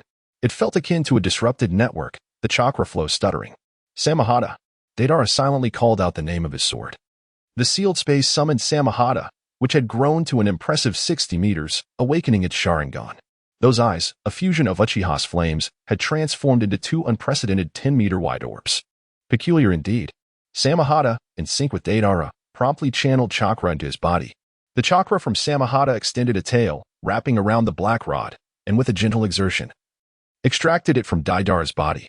Outside, a second had passed. Obito, after piercing Deidara, stumbled forward again, extending another black rod of yin-yang release, aiming to pierce Deidara's heart. Unbeknownst to him, his stumble had obscured the moment when Deidara had sprouted the tail. With the black rod removed, Deidara retaliated with a swift strike of his tail. The strength of the yin-yang rod was not particularly formidable. Even Kakashi could break it with his bare hands, let alone Deidara's more resilient tail, effortlessly shattering the rod. Deidara's tail struck Obito's abdomen, causing a violent shock that forced blood and bile from his mouth. Had a mere ordinary ninja endured such a blow, it would have surely resulted in severe injury. Yet, Obito's body, remarkably resilient, withstood even a Rasengan from Minato without sustaining significant damage, nearly losing an arm composed of cells from Hashirama. Whoosh! Following the tail strike, Deidara hurled two clay falcons at high speed and with great power. A thunderous explosion erupted, flames and thick smoke billowing into the air. Obito emerged from the smoke, clutching his abdomen, seemingly unharmed, his gaze dark and foreboding. Deidara and his distant counterpart gazed at each other, both ensnared in an impasse.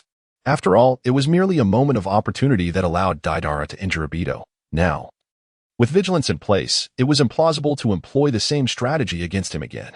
On the other hand, Obito found himself at a loss when facing Deidara, as the latter had an intricate understanding of his abilities. It was evident that Deidara was aware of Obito's capacity for intangibility and the necessity of physical manifestation for an attack. In addition to possessing a power akin to tail beast transformation that afforded him formidable regenerative capabilities, the recent explosion at close range seemed to have inflicted little harm on Deidara, as Obito was drawn into a swirling vortex. He contemplated the consequences that the instigator of the explosion would inevitably face for today's actions. A pathetic utterance, Deidara retorted, raising a middle finger in defiance. On the ground, Danzo and Hiruzen Sarutobi continued their fierce combat. Hiruzen wielded his Rui Jingu Bang, which had grown to an impressive length of several meters, engaging the wooden figure in a tumultuous clash. The formidable physique of the Sara clan proved to be extraordinary, as Hiruzen's immense strength allowed him to gain the upper hand in this direct confrontation, shattering the wooden body with each mighty strike, sending splinters flying in all directions. Danzo was forced to retreat, as he was merely a fragment, unable to fully harness Deidara's power. Deidara raised two fingers, conveying his intentions to Danzo. The latter immediately grasped the situation, plunging his hands into the ground, causing a multitude of tree roots to surge forth like crashing waves towards Sarutobi Hiruzen. The onslaught overwhelmed him, and despite his hands moving in a blur, he could not tear apart all the roots. With just a moment's pause, Sarutobi Hiruzen found himself ensnared by the roots. The outcome was decided in an instant. Deidara crouched low, brandishing the bloody count, with the scope aimed directly at Sarutobi Hiruzen's heart. Despite his lackluster skills, even a miss would still wreak havoc upon Hiruzen's body. With a thunderous crack that echoed through the night sky, a burst of fiery projectiles surged towards Sarutobi Hiruzen. Oblivious to the nature of the attack, he instinctively sensed the looming threat of death. In that moment, disregarding all else, he strained his muscles, already strained, to evade, but the bronze-hued metal approached with alarming swiftness. A resounding boom ensued, and blood and flesh were scattered across the ground. Sarutobi Hiruzen collapsed, emitting a harrowing scream, his left arm having vanished without a trace. Chapter 71, Master and Apprentice. Saratobi Hiruzen clutched his left wound, his body trembling uncontrollably from the excruciating pain. His gaze fell upon the bronze-colored metal fragment nearby, realizing it was the very weapon that had shattered his left arm. The destructive power was unparalleled in the ninja world. He, Saratobi Hiruzen, could hardly fathom any ranged ninja tool that could rival this bronze shard.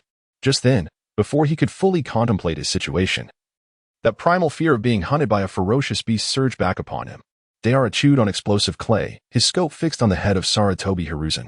Here, let him perish in glory. If the dark deeds of this legendary ninja were to be unveiled, his reputation would be irrevocably tarnished. Deidara once again pulled the trigger, the bullet hurtling forth at high velocity towards Saratobi Hiruzen. In the latter's eyes, the shape of the bullet was already reflected. Was this the end? At the precipice of life and death, Saratobi Hiruzen remained remarkably composed, devoid of panic, and instead embraced a sense of resignation. Yet, while he found peace, his old companion was not prepared to witness his demise. Bang! Debris erupted, and flesh was scattered. The ground was torn open. Yet the one lying in the crater was not Saratobi Hiruzen, but rather the Monkey King. This summoned beast, fiercely devoted to its master, had pushed Saratobi Hiruzen aside with its indomitable body, unaware of the terrifying power behind the Count's bullet. In an instant, its formidable form was reduced to mere fragments, its headless corpse collapsing to the ground. The Monkey King.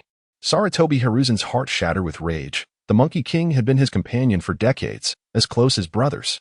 To witness its death before him was more agonizing than his own demise.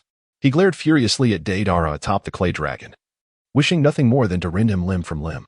Deidara gazed calmly, and in the next moment, his Sharingan beheld a colossal figure reflected in Saratobi Hiruzen's eyes. A toad.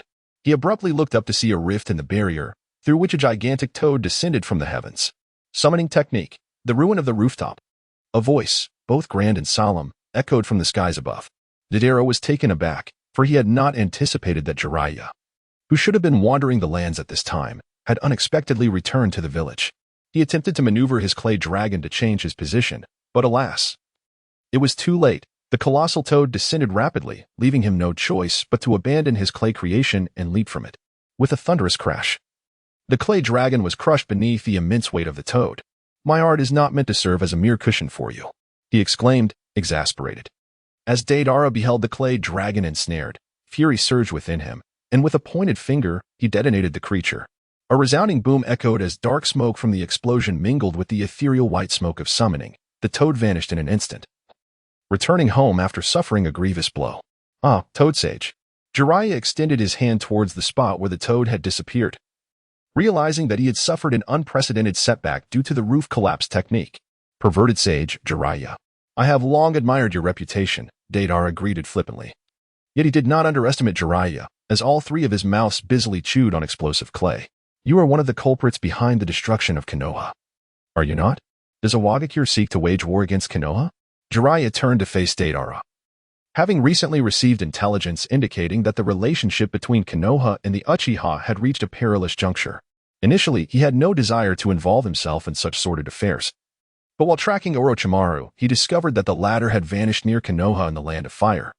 This led him to suspect Orochimaru's involvement in the rift between Konoha and the Uchiha, prompting his long journey back. To his astonishment, upon his return, he found that a great battle had already commenced, and even the Uchiha's ancestral lands had been obliterated. Remarkably, Awagakure was entangled in this conflict. Deidara chuckled. "Does Konoha still possess the audacity to wage war? This time, you may not withstand the onslaught of several great ninja villages." Upon hearing this, Jiraiya's expression darkened, for it was indeed a stark reality. Presently, Konoha could scarcely muster a handful of elite shinobi, and the rift with the Uchiha clan had only exacerbated their plight. "You may test my resolve to protect Konoha."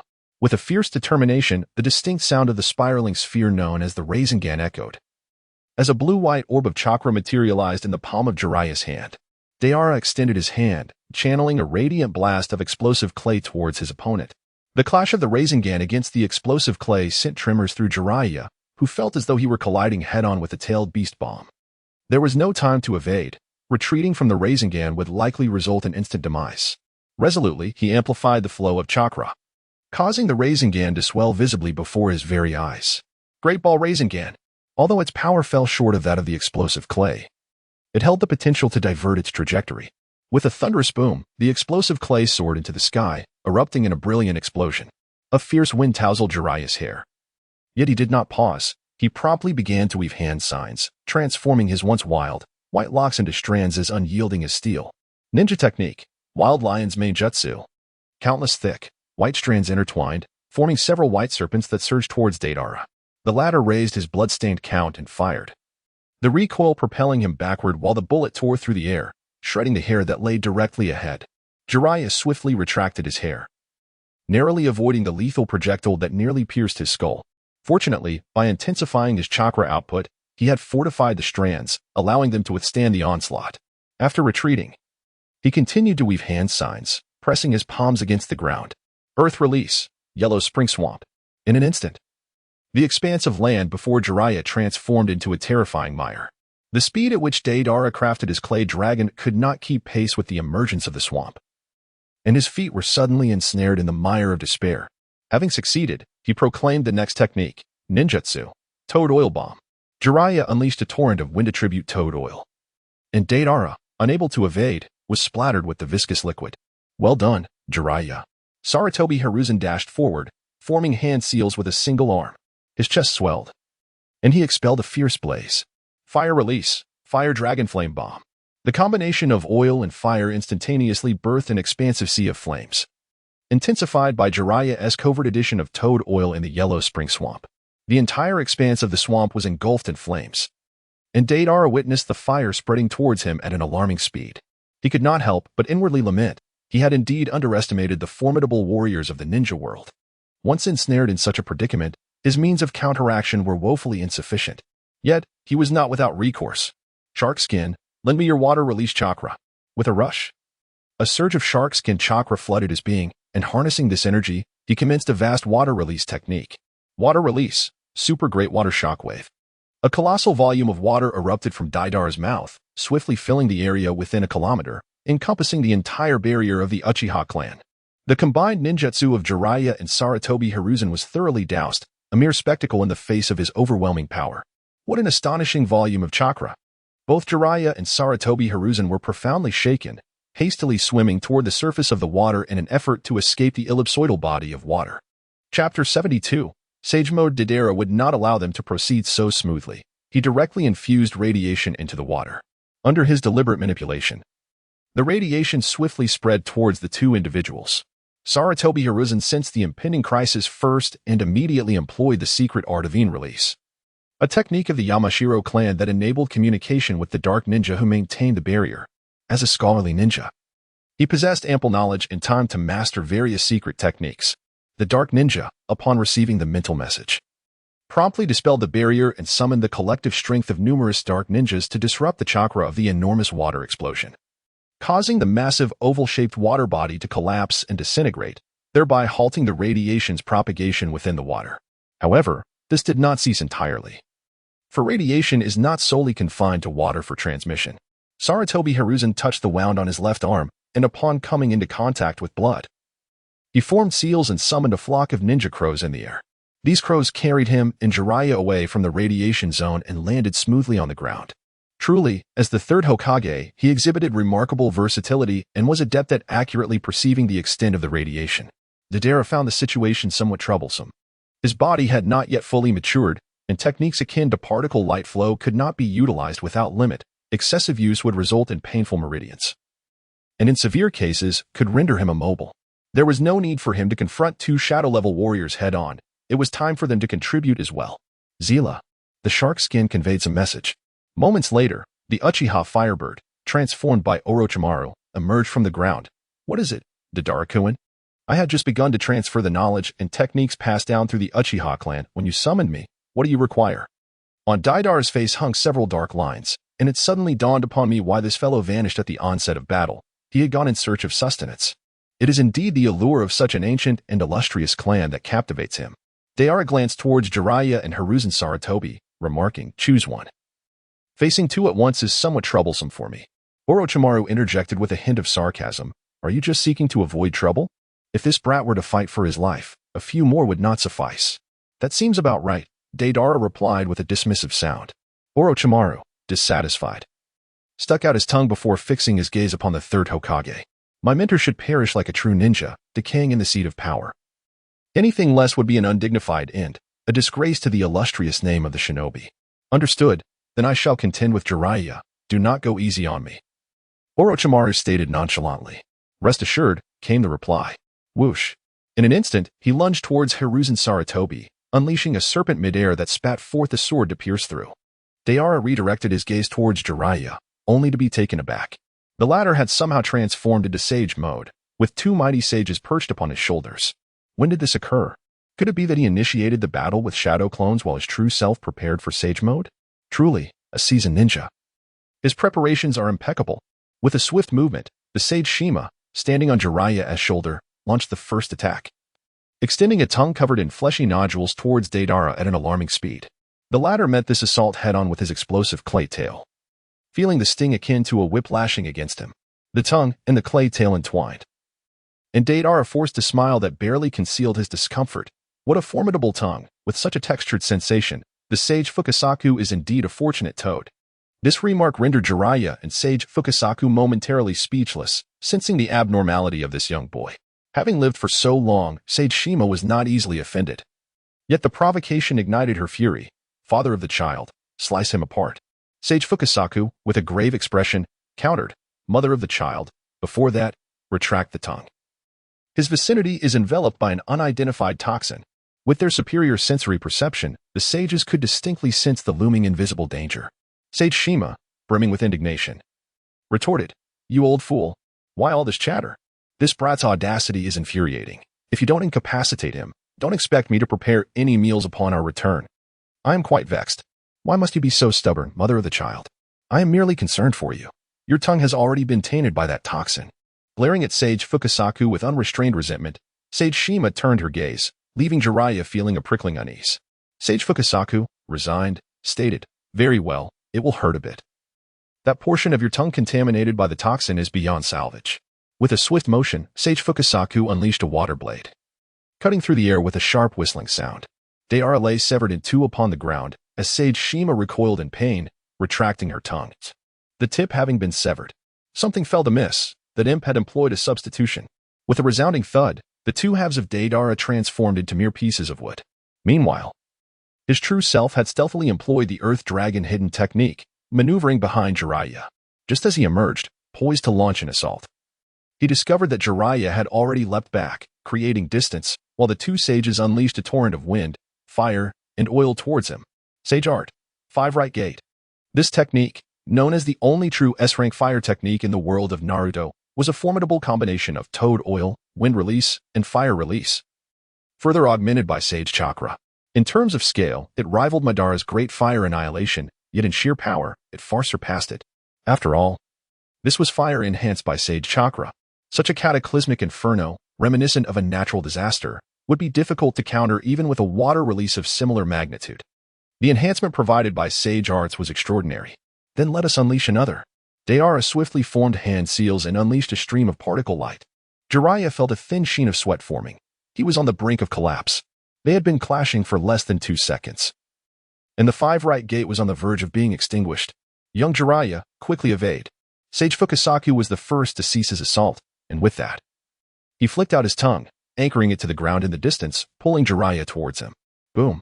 The particle stream pierced through the air, the searing heat filling the atmosphere with a charred scent, while the ground it traversed was carved into a deep trench, molten magma flowing within.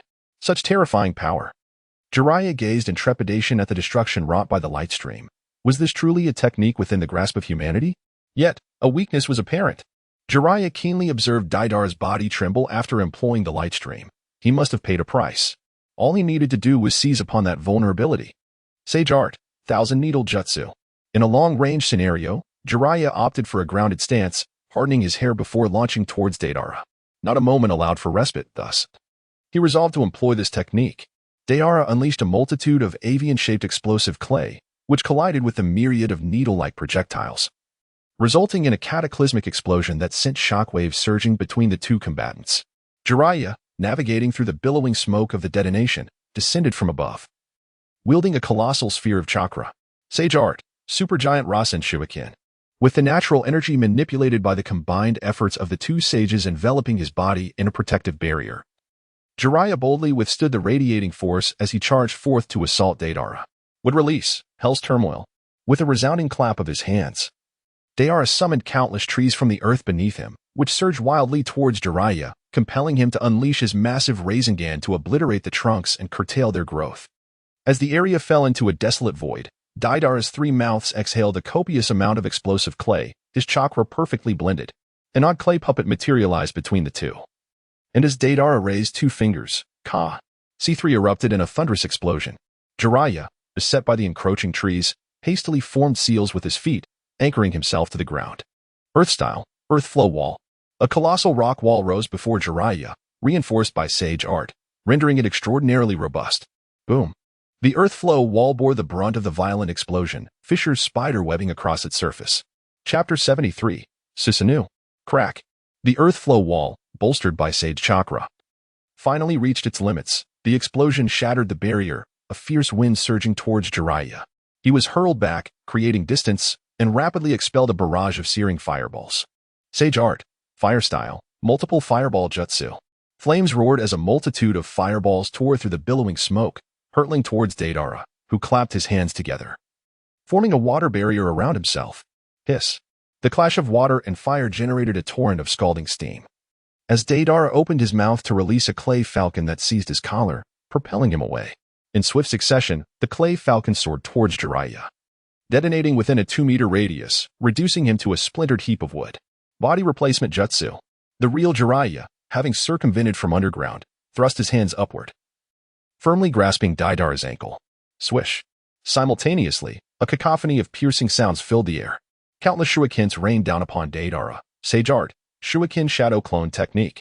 No. This should not merely be called a shadow clone. To Deidara, it resembled a Hokage version of a Gatling gun, enhanced by sage techniques. Its quantity and quality reaching a terrifying level. If struck, there would be no doubt of being reduced to a pulp indistinguishable from man or beast. Shark skin. In a moment of inner turmoil, Deidara let out a silent scream, and several tails of crimson emerged, enveloping him tightly. Simultaneously, he performed a series of hand seals, casting a layer of earth release, hardening technique over the crimson tails. Once this was accomplished, the shuriken Gatling rained down, sparks flying, and the cacophony of collisions resonated painfully against his eardrums. Having endured this wave of assault, Deidara immediately unleashed a surge of chakra, forcefully pushing apart Jiraiya's hands. He then planted his foot down, creating a crater in the ground. Jiraiya's arm remained raised, yet his palm had already fallen. Deidara felt a sense of foreboding. He did not believe that Jiraiya could be so easily dispatched. As anticipated, in the next moment, Jiraiya began to dissolve. With a squelch, his arm transformed into a puddle of muck, or more accurately, clay. Centered around Deidara, a 10-meter radius morphed into a quagmire of sticky earth. Jiraiya reappeared above Deidara, a radiant sphere of chakra shimmering in his palm. Sage art. Super large Rasengan. Immobilized. Deidara found his feet trapped deep in the mire, forced to gaze upward at the descending sage art, Rasengan. In his eyes, 3 tomos spun with utmost intensity. In the next instant, Deidara raised his hand, summoning an even larger and more dazzling purple-blue chakra sphere than the sage art Rasengan. Nuclear fusion. Super large Rasengan.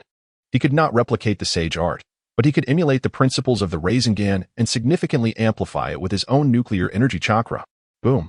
The collision of the two excessively powerful Rasengans unleashed a violent explosion that sent shockwaves through the air. Jiraiya was thrown a considerable distance, crouching on the ground. His right arm trembled slightly, the skin resembling cracked porcelain, warm blood oozing from the fissures. Jiraiya felt a sense of frustration. It was the first time his sage art, super large Rasengan, had been countered head-on. One could only marvel at the Sharingan's prowess. It effortlessly appropriated his Rasengan, a technique he had spent considerable time mastering. Sage Fukasaku and Sage Shima observed Deidara with grave expressions, remarking, "Little Jiraiya, the enemy's abilities are exceedingly troublesome. And the origin of his Sharingan is unfathomable. Its perceptive power is extraordinary. Typically, the regular Sharingan could merely replicate ninjutsu, and copying sage techniques was impossible due to the unique nature of sage chakra. Yet, this golden-haired youth before them disregarded the involvement of sage chakra, penetrating the very principles of the Rasengan, replicating it, and enhancing it with his inherent strength. It was truly astonishing. Who knows? However, esteemed sages, we must exert ourselves entirely from this point onward. I have grossly underestimated his strength, and if this continues, Our only fate may be defeat. Sage Fukasaku stated earnestly. In that case, we must seek an opportunity to utilize that technique. Sage Shima's face flushed with embarrassment. I refuse. Mother of the child. This is not the time for hesitation. Without that technique, little Jiraiya may not endure. Sage Fukasaku urged. Given the stakes concerning Jiraiya's survival, after considerable deliberation, Sage Shima reluctantly acquiesced, her expression a blend of life and resignation. Meanwhile, Deidara extricated himself from the clinging mire and shook his arms, feeling slightly numb. He needed to resolve this swiftly, preferably with a single decisive blow.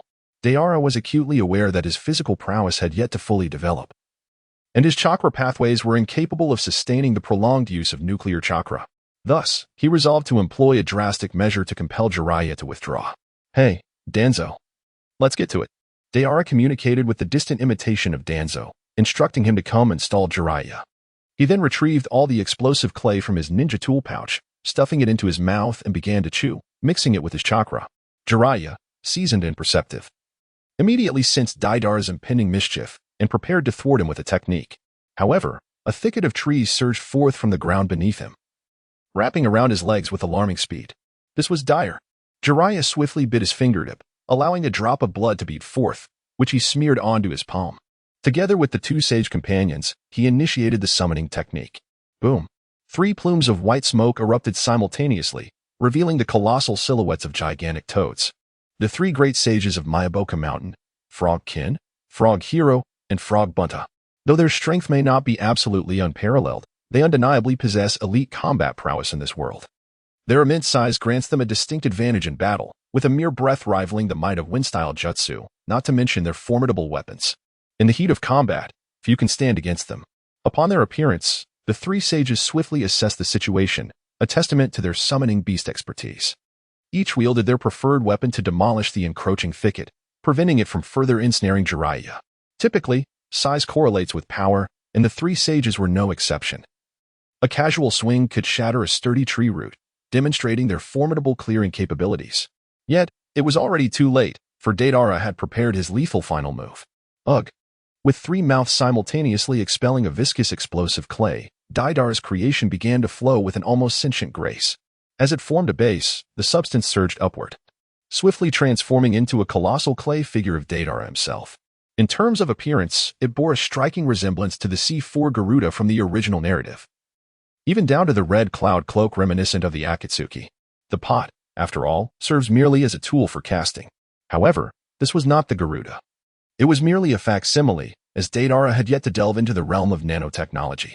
With this maneuver, he aimed to drag the entire Hidden Leaf Village into chaos. Subsequently, Deidara utilized the Earth Dragon technique to burrow underground and escape. Jiraiya was about to pursue him when his sage mode perception began to sound alarm bells. An indescribable sense of crisis emanated from the enormous clay puppet before him. Outside the ruins of the Uchiha clan, the ground was soaked with blood, forming a patch of dark, murky mud. Uchiha Itachi traversed the inky darkness of the night, wielding a standard ninja blade, his Sharingan eyes glowing a vivid crimson, as if they were about to bleed. With a swift motion, a lifeless body fell to the ground, each one, without exception, belonged to the elite rebellious ninjas of the Uchiha clan. Meanwhile, the Umbu ninjas lay hidden in the shadows, observing this grim event of fratricide from a distance. Ah, Uchiha Itachi, you traitor. You worthless fool. As the son of the clan leader, you have chosen to side with the Hokage, becoming their hound. The proud Uchiha clan is ashamed of you. All the Uchiha clansmen attacked Itachi in a frenzy, vowing to eradicate this disgrace to their lineage. Yet, Itachi was not so easily dispatched. Even when combined, they were no match for him. One by one, they fell beneath his blade. Their Sharingan eyes, even in death, seemed to glare at Uchiha Itachi with unyielding intensity. Itachi gazed at this tragic scene, overwhelmed with sorrow. How pitiful it was. Why must they rebel against Konoha?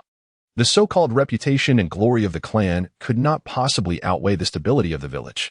It was the foolish decisions made by the clan's higher-ups that forced him into betrayal, compelling him to become the executioner of his own kin to protect his brother. As he lingered in the anguish of slaying his clan, the environment around him began to heat up rapidly. Fire style, great fireball technique. A commanding voice rang out, followed by a massive inferno surging towards Uchiha Itachi. He paused momentarily, surprised that there was such a skilled fire-style ninja among his clan. The power of this great fireball technique rivaled that of the clan's seasoned veterans. However, the voice sounded familiar. But now was not the time for contemplation. He needed to fend off the encroaching flames. Water style, Great Water Barrier. Itachi swiftly formed seals and expelled a torrent of water, which solidified into a barrier upon hitting the ground. The clash of water and fire created a vast expanse of scalding steam. Within the water barrier, Itachi felt the heat intensifying, sweat pouring down his face. As the mist began to dissipate, a giant skeletal arm of dark chakra cleaved through the air, emitting a terrifying wail. Itachi's pupils dilated as he realized that the delay in exterminating his clan had dire consequences. Clansmen had witnessed their loved ones perish and awakened their Manjiki Sharingan. Trouble loomed. Who could possess the caliber to awaken the same eyes as his? The extermination plan was in jeopardy. While pondering, he activated his own Manjiki. Spirit Communication, Third Eye Technique. Susanoo, activate. The orange-red chakra giant arm collided with the dark skeletal arm, causing the air to explode with a deafening sound that reverberated far and wide. The air blasts and steam dispersed, and Itachi's eyes widened in disbelief as he beheld the wielder of the dark Susanoo. More than anything, he felt shame and guilt. Izumi. Why is it you? Do not call my name, you murderer. Uchiha Izumi's crimson eyes bore the unfamiliar patterns of a Manjiki, radiating intense hatred. Upon hearing this, Itachi's gaze darkened. I'm sorry, Izumi. I did it to protect my brother. So, Izumi coldly interjected. So the lives of other clansmen are less important than your brother's? Including my mother? This struck Itachi silent. He was reminded of Izumi's mother, the gentle Uchiha Yatsuki. It was evident how profoundly important she was to Izumi, yet he had caused her demise for the sake of his brother, a truth that was unforgivable. Although it was possible that Obito or the chaotic aftermath of battle had dealt the fatal blow, he was still complicit. Go ahead, Uchiha Itachi. Only one of us can survive, and I will ensure your demise is filled with agony. Izumi's voice was chilling, devoid of the warmth she once held for him. Itachi remained silent, his chakra and will surging forth as the skeletal form of Susanoo birthed flesh and armor. Fourth stage, half-armor form. Izumi's eyes darkened further. She began to squeeze her chakra and ocular power, but only attained the third stage of flesh form. Ultimately, her talent was slightly inferior. Yet her resolve for vengeance was no less fervent than anyone else's. With a creaking sound, Izumi manipulated Susanoo to draw a grand bow. The dark chakra arrow aimed at Itachi. Then, releasing it, the arrow soared forth. Clang! Itachi raised a shield to block, and the dark arrow shattered against it, scattering into the air. The Yata mirror, said to reflect all physical attacks, though somewhat exaggerated, was indeed a formidable defense against which few could prevail. Izumi was frustrated. Loosing arrow after arrow, yet each was rendered ineffective. The disparity was too vast. Itachi opened Susanoo's palm, concentrating a jewel-shaped energy within. Yata mirror. Continuous strikes rained down upon Izumi's Susanoo, which struggled to hold firm. The more she resisted, the more her body ached with pain. With a series of cracking sounds, her Susanoo emitted a mournful wail as blood and flesh transformed into chakra flames, dissipating into the air. Even the complete skeletal form could not maintain its integrity, leaving only a portion of ribs to shield her. Itachi approached, speaking indifferently, "You cannot defeat me. Do you understand? The gap between us is insurmountable." Before he could finish, Izumi interrupted him, half kneeling and trembling. "Can you stop fixating on your so-called superiority? I am on the verge of retching. Kill me, or I shall pursue you relentlessly for the rest of my life." Itachi, though interrupted, remained calm, raising the arm of Susanoo. Just as he was about to strike down, he suddenly looked up into the distance. In the heart of what was once the Uchiha clan grounds, an enormous, unknown puppet had appeared. A formidable threat emanated from it, and through his Sharingan, he discerned a colossal amount of chakra within. If it were to explode, it could potentially level half of Konoha. Yet, the primary intent of the user likely wasn't destruction. They seemed to aim to disseminate some unknown substance throughout the entire village. The sense of threat was overwhelming, far exceeding what mere detonation could bring. In an instant, he thought of Sasuke. Without a moment's hesitation, he returned to the place where he had previously slain his father, intending to ensure Sasuke's safety first. Meanwhile, Uchiha Izumi, realizing he had spared her life, promptly fled towards the outskirts of the village. She had regained her composure and understood that, with her current abilities, she was far from qualified to confront Uchiha Itachi. She needed to amass sufficient strength to achieve her vengeance. Clan grounds, near the abyss.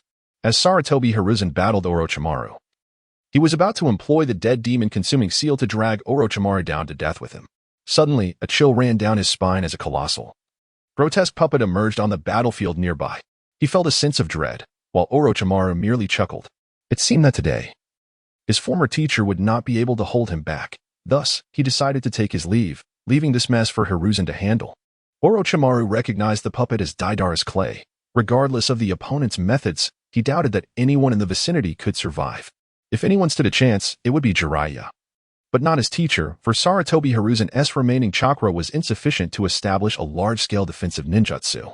With that, Orochimaru disintegrated into countless white snakes, slithering away in all directions. Sarutobi Hiruzen sighed, choosing not to pursue further, as his chakra was inadequate to discern Orochimaru's true form. He then rushed towards the vicinity of the grotesque puppet. Jiraiya was still there, and he needed to confront that puppet not only for his disciple but also for Konoha. Soon, Sarutobi Hiruzen arrived, finding Jiraiya ensnared by a high-fidelity clone of Danzo's would-release technique. At this moment, Danzo was matching the might of the three great sage toads alongside Jiraiya, marking the peak of his life's achievements. Although this was a mere imitation, the others were none the wiser.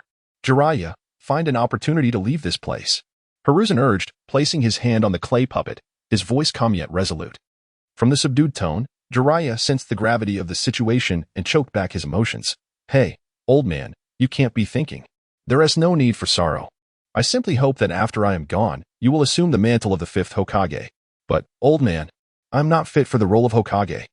Consider it my final request, whether it be Tsunade or you. I implore you. I understand. Jiraiya replied solemnly. Upon hearing his agreement, Sarutobi Hiruzen allowed himself a relieved smile, then began to prepare the necessary jutsu. As for others, they could only leave their fates to chance, for he could not guarantee complete success. Utilizing the Earth Dragon hidden technique to traverse a considerable distance, Deidara burst forth from the earth, nodding at the clay puppet. This distance is just about right. Thus, art is an explosion, he exclaimed, raising his finger and shouting, igniting the clay puppet. A blinding flash illuminated a significant portion of Konoha. As the fireball expanded, a black spherical energy shield similarly spread outward at an almost identical pace. When the black shield caught up to the edge of the explosion, it swiftly retracted. As it could not entirely keep up with the blast, it merely sought to consume the vast majority of the energy at its core. Once the consumption was complete, the remaining edges of the explosion stirred up a tempestuous wave akin to a super typhoon. Subsequently, everything fell silent. Chapter 75, The Collapse of Konoha. In the distance, Deidara witnessed a luminous orb flash momentarily before being engulfed by another black spherical energy shield, leaving him momentarily breathless. Who activated the four-symbol seal? Such malevolence! Just as an explosive situation was about to unfold, it was suppressed. This indecisiveness is utterly torturous. After all, he is a master of ninjutsu. A white serpent emerged from the ground, its mouth opening to reveal Orochimaru. So, it was the third Hokage who initiated this. It is no wonder he mastered the four-symbol seal. Deidara nodded in acknowledgement. Orochimaru had once personally asserted that Hiruzen Sarutobi was knowledgeable about and capable of executing all existing ninjutsu in Konoha and was revered as a great teacher. Thus, his understanding of the four-symbol seal is unsurprising. Orochimaru pressed his hands against his abdomen, exerting force upwards, and then expelled a scroll. Here, your backup clay. This was the explosive clay previously stored in Orochimaru for contingency, albeit in limited quantity. With this, Deidara could still mold a flying dragon and a few clay spiders, eliminating the need to walk away. Thank you, Snake Lord. You're welcome. I must take my leave now. Additionally, I must warn you, Jiraiya will return shortly. After speaking, Orochimaru summoned a white snake, entered its mouth, and departed. This fellow likely felt a bit downcast due to Hiruzen's demise, hence his early exit, despite appearing cold and indifferent. He still cared about his teacher and companions. At the very least, he had never retaliated against Jiraiya's incessant teasing over the years. Once Orochimaru had left, Deidara stroked his chin, pondering, destroying Konoha is not an immediate concern. He is not yet invincible. If Konoha mobilizes and employs sealing techniques or other special methods to sanction him, he would almost certainly face defeat. It is prudent to wait until he has further developed his technological prowess before launching a full-scale assault on the ninja world. With that thought, he began to chew on the explosive clay. Meanwhile, in Konoha, after the barrier near the Uchiha clan's territory was breached, various clans and civilian ninjas engaged in battle. Initially, they had received a secret order from the Hokage for a curfew that night, but as time passed, it became apparent that there had been a disturbance in the Uchiha territory, with foreign enemies infiltrating and wreaking havoc in Konoha. This escalated the situation from a mere internal conflict between Konoha and the Uchiha to an outright invasion by external foes. They wandered through the ruins of the Uchiha clan, seeking the enemy. Suddenly, a plume of white smoke erupted as Jiraiya appeared in the hemispherical crater created by the four-symbol seal. Are you Lord Jiraiya? The leader and members of the Inuzuka clan gathered around. At this moment, Jiraiya had yet to dispel his sage mode. His appearance, marked by an abundance of toad-like features, rendered them uncertain if he was indeed Jiraiya. Indeed, I am Jiraiya. Gasping for breath, his eyes filled with fury, he commanded, Haichi. Immediately notify all Konoha ninjas that Iwagakure has invaded Konoha, seeking to seize the Sharingan, and has resulted in the death of the third Hokage. Wait, what? Yumeka Haichi looked bewildered. Was it not a household matter between the Uchiha and Konoha? How had it suddenly escalated to an invasion by Iwagakure? Perceiving his confusion, Jiraiya elaborated. An Iwagakure ninja infiltrated the village and utilized a massive explosion that led the third Hokage to employ the four-symbol seal. With this, Yumeka Haichi began to grasp the situation. The explosive light orb earlier was the result of an explosion, and its sudden disappearance indicated that the third Hokage was protecting the village. I understand. He promptly sat cross-legged and used the clan's secret technique to contact the Umbu members within the village. Of course, such communications should first reach the Umbu, allowing them to mobilize personnel to sense everyone. Relying solely on foot to relay the message would be futile before dawn. Additionally, the chakra of that Iwagakure ninja still lingers within the village. Disperse personnel immediately to search. In Sage mode, Jiraiya's perception enveloped the entirety of Konoha. Understood. Yumeka Haichi transmitted the information immediately. In the Umbu Intelligence Department, Yumeka clan members received news from Yumeka Haichi, realizing the gravity of the situation. They quickly retrieved a large device and connected it to the heads of the Yumeka clan members. Moments later, all ninjas in Konoha were drawn into the relay. Through mental communication, they learned of the third Hokage's demise and the village-wide mission to apprehend the Iwagakure ninja. Oh no, the third Hokage has actually died. A Konoha ninja wept upon receiving the news. A longtime friend beside him comforted, Take heart, brother. If your sorrow is too great, I have a method to ease it. The Konoha ninja wiped his tears, choking out, Thank you, Aibuwa. What is this method? The old friend quickly formed hand seals. Using Earth Release, hardening punch to pierce through his chest. Of course, I shall send you to meet him. The Konoha ninja clutched his friend's sleeve. But you are a spy from Iwagakure. Correct. Farewell, my old friend. The Iwagakure spy sneered, withdrawing his hand as a torrent of blood gushed forth. The Konoha ninja collapsed to the ground, succumbing to darkness. Having dealt with the Konoha ninja beside him, the Iwagakure ninja retrieved a sealing scroll and extracted a signal flare. Boom. The flare shot into the sky, forming a series of fiery symbols. This signal flare conveyed coded messages. By embedding incantations within the flare, the released flames would create a cipher only comprehensible to Iwagakure. Upon receiving the coded message, the Iwagakure spies swiftly sprang into action. They had recently received orders from Inoki to monitor the situation between Konoha and the Uchiha. Once conflict escalated, they were to intervene and create chaos. However, with Deidara, who disregarded the principles of a ninja, they had witnessed the Uchiha clan's territory obliterated in a single explosion. Then, with Konoha establishing barriers, the Iwagakure spies could only observe from a distance. Now, the opportunity had arrived. One Iwagakure ninja had inflicted significant damage upon Konoha and even killed the third Hokage. They merely needed to obstruct Konoha while pursuing this Iwagakure hero. Swish. A dozen spies infiltrated Konoha, collaborating with several old spies who had grown up within the village. The most effective means of obstruction was to wreak havoc within Konoha. Earth Release, Earth Flow Iron Wall. All over Konoha, sturdy earthen walls began to rise, thrusting upwards from the ground and collapsing buildings. In a short time, Konoha was filled with cries of despair. Jiraiya felt both furious and anxious, yet powerless. After all, the upper echelons of Konoha had long engaged in unscrupulous acts, leaving them without top-tier experts. With the third Hokage's death, how many ninjas of the Hokage level could still be found? Who said there were none? Now is the time for the Azure Beast to make its entrance. Clad in a green bodysuit, Guy forcefully interjected into the team's communication, raising a thumb, his gleaming white teeth reflecting a dazzling light in the night. Guy. Jiraiya felt an overwhelming surge of emotion. We are here too. Behind Guy, the leaders of various clans approached, alongside certain elite ninjas who had long been in the village. Everyone was moved to tears, bowing deeply. We entrust this to you. No problem.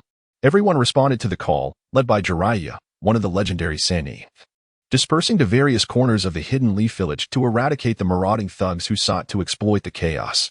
However, The instigators were not limited to the Rock Village alone. Spies from the Cloud Village were also acutely aware that this was an opportune moment to weaken the Hidden Leaf. And they were determined not to let this chance slip by. They employed every conceivable tactic, particularly favoring large summoning beasts known for their unparalleled destructive power. In the midst of chaos, Deidara soared above on his clay dragon, commanding the presence of the Bloody Count. There were two individuals who simply could not be spared. One was Yamashiro Kaichi, whose shadowy techniques played a pivotal role in the war.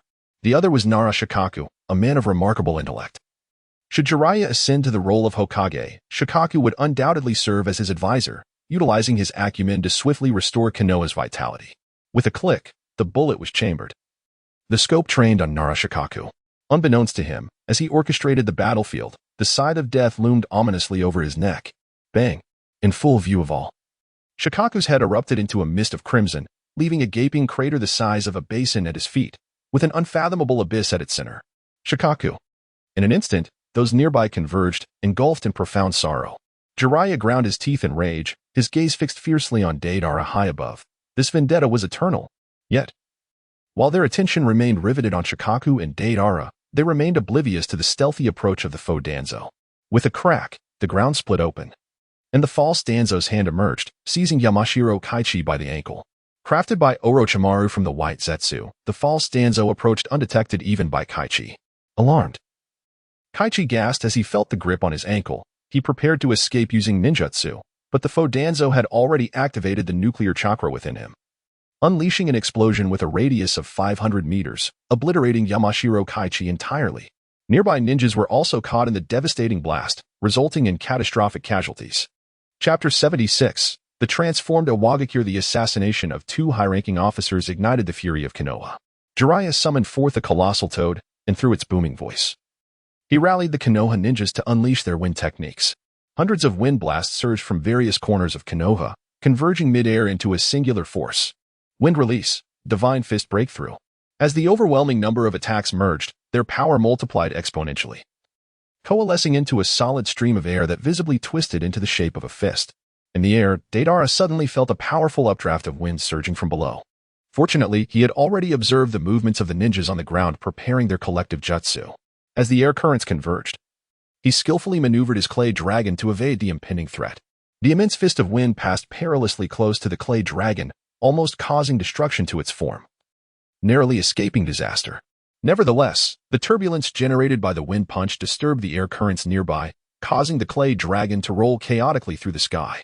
Deidara skillfully maneuvered his clay dragon, maintaining a steady ascent while simultaneously unleashing a barrage of wind blasts below. Utilizing the thrust generated by these blasts, he propelled the clay dragon skyward until it reached an altitude of nearly 600 meters, where it finally halted. The air beneath had transformed into a chaotic maelstrom, causing the clay dragon to struggle to maintain stability. Startled, Deidara thought to himself, what a troublesome situation, akin to the 80 God airstrike, Youth Edition. I nearly lost my footing. He remained apprehensive. The disparity between the prepared and unprepared forces of Konoha was stark. Deidara guided his clay dragon away from the village, having already eliminated his intended targets. The forthcoming period of Konoha's vulnerability would be his opportunity for growth, with the primary adversary still at large. The Konoha ninjas redirected their ire towards the spies wreaking havoc within the village.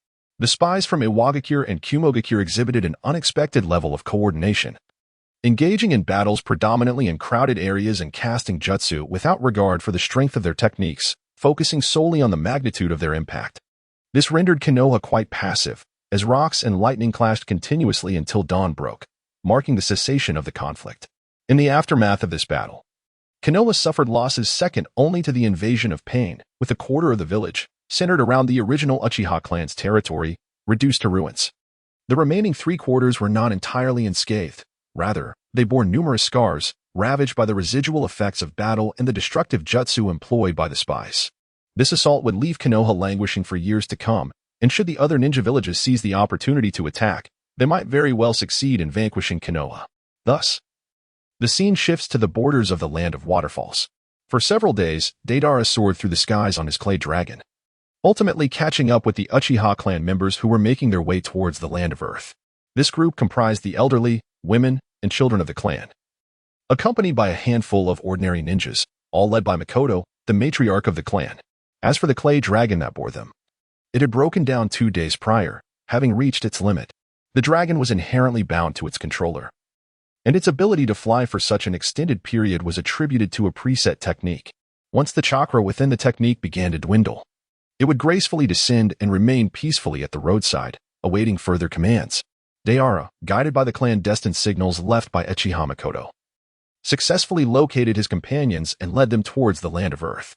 However, prior to their arrival, it was essential for them to find a suitable place to settle within the borders of the land of Earth, as Deidara needed to confer with Noki, who remained blissfully unaware of the situation. He feared that hastily entering a Wagakure with a throng of Uchiha would prompt the old man to mobilize his subordinates for an arrest. Upon returning to a Wagakure, Deidara astutely perceived significant transformations within the village.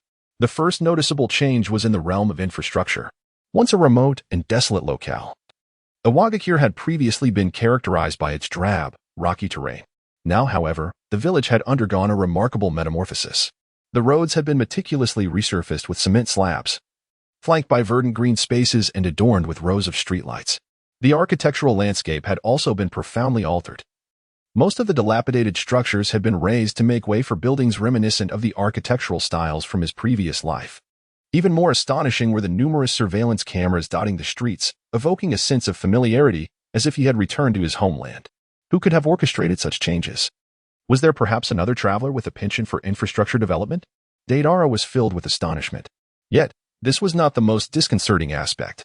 As he strolled along the thoroughfare, he was unexpectedly greeted by an individual who bowed deeply, exclaiming, "Greetings, Lord Deidara. It is a pleasure to see you on your inspection once more." Along the streets, the villagers regarded him with warm smiles, their expressions akin to those of proud parents admiring an exceptional child. "Deidara, what do you mean by again? He has been away from the village for so long. It is one thing for these people not to have forgotten him, but why has their attitude towards him improved? There must be something amiss." Buzz, buzz, buzz. Hearing the sound of propellers stirring the air above, Deidara looked up in astonishment.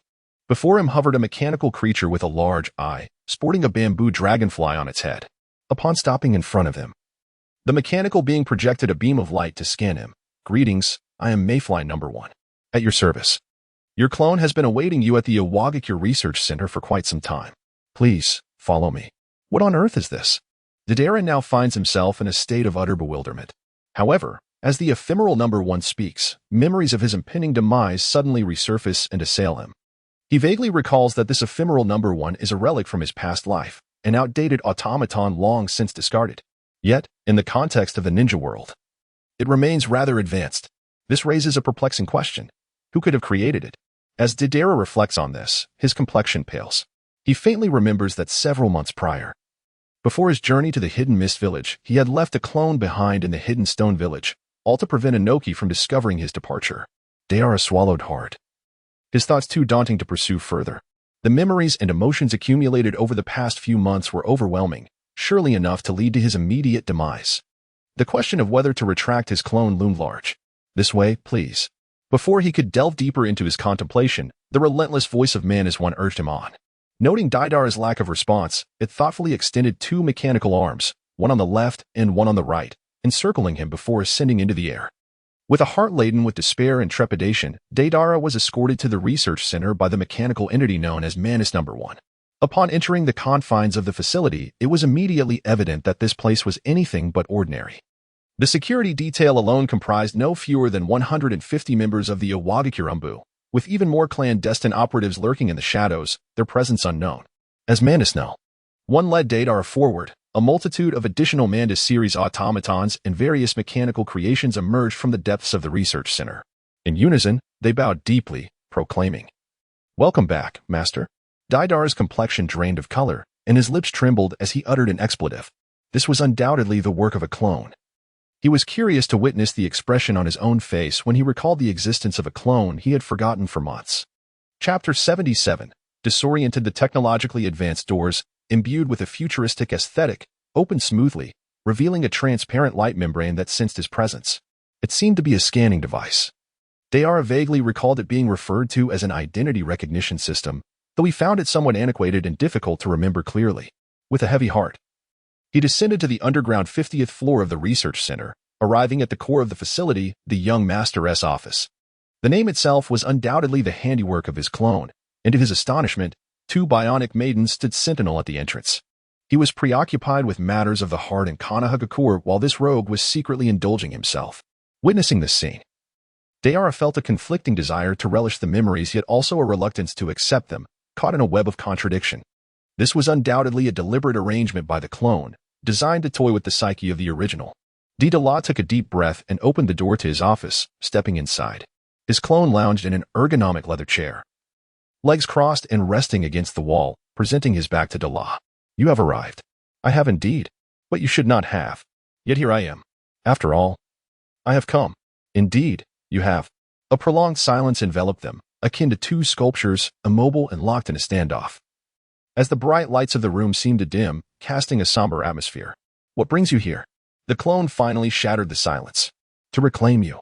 The response was crisp and deliberate, devoid of hesitation. The clone pondered for a moment before responding. Do you realize it has been months since you last reclaimed me?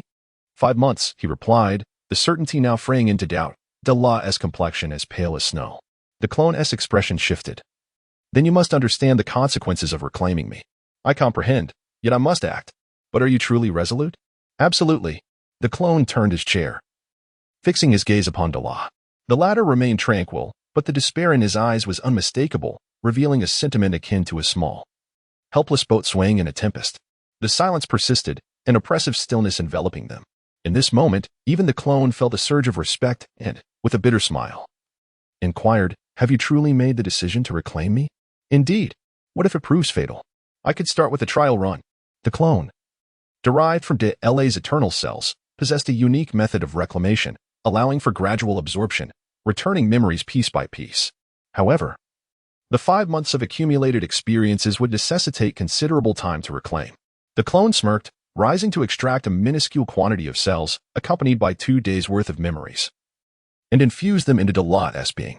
Instantaneously, Deidara was jolted as if struck by lightning, his body convulsing before he slumped to the ground, drooling in sheer exhilaration. The sensation was akin to having his brain filled to the brim, teetering on the edge of explosion. Once the initial intensity subsided, a wave of tingling numbness coursed through him, leaving behind an overwhelming void. In that moment, Deidara realized he could not withstand such a magnitude. He would inevitably falter. Yet, procrastination in reclaiming was not a viable option. In this life-and-death dilemma, an epiphany struck Deidara. Shark skin, emerge. The creature bounded forth, its sudden appearance from the seal of the Xuanwu monument indicating its unawareness of the situation. Its vocalizations seemed to express a query regarding the matter at hand. In the sealed space, Deidara's spiritual form manifested, gently caressing the fish head of Jinchuriki, smiling in an amiable manner, though his eyes sparkled with an inhuman brilliance. Muscle, I implore you for a favor. The fish-like creature puffed up its belly, akin to a seal, indicating its readiness to assist. Excellent, you are indeed a good child, Deidara remarked, wiping away non-existent tears.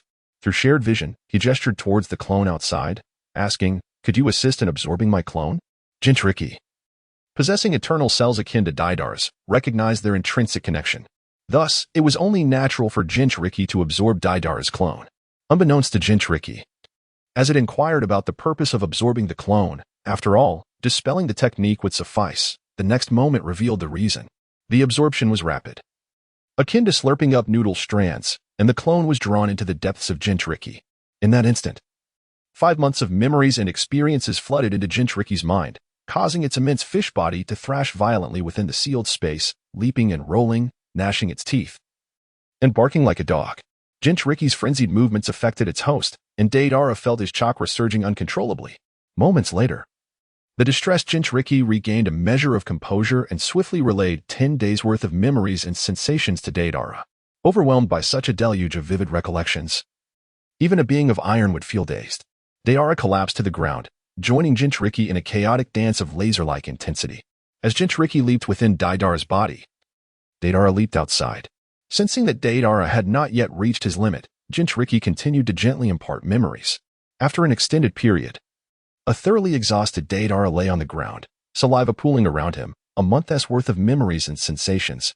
He felt as though he had undergone a mental fracture, experiencing an entire month simultaneously in both Konoha and Iwagakure, unable to discern which was the clone and which was the original. In that moment, He vaguely recalled the notion of retreating dwarfs, resonating with Chairman AI's words about the simultaneous passage of past and future memories. A fleeting sense of empathy washed over him. No wonder individuals lost their sanity. It was indeed disorienting. His neural pathways continued to twitch sporadically, and Deidara simply rolled his eyes back, succumbing to unconsciousness. By evening, two bioengineered maids entered the room, arriving at mealtime to deliver food. Upon seeing Deidara sprawled on the floor like a lifeless fish, they gently lifted his head, resting it on their thighs to provide him with greater comfort. The high-fidelity silicone thighs were almost as inviting as those of a real person, and Deidara turned over, feeling at ease.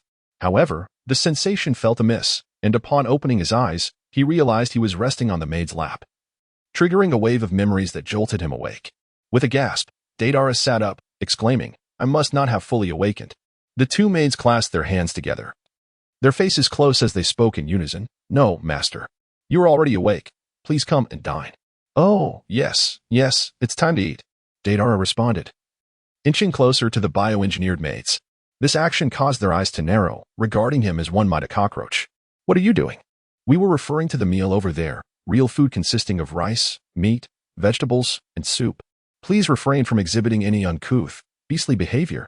Deidara shuddered, his mind clearing. Of course I know. Just a little joke." He hastily approached, grabbing his meal and devouring it while simultaneously fiddling with the three-room apartment. 10 minutes later, he had polished off his food with remarkable speed. The two robotic maids silently collected the dishes before departing, casting glances at Deidara that resembled those one might reserve for cockroaches. How infuriating. Why did this clone set such vivid expressions for the robotic beings? It was clearly a prank intended to mock his true self. Was this a manifestation of the self-deprecating aspect of his personality playing tricks on him? Ugh. Best not to dwell on it. Such thoughts were giving him a headache. As time passed, Deidara settled into a cross-legged position, employing meditation to sort through his memories and feelings, striving to distinctly differentiate between the recollections of a Wagakure and Konohagakure to prevent any potential personality fragmentation. This would undoubtedly be a lengthy endeavor, given the accumulation of over 5 months' worth of memories, which would not be easily digested. Fortunately, that rascal clone had also produced a medical robot, providing him the courage to accept the memories transferred from Janine without hesitation. Nevertheless, this process consumed nearly half a month of his time, which was considered rather swift. Ding. The access control of the healing room chimed. Deidara had been residing in the healing chamber these days, so when someone sought him, the robots would come here. The first of the mayflies flitted in, its electronic voice beeping. "Lord Deidara, Lord Third Suchakage requests your presence." "Understood. Lead the way," he replied. Iwagakure had undergone extensive renovations, and he was somewhat unfamiliar with the routes. If the old man was calling for him, it was highly likely that some mischief from Konohagakure had prompted a complaint to Iwagakure. However, with Konohagakure currently embroiled in its own turmoil, they wouldn't dare confront him too boldly. In the original narrative, Sunagakure and Otogakure had thrown Konohagakure into chaos and even killed the third Hokage, yet Sunagakure emerged unscathed thereafter. Thus, Deidara felt no anxiety, even if Konohagakure decided to voice complaints. Dressing quickly, Deidara silently followed Mayfly 1, having just completed his memory sorting, ready to stretch his limbs. Chapter 78. The Dragon Vein has exploded. The research center and the Tsuchikage building were a fair distance apart, though not excessively so. In many respects, the significance of the research center was on par with that of the Tsuchikage office. Indeed, the Tsuchikage was even augmenting the defenses of the research center, as Noki proclaimed that the products created within it represented the future of Iwagakure. Following Mayfly 1, Deidara verified the route from his clone's memories. Before long, he found himself at the Tsuchikage building, which had been entirely reconstructed, though its general form remained unchanged. The rooftop, however, had been fitted with a magnetic levitation device, at the center of which sat a massive, glass-like orb. This was, in fact, a defense system. It was a product of the fusion between the clone's ingenuity and the techniques native to the shinobi world. Should an enemy approach, the glass orb would release a luminous barrier enveloping all of Iwagakure, incinerating any physical contact like sunlight concentrated through a convex lens. On a daily basis, it functioned as an intelligence aggregation and transmission device, operating with remarkable efficiency. A backup of this contraption was also housed at the research center, just in case. Its energy source was derived from the scales of the Janine, capable of autonomously refining nuclear energy chakra, making it an ideal power source. Most of the research facility utilized this as well, while also experimenting with genuine nuclear energy, though it was still in its infancy. With even test products yet to be developed. Buzz. The metallic door of the Tsuchikige's office split open down the middle and slid apart. Deidara stepped into the room, marking the first occasion that his true self had entered such a chamber belonging to the Tsuchikige, and it felt rather peculiar. My dear Deidara, I summoned you here to discuss a matter of some importance, the amiable Inoki remarked, levitating to meet Deidara's gaze. Deidara was instantly covered in goosebumps, casting a disdainful glance at him. Old man, if you have something to say, just say it. This brusque manner of speaking, coupled with the distinct scent of explosive clay emanating from him, swiftly dulled Naka's previously warm demeanor. He shifted to a cold, fish-eyed gaze directed at Deidara. You little brat. Is that really you? What? How did you know, old man? Deidara gazed at him with astonishment, pondering that only Naruto, in his Nine-Tails chakra mode, could discern the entity's clones through malevolent perception. When did Inoki acquire such extraordinary skills? Did I still need to differentiate? I realized something was amiss with your pathetic clone within a week, and by the second week, I had unequivocally confirmed the existence of the clone. Had it not been for the remarkable realism of your doppelganger, I could have distinguished the genuine from the counterfeit at a mere glance. Deidara was increasingly astonished and inquired, what is the basis of your certainty? Inoki replied nonchalantly, your clone proposed the infrastructure project for a Wagakure in the second week. Deidara, so? Is that truly sufficient for you to ascertain that it was merely a clone? What else could it possibly be? If you hadn't obliterated the rock village, I would have been compelled to express my gratitude to the ancestral Tsuchikage for their blessings. And as for the infrastructure projects in the rock village, it is utterly absurd. Deidara, veins bulging with indignation, contemplated the wisdom of the old man's words, yet he was overwhelmed with the desire to unleash his explosive clay upon the place, feeling utterly disrespected. On the other hand, Inoki paid no heed to Deidara's reaction and stated, if you're unoccupied, you should create another clone. Its disposition is more inclined towards research. With its presence, both the military and economic strength of a Wagakure will significantly enhance. Clones possess varied personalities, some amplifying certain traits of the original, leading them to dominate the physical form. The clone Deidara produced leaned towards his past self, a fervent researcher. Are you instructing me? Old man, do you dare challenge me? I might just blow up this building. Inoki replied, this is indeed the original, yet with a mere admonition. You threatened to detonate the office. As your mentor, I can only discipline you with a heavy heart. 5 minutes later, Deidara, with a bruised visage, stood at attention, somewhat satisfied. However, he still seemed a bit defiant, asking, old man, what exactly did you summon me for? Inoki expertly tapped away at his office computer, then turned the screen towards Deidara, revealing an image. This is the site of the ancient city of Lulan in the Land of Wind. Lulan has completely vanished, leaving only a bottomless pit. I require you to investigate the cause of this phenomenon. Deidara gazed at the screen with a hint of astonishment. It displayed a vast chasm that had manifested in the midst of a desert. It bore a resemblance to the abyss he had created in the Uchiha clan's territory. Yet its scale was far grander. According to Inoki, this chasm was originally located in Lulan. What could have transpired? This was utterly preposterous. Could it be that the dragon vein had exploded? Indeed, Inoki replied with utmost seriousness. Was it not said that the energy of the dragon vein was immensely vast, and a single misstep could obliterate the entire land? Such was the case, yet the majority of that energy had been absorbed by the spatio-temporal realm, and it seemed there had been fluctuations in that domain on the day of the incident. Days prior, in the land of Windes Lulan, a radiant beam of light pierced the heavens, enveloping Lulan along with a 5-kilometer radius of land. Once the light dissipated, a blood-red chakra giant emerged from the chasm. The fourth Kazekage, Rasha, personally led his subordinates to investigate, but they found nothing of significance, only that the dragon vein had run dry. As for the chakra giant, some seasoned ninjas recognized it as the Susanoo of the Uchiha clan, though it was widely known that the Uchiha clan had been annihilated prior to the destruction of the dragon vein. Consequently, they were at a loss as to who might have wreaked havoc upon the dragon vein. In Sunagakure, the Deva Path pain descended with the other 5 pains. They had detected a formidable individual in the desert days earlier and dispatched the duo of Kisame and Itachi to extend an invitation. However, a mere glance from the individual ensnared them in an illusion. Had the organization not intervened promptly, they might have been trapped in the desert, succumbing to the chill.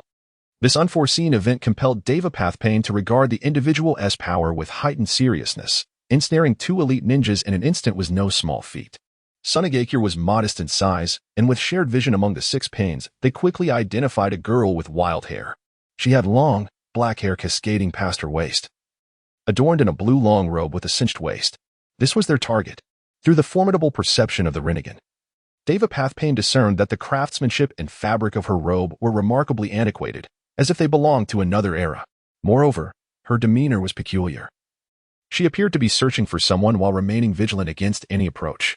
As the six pains advanced, the girl instinctively crouched, acutely aware of their approach. Without a moment's hesitation, she turned and fled toward the outskirts of Sunagakure, with the six pains in close pursuit. Soon, they arrived at a desolate expanse of sand. "State your names and intentions, or I shall eliminate you," the long-haired girl declared, a kunai slipping from her sleeve as she deftly manipulated it with her fingers. Deva Pathpain cleared his throat and stepped forward to introduce himself. "We are Pain, the god seeking to revolutionize this ninja world. Our organization has taken notice of your abilities, hence our invitation for you to join us." The girl regarded them with a frigid expression, seemingly bemused. "How absurd." "This is no absurdity. Your strength is a significant asset towards achieving peace in the ninja world. Thus, we have come to welcome you as a member of Akatsuki." Deva Pathpain responded in a tone devoid of emotional fluctuation. The girl furrowed her brow. Akatsuki? She recalled the two individuals who had approached her days prior, claiming to be members of Akatsuki. "So those two were sent by you. I have no interest in joining such a feeble organization. I am preoccupied with searching for someone and have no time for your games." Deva Pathpain remained unfazed by her indifferent demeanor, calmly asserting, "Regardless of your interest, you shall join Akatsuki." "What? You not only appear lifeless, but your words also echo that of a corpse. Are you seeking death?" The girl's skirt fluttered in the wind, her dark eyes momentarily closing before transforming into striking crimson orbs, swirling with a pattern reminiscent of a triple-bladed scythe. At first glance, it seemed akin to the Sharingan, yet it was entirely distinct, a different form of the three-blade motif. In the shadows, Nagato, who manipulated Deva Pathpain, felt a jolt. Not only did the girl perceive him as a corpse, but her eye pattern bore a resemblance to that of Uchiha Madara. "Are you implying you wish to challenge the power of a god? Very well, should I prevail, I shall take you back to join Akatsuki." Nagato swiftly suppressed his inner astonishment, responding in Deva Pathpain's monotone voice. No sooner had he spoken than a dark, sharp kunai sliced through the air, aimed directly at Deva Pathpain's eyes. The force and timing of the throw suggested a seasoned ninja who had fought endlessly, targeting his eyes with precision. Evidently aware of their uniqueness. Yet, Nagato had misjudged her intentions. The girl merely acted on instinct, sensing something amiss with the unfamiliar eye pattern, and sought to test it with a kunai. With no time to evade, Deva Pathpain instinctively employed his most adept technique to counter the kunai. His eyes widened in realization as he bellowed, "Shinra Tensei."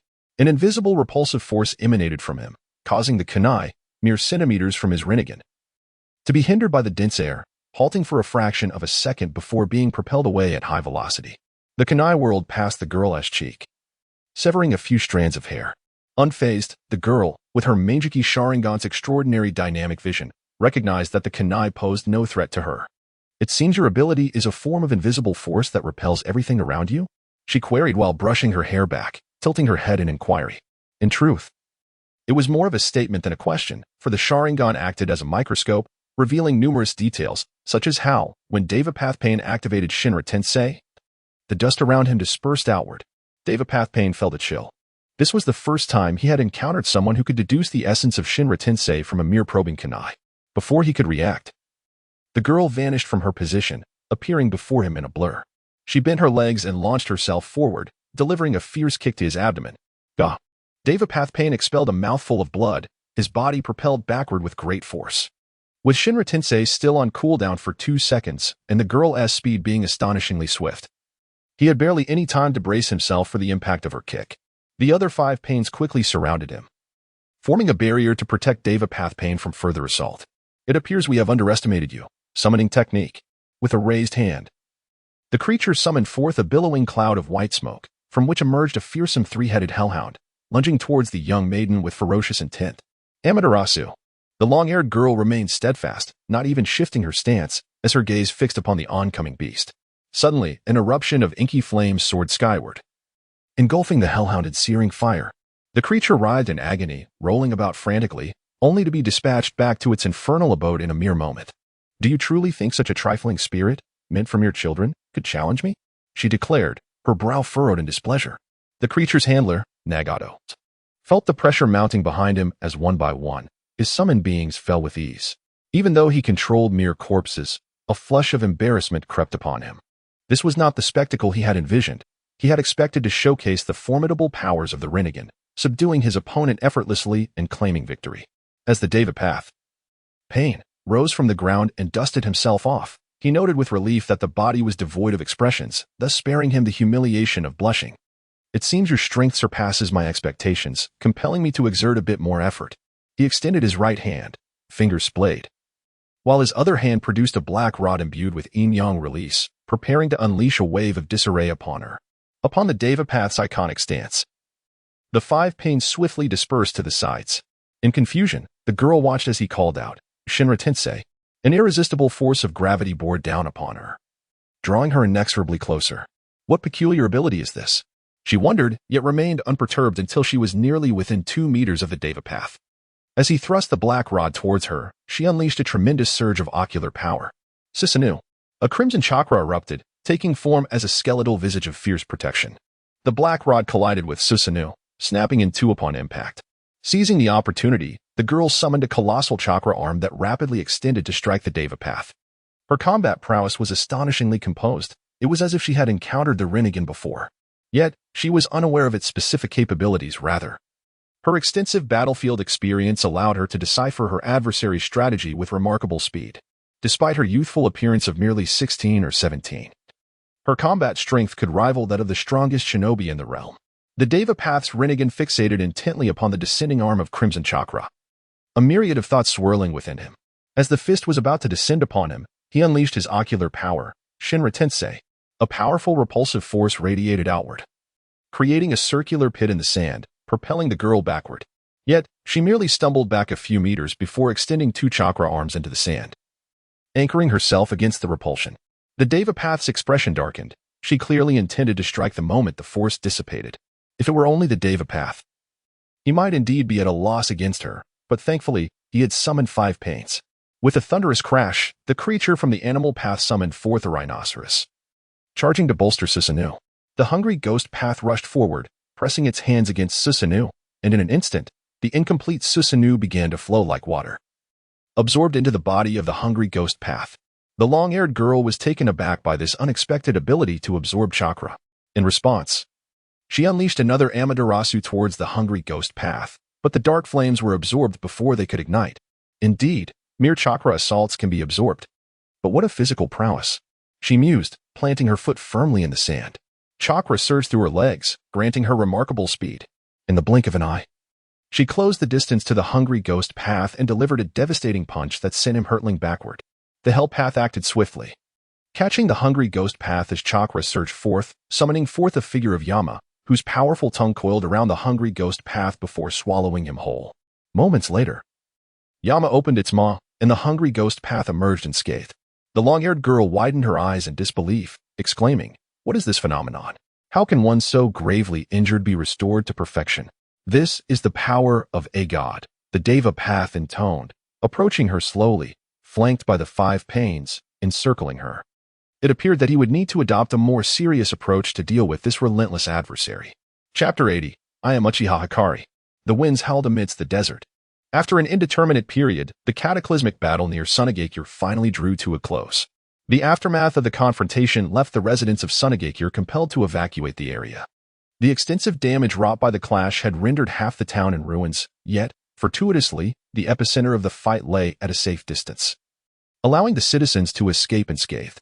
The blood-red Susanoo dissipated into chakra flames, and the focus shifted back to the battlefield.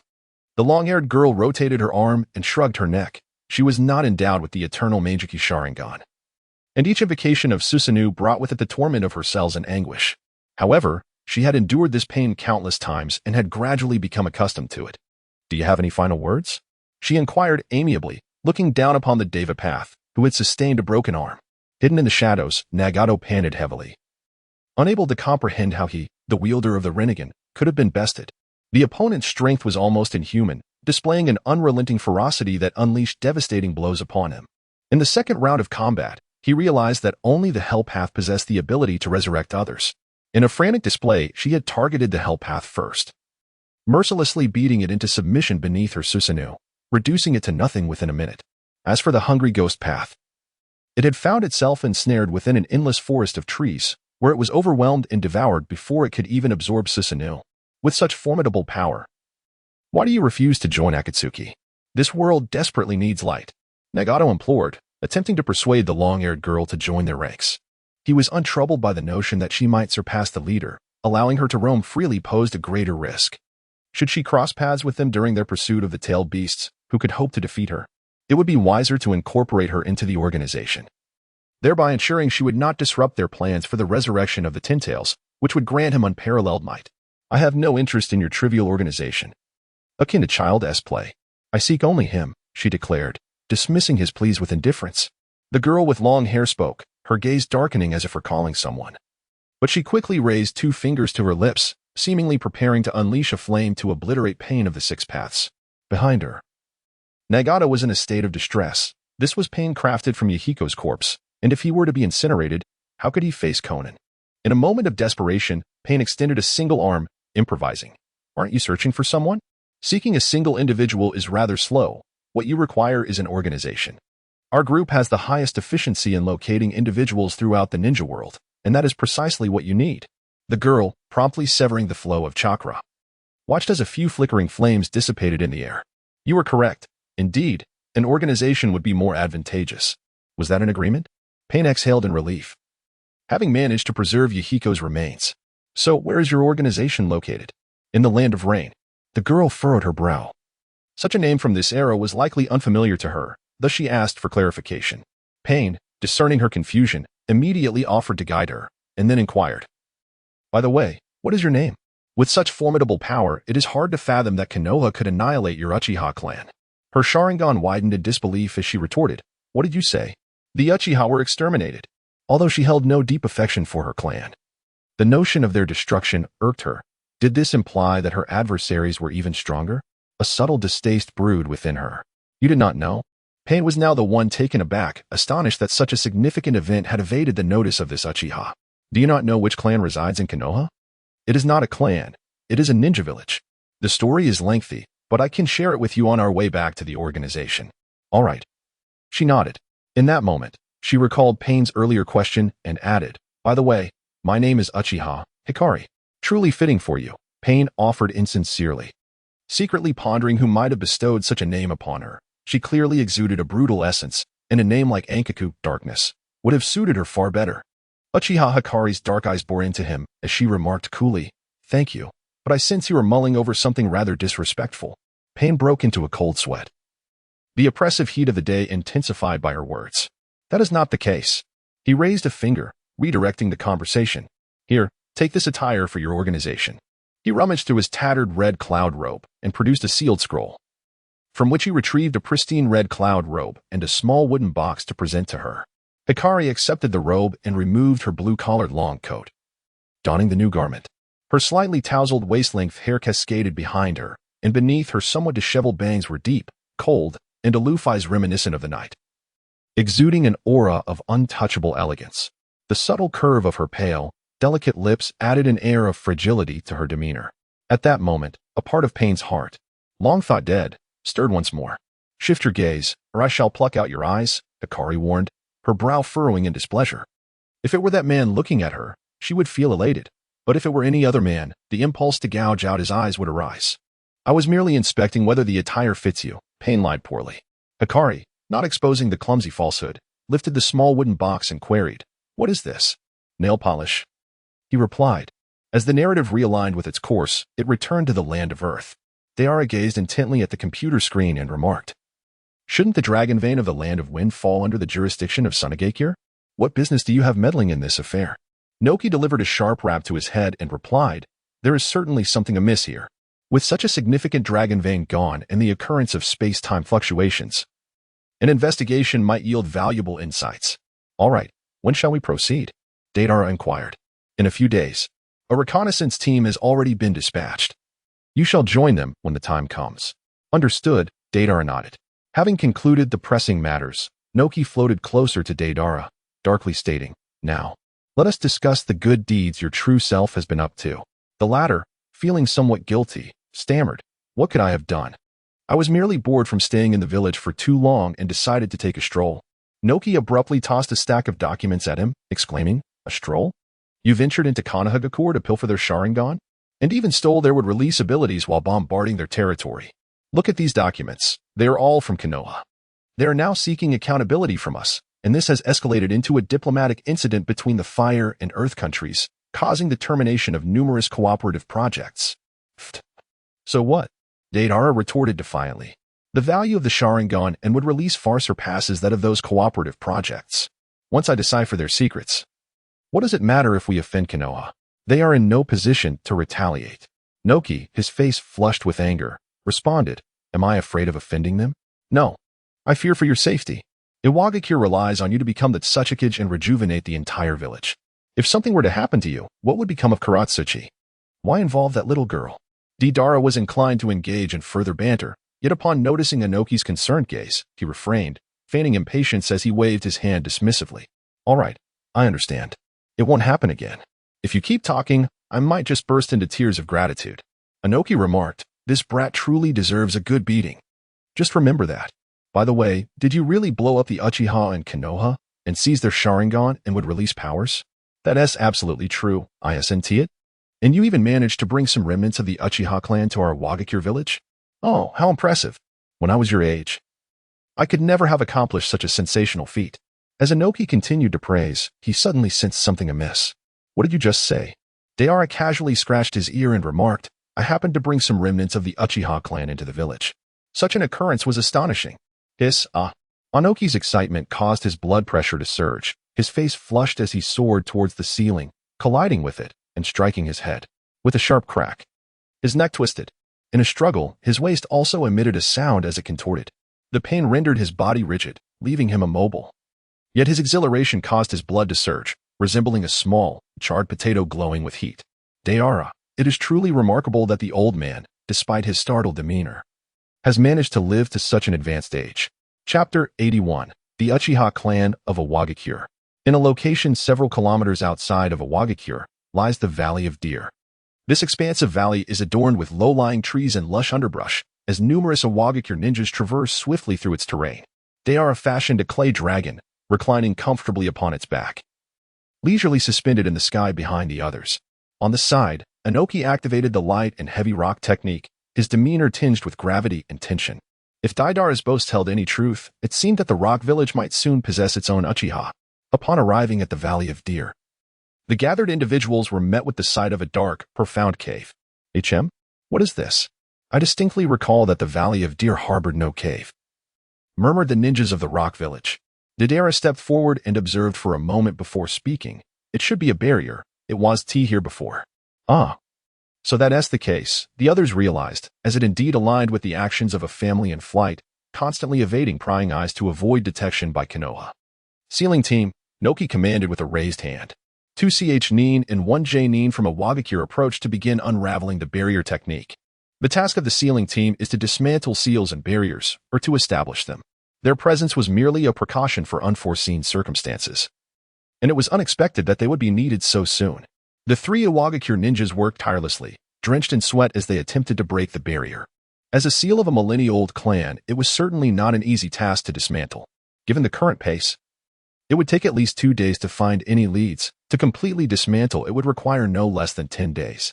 To expedite the process, they would need to summon at least 2 additional sealing teams from within the village. Just as the 3 Iwagakure ninjas were busy and tense, the barrier suddenly shimmered with light before gradually dissipating. It was the Uchiha clansmen inside who had sensed the situation outside and took the initiative to lift the barrier.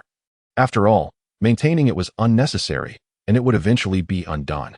As the barrier fell, the scene within came into view. Uchiha Makoto led her clansmen at the entrance of the valley, with the Family S ninjas forming the front line, but there were only a few elite members left. Nevertheless, they stood fearless before the threat, shielding the women, children, and elderly behind them. Deidara, do your words still hold weight? Uchiha Makoto stepped forward. As the matriarch, she felt compelled to take a stand. Uchiha Shana stood behind her, providing support. Despite being an elder of the hawkish faction, he had not participated in the rebellion. It was not from lack of will, but rather from inability. He was too old, even with the Sharingan. He lacked the chakra and ocular power to utilize his techniques effectively. To say nothing of his ocular techniques, even his basic ninjutsu and taijutsu had significantly declined. Simply being able to walk was a testament to his vitality at his age. Thus, in the rebellion, he had been relegated to the ranks of the old, young, women, and children, and taken to the land of Earth. Rest assured, we will not harm you, provided you cooperate with the procedure.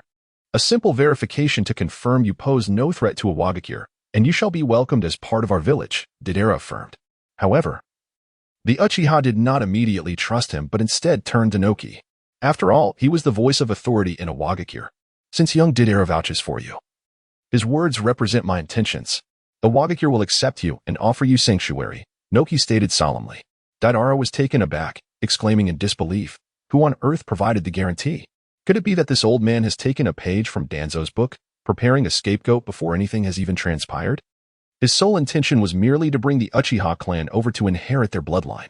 Yet, with events having escalated to this point, there was no turning back. The Uchiha found themselves in a dire predicament, and Inoki would never allow so many Sharingan to slip away. Thus, a cordial handshake was exchanged, leading to a mutual understanding. From now on, we shall rely on Lord Tsuchikage, Uchiha Mikoto smiled. Oh, but of course, it is merely mutual support, Inoki replied, outwardly composed yet inwardly jubilant. He mused. Uchiha Madara, oh Uchiha Madara, in the past, you so humiliated me. Today, I shall bring your kin to my side, and in future encounters, they shall address me as Lord Tsuchikage. In conclusion, Inoki stroked his beard, lamenting that Madara had passed too soon to witness this moment, for otherwise, it would surely have driven him to the brink of fury. After a brief discussion, the group set off on their return to Awagakure. Surrounded by IWA shinobi, the Uchiha clan formed a central formation. This arrangement served both to protect the Uchiha and to subtly encircle them, preventing any sudden acts of violence. After all, neither side fully trusted the other at this juncture. Upon entering Awagakure, Inoki had long since designated an area on the outskirts of the village for the Uchiha to temporarily reside. Although the Uchiha found this arrangement somewhat familiar, they had no choice but to accept it. It would be illogical for an external clan to be placed in the heart of the village immediately upon joining. Furthermore, Inoki had promised that should they demonstrate good behavior, there would be opportunities for relocation to the village center, a promise that eased the minds of the Uchiha considerably. The subsequent proceedings were relatively straightforward. First came the essential body search to ensure no self-destructive seals were present. This was followed by genjutsu examinations to rule out any possibility of manipulation among the Uchiha, a low likelihood but one that warranted verification. Each individual was then required to provide a vial of blood. The Uchiha had no objections, as they could not fathom that such a simple act could facilitate research into their eyes. This blood was destined for Orochimaru's laboratory, primarily for comparative analysis to understand why the current Uchiha displayed such a low rate of ocular awakening. As for the materials for the Sharingan, there was no longer a need to pry eyes from others. During the chaos, Orochimaru had not only absconded with the Uchiha's wealth, but also pilfered their long-stored Sharingan canisters. It was likely that he now possessed more than a wall's worth of Sharingan, not only alleviating any shortage, but even affording him the luxury of using them as substitutes in jutsu. With these matters concluded, the arrangements for the Uchiha clan reached a temporary pause. Old man, I shall take my leave now. Deidara stood atop the rooftop of the Tsuchikage's building, molding a clay dragon to ride upon. Having returned only recently, he was once again compelled to embark on a mission. The plight of a ninja indeed offered little choice. On the rooftop, Inoki floated, waving his hand in apparent relief. As long as Deidara departed swiftly, he would have no opportunity to wreak havoc on the newly constructed Awagakure.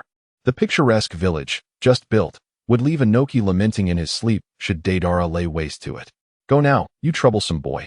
Do not dwell on the village, nor hasten your return. Spend some time outside and forge new friendships. On the forehead of Deidara, a symbol emerged, and the old man presumed he could not discern the hidden meanings behind the words. Next time, he would certainly test the new bomb outside the village. Speaking of which, he had reached a bottleneck in his progress, and it would be an opportune moment to explore the power at the nanoscale.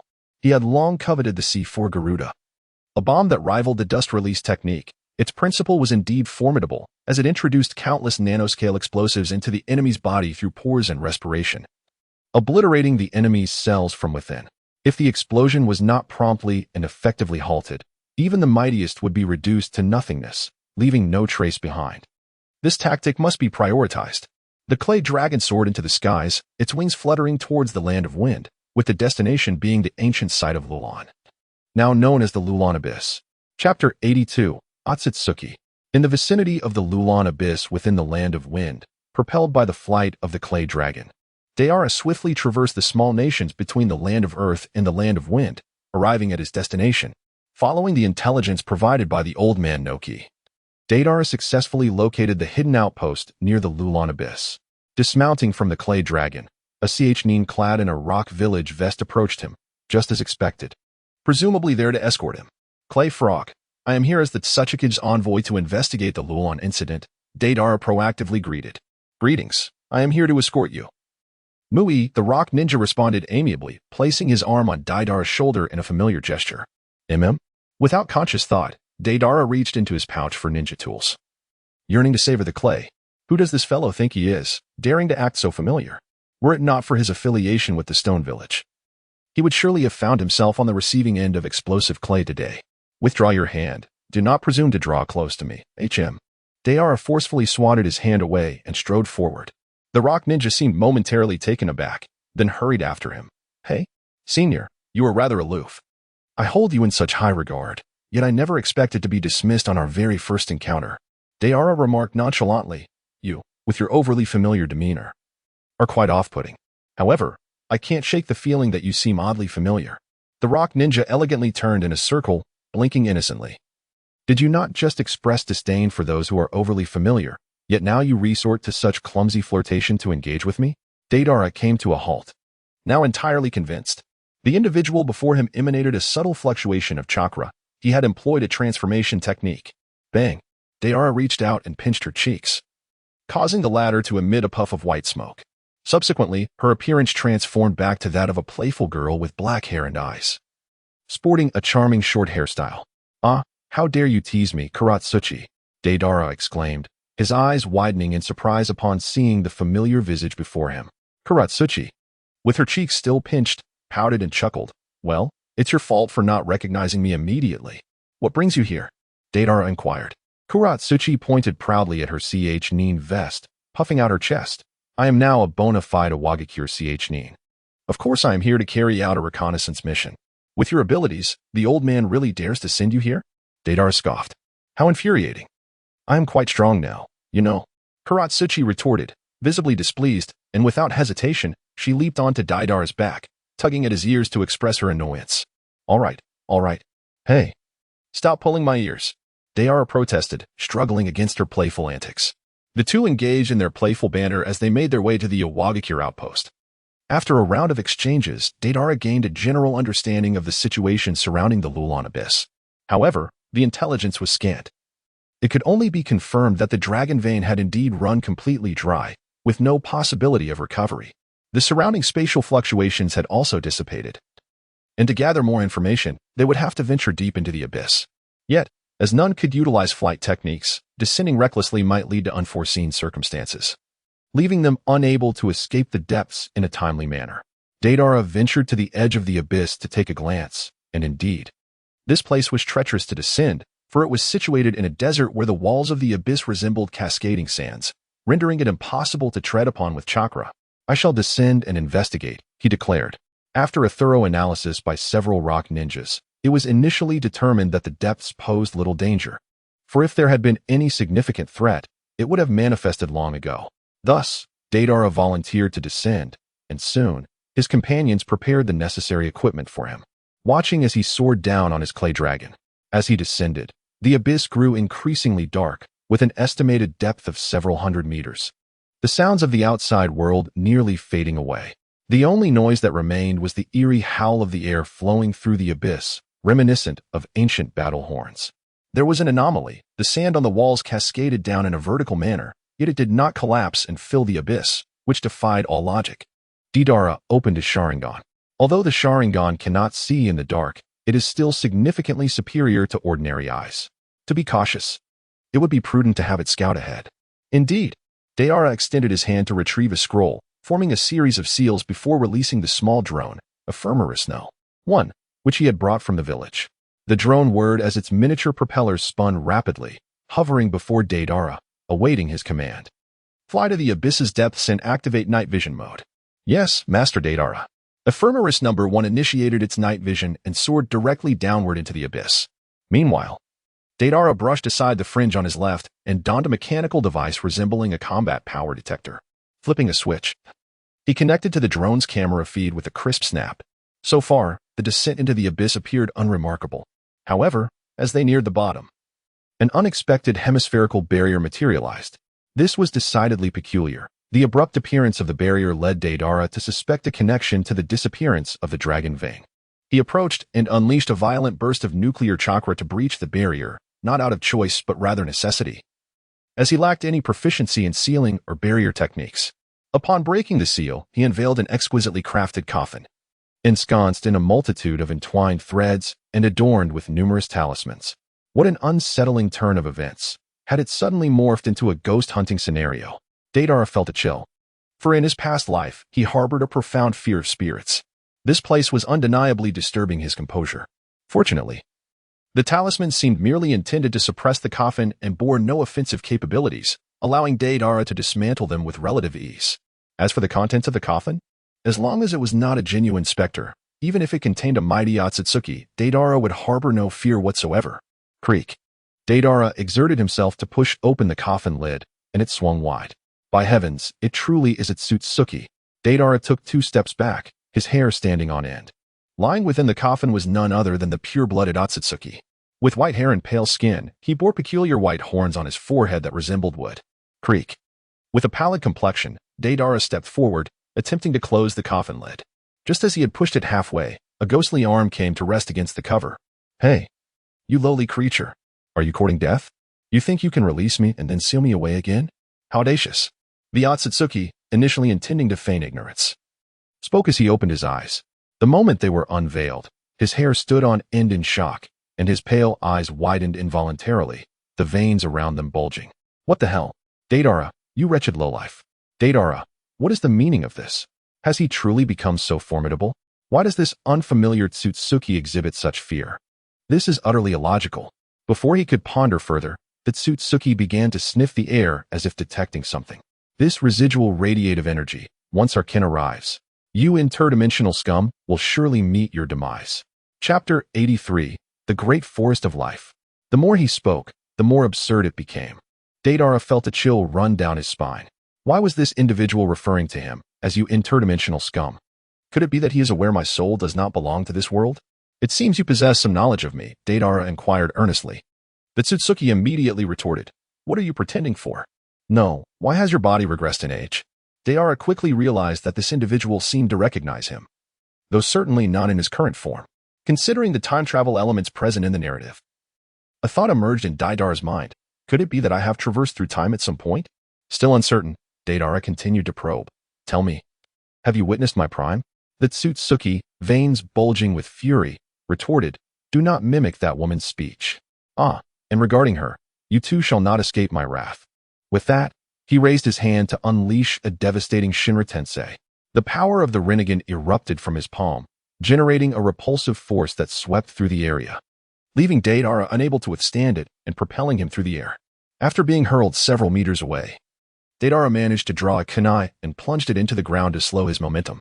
Expecting the Otsutsuki to pursue him in this moment of vulnerability, he was taken aback when the foe turned to flee, staggering as if gravely injured.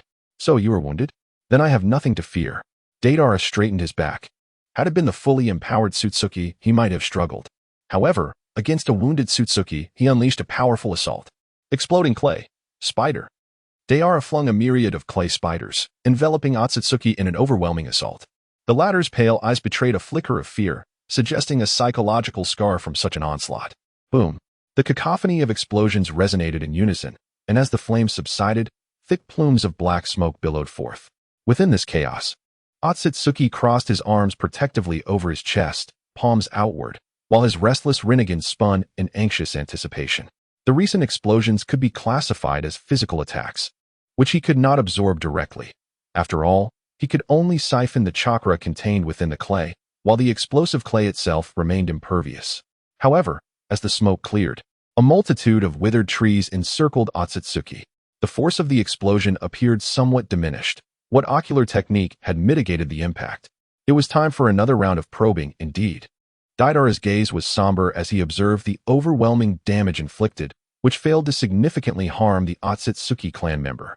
He immediately surmised that the opponent had employed a form of ocular technique. The Otsutsuki lineage possesses a myriad of peculiar ocular arts. Whoosh! With a swift gesture, Deidara summoned 2 six-winged birds from his palm, sending them soaring at supersonic speeds towards Tsutsuki. At such a close distance, the supersonic approach was nearly instantaneous. Tsutsuki raised his hand, his Byakugan spinning violently, the power of his gaze rippling outward like waves. Interconnected souls. Great forest birth. A multitude of trees sprouted from thin air. After employing this technique, Tsutsuki appeared somewhat fatigued. However, as he laid his hand upon the newly formed trees, they withered, and his condition surprisingly improved. Tsutsuki clenched his hand slightly, the Byakugan in his palm narrowing its focus. This amount of chakra is utterly insufficient. That woman has inflicted severe damage upon me. She is nothing more than a lowly creature of our Tsutsuki clan's diluted bloodline. Yet she possesses such formidable power. As Deidara observed the actions of Otsutsuki, he remained perplexed. What on earth was happening? The situation was utterly incomprehensible. Those trees were undoubtedly manifestations of his Rinnegan's ocular prowess, as there had been a distinct fluctuation of power in that fleeting moment. However, the precise nature of his abilities remained elusive. Thus, he resolved to conduct another probe. Pondering to himself, from the palm of Deidara, countless fluid explosive clay figures emerged, landing on the ground to form several peculiar white puppets. Explosive clay, manipulation technique. These clay puppets wobbled towards the Otsutsuki, their arms swinging like whips.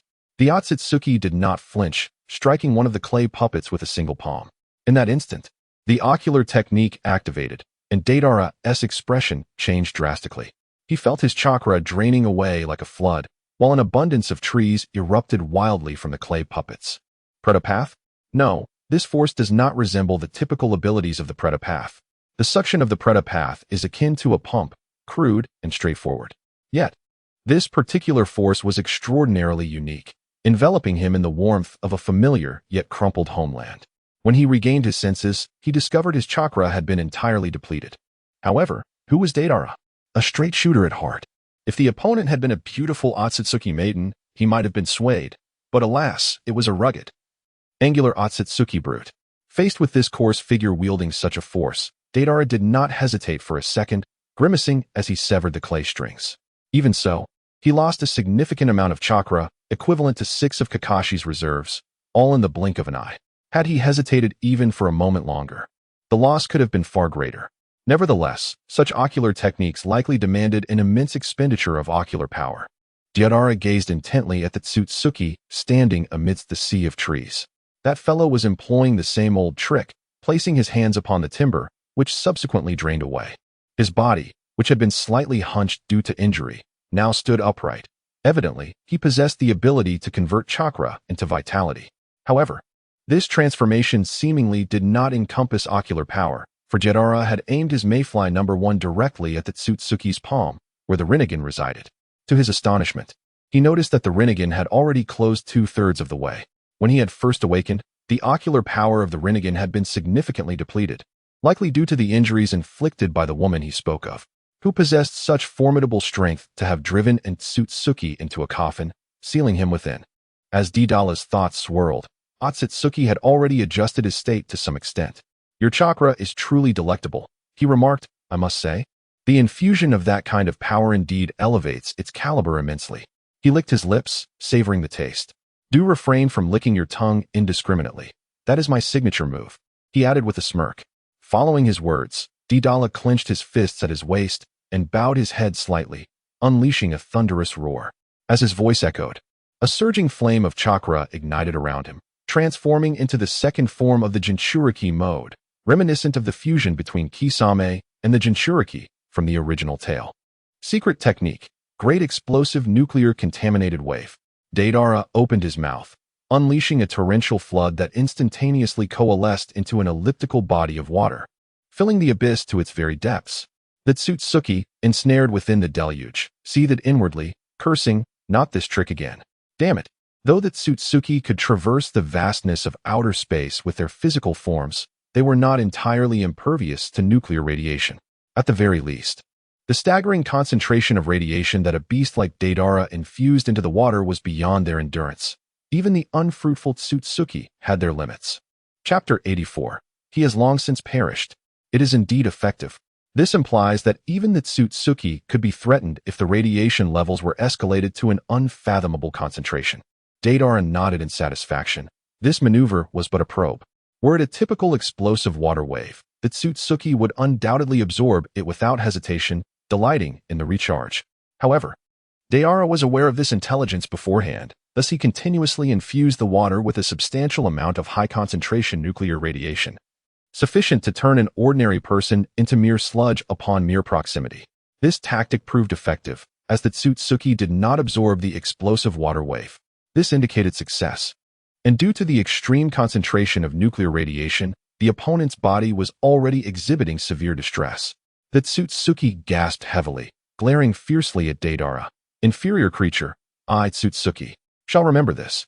This era must be one in which you have yet to mature, correct? Wait, once I regain my full strength, it will be your demise.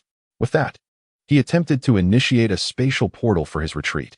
This was nearly a signature skill of the Tsutsuki. The universe is vast and boundless, and even one as powerful as he could not traverse it swiftly, hence the development of the spatial portal for convenient relocation. However, just as the Tsutsuki's portal opened slightly, Deidara charged forth. You shall not escape so easily. If you hide in the shadows, I would live in constant fear, unable to sleep soundly. With that, a resounding crash ensued. With a powerful strike, Deidara landed a punch squarely on Otsutsuki's face, instantly triggering a massive explosion at point-blank range. This was the only technique he had mastered since acquiring explosive release, the explosive release, landmine fist. Typically, he utilized the chakra of explosive release to craft his unique explosive clay, thus he was not particularly adept at other applications of this power. Otsutsuki's head was jolted by the blast, leaving him disoriented as his mind buzzed. The opponent's speed in the water was astonishing, and he could not react in time. A few tendrils sprouted from the top of his head, which he casually yanked away, sending a flurry of bubbles into the air. Deidara's gaze sharpened, contemplating whether even his injuries could be transformed into vines through that ocular technique. It seemed that the woman who had wounded and sealed him was gaining even more significance. Suddenly, a dull thud echoed through the water as Deidara was kicked away by Otsutsuki Momoshiki, propelling him through the water, creating a trail of fine white bubbles. He had underestimated the Otsutsuki. Even injured, they were formidable. Most members of the Otsutsuki clan possessed extraordinary physical prowess, as they all could absorb chakra, making it impossible for clan members to practice with mutual absorption. Only combat training remained. Crack. Emotionless, Deidara repositioned his broken rib, and the chakra from his Jinchuriki swiftly mended the fractured bone. Clap. He clasped his hands together and activated the wood release, wood golem technique. A 50-meter-tall half-wooden figure materialized beneath him, its numerous wooden arms swinging towards Otsutsuki. The wood release, 100 hands thunder punch. Boom. A cacophony of explosions erupted. The violent shockwaves from the water blasts creating an elliptical body of water that trembled incessantly, ultimately disintegrating into a lake at the abyss's bottom. On the opposite shore, towering trees loomed. Otsutsuki Momoshiki stood among the branches, his expression darkening as branches sprouted from his body. The first-generation Mayfly maneuvered into an optimal position, capturing the nearly closed state of Momoshiki's Rinnegan. It appeared he was withstanding high concentrations of nuclear radiation to absorb the water release for chakra restoration, then utilizing his ocular technique to expel the radiation. It was likely that after one or two more uses, his ocular power would be temporarily depleted. Raising his hand to examine the Rinnegan in his palm, Momoshiki grimly stated, I cannot waste chakra and ocular power on a lowly creature such as you. Once I fully recover, With that, he disdainfully glared at Deidara before stepping into a space-time portal. This time, Deidara was unable to intercept him. The massive water blast had disintegrated, depriving him of speed. Even if he charged forward, it would likely result in his demise. He was no match for the Otsutsuki unless they both perished together. In the land of rain, at Amigakure, Pain was convening a meeting to discuss the next course of action, with many Akatsuki members gathered. Our next task is to assist Kusagakure in rebuilding and defending against the war from neighboring countries, Pain stated nonchalantly. Isn't Kusagakure already annihilated? Asked Deidara, manipulating a puppet resembling a grotesque old man. With such a terrifying attack, are there even any survivors? The newly joined member, Explosive Blades of Buza Momochi, chimed in. It's said that there are still people from Kusagakure and Kirigakure. They learned of their village's destruction and are still striving for its revival. What a pitiful little village, commented Hozuki Mangitsu sharply. It seems that your village is quite miserable as well, isn't it? Teased Obito, who borrowed the name Akatsuki. Instantly, both Konan and Hozuki shot him a glare. This masked man seemed to know something, and the sight of his Sharingan further irritated them. I heard your clan was also eradicated. Doesn't that make you the more pitiful one? Hozuki remarked with a forced smile. Konan added with a seductive faux smile, indeed. Could it be that you were taken in by the leader because you had no home? What a shame you're wearing a mask. If you were a handsome boy beneath it, I might have been tempted to take you in. Crack. Obito's fists clenched beneath his robe, wishing to assert that his clan's destruction was due to his own involvement, and thus he did not require pity. However, he held his tongue. This restraint was misinterpreted by Hozuki and Konan as him being at a loss for words after stepping on a sore spot, instantly uplifting their spirits. Pain quietly observed the unfolding drama, sensing that both parties had their own secrets, yet he had no interest in delving into such matters. If there are no objections, we shall proceed with assigning members to support Kusagakure's restoration efforts. I will designate teams. Who is in favor, who is against? I oppose. The gazes of many Akatsuki members turned towards the speaker, a new member named Uchiha Hikari, an extraordinarily powerful girl. Pain felt a headache coming. He couldn't overpower her. And she was not easily swayed. Why do you oppose? He asked. Uchiha Hikari replied coolly, you promised to help me find someone, yet you haven't. Therefore, I won't participate in this assignment. Taking a deep breath, Pain conceded, very well, I will arrange for someone to assist you in your search. Please tell me whom you are looking for and their characteristics. Characteristics? Uchiha Hikari frowned, tilting her head in contemplation. Well, he has golden hair, is quite handsome, and can fly around. Pain was utterly flabbergasted. What kind of characteristics were those? Was he supposed to dive into the ocean to fish someone out? Wait, a figure suddenly flashed in his mind. Golden hair, handsome, and can fly around. He swallowed hard and spoke with difficulty. I might know who you are referring to. Uchiha Hikari's eyes lit up. Really? Where is he? Pain hesitated. He has long been deceased. Boom. Uchiha Hikari's eyes lost their luster. Her crimson Susanoo chakra flickering ominously around her. What did you say? Repeat that. Her voice was chillingly devoid of emotion, causing the others present to feel their hearts racing and cold sweat pouring down. They had never encountered someone so terrifying. At that moment, they all shared a singular thought. How did the leader manage to recruit such a monstrous individual, and could he even contend against her? Chapter 85, Biological Computer Calm Down. Please. Pain's heart raced. If he had felt an unparalleled strength upon first meeting her, now it was a palpable terror. Previously, he had heard that the golden-haired and handsome Minato Namikaze was a married man. Why was this woman so enraged upon hearing of his death? Clearly showing signs of deep affection? Yet, considering her age, she could only have been around 10 years old at the time of Minato's death. Masaka. A terrifying thought crossed Pain's mind. Minato Namikaze couldn't possibly be her father, right? Truly, Konoha was a land of inherent evil. As the god of this new world, I will undoubtedly eradicate such a malevolent ninja village organization. Meanwhile, Uchiha Hikari's emotions were still in turmoil, her chakra becoming increasingly volatile, on the verge of exploding. Pain hastily interjected, wait, please. I understand your anger, but the responsibility lies entirely with Konoha. It has nothing to do with our Akatsuki. Uchiha Hikari gritted her teeth, enunciating each word deliberately. How did he die? And where is Konoha? Tell me everything. Tian Dao Pain let out a faint sigh of relief. It appeared she was heading to Konoha to unleash her wrath. As long as she did not go mad within the confines of the organization S-base, it would suffice. Perhaps this woman would even lay waste to Konoha, allowing him to conveniently acquire the Ninetales Jinchuriki, subsequently capturing others in sequence for the Outer Path Gedo statue to absorb, thereby saving him the trouble of venturing into Konoha to retrieve them. The tale begins around 6 or 7 years prior, when a formidable Ninetales fox had emerged.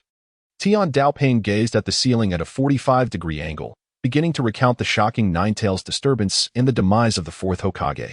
After a lengthy pause, Uchiha Hikari exited the Rain Village with a grim expression. From Pain's narration, she grasped the circumstances surrounding his death, igniting her fury further. How could such a large ninja village fail to protect its own leader, allowing a mere beast to run rampant over them? In her perspective, a tailed beast was nothing more than an oversized creature of chakra, unworthy of her genuine effort, A mere glare could ensnare it in ninjutsu. Although she harbored doubts about how such a powerful figure could be slain by a tailed beast, she firmly believed that the people of Konoha were to blame for his downfall. Hence, she was in a foul mood and resolved to confront Konoha to seek justice on his behalf. As she walked away, a space-time portal suddenly materialized before her. Out stumbled Otsutsuki Be Sure, drenched in water. Damn it, opening the space gate consumed a significant amount of chakra, he grumbled, before noticing a pair of delicate, fair legs clad in shinobi boots before him. As his gaze ascended, he beheld Uchiha Hikari, draped in a crimson cloud robe, her expression dark and clearly displeased. Yet upon seeing him, a sinister smile crept across her face. Just in time. I am rather irked myself, Be Sure, she remarked. Otsutsuki Be Sure forced a smile that was more tragic than a frown, stammering, wretched couple, I, Be Sure, am unwilling to accept this. In the land of wind.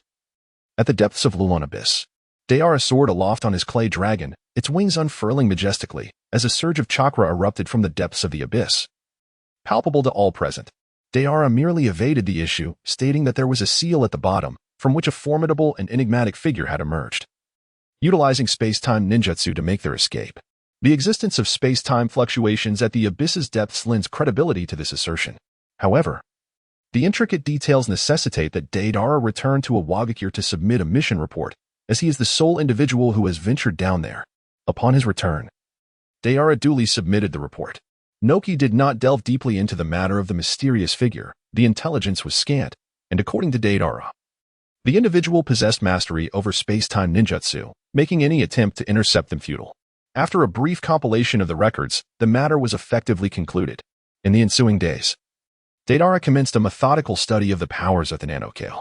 In this domain, Noki holds significant expertise, as his dust release embodies the forces of the microscopic realm, allowing him to impart valuable lessons to Deidara and rejuvenate the teachings of their masters. In terms of technology, Deidara independently manifested the previous incarnation's avatar. As for infrastructure, it is prudent to leave such matters to the persona of his past life. His ability to refrain from causing destruction is already a considerable act of mercy towards Awagakure, and the prospect of engaging in construction is utterly implausible. Otherwise, it would have been accomplished long ago. Under the personal tutelage of Noki, Deidara swiftly mastered the theoretical knowledge at the nanoscopic level. In practice, though progress was somewhat sluggish, the microscopic observational prowess of the Sharingan far surpassed the original timeline's learning speed. After all, in the original narrative, Sasuke's Sharingan directly perceived Deidara's nanoscopic explosives, while Obito observed Aburame Torian's nanoscopic poison insects, both instances proving the Sharingan's absurdly formidable vision. With such an ability to peer into the microscopic realm, Deidara's advancement naturally accelerated. The sole challenge lay in the exorbitant chakra and clay manipulation required to craft these nanoscopic bombs. A single lapse in control could send the explosives scattering unpredictably. Imagine a gusty day sweeping them into the village. What a spectacularly disastrous scene that would be. Boom! The plump, balloon-like clay puppet swelled and detonated, devoid of the usual fiery explosion or shockwave. Instead, it simply deflated like a burst balloon, releasing countless nanoscopic bombs propelled by the blast's dispersing currents. Upon contact with living beings, they infiltrated through pores or respiration. Then, with Deidara's commanding katsu, the microscopic explosives would obliterate every cell within the target. Macroscopically, the victim would disintegrate into nothingness, utter annihilation without a trace. Katsu. After the silent detonation, Deidara lifted his hand, staring impassively at his severed palm. The precision demanded was monstrous. One careless misstep, and half his hand had been consumed by his own nanobombs, vanishing in an instant. Fortunately, the regenerative power of his immortal cells was equally grotesque. Within half a breath, his palm had fully regrown. He had barely grasped the technique.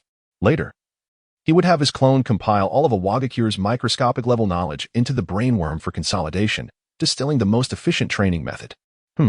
Deidara clenched his fist, the newly formed palm moving freely.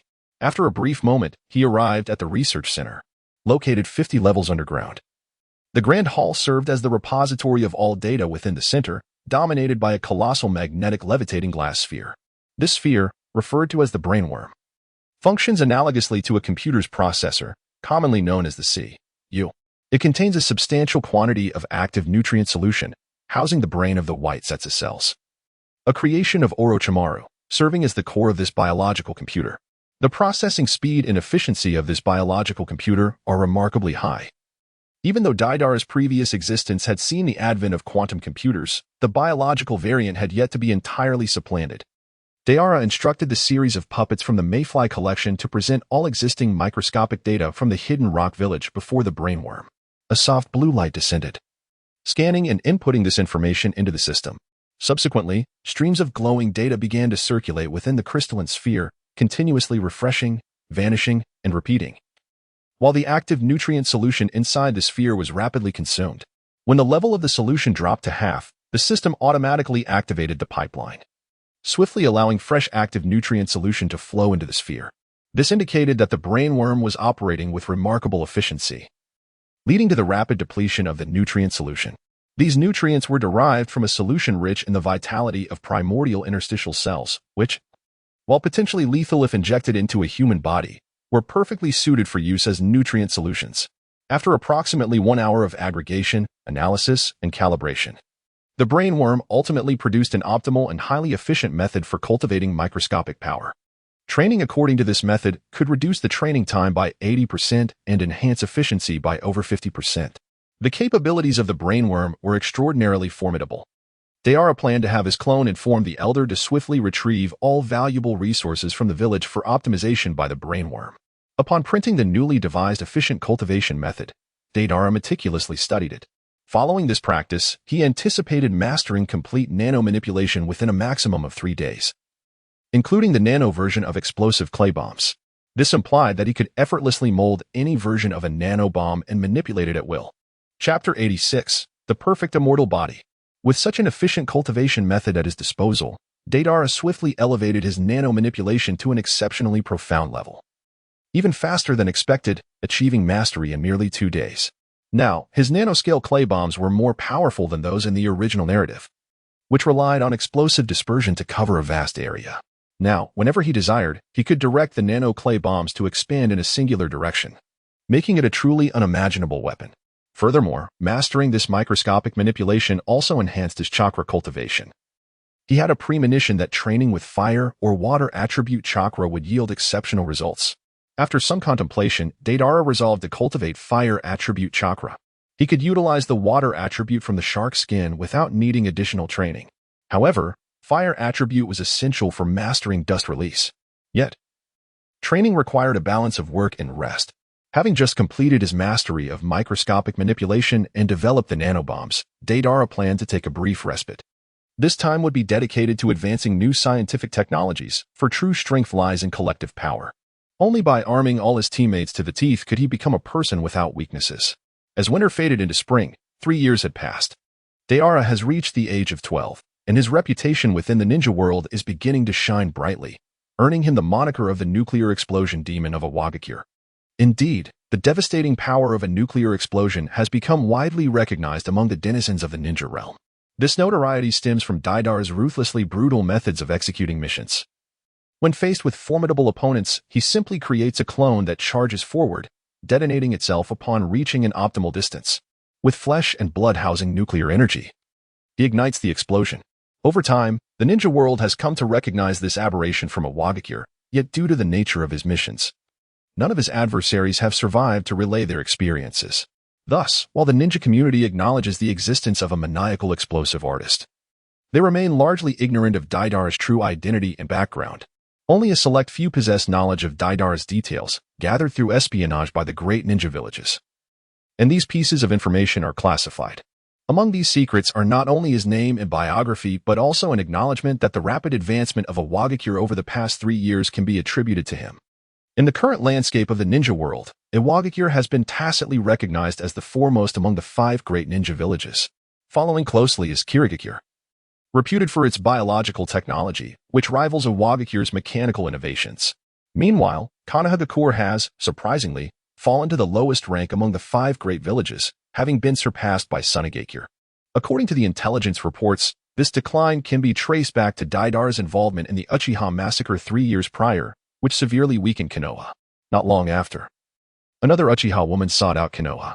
At that sensitive juncture, following the Uchiha betrayal, Konoha, without hesitation, sought to apprehend this Uchiha woman. The following day, Konoha was reduced to ruins by her hand, true devastation, with losses surpassing those of the night of the Uchiha massacre. nearly annihilating all clan leaders. In desperation, Konoha had no choice but to unlock their forbidden jutsu library, forming a suicide squad of ninjas who bore the burden of forbidden techniques. Barely managing to withstand the onslaught of that terrifying Uchiha woman, it is said that Konoha did not repel her, rather, she departed when she could not find what she sought. Following these two consecutive defeats, Konoha languished in a state of despair. It was only with the ascension of the fifth Hokage, Tsunade, and her collaboration with Jiraiya, one of the legendary Sannin, that Konoha managed to avert complete disintegration. In the depths of Kirigakure, within Orochimaru's research facility, intricate networks of circuits and glass vials intertwine, with this core laboratory serving as the exclusive domain of Orochimaru. Since acquiring Konoha's forbidden techniques and the Uchiha legacy, his talents have flourished exponentially, resulting in countless innovations in biological technology over the past 3 years. Currently, his focus lies on biological armor and immortal curse seals. The concept of biological armor involves the mass production of hollow white zetsu, upon which numerous techniques are inscribed for manipulation. Once donned, even a low-ranking ninja equipped with white zetsu would possess the combat prowess of a high-ranking ninja. However, a significant challenge remains. White zetsu exhibits high resistance to techniques, and even when inactive, the inscriptions on its surface will naturally dissipate within 3 days. Orochimaru stands before the experiment table, busily tinkering with something while murmuring to himself. Though it appears as soliloquy, he is actually conversing with the individual behind him. I am utterly devoid of expertise in this area, and thus cannot offer you any inspiration. Deidara appears behind Orochimaru, curiously observing the latter's research facility. Indeed, Orochimaru's obsession with biological technology is palpable, and his considerable talent in advancing it to this level within a mere 3 years is remarkable. One can only imagine what feats he might achieve in another 3 years. It is a pity that you, Deidara, do not appreciate the beauty of biology, Orochimaru muses. Nevertheless, I have conceived an idea regarding the inscription of techniques. Perhaps utilizing sealing techniques would yield a greater success rate. Isn't that a wellspring of inspiration? You needn't consult me further. Orochimaru replies. Engaging in dialogue with others often ignites creativity more swiftly.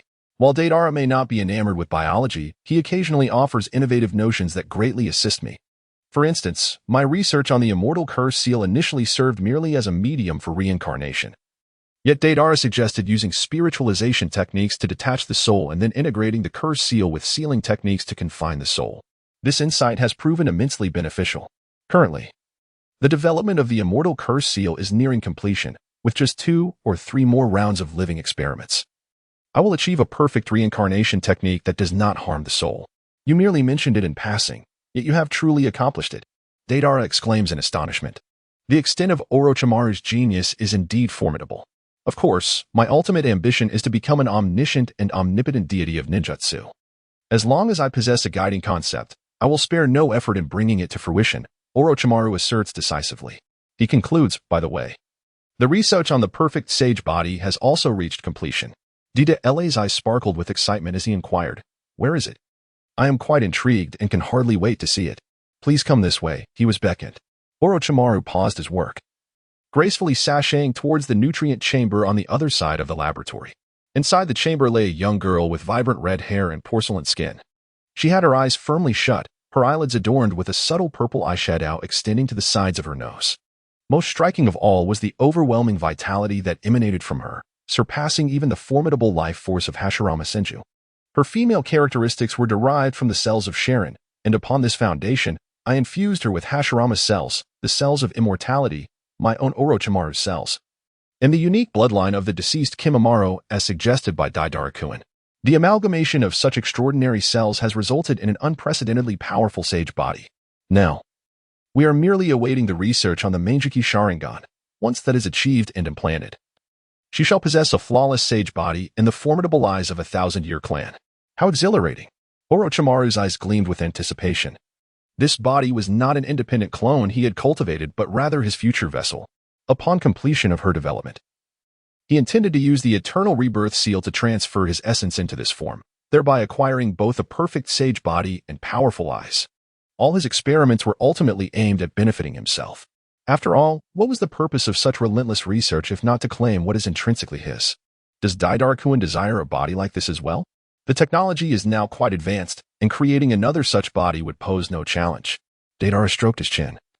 Feeling an undeniable desire for such a physique, it was quite enticing.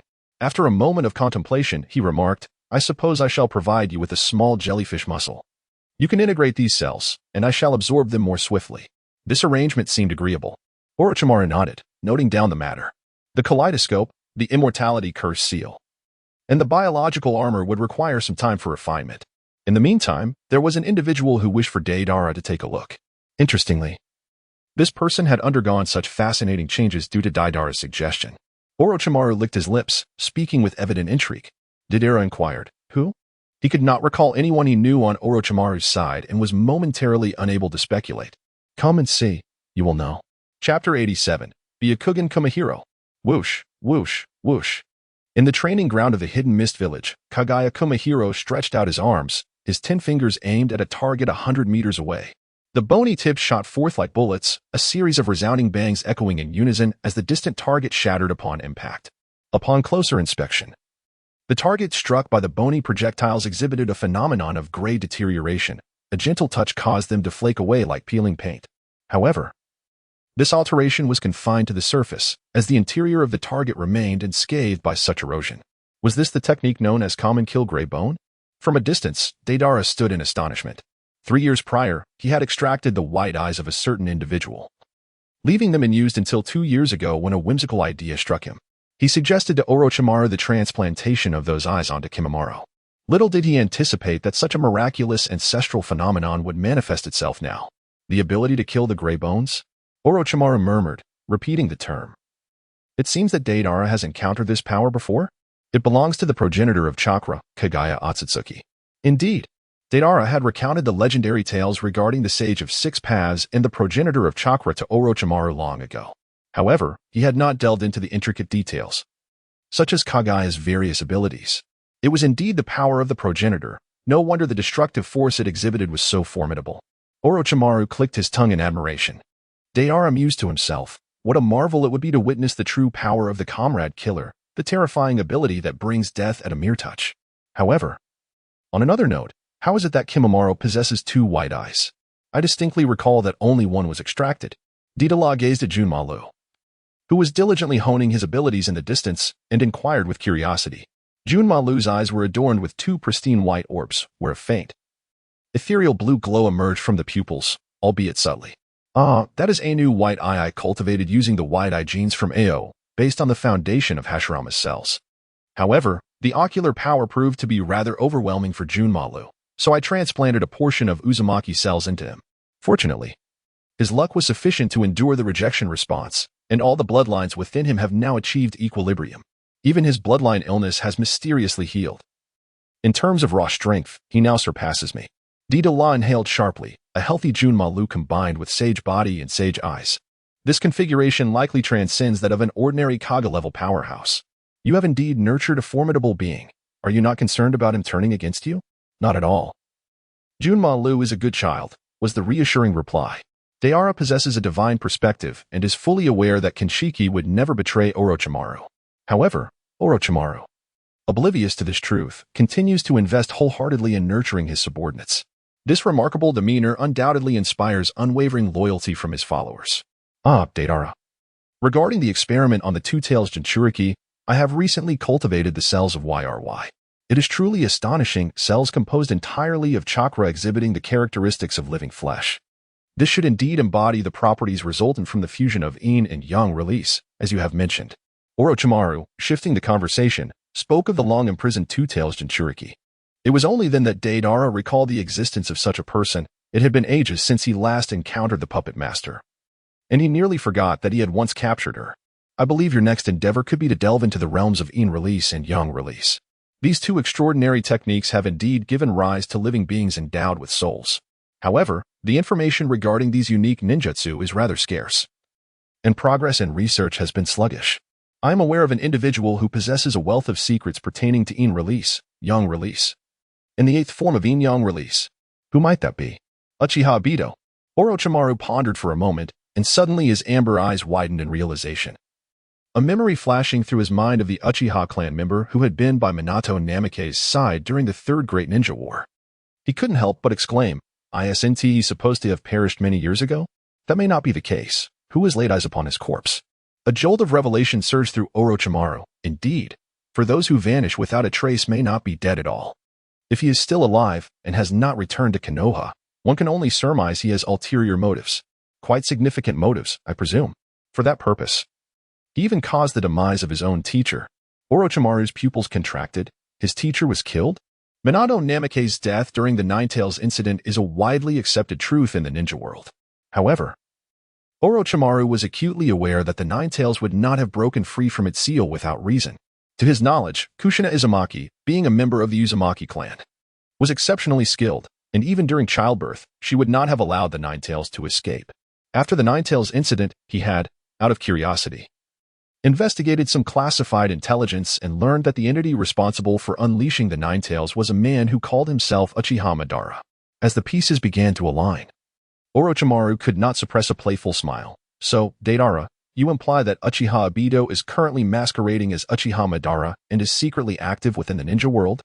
You grasped it swiftly. Indeed, Uchiha Obito, now known as Uchiha Madara, alias Tobi, is busily orchestrating his plans in the ninja realm. Moreover, he can be regarded as the true disciple of Uchiha Madara, the very man who absconded with a vast array of secrets from their clan. You must have noticed that the heritage you previously sought from the Uchiha clan has been significantly depleted of vital information, correct? Deidara promptly exposed Obito's true nature. Upon hearing this, Orochimaru felt an overwhelming salivation in his mouth. He craved those secret techniques. So, Deidara, do you intend to confront Uchiha Obito next? Indeed, Deidara nodded. For that individual's plan is a coward's means of evading reality. Allowing him to remain in this world would merely inflate the cost of rice. It would be far more prudent to seize his techniques and eyes, allowing me to implement a more effective plan. Orochimaru wiped away the drool that had inadvertently escaped from the corner of his mouth and remarked, I can hardly contain my eagerness. Entrust the techniques to me, and I shall diligently explore the mysteries of life. Indeed, Deidara held little interest in the techniques. His sole fascination lay with Kamui. Additionally, it is worth noting that his ocular technique pertains to space-time ninjutsu, and to contend with him, one must utilize his other eye. The other eye? Orochimaru's mind raced as he recalled a rumor from the Third Great Ninja War. It was said that Kakashi Hitaki, the son of Minato Namake's, lost his left eye during the war and subsequently had his teammate's eye transplanted to restore its light. This incident caused quite a stir in Konoha, primarily due to the Uchiha clan's opposition to the transplant, as they persistently demanded the return of Kakashi's left eye. Therefore, Kakashi's eye is indeed Obito's left eye? Precisely. And as of now, Kakashi remains unaware that his left eye is a Manjiki Sharingan, so it is imperative that we acquire it swiftly. Very well. I shall arrange for someone to undertake this task. Orochimaru readily assumed responsibility for the matter. As Deidara departed, he was escorted out of the hidden mist village by Kabuto. Just as he was about to board his clay bird, having just placed one foot upon it, he hesitated. Kabuto, with a warm and genial smile, approached and inquired, Is there anything else, Lord Deidara? Deidara turned around and remarked with a hint of disdain, Your acting skills have certainly improved, D. He was referring to Yakushi Kabuto's smile, which appeared less insincere than before, yet it still carried an air of forced cheerfulness. Deidara, weary of the feigned smile of Yakushi Kabuto, cast his gaze upon Kabuto's right arm. The exposed limb was pallid and devoid of color, evidently a newly grafted arm cultivated through extraordinary means. Moreover, subtle serpentine scales adorned its surface. Perplexed by Deidara's scrutiny, Yakushi Kabuto hastily tugged at his sleeve. The ample gray-blue robe effectively concealed his form, and with his arm shrouded, he exhaled a sigh of relief, asserting, I hold a genuine respect for you, Lord Deidara. There is no pretense in my demeanor. Deidara mounted his clay bird and scoffed. Then how is it that I heard from Orochimaru that, as a punishment, he chose not to grant you a new arm? He claimed that only upon my explicit request would you be provided with one. The medicine master, Kabuto, was drenched in sweat. He quickly pondered how to evade the situation and stammered. This arm was created during my recent collaboration with Lord Orochimaru on the research of clones. After the clone perished, I thought it would be a waste not to utilize it. So, oh, is that so? Deidara nodded slightly and remarked nonchalantly. That looks somewhat reminiscent of my former adversary, the transplanted arm of the elder Danzo from the Hidden Leaf Village. Do you recall? That too was the work of Orochimaru. Albeit the technology back then was rather primitive, resulting in a rather crude and unsightly arm. Your new prosthetic bears a hint of that essence, rather rough around the edges. Haha, perhaps it is because that clone was primarily engineered by me, hence the technique lacks the finesse of Lord Orochimaru. Indeed, I was merely speaking offhandedly. There is no need for concern. I shall take my leave now. With that, Deidara soared into the sky on his clay bird. Watching Deidara depart, Kabuto let out a sigh of relief, silently reflecting that he almost lost his composure. But could it be that he discerned something amiss? Lost in thought, Kabuto turned around abruptly, colliding with someone behind him, causing him to fall unceremoniously to the ground. Lord Orochimaru. Kabuto stammered, his body trembling as cold sweat poured from him, soaking through his ninja fishnet attire. Kabuto, you appear rather unwell. What troubles you? Orochimaru's unyielding gaze, with serpentine slit pupils devoid of emotion, bore into him. Kabuto swallowed hard a couple of times, hastily concealing his right hand, and finally managed to stutter, and no, nothing at all. I might just be fatigued from a poor night's rest. Is that so? Then you should return to rest promptly. You need not assist me with experiments today. Thank you. Lord Orochimaru. Kabuto replied nervously as he rose to his feet and hurried back to the village. As he brushed past Orochimaru, the latter suddenly spoke. Remember to rest well and avoid unnecessary tasks. Otherwise, I cannot guarantee your safety. Kabuto paused momentarily and replied, I understand. He quickened his pace. His expression twisted in a grimace, his eyes glinting with malice. Orochimaru was the deity to Kabuto, a god that could not be subservient to another. Yet, ever since encountering Deidara, Kabuto sensed a transformation in Orochimaru. He felt as though Orochimaru and Deidara had forged an intimate camaraderie, and in certain respects, Orochimaru unconditionally acquiesced to Deidara, which he could not abide. In his heart, Deidara was meant to be subordinate to Orochimaru, who was the singular divine entity. While he himself was but a servant to that god, how dare Deidara encroach upon his standing? In his mind, he began to devise schemes to eliminate Deidara. Chapter 88. The Daimyo's Mansion. Time flew by like a fleeting shadow, and upon returning to Awagakure, several days had passed. On this day, Inoki summoned Deidara. Little Deidara. How swiftly time passes. In the blink of an eye, you are already 12 years old. It is quite lamentable how time eludes us. An old ninja like myself has long since lost his youth and cannot keep pace with the talents of you younger generations. Deidara, I warn you, old man. Should you utter another word of such trivial nonsense, I shall not hesitate to obliterate your Tsuchikage building. A sense of warmth, defined by the bond of teacher and disciple, seemed to fracture between Yuki and Deidara. Youngsters should temper their tempers, Yuki remarked, though he abruptly fell silent. This was due to Deidara's fingers firmly clasping a detonating clay. Hold on. I have pressing matters to discuss. Yuki hastily pressed down Deidara's hand, sensing that if he delayed any further, the bomb would be detonated. Speak quickly, for I am quite occupied. Reluctantly, Deidara retracted the explosive clay. Only then did Yuki exhale in relief, wiping away a few barely perceptible beads of cold sweat from his forehead. You are already 12 years of age, no longer a child. At this age, others begin to explore romantic relationships, yet you are different. I recognize your potential, and thus I have decided to bequeath to you the position of Tsuchikage, allowing you to lead Awagakure towards prosperity. Deidara's expression was one of disdain as he remarked, Do you even hear the words you utter? I am but 12 years old. And you expect me to assume the mantle of Tsuchikage? At your age, can you truly afford to retire in peace? If word of this spreads, I shall be ridiculed for the lack of a worthy successor in Awagakure, and you shall be mocked for your lack of ambition. At 12. If I am not to become Tsuchikage, then what else is there for me? You are no longer a child. It is high time you took your rightful place. My back aches, and I have little desire to remain in this position. Deidara nodded, gritting his teeth as he managed to utter, Very well, old man. So this is how you wish to play. Fine, I shall take on this task and demonstrate how I will govern the land of Earth. Yagi, with a furrowed brow and a fierce glare, retorted, You may govern as you please. All I desire is to retire. I have no intention of lingering even a minute longer in this position of Tsuchikage. Every time I attend the exchange meetings of the various ninja villages, I find myself the sole elderly figure amidst a sea of youthful faces, while others secretly mock us for our lack of successors. It is utterly disgraceful. This statement held a kernel of truth, for since the demise of Sarutobi Hiruzen, Yagi had indeed become the eldest Kage among the 5 great ninja villages. I have taken on this responsibility. When do you intend to abdicate? He inquired. Yagi then produced a document, swiftly writing upon it while stating, There is no rush. It should be finalized within the next fortnight. Firstly, I must confer with the daimyo. Only after the appointment letter is issued will I officially assume the role of Tsuchikage. Must it be so complicated? I cannot wait. Here is my proposal. In a few days, I shall bring back the appointment letter, he asserted. Deidara would never accept the appointment from any daimyo. If he were to assume the role of Tsuchikage, he would endeavor to reach the pinnacle. What is a daimyo? After all, the mere existence of a weak-willed daimyo in such a formidable martial world is an absurdity. I can soar through the skies and traverse the earth. Why should I heed the words of a mere mortal? How excruciating it must be to acquiesce to such a circumstance. Oh, I see. I did not expect you to take the initiative to make this journey. I assumed you had little interest in such matters. On the contrary, Anoki believed that Deidara intended to pay a personal visit to the daimyo to request an official appointment. With his aged mindset and deeply ingrained belief in the supremacy of the daimyo, he could hardly fathom that Deidara's true intention was to bring misfortune upon the daimyo.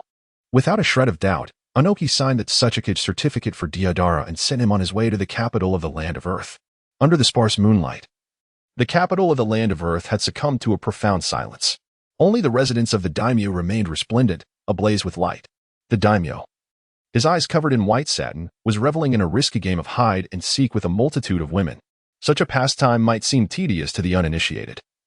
However, for one of the daimyo's stature, it was just the right amount of excitement, and he relished every moment. Ha! Oh, my lord, hurry. Come catch me. Within the brightly lit hall, numerous women were draped in sheer veils. A simple movement could cause the fabric to slip, revealing expanses of alabaster skin. The daimyo swayed his corpulent body, grinning like a blooming chrysanthemum. Hee, my darlings, here I come. Who will be the first to receive my favor? The hall erupted in a chorus of sultry laughter, and the air brimmed with a hedonistic and intoxicating atmosphere. Suddenly, amidst this decadent revelry, an incongruous sound of retching pierced the air. The daimyo, startled, lowered his head at the unexpected noise, his fury igniting. Who dares? Which fool would intrude upon the inner sanctum of the daimyo's harem? Deidara shifted from a seated to a standing position on the beam, clutching his stomach as he leapt down. The churning, acidic discomfort within him had yet to fully subside, primarily because this corpulent daimyo was utterly repulsive. His lecherous expressions while frolicking with his harem of beauties particularly nauseating. It was simply unbearable.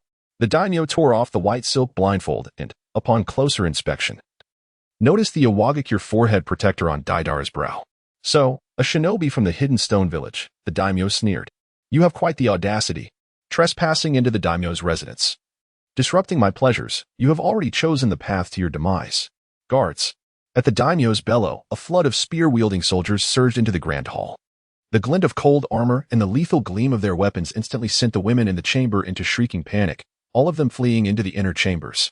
My lord, are you unharmed? General Kuroda Takaya charged forward, shielding the daimyo. He drew his blade and leveled it at Deidara. Who sent you? Shinobi.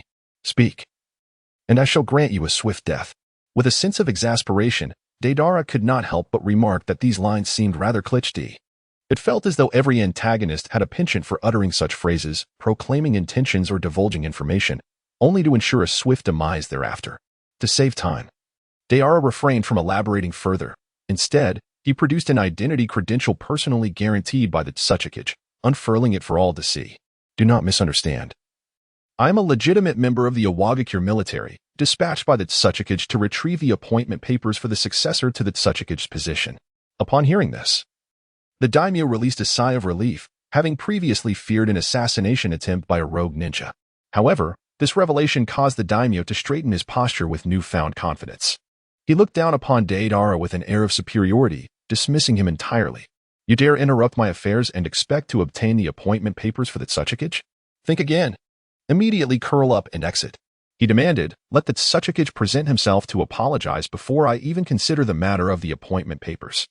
The general and a cadre of soldiers observed the scene with indifference, some even stifling laughter at the arrogance of the ignorant ninja. The daimyo could simply gesture, and the fates of these ninjas would be sealed. It appears you have misunderstood the situation, Deidara calmly interjected. I am not here to seek your approval, but rather to inform you. He withdrew the Tsuchikage's credential, his expression now devoid of any emotion. Preposterous. The daimyo fumed. Do you think the ninja villages survive because of whom? Is this your sentiment, or that of Iwagakure? He continued. Do you not realize that with a mere utterance from you, I could rescind all military funding for Iwagakure next quarter? Kuroda Takaya chimed in. Indeed. A troop of fire-breathing clowns, and they truly believe themselves to be significant. To the daimyo and Kuroda Takaya, the ninja villages were merely convenient tools. Sharp blades in the theater of war, obedient and effective instruments capable of striking straight to the heart. Yet now, this very blade had pivoted, aiming its edge at its own master. How could the daimyo possibly endure such an affront? Deidara's claim of merely being here to notify him was enough to seal the fate of this Awagakure ninja, ensuring he would remain here forever. Eliminate him. And send a message to Noki, demanding he appear at the daimyo's residence before dawn to offer his apologies. Yes. Kuroda Takaya responded loudly. Deidara scratched his head, feeling somewhat bashful as he inquired, although your statements are indeed quite terrifying, may I audaciously ask if you two possess any understanding of power? The feudal lord frowned and retorted angrily, what do you mean? Do you dare to lay a hand on me? This is the feudal lord's residence. The actual disparity between nations and villages is immensely vast. He commands a personal guard of thousands, while the troops stationed in the feudal lord's manor number in the tens of thousands. If this were to extend nationwide, the army would total several 100,000. No ninja village could possibly contend with such a multitude of armed soldiers. This is the very foundation of the feudal lord's supremacy over the ninja villages. It seems you are utterly ignorant of power. Deidara shook his head, casually placing a piece of explosive clay into his mouth to chew. Initially, I intended to gently control you with illusions, but I have now changed my mind. Indeed, instilling fear is the most effective means of control. Chapter 89. C4 Apollo. Impudence. Seeking death. The general, Kuroda Takaya, erupted in fury, drawing his katana and charging at Deidara. With a swift, vertical strike, the air was rent with a terrifying wail. Deidara remained unperturbed, raising his hand to form a peace sign while casually blowing a bubble of explosive clay. Kuroda Takaya was baffled by the opponent's lack of evasiveness. At such a close distance, even attempting to form hand seals seemed futile. Just as he pondered this, he suddenly witnessed the bubble Deidara had created burst forth, resembling a silent explosion, accompanied by a gentle breeze that swept towards him. Art is an explosion, crack. With a thunderous shout, Deidara witnessed the complete annihilation of Kuroda Takaya, who vanished before his eyes like a wisp of smoke dissipating into the ether, leaving not a trace behind. The samurai sword, bereft of its wielder in midair, suddenly lost its lethal momentum, rendering it harmless as Deidara deftly pinched it between his two extended fingers. As he examined the blade, he tapped and tested it, confirming it was a samurai sword infused with a trace of chakra-conducting metal. While it might be considered a fine weapon for an ordinary individual, to Deidara, it was nothing more than a worthless piece of scrap. With a mere flick of his finger, he struck the blade gently, and it shattered into two fragments with a resounding crack. Deidara casually tossed the remaining half of his broken blade into the ground, where it embedded itself into the floor before the daimyo. You villain! The daimyo trembled uncontrollably, his entire being shaking like a leaf, his teeth chattering audibly. Enemy attack! In this critical moment, it was the seasoned soldiers, those who had endured the ravages of war, who first regained their composure. Stretching their necks, they let out a resounding shout. A multitude of guards from the daimyo's estate rushed in, encircling the area in layers, a vast throng of no fewer than several thousand. With such reinforcement, the daimyo finally regained his arrogant demeanor. He relaxed his tense muscles, exuding an air of audacity. Damn you, little ninja. You are finished now. Let us see how you intend to respond. Deidara smiled faintly, casting forth several clay birds, and in an instant, flames erupted, engulfing a number of fully armed soldiers. This served as a stark warning. Should they wish to avoid such a grim fate, they must vacate the premises immediately, or they would follow this fool of a lord to his demise. The soldiers were momentarily stunned, exchanging glances filled with hesitation, helplessness, and an inescapable dread. Come. Whoever brings him down first shall be rewarded with a beautiful concubine. The lord shrieked in hysteria. The soldiers swallowed hard, their gazes discreetly shifting towards the inner chamber, where a stunning maiden peeked through the crack of the door to observe the unfolding situation.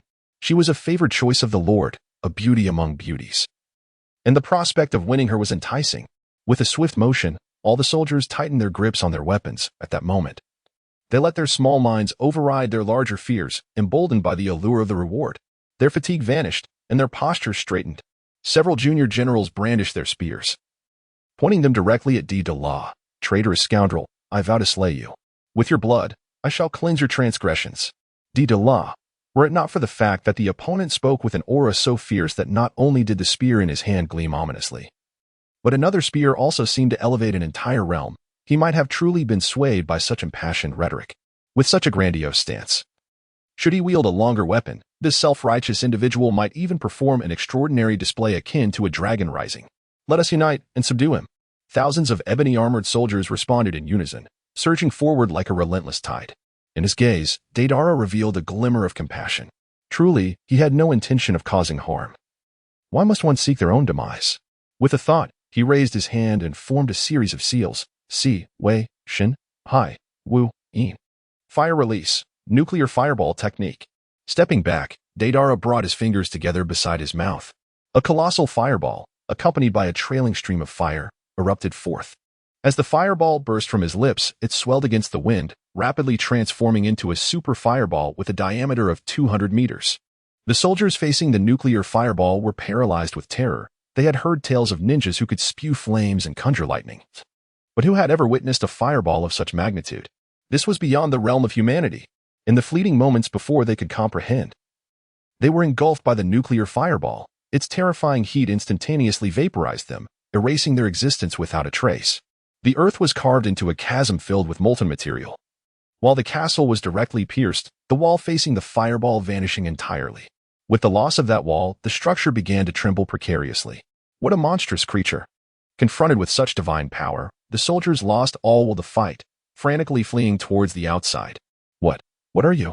The Lord collapsed to the ground, his mind racing in turmoil, teetering on the brink of insanity. In his 40-plus years of life, he had never encountered a ninja as formidable as Deidara. So powerful that it felt as though he belonged to a different species altogether. Deidara turned his head, casting a glance at the daimyo who sat trembling on the ground, a foul liquid seeping beneath him. It seems you have learned the essence of fear, he remarked with a satisfied smile. He then spread his arms wide and gazed skyward. Yet, this is but a mere beginning. You must fully comprehend the magnitude of power and allow the remainder of your life to be steeped in terror. What are you saying? I cannot comprehend. The daimyo cried out in hysteria. Isn't your goal to become the Tsuchikage? I concede. I shall not even reduce the military budget, just accept my ninjutsu. No. Deidara stood with an air of flamboyance, arms crossed over his chest. He extended a solitary finger, shaking it gently as he spoke. I am acutely aware of your thoughts. Unless you witness hell with your own eyes, you will not genuinely fear me. It is only through such a vision that you will refrain from causing me trouble in the future. I am terrified, truly terrified. Please, do not act recklessly. What is it that you truly desire? The daimyo's face was streaked with tears, a palpable sense of impending loss gripping him. I will grant you 5 minutes to expel all irrelevant individuals from the daimyo's residence. Should you exceed this time limit, you shall have no one to blame but your own misfortune. The daimyo gasped, hastily instructing his subordinates to evacuate the premises. However, evacuation was largely unnecessary. For Deidara's earlier display of a nuclear fireball had already sent many fleeing in terror. Those remaining were predominantly soldiers. Noble ninja, I have complied with your requests. Will you spare me? At this moment, the daimyo's humility was unprecedented. Deidara remained resolute, disregarding the presence of the daimyo, for he was about to commence his incantation. Without any visible action, his body began to levitate. Earth release, light and heavy rock technique. This was a unique secret art of the Iwagakure, representing the pinnacle of earth manipulation, transcending mere form alteration. Unlike most earth techniques, which predominantly focus on shape, the light and heavy rock technique delves into the concept of weight. By altering weight, one can achieve the ability to float. Over the course of 3 years, Deidara, through his microscopic control and the power of the Sharingan, had directly replicated this technique from Noki. He seized the daimyo's body and soared into the sky, simultaneously reciting his verses. How many floors can a bag of rice bear? A bag of rice can bear 2 floors. I have given you too much rice. I have washed the rice. I have washed away so much mud. Each grain is muddy. Who gave you a bag of rice? The daimyo looked on in shock, utterly bewildered by Deidara's words, as if he were listening to a madman reciting poetry. Meanwhile, as Deidara chanted, his free right hand produced a clay figurine, an intricate, miniature version of himself. What do you intend to do? I beseech you, spare me. Deidara shook his head and said, Silence. All you need to do now is to appreciate art. With that, he released a clay figurine, allowing it to plummet freely.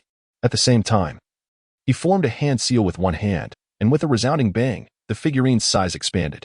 Due to the force of gravity, its descent accelerated, ultimately transforming into a blazing fireball as it fell. This was Deidara's frequently used C4 explosive clay, dubbed Apollo.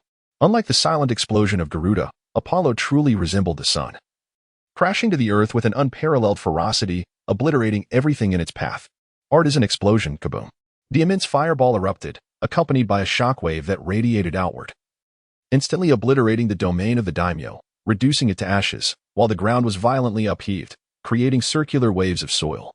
Those within the range of the explosion were momentarily blinded by the blinding, searing light that illuminated the entire world, their eardrums bursting with a sharp pop, leaving only an eerie silence in its wake. After a brief span of seconds, the blinding light faded. The world gradually regained its sounds. Yet the site of the explosion was devoid of life. At that moment, the domain of the daimyo had been utterly erased from existence, leaving behind a colossal crater, 1,000 meters in diameter and 300 meters deep, with the earth at the epicenter having turned to glass, faintly reflecting light. Chapter 90.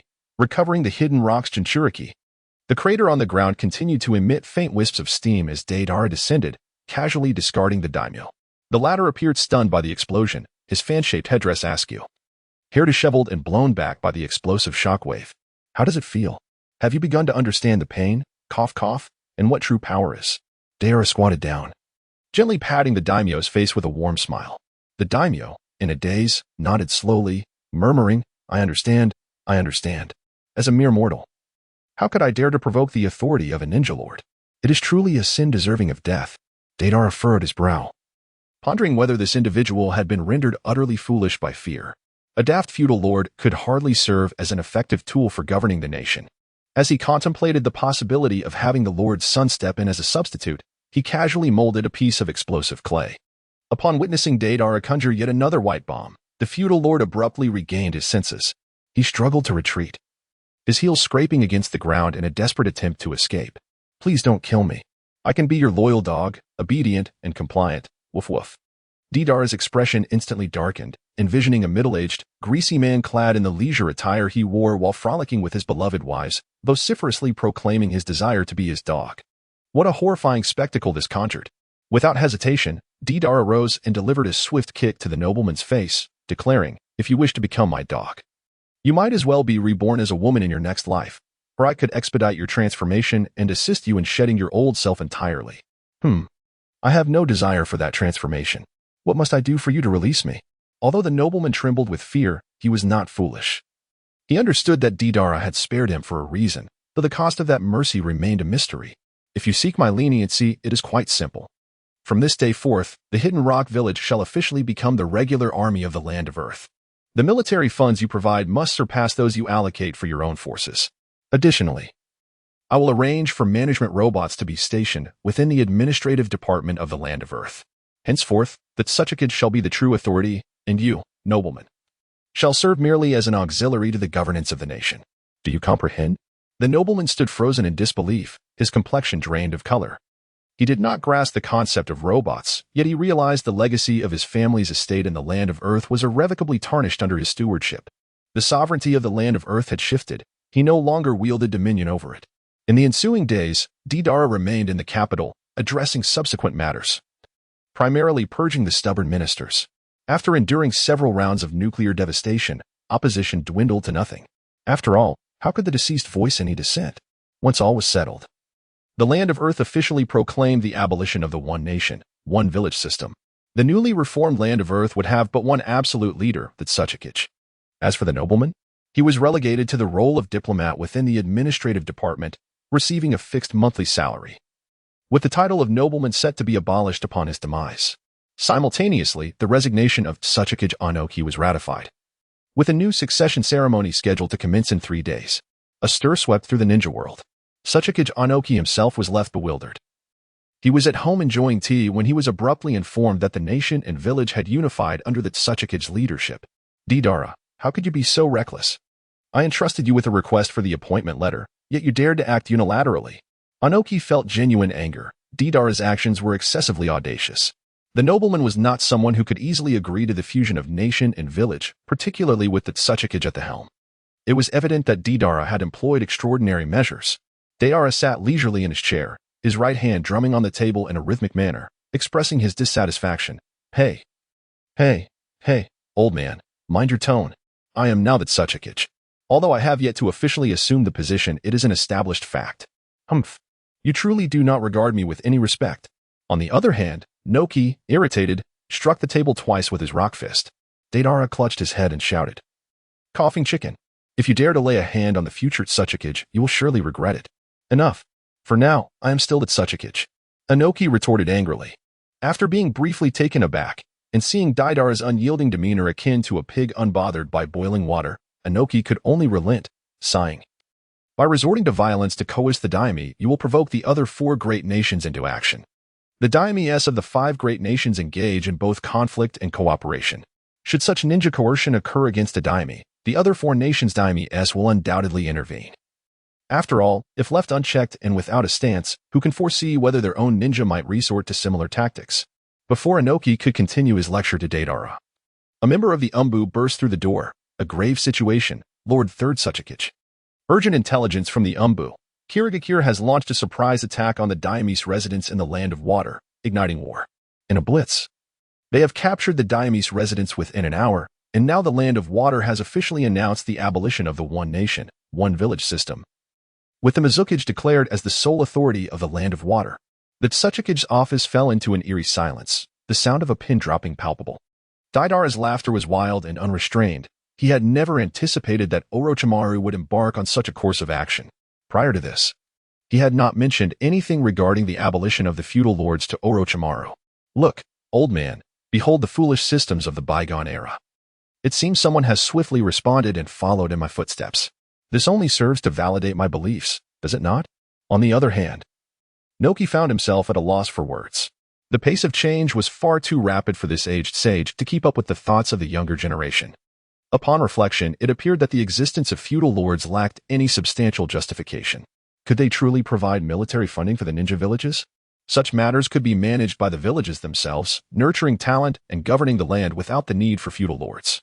It seemed that the entrenched ideology passed down through the ages had merely allowed the lords to profit disproportionately. Oh, well, if that is the case, I shall refrain from further comments and allow you to proceed as you wish. Inoki conceded. With a triumphant smile, Deidara rose to his feet and proclaimed, "Since you have no objections, I shall return to have my robots craft the Tsuchikage ceremonial robe." However, out of nowhere, Inoki floated before Deidara, his expression more serious than ever before. In a moment of astonishment, Deidara found himself rendered speechless by the old man. What is the matter?" he stammered. Naka's gaze was deep and profound as he replied, "The god robe of the Tsuchikage must be woven entirely by hand. How could garments crafted by machines possess any soul?" "Deidara, you truly possess a remarkable sense of humor, old man. Could you assist me in customizing a piece? I am not acquainted with any skilled tailors in this area." "Not a problem. Leave this matter to me," Inoki responded, confidently taking on the task. Once Deidara departed from the Tsuchikage's office, Inoki blinked in astonishment, his nose exhaling 2 puffs of vapor. "Wait a minute, this insolent brat. I have yet to step down, and he dares to issue commands to me." In the city of Awagakure, amidst the sturdy woods, with merely 3 days remaining until his ascension as Tsuchikage, Deidara seized the opportunity to visit this location based on intelligence gathered by the Umbu. The information indicated that the 4-tails Jinchuriki, Old Kisame, had been spotted in this vicinity. As a soon-to-be esteemed member of the Eternal Brotherhood, it was imperative that he ensured the Jinchuriki did not fall into obscurity. With their lackluster abilities, encountering the Akatsuki would result in their swift capture without a sound. If such a fate were to befall them, where would he find the face to show as the Tsuchikage? Additionally, there was the 5-tails Jinchuriki, Han. He had been residing peacefully in the village, however. In the past 2 years, he had inexplicably begun to roam the world like the old Kisame. Once he secured Kisame, Han would be next. Chapter 91. The Firebrand. The Jinchuriki must be firmly under his control, otherwise, he would have to extract them and seal them away. Otherwise, with only 2 Jinchuriki on hand, it would be utterly unthinkable to allow them to wander freely, showing blatant disregard for his position as the 4th Tsuchikage of Awagakure. In the heart of the sturdy woods lay an expansive clearing, where a towering rocky peak, exceeding 2,000 meters in height, rose majestically from the ground. The mountainside was barren, devoid of any vegetation, save for a few shadowy corners where patches of moss managed to thrive. As Deidara soared through the skies on his clay bird, he surveyed the vast rocky peaks below. Although he had mastered the art of light and heavy stones, he was more accustomed to riding on his artistic creations. After all, the essence of the light and heavy stone technique was to reduce one's weight and float, a sensation he found rather unpleasant. He preferred to apply this technique to his clay bird, enhancing its agility and maneuverability. There it was, the 4-tails Jinchuriki, Otsutsuki. After circling for several minutes, Deidara finally locked onto his target.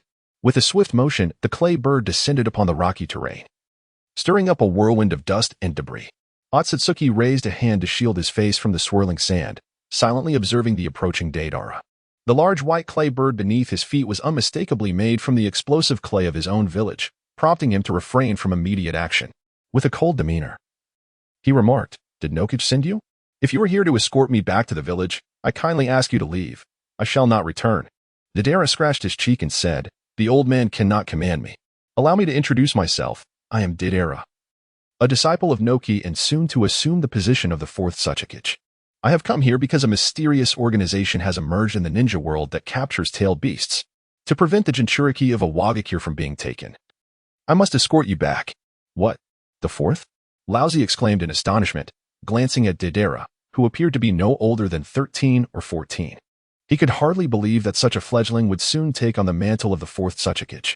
It seemed that Noki truly had no capable successors, resorting to appointing a mere novice as Tsuchikage. Without a hint of restraint, Laozi mocked, "You should return. As for this mysterious organization that captures tailed beasts, let them come. I will demonstrate the terrifying nature of lava release." Laozi, having cultivated his lava release utilizing the power of tailed beasts, exuded confidence. He had every reason to be self-assured. Once his lava release chakra mode was activated, he became nearly invincible in close combat. One punch could melt an opponent's hand. He was equally undaunted in ranged combat, with a plethora of powerful lava release techniques at his disposal. This was why Laozi had traversed the ninja world for so many years unscathed. "Laozi, the Jinchuriki of the Four Tails, you certainly possess the strength to look down upon the ninja world. After all, most ninjas are no match for you. However, as a fellow villager and the future fourth Tsuchikage, it is my duty to enlighten you about the existence of those beyond our understanding and the realms beyond our own." "Beyond?" Laozi replied, "Just recently, I finished reading a series of novels that delve into such themes." "Deidara, damn it. You flaming gorilla. What nonsense have you been watching all day? Don't you dare show off in front of me." In a fit of rage, Deidara abruptly plunged his hand into his ninja tool pouch, his entire being poised for action. Observing Deidara's earnest demeanor, Old Purple was certain that the village was indeed intent on forcibly bringing him back. However, as a dignified Four-Tails Jinchuriki, how could he simply acquiesce? He would return, but only after being vanquished and carried back. With a swift motion, Old Purple's fingers danced, creating fleeting shadows as he rapidly formed hand seals. A surge of molten release chakra, imbued with terrifying heat, coalesced in his throat. As he opened his mouth, it erupted into a tempest of burning, molten lava spheres, soaring forth in a magnificent display. Deidara raised his arms, and countless clay grasshoppers leaped onto the magma sphere. With a resounding crack, an explosion engulfed the area, showering the sky with fiery rain. Fortunately, this battle took place on the rocky mountain. Had it occurred in the dense forest below, these fiery sparks would undoubtedly have ignited a catastrophic wildfire. "Your lava release technique is perilous. If it touches me, my skin would surely redden," Deidara remarked gravely. Old Z, expressionless, retorted, "Your feeble attempts at humor are utterly unamusing. Allow me to elevate the atmosphere." With a mighty exhalation, a massive blob of molten magma erupted from Old Z's mouth, soaring into the sky before suddenly splitting into hundreds of smaller magma spheres, cascading down towards Deidara in a parabolic arc. The sky was darkened by the onslaught. The area within dozens of meters was shrouded in these small magma spheres. And even with the use of body flicker technique, escaping their grasp was an insurmountable challenge. Water release, great waterfall technique. Deidara swiftly formed hand seals, conjuring a circle of water before him, which was soon followed by a torrent of water soaring into the sky. The magma sphere plunged into the water with a hissing sound, releasing copious amounts of steam. Laozi, taken aback, could hardly fathom that his lava release would be so effortlessly countered. No, it would be more accurate to say that he was simply cursed with misfortune, encountering a creature endowed with such an immense chakra. For an ordinary individual, it would be inconceivable to possess such a vast reservoir of chakra to transform into water to counter his lava release. Lava release chakra mode, activate. Laozi spread his feet shoulder-width apart, his fists clenched at his sides. As the lava release chakra surged forth, a powerful wave of energy erupted, nearly causing his hair to stand on end. "You strike twice, and you turn red. You truly are an old fool unworthy of this challenge." With a great leap, Deidara distanced himself, simultaneously extending his arm to conjure water release, water exploding technique. The torrent of water generated from the earlier waterfall suddenly erupted in a violent explosion, sending shockwaves through the air and transforming the water into a dense, scalding mist that enveloped the mountainside. Old Z, clad in a cloak of molten chakra, remained impervious to the searing heat. However, the force of the shockwave was inescapable, causing turmoil within his organs, and he involuntarily spat out a mouthful of blood. "You despicable little brat, you dared to mix explosive clay with water." Old Z fumed, his magma flailing wildly. "This is my exclusive secret technique. How about that? Fun, isn't it?" Deidara chuckled triumphantly, encased in a semi-transparent skin of shark muscle that shielded him from the steam's heat. In a fit of rage, Old Z summoned a powerful attack, raising his hand to unleash a hellhound, his magma-infused fist narrowly grazing Deidara's cheek. In response, Deidara raised his hand and struck Old Z's abdomen. Explosion release. Landmine fist. Boom. The ferocious explosion sent Old Z hurtling through the air, tumbling like a stone skipping across water, until he finally crashed against the mountainside, barely coming to a halt. What a formidable fist. How old could you possibly be? Mastering both the explosive clay technique and the explosion release bloodline limit? Old Z groaned, clutching his stomach as he rose. That landmine fist had dealt him a significant blow.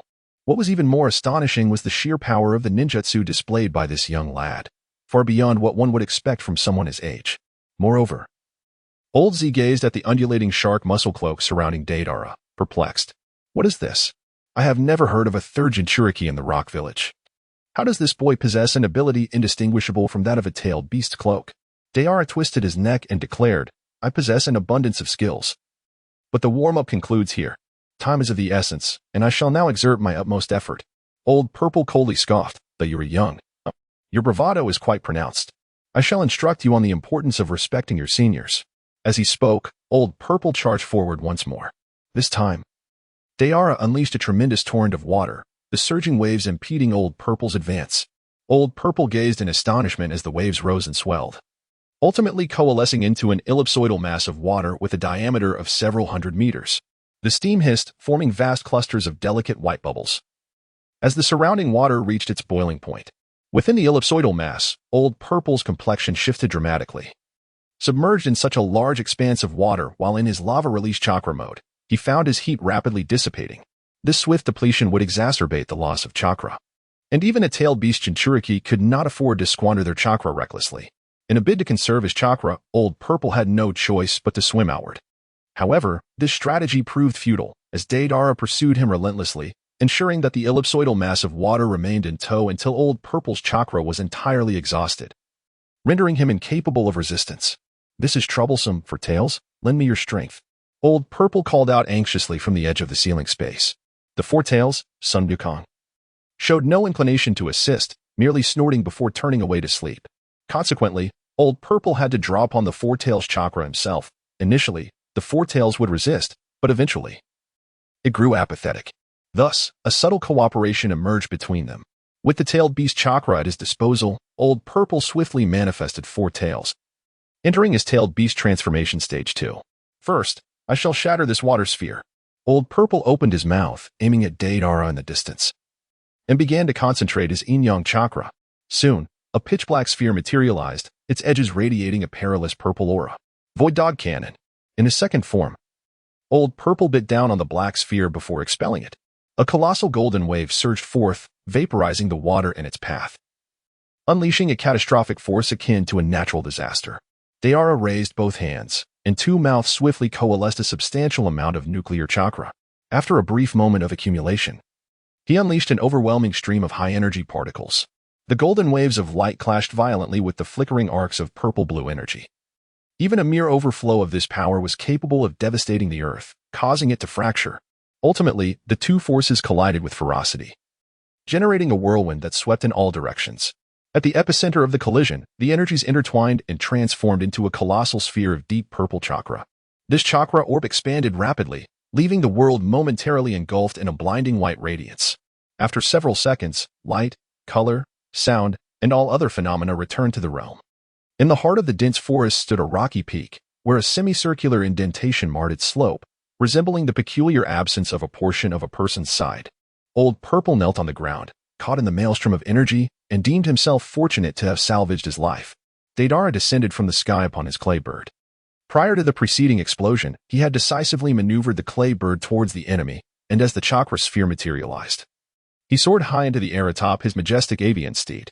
This strategic retreat spared him from suffering the devastating fate that befell Aji. Although his current defenses rendered him immune to most assaults, no one could guarantee survival when engulfed in an explosion. Earth release. Rock pillar strike. Observing Deidara's approach, Aji swiftly executed his ninjutsu, striving to impede his advance. Clang! Clang! A multitude of rock pillars erupted from the ground, piercing Deidara's form, producing a cacophony of sharp, resonant sounds. Deidara was enveloped in scales of exquisite shark-like skin as he strode forward with unwavering determination. Crack! Deidara effortlessly snapped a rock stick in half. And with a swirl of fire-style chakra, the stick transformed into a scorching, glowing weapon. Now, Old Z, make your choice. Will you obediently accompany me back to Iwagakure? Or shall I use this fiery rod to give you a beating before you return? Deidara approached the kneeling figure of Old Z.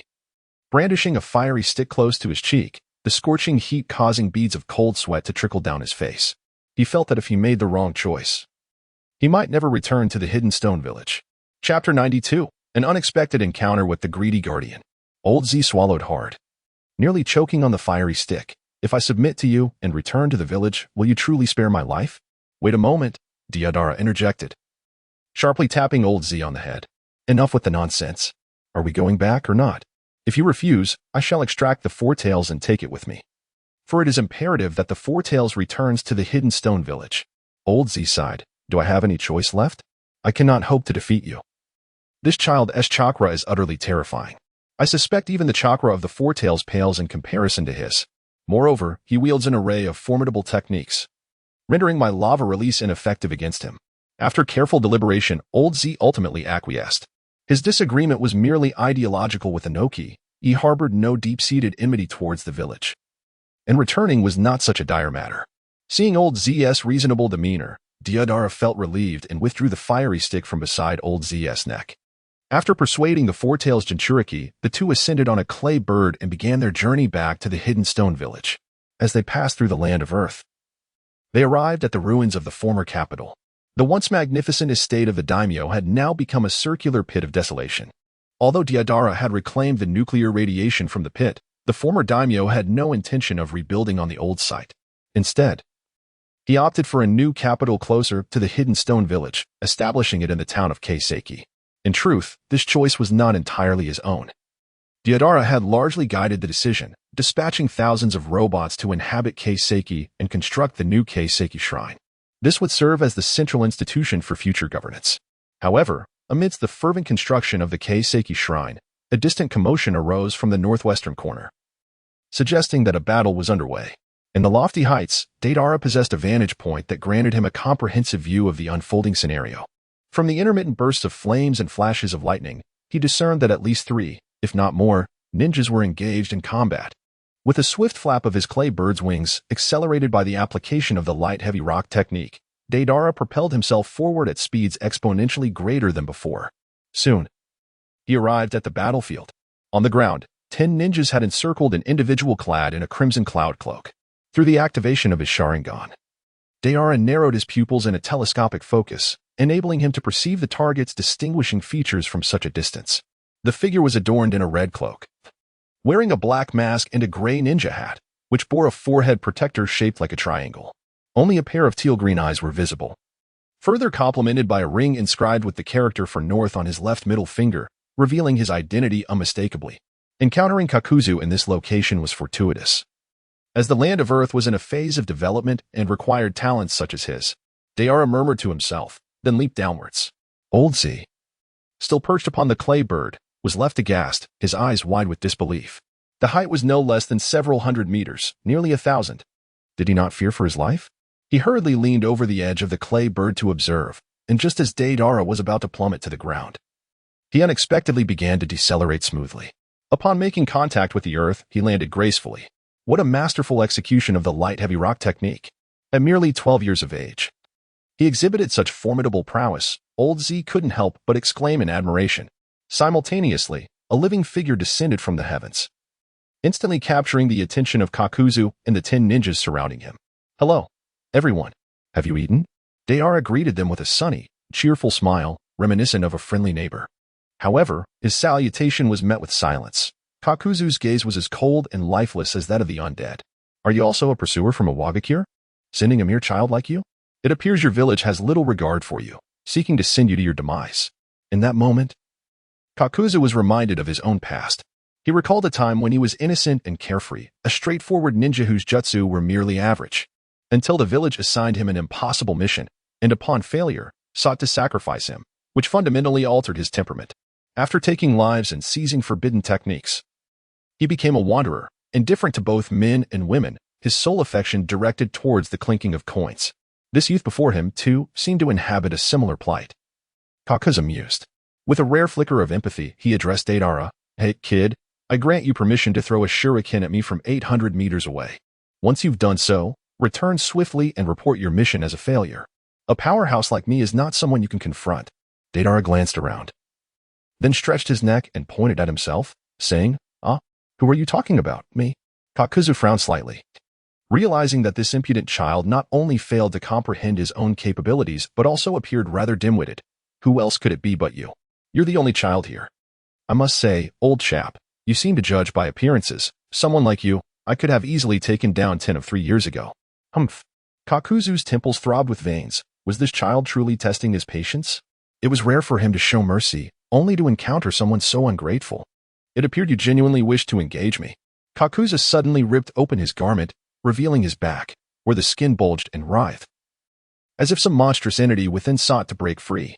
With a series of grotesque rupturing sounds, dark, lion-like creatures emerged from his back, each adorned with masks representing different elemental chakra. 10 elite shinobi, accompanied by 1 child. Even for Kakuzu, this formidable assembly demanded his utmost effort, for he was not an invincible ninja. Fire style, headfirst struggle. The creature wearing the fire attribute mask opened its maw, unleashing a torrent of flames that transformed into a vast, searing inferno.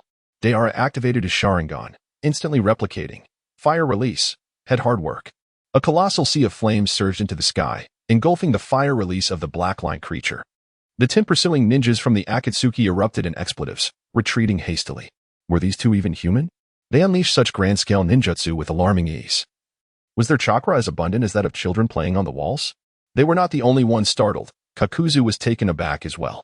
From a distance, he could not discern Deidara's Sharingan, but he was astonished to encounter a ninja capable of fire release, head hard work amidst the vast sea of people.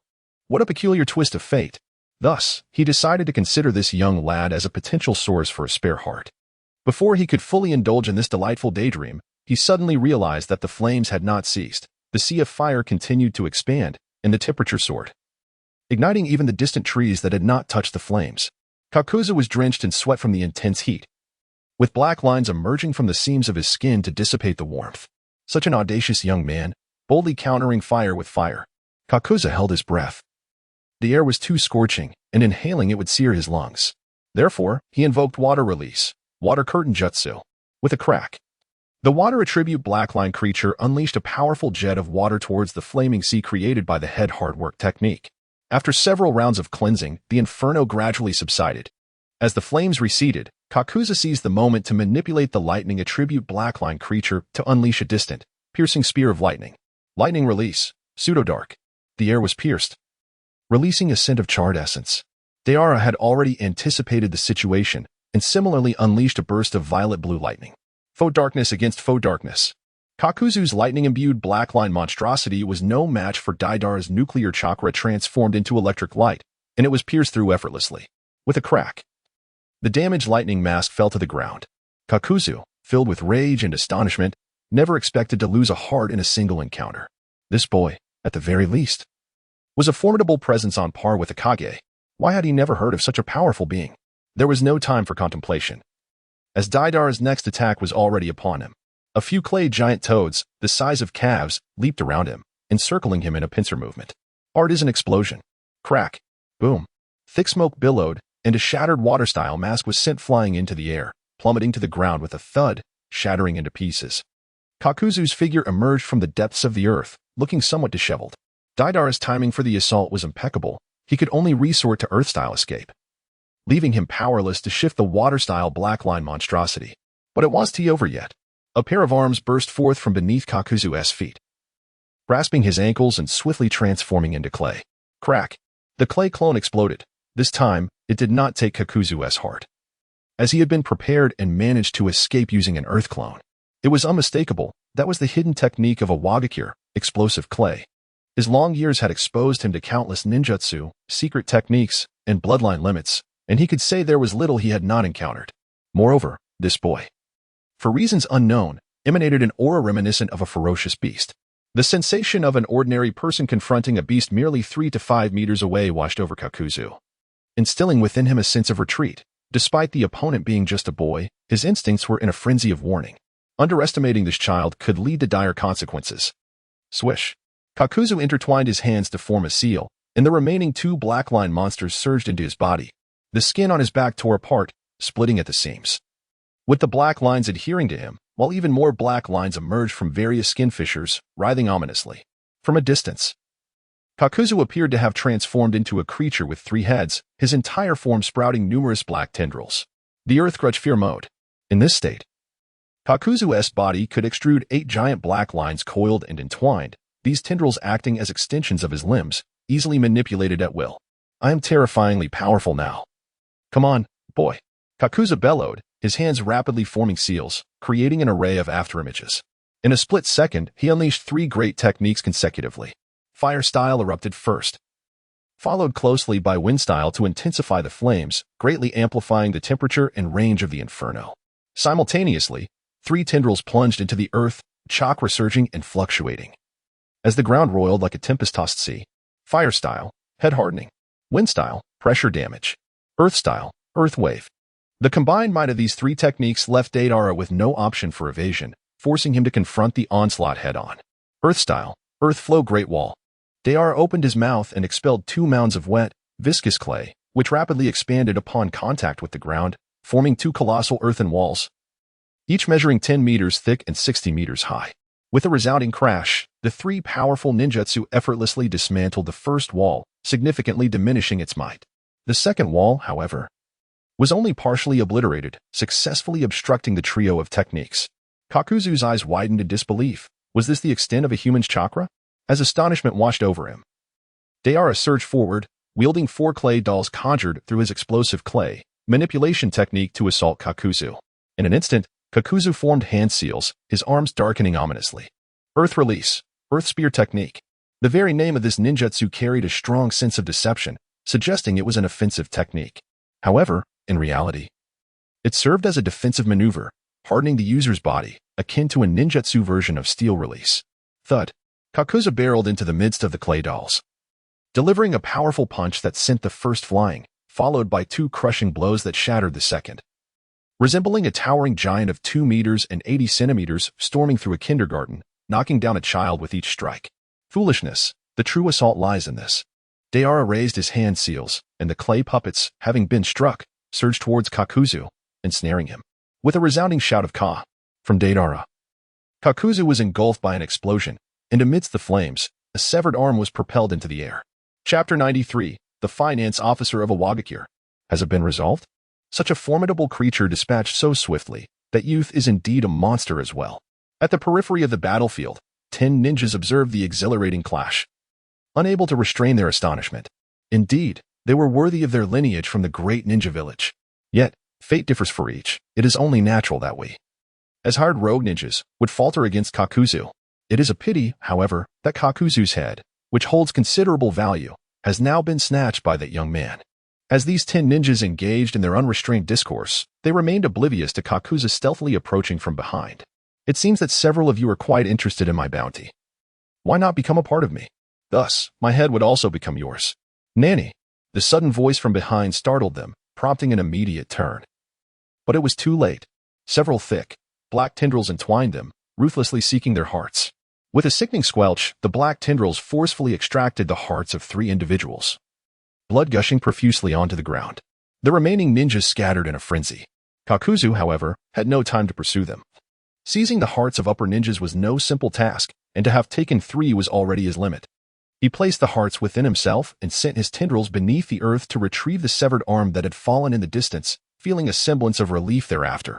Just moments ago, Deidara's technique obliterated 2 of his hearts, leaving the remaining one severely damaged, teetering on the brink of death. After suturing his hardened arm, Kakuzu experienced a slight resurgence of chakra. He contemplated in silence that he still possessed one final decisive move, and regardless of the outcome, he must retreat thereafter. The pressure imposed upon him by Deidara was overwhelming. This young boy was as formidable as a beast. The last time he had been beaten to the point of sweating profusely was when the leader had pulled him into the organization. An experience of crushing strength that left an indelible mark on his memory. The previous occasion was even more significant, casting a shadow that lingered for decades. Let me see if you can withstand this technique just as the leader did. Kakuzu formed hand seals, producing a shadow clone to create distance. While the wind and fire masks simultaneously activated their mechanisms, composite ninjutsu flame wind raging waves. Fiery pillars and howling gales surged forth, merging mid-flight into a searing sea of molten fire, encompassing a radius of several hundred meters and effectively sealing off Deidara's escape route. With Deidara's movement restricted, Kakuzu's lightning attribute heart and the wind and fire attributes of the two masked creatures synergized, channeling a vast amount of chakra through his right arm. The three elemental chakras coalesced into a terrifying chakra cannon, which, after a brief accumulation of energy, was unleashed from the mouth of the masked creature at his wrist. The world plunged into darkness, illuminated only by the blinding brilliance of the chakra cannon and its earth-shattering roar. A smirk curled on Kakuzu's lips. A wicked smile that spoke of decades of accumulated power, leaving him curious about how his opponent would possibly defend against it. Yet, as he laughed, that smile froze. A beam of even greater magnitude shot toward him, the three-attribute chakra cannon proving utterly inadequate to withstand it, being forcefully repelled. In a mere 2 seconds, that beam would engulf him. Kakuzu had no time to hesitate. He swiftly detached the wind and fire mask creatures from his arm, leaving them behind to continue firing the chakra cannon while he himself fled with blinding speed. The chakra cannon, stripped of its lightning attribute power, was rendered powerless against the beam, extinguished in an instant, leaving the two masked creatures reduced to ashes. Kakuzu distanced himself from the battlefield, trembling as he beheld the terrifying spectacle before him. The beam obliterated his chakra cannon, its momentum unrelenting as it shot toward the heavens, piercing the clouds above and leaving a gaping void. Such a terrifying force reminded Kakuzu of the man known as the god of ninjas. They both shared an unparalleled strength. Kakuzu even felt that if his leader were present, he too would likely be no match for this young boy. Well, it seemed his chakra was nearly exhausted, so retreating would be prudent. You cannot escape. Clang. Just as Kakuzu bent to withdraw, a kunai pressed against his back, precisely aligned with his heart. The skin was slightly indented by the kunai's sharp tip, a chilling sensation coursing through him. With a mere thought, the kunai could penetrate. Kakuzu's expression darkened as he turned, only to find that insufferable young boy had crept up behind him. You are quite familiar with my secret techniques, aren't you? If it were anyone else, unaware of his secrets, they would have the kunai poised at their throat. For a strike to the heart would face the resistance of muscle and bone, making it difficult to penetrate swiftly, and quite likely the opponent would escape mid-thrust. Conversely, slashing the throat would be far swifter, easily severing an artery and causing massive blood loss. Yet, you chose not to do so, which indicates your certainty that my weakness lies in my heart. A chilling realization. Kakuzu, though braggadocious in battle, often took pride in flaunting his 5 hearts, yet he would ultimately dispatch his opponents, leaving no chance for information to leak. How then? Did this blond boy discern his vulnerability? Kakuzu was perplexed. Unfortunately, Deidara had no interest in explaining how he had acquired such secret information. He had other matters to discuss. Mr. Kakuzu, I presume you do not wish to perish here today? Kakuzu retorted, Well, my surname is not Kakuzu. I am simply called Kakuzu.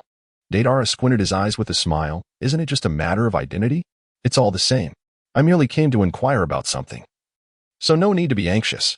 Kakuzu, feeling utterly frantic inside, thought to himself, who wouldn't be nervous when someone points a shuriken at their heart? However, in order to avoid provoking Deidara, he patiently replied, Pray tell, what is it you wish to ask? I believe you have heard of the recent events in the land of Earth, Mr. Kakuzu. Therefore, I shall speak plainly. I am in need of a financial officer. Might you be interested? Absolutely not. I sense you might be. Indeed, I am not. Suddenly, Deidara thrust the kunai in his hand forward, causing Kakuzu to grimace in pain. I recall now, indeed, I harbored such thoughts. Your keen eyes have discerned my true intentions. Kakuzu added, however, I remain skeptical of your sincerity. Present me with a token of allegiance. A bead of sweat trickled down Kakuzu's brow as he comprehended that he had reached a critical juncture between life and death. A misstep could spell his doom. After a moment's contemplation, Kakuzu ultimately relinquished his thoughts, realizing that the worst possible outcome would merely lead to enmity on both sides, and he could always revert to his rogue ninja status. Having come to this conclusion, He removed the ring denoting his affiliation with the Akatsuki from his finger and offered it to Deidara. This ring symbolized his identity within the organization. And by handing it over, Kakuza signified his genuine intention to ally himself with Deidara. A judicious choice indeed. Deidara received the ring and casually tucked it into his ninja tool pouch before stowing away his kunai. Chapter 94. The Crafty Old Lady. Iwagakure, Tsuchikage Tower. Kuratsuchi held up a note, glancing at it curiously. Huh? Is this to custom order a ceremonial robe? Noki presented the appointment letter for the 4th Tsuchikage, stating, this is to have a ceremonial robe made for Deidara, hence I need you to take care of it. What? Old man, why don't you go yourself? I'm busy training right now, unless you bring Deidara back to accompany me. Noki glared. Deidara is on a mission and won't return until tomorrow. I have my own affairs to attend to and cannot manage this. How infuriating. Fine, I understand, you lazy old man. Kuratsuchi reluctantly accepted this task. However, the thought of Deidara donning the Tsuchikage's ceremonial robe excited her. Observing Kuratsuchi's expression, Noki felt a pang in his heart, having experienced similar feelings in his youth. He realized Kuratsuchi harbored affection for Deidara. While it could have been dismissed as childish attachment 2 years prior, her feelings had become increasingly evident as she matured. In the world of Hokage, such awareness often developed quite early. Noki silently resolved that the next time Deidara made a mistake, he would be dealt with more severely. After all, he had taken a liking to his granddaughter. A few minutes later, in Weaving Town, Kuratsuchi held the note. Searching for the tailor shop that had been passed down through generations for crafting the Tsuchikage's ceremonial robes. After walking for a while, Kuratsuchi halted. Ahead was Crafty Hands. The shop she sought, renowned for decades for sewing the ceremonial robes of the Tsuchikage. Croak, croak. Do you wish to order a custom outfit? As she entered, an elderly woman approached Kuratsuchi, likely the owner of Crafty Hands. Kuratsuchi bowed slightly and said, Hello, I would like to order a ceremonial robe for the Tsuchikage. The old woman gasped, covering her mouth. Is it for the 4th Tsuchikage? Kuratsuchi nodded affirmatively, handing over a form. Indeed. This contains the height and measurements of the future 4th Tsuchikage. Please take a look. The old woman glanced at the form, forming a mental image. No problem. If it's for the Tsuchikage, it will be prioritized. You can collect it in about half a month. Kuratsuchi was taken aback. That long. But the 4th Tsuchikage's inauguration ceremony is in 2 days. The old woman replied apologetically that is unavoidable. The craftsmanship required for the Tsuchikage's robe is quite intricate. Half a month is rapid, and 2 days is simply impossible. But if it takes that long, the 4th Tsuchikage won't have a ceremonial robe for the inauguration. Kuratsuchi exclaimed anxiously. I'm afraid there is nothing to be done, dear girl. Can't you think of something, please? I beg you? Kuratsuchi began to plead. Clasping her hands together, the elderly woman, worn by age, could hardly withstand the charm of youth, and reluctantly replied, Then come back in 10 days. Kuratsuchi, unsatisfied, interlocked her fingers and continued, Could you possibly expedite it a little, perhaps have it ready in 2 days? That is certainly not feasible. I am too old to sew that quickly. Please. Kuratsuchi bowed deeply, pleading. The old woman's expression darkened, her tone stern. Nonsense. Young lady. I've already agreed to have the robe ready in 10 days, which is my utmost limit. Do not put your luck. The old woman's anger subsided abruptly when she felt a heavy, thick envelope in her hand. As a seasoned shop owner, she knew it contained at least 500. 000 Rio. The old woman blushed, taken aback. Had her voice been a bit too loud? Clearing her throat, she said, Well, to ensure the inauguration goes smoothly, I shall work overtime, but it will still take about 5 days. A thud. Another envelope appeared in her hand. The old woman's eyes widened in shock. Her rough hands trembling as she realized the envelope likely contained 1,000,000 Rio. Combined with the previous envelope, it amounted to a staggering 1,500,000 Rio. She never imagined that even in her old age, Crafty Hands could earn such a fortune, equivalent to an A-rank or S-rank mission. Earning this much in a single day was overwhelming. Taking a deep breath to compose herself, the crafty old lady's expression shifted to one of determination. Rest assured. Young lady, come back in 2 days, and I stake the honor of Crafty Hands that there will be no delays. Kuratsuchi smiled brightly. Thank you, dear lady. I shall return in 2 days. The crafty old lady beamed, personally seeing Kuratsuchi off until she was out of sight before returning to her shop. Once Kuratsuchi rounded a corner, she leaned against the wall and slid down slowly. Damn it, my wallet. She pounded her chest, tears welling in her eyes, feeling as though her heart might burst. For Deidara's sake, This price was too steep. Deidara must compensate me upon his return. I feel as though I'm on the brink of financial ruin. He owes me so much. He could even marry into my family to repay me. Kuratsuchi stamped her feet in frustration, releasing her pent-up emotions before wiping her tears and leaving. Iwagakure, village gate. The gate had become congested with a flood of people and carts trying to enter the village. Among them were numerous high-ranking officials from the land of Earth and various merchants. If it were solely based on Deidara's reputation, perhaps there wouldn't be such a crowd. But his clone had proven himself, and the infrastructure projects had entirely transformed Iwagakure. Many technological advancements had been established in cooperation with wealthy merchants from outside. Nowadays, many politicians and affluent individuals from the land of Earth relied heavily on collaboration with Iwagakure. Thus, upon hearing that Deidara was about to be inaugurated as the fourth Suchikage, they immediately dropped their affairs to hasten to the village, eager to familiarize themselves with the ceremony to pave the way for future collaborations. Some were even reported to have rushed out while still adjusting their attire, showcasing the significance they placed on the Suchikage's inauguration. However, this surge of people created challenges for the village as security ninjas. Many were of notable status, and capturing them carelessly could lead to unnecessary complications, requiring considerable time and effort to manage the disturbances. Consequently, the workload for the security team increased significantly. Undoubtedly, Deidara was a beacon of hope for Iwagakure, transforming it into a prosperous land, and he was indeed the true hero of the village. Certainly, my son must look up to Deidara and strive to become a successful ninja in his own right. The villagers were engaged in fervent discussions, largely due to the well-crafted persona of Deidara's marketing strategy. Otherwise, they would have surely expressed their grievances more vehemently. Amidst this harmonious exchange, a sudden cacophony erupted. A conflict had arisen on the streets. Chapter 95. Are you interested in co-chairing?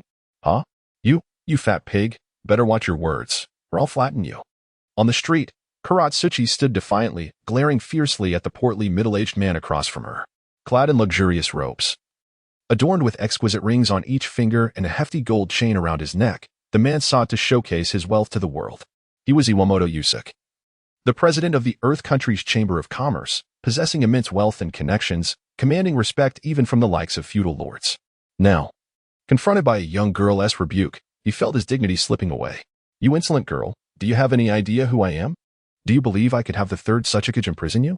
Iwamoto bellowed, his body quaking with indignation. Kuratsuchi stood her ground. Who cares who you are? You collided with me and then accused me of hitting you, demanding an apology and a meal. Are you out of your mind? Before Iwamoto could respond, one of his attendants could no longer contain his outrage. How dare you speak to President Iwamoto that way? He is the head of the Earth Country's Chamber of Commerce. Even the third Suchikage would not dare to provoke him so. Is that so? I find that hard to believe, Kuratsuchi replied skeptically, well aware of her grandfather's character, who often wielded his age as a weapon, granting respect only to those of high status while dismissing everyone else. The attendant, infuriated by her attitude, was about to drag Kuratsuchi to seek help from the Iwagakure guard when suddenly, a white hummingbird swooped down from the sky with incredible speed. The attendant was caught unawares and was struck by the bird, which splattered against him like a puddle of mud. Bang! A thunderous shout echoed from above, followed by a violent explosion that engulfed the attendant, sending him crashing to the ground, severely injured. Had this occurred elsewhere, the aftermath might have been catastrophic. The bystanders on the street erupted into chaos, while the local villagers, stirred by memories long buried, turned pale and hurried to close their windows, retreating into their homes. Despite the explosion's moral depravity, there remained a flicker of humanity. The rampaging entity refrained from demolishing their houses. Protect President Iwamoto. Surrounding him, numerous bodyguards formed a protective barrier, while Iwamoto's corpulent cheeks trembled in distress. The impact of the explosion had left an indelible mark on him, particularly as blood splattered across his face. Descending from the sky, Kuratsuchi's clay birds landed as Deidara approached with a grim expression, flanked by the menacing Kaku and an irritable old Z, who had been physically coerced back to the village. This fearsome trio was unmistakably trouble.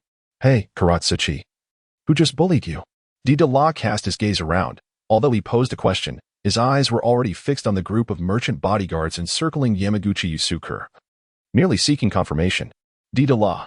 Haido dashed into Deidara's embrace, pressing his head against his chest and nuzzling like a worm. Only then did he lift his head, looking at Deidara with a pitiful expression, his lips protruding in a manner that suggested he was on the verge of tears. That fat pig bumped into me and falsely accused me of colliding with him. Now he wants me to accompany him for food as an apology. I'm still just a minor, boo-hoo. Haido, what are you pretending for? If I don't blow up that assailant, I fear you would have to kick his head in yourself. With an impassive demeanor, Deidara pushed aside Karatsuchi. Pondering where this mischievous girl had acquired her adeptness and cunning tactics, Karatsuchi scoffed, how infuriating to be seen through. Indeed, Deidara sighed while resting his forehead. However, having already tormented Karatsuchi, there was no reason to let the rotund pig escape unscathed. Hey, Chubby, you just bullied her, didn't you? Deidara inquired. Striding over to look down upon the seated Iwamoto Yusuke, the latter took several deep breaths to regain his composure. Once re-energized, he donned the facade of the Merchant Guild president, furrowing his brow in indignation. How dare that wretched girl bump into me? What's wrong with asking for an apology over a meal? Deidara cast a sinister glance at him, as if he were gazing upon a corpse. So be it. You may as well perish. What? Do you have any idea who you're speaking to? Are all the brats from Iwagakure this impudent? The rotund figure of Iwabuchi Yusuke trembled violently. It seemed that if he survived today, he would burn off a considerable amount of fat. State your name. I shall ensure that Noki deals with you, this reckless ninja. Iwabuchi Yusuke abandoned all formalities, directly addressing the Tsuchikage by name. Deidara, is it? Very well. Just wait. As soon as Iwabuchi Yusuke finished his menacing proclamation, his secretary approached, looking perturbed. That's not quite right, President. It appears Deidara is the one poised to succeed as the fourth Tsuchikage. What? A jolt of realization struck Iwabuchi Yusuke. He scrutinized Deidara once more, shaking his head. Impossible.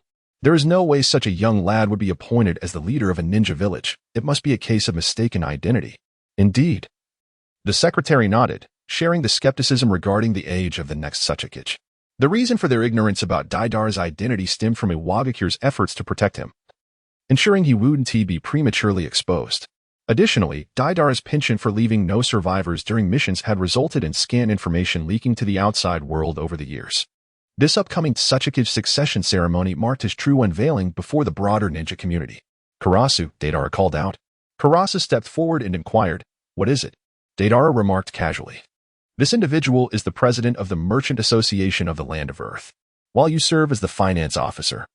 Would you be interested in also taking on the role of president? By the way, this fellow is as wealthy as a nation. Would you manage his fortune as well? His Kakuzu gasped, his heart racing with excitement, and his striking green eyes seemed to gleam with a predatory light. Rest assured, boss. Holding dual positions is a mere trifle for me. By the way, where is his vault? You will need to inquire with him about that. Deidara responded enigmatically. Kakuzu immediately stepped forward, saying, understood. As the towering figure of the ninja, who clearly bore an intimidating aura, approached, the guards of the Merchant Association shouted sharply. Do not come any closer. We will not hold back if you approach further. Kakuzu paid them no heed, striding forward with confidence. After all, who would concern themselves with the defenses of their own vault? In his eyes, these guards were merely a safeguard for the treasure. Seeing Kakuzu approach without any regard, the guards rushed forward, brandishing their weapons, which shimmered with a faint aura of chakra. Although these guards lacked ninjutsu skills, they had undergone chakra refinement training. And with weapons specially crafted from chakra-conducting metals, they could employ chakra to enhance their combat techniques. However, they were still merely fodder. And even their chakra-infused abilities were insufficient to withstand a formidable opponent. Kakuzu stated nonchalantly as his right arm detached at the elbow, a multitude of black threads surging underground, erupting beneath the feet of the guards. Earthgrudge fear. Pain whip. Crack. Crack. Crack.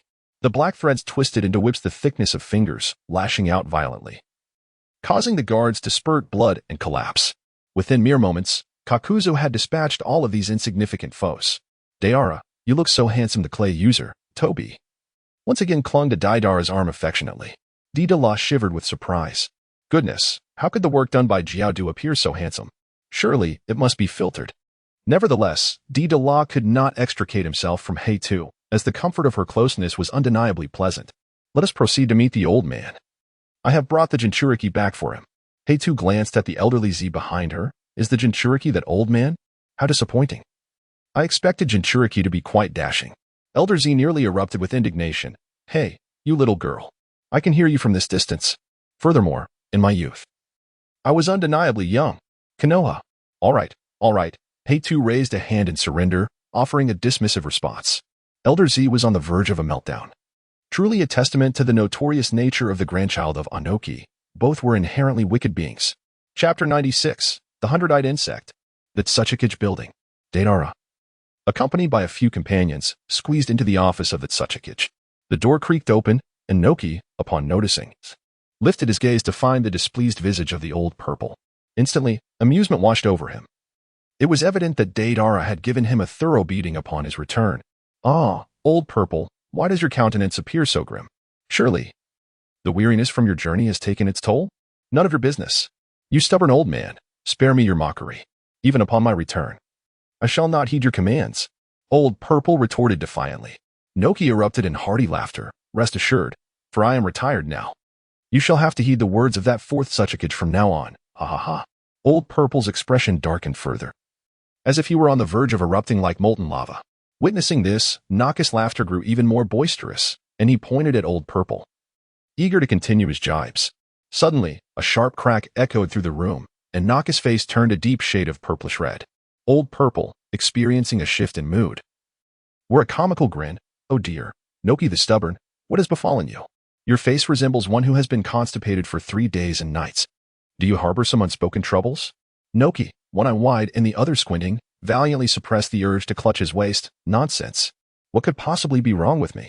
I am in better shape than any young lad." The two engaged in a spirited exchange of banter, neither willing to yield to the other. Deidara murmured softly, "That should suffice," gritting his teeth, rubbing his nose, swaying side to side. Humph. Only then did Noki and Elder Zetsu conclude their verbal sparring, both exhaling through their nostrils in disdain before turning their heads in opposite directions. Deidara found himself in a difficult position, for these two old fellows had been at odds for decades without reaching a reconciliation. He swiftly shifted the conversation, stating, "Old man, I have brought someone back for you, and I would like to introduce a new acquaintance. This is Kakuzu." Deidara relinquished his position to allow Inoki to observe Kakuzu clearly. Inoki cast a fleeting glance at Kakuzu, murmuring, "I recognize him." This statement held truth, for Inoki frequently engaged the Akatsuki organization to undertake certain nefarious tasks, with Kakuzu, the avaricious mercenary, often being his most reliable collaborator. Upon entering, his gaze was not initially drawn to the elderly Zetsu, but rather to Kakuzu, a member of this mercenary-like collective. In that moment, their eyes met, creating a slight awkwardness, prompting him to choose to disregard the encounter. "You know him?" "Oh." Deidara paused momentarily, then came to a realization. In the original narrative, this fellow had collaborated extensively with the Akatsuki organization. It seemed that the individual he was in contact with was Kakuzu. Since they were already acquainted, he decided to speak candidly. "Old man, Kakuzu has now severed ties with the Akatsuki and has officially begun serving our Wagakure." At this, Inoki abruptly levitated, exclaiming, "Nonsense. How could we allow someone from such a dubious organization to enter our Wagakure?" Deidara waved his hand dismissively, assuring, "Rest assured, he has truly withdrawn from the Akatsuki organization. Moreover, I shall personally oversee him to prevent any actions that could jeopardize the village." At this moment, Kakuzu stepped forward, affirming, "Indeed, Lord Third Tsuchikage, you need not worry. I am no match for this monster, and besides, the remuneration he offers far exceeds what that impoverished Akatsuki can provide." In just a few words, Kakuzu had relegated his former organization to the status of a destitute entity, exhibiting a rapid change of allegiance akin to the swift transformations seen in Sichuan opera. Inoki pondered for several minutes before ultimately choosing to trust Deidara's capabilities. "Very well, I consent. However, Deidara, you must remember that should this individual cause any trouble, it will be your responsibility to handle him. If you fail to manage the situation and it brings harm to the village, you too shall bear the consequences. Be aware that even if you ascend to the position of fourth Tsuchikage, the gates of a Wagakure will remain open for you at all times." Deidara, understood. Although it is such reasoning, I still yearn to blow up that old man's office. How dare he speak to me, the future fourth Hokage, in such a manner? It certainly warrants an explosion.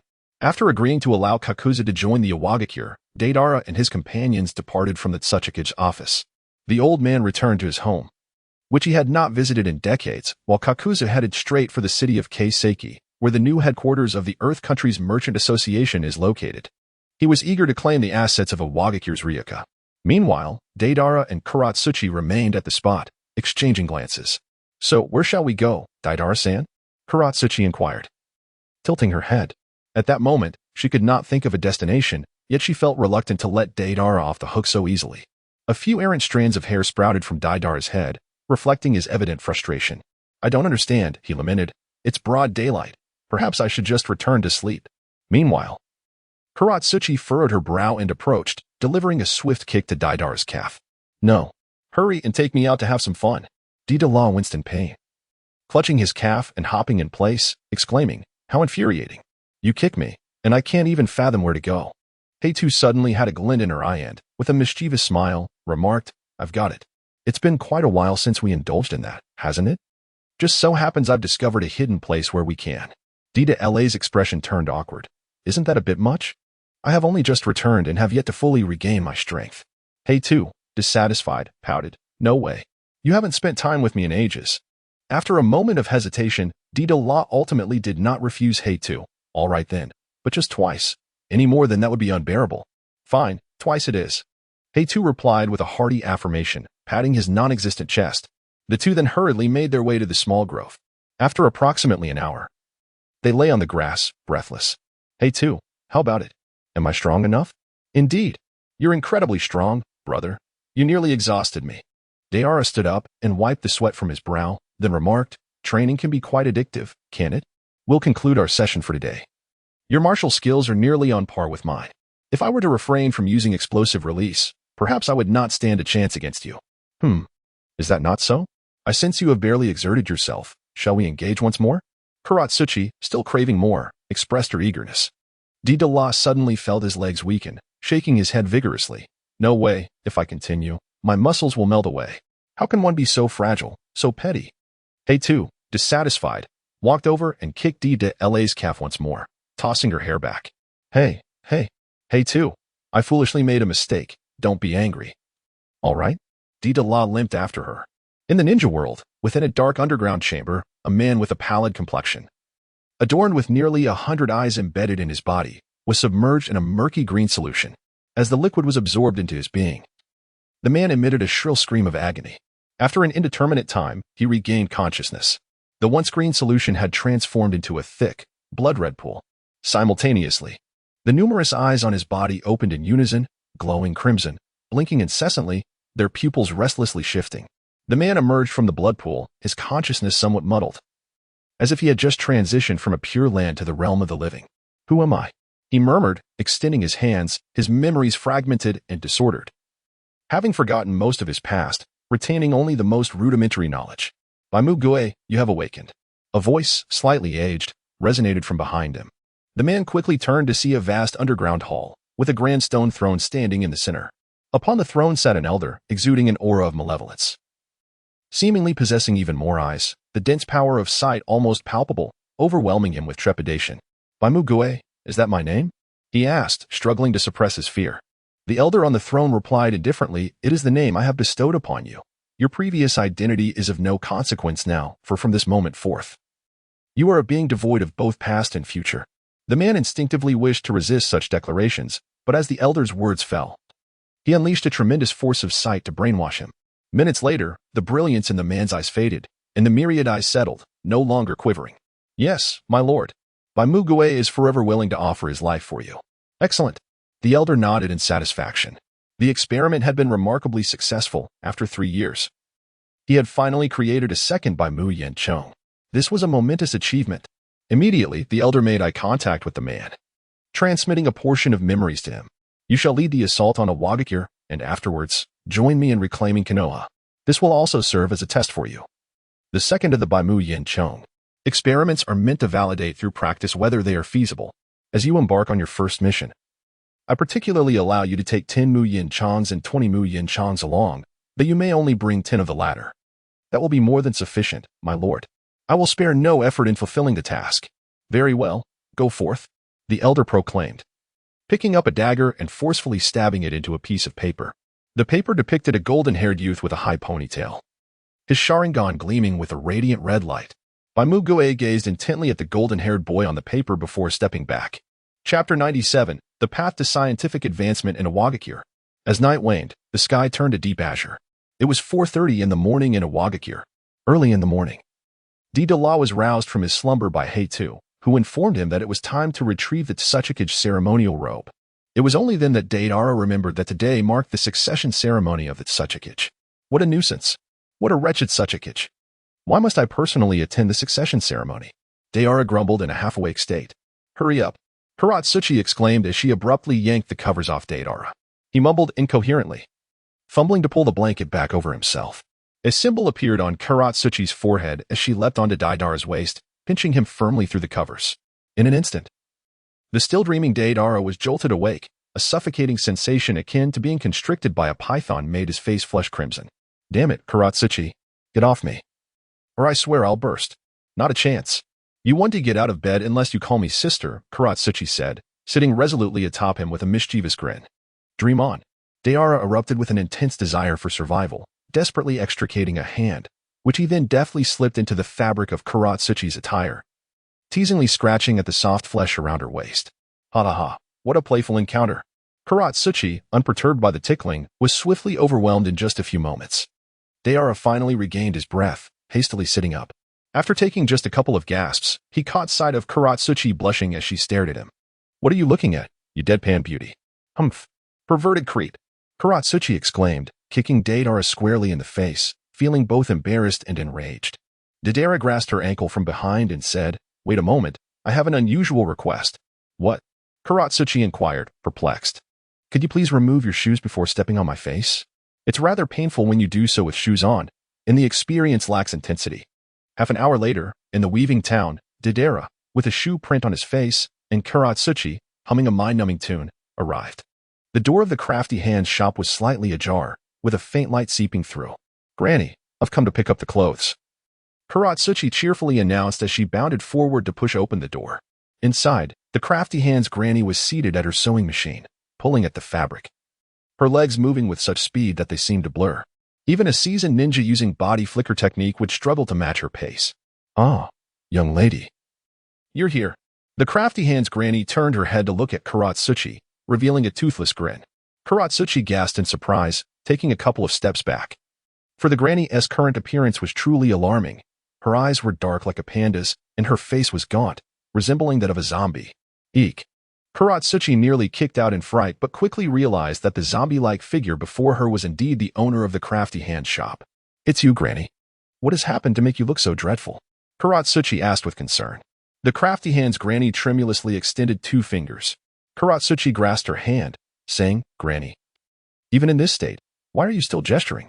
The granny snatched her hand away, continuing to gesture. You little girl really knows how to crack a cold joke. I'm not gesturing. I haven't slept for 2 days and nights. Upon hearing this, both Deidara and Karatsuchi straightened their spines, filled with respect. Deidara, with genuine concern, remarked, Dear elder, at your advanced age, how can you still endure such late nights? Would you like me to arrange for your coffin? The skilled old woman lifted her gaze to him. Every villager recognized Deidara, and she was no exception. Your words are as toxic as poison, young rascal. Despite my age, I could drink for 5 consecutive days and nights in my youth without issue. A mere 2 days is nothing to fret over. Deidara clapped his hands, exclaiming, Grandma. You are truly formidable, impressive indeed. The crafty grandmother, with dark circles under her eyes, rolled them in response and continued her sewing. After 2 hours had passed, the skilled elder finally completed her task. She rose to her feet and dramatically shook out her robe. It was a short-sleeved, high-necked garment, featuring a white base adorned with earthy brown rock patterns on the sleeves and hem, while the back was embroidered with the 3 characters representing the 4th generation. Deidara glanced at her, feeling a sense of familiarity, and inquired, Grandmother, do you not have a beloved residing in Konoha? The expression on the face of the skilled grandmother darkened as she replied, The divine robes are largely similar, differing only in color and intricate details. Furthermore, the craftsmanship and finesse of my robe are far beyond what the mere tailors of Konoha can compare. Deidara was no expert, merely grasping the words of the crafty old woman with a semblance of understanding. Eventually, he stepped out, clutching the freshly sewn ceremonial robe.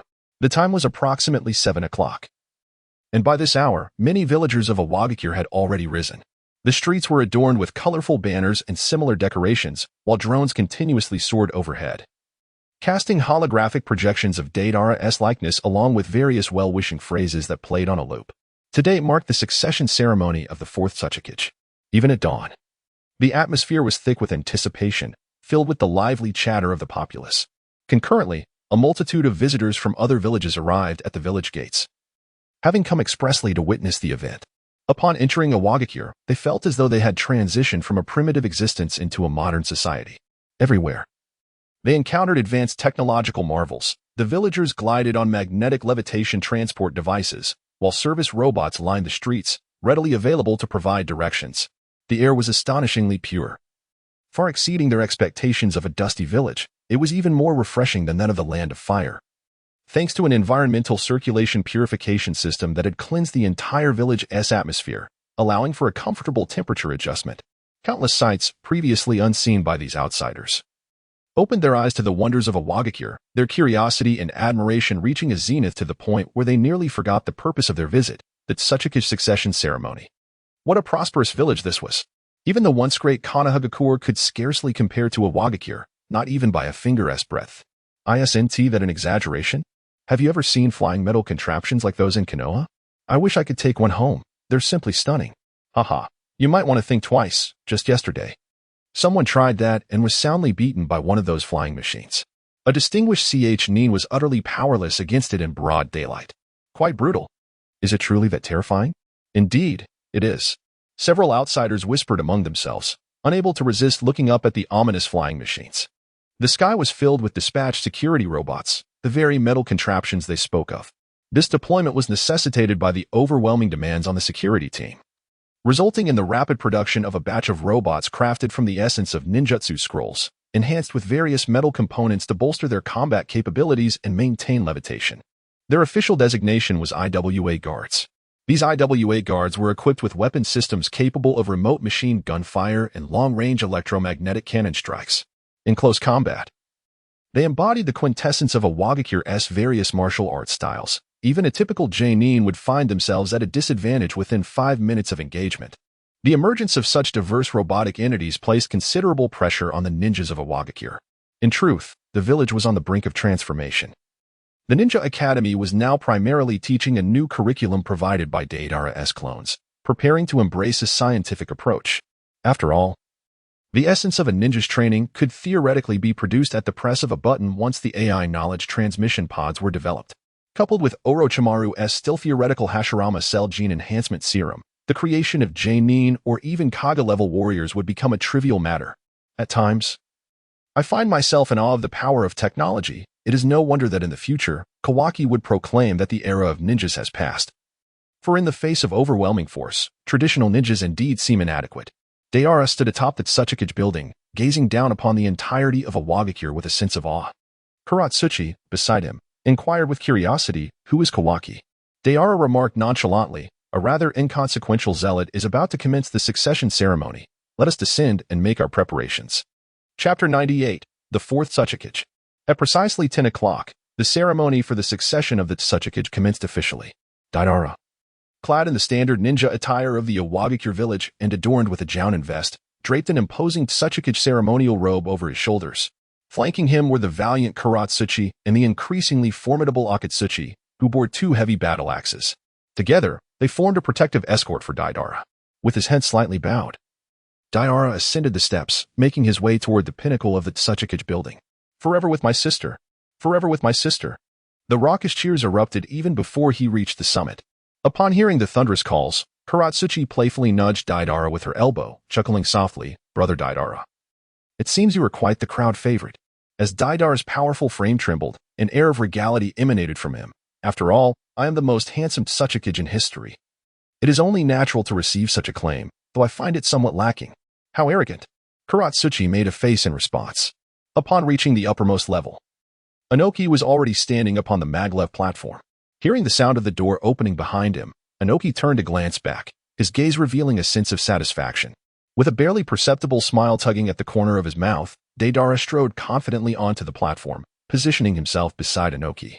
As Deidara made his entrance, the cheers from the entire village reached a fever pitch, a cacophony of sound that seemed to ripple through the very air. "Ah, Lord Fourth, I adore you." "Step aside. Lord Fourth is mine." "Nonsense. The Fourth belongs to Nantong. He is mine." Amidst this uproar, Inoki raised his hand and gently pressed down, silencing the cheers in an instant. "Ladies and gentlemen, from this day forth, I shall step down as the 3rd Tsuchikage. The mantle will now be passed to the young 4th Tsuchikage, who will continue to govern Awagakure." He continued, "Now, let us warmly welcome the soon-to-be Tsuchikage, Deidara." The crowd erupted in fervent applause and cheers, and Deidara raised his hand in acknowledgement, responding to the throng. After delivering a few brief remarks, Inoki removed his Tsuchikage hat.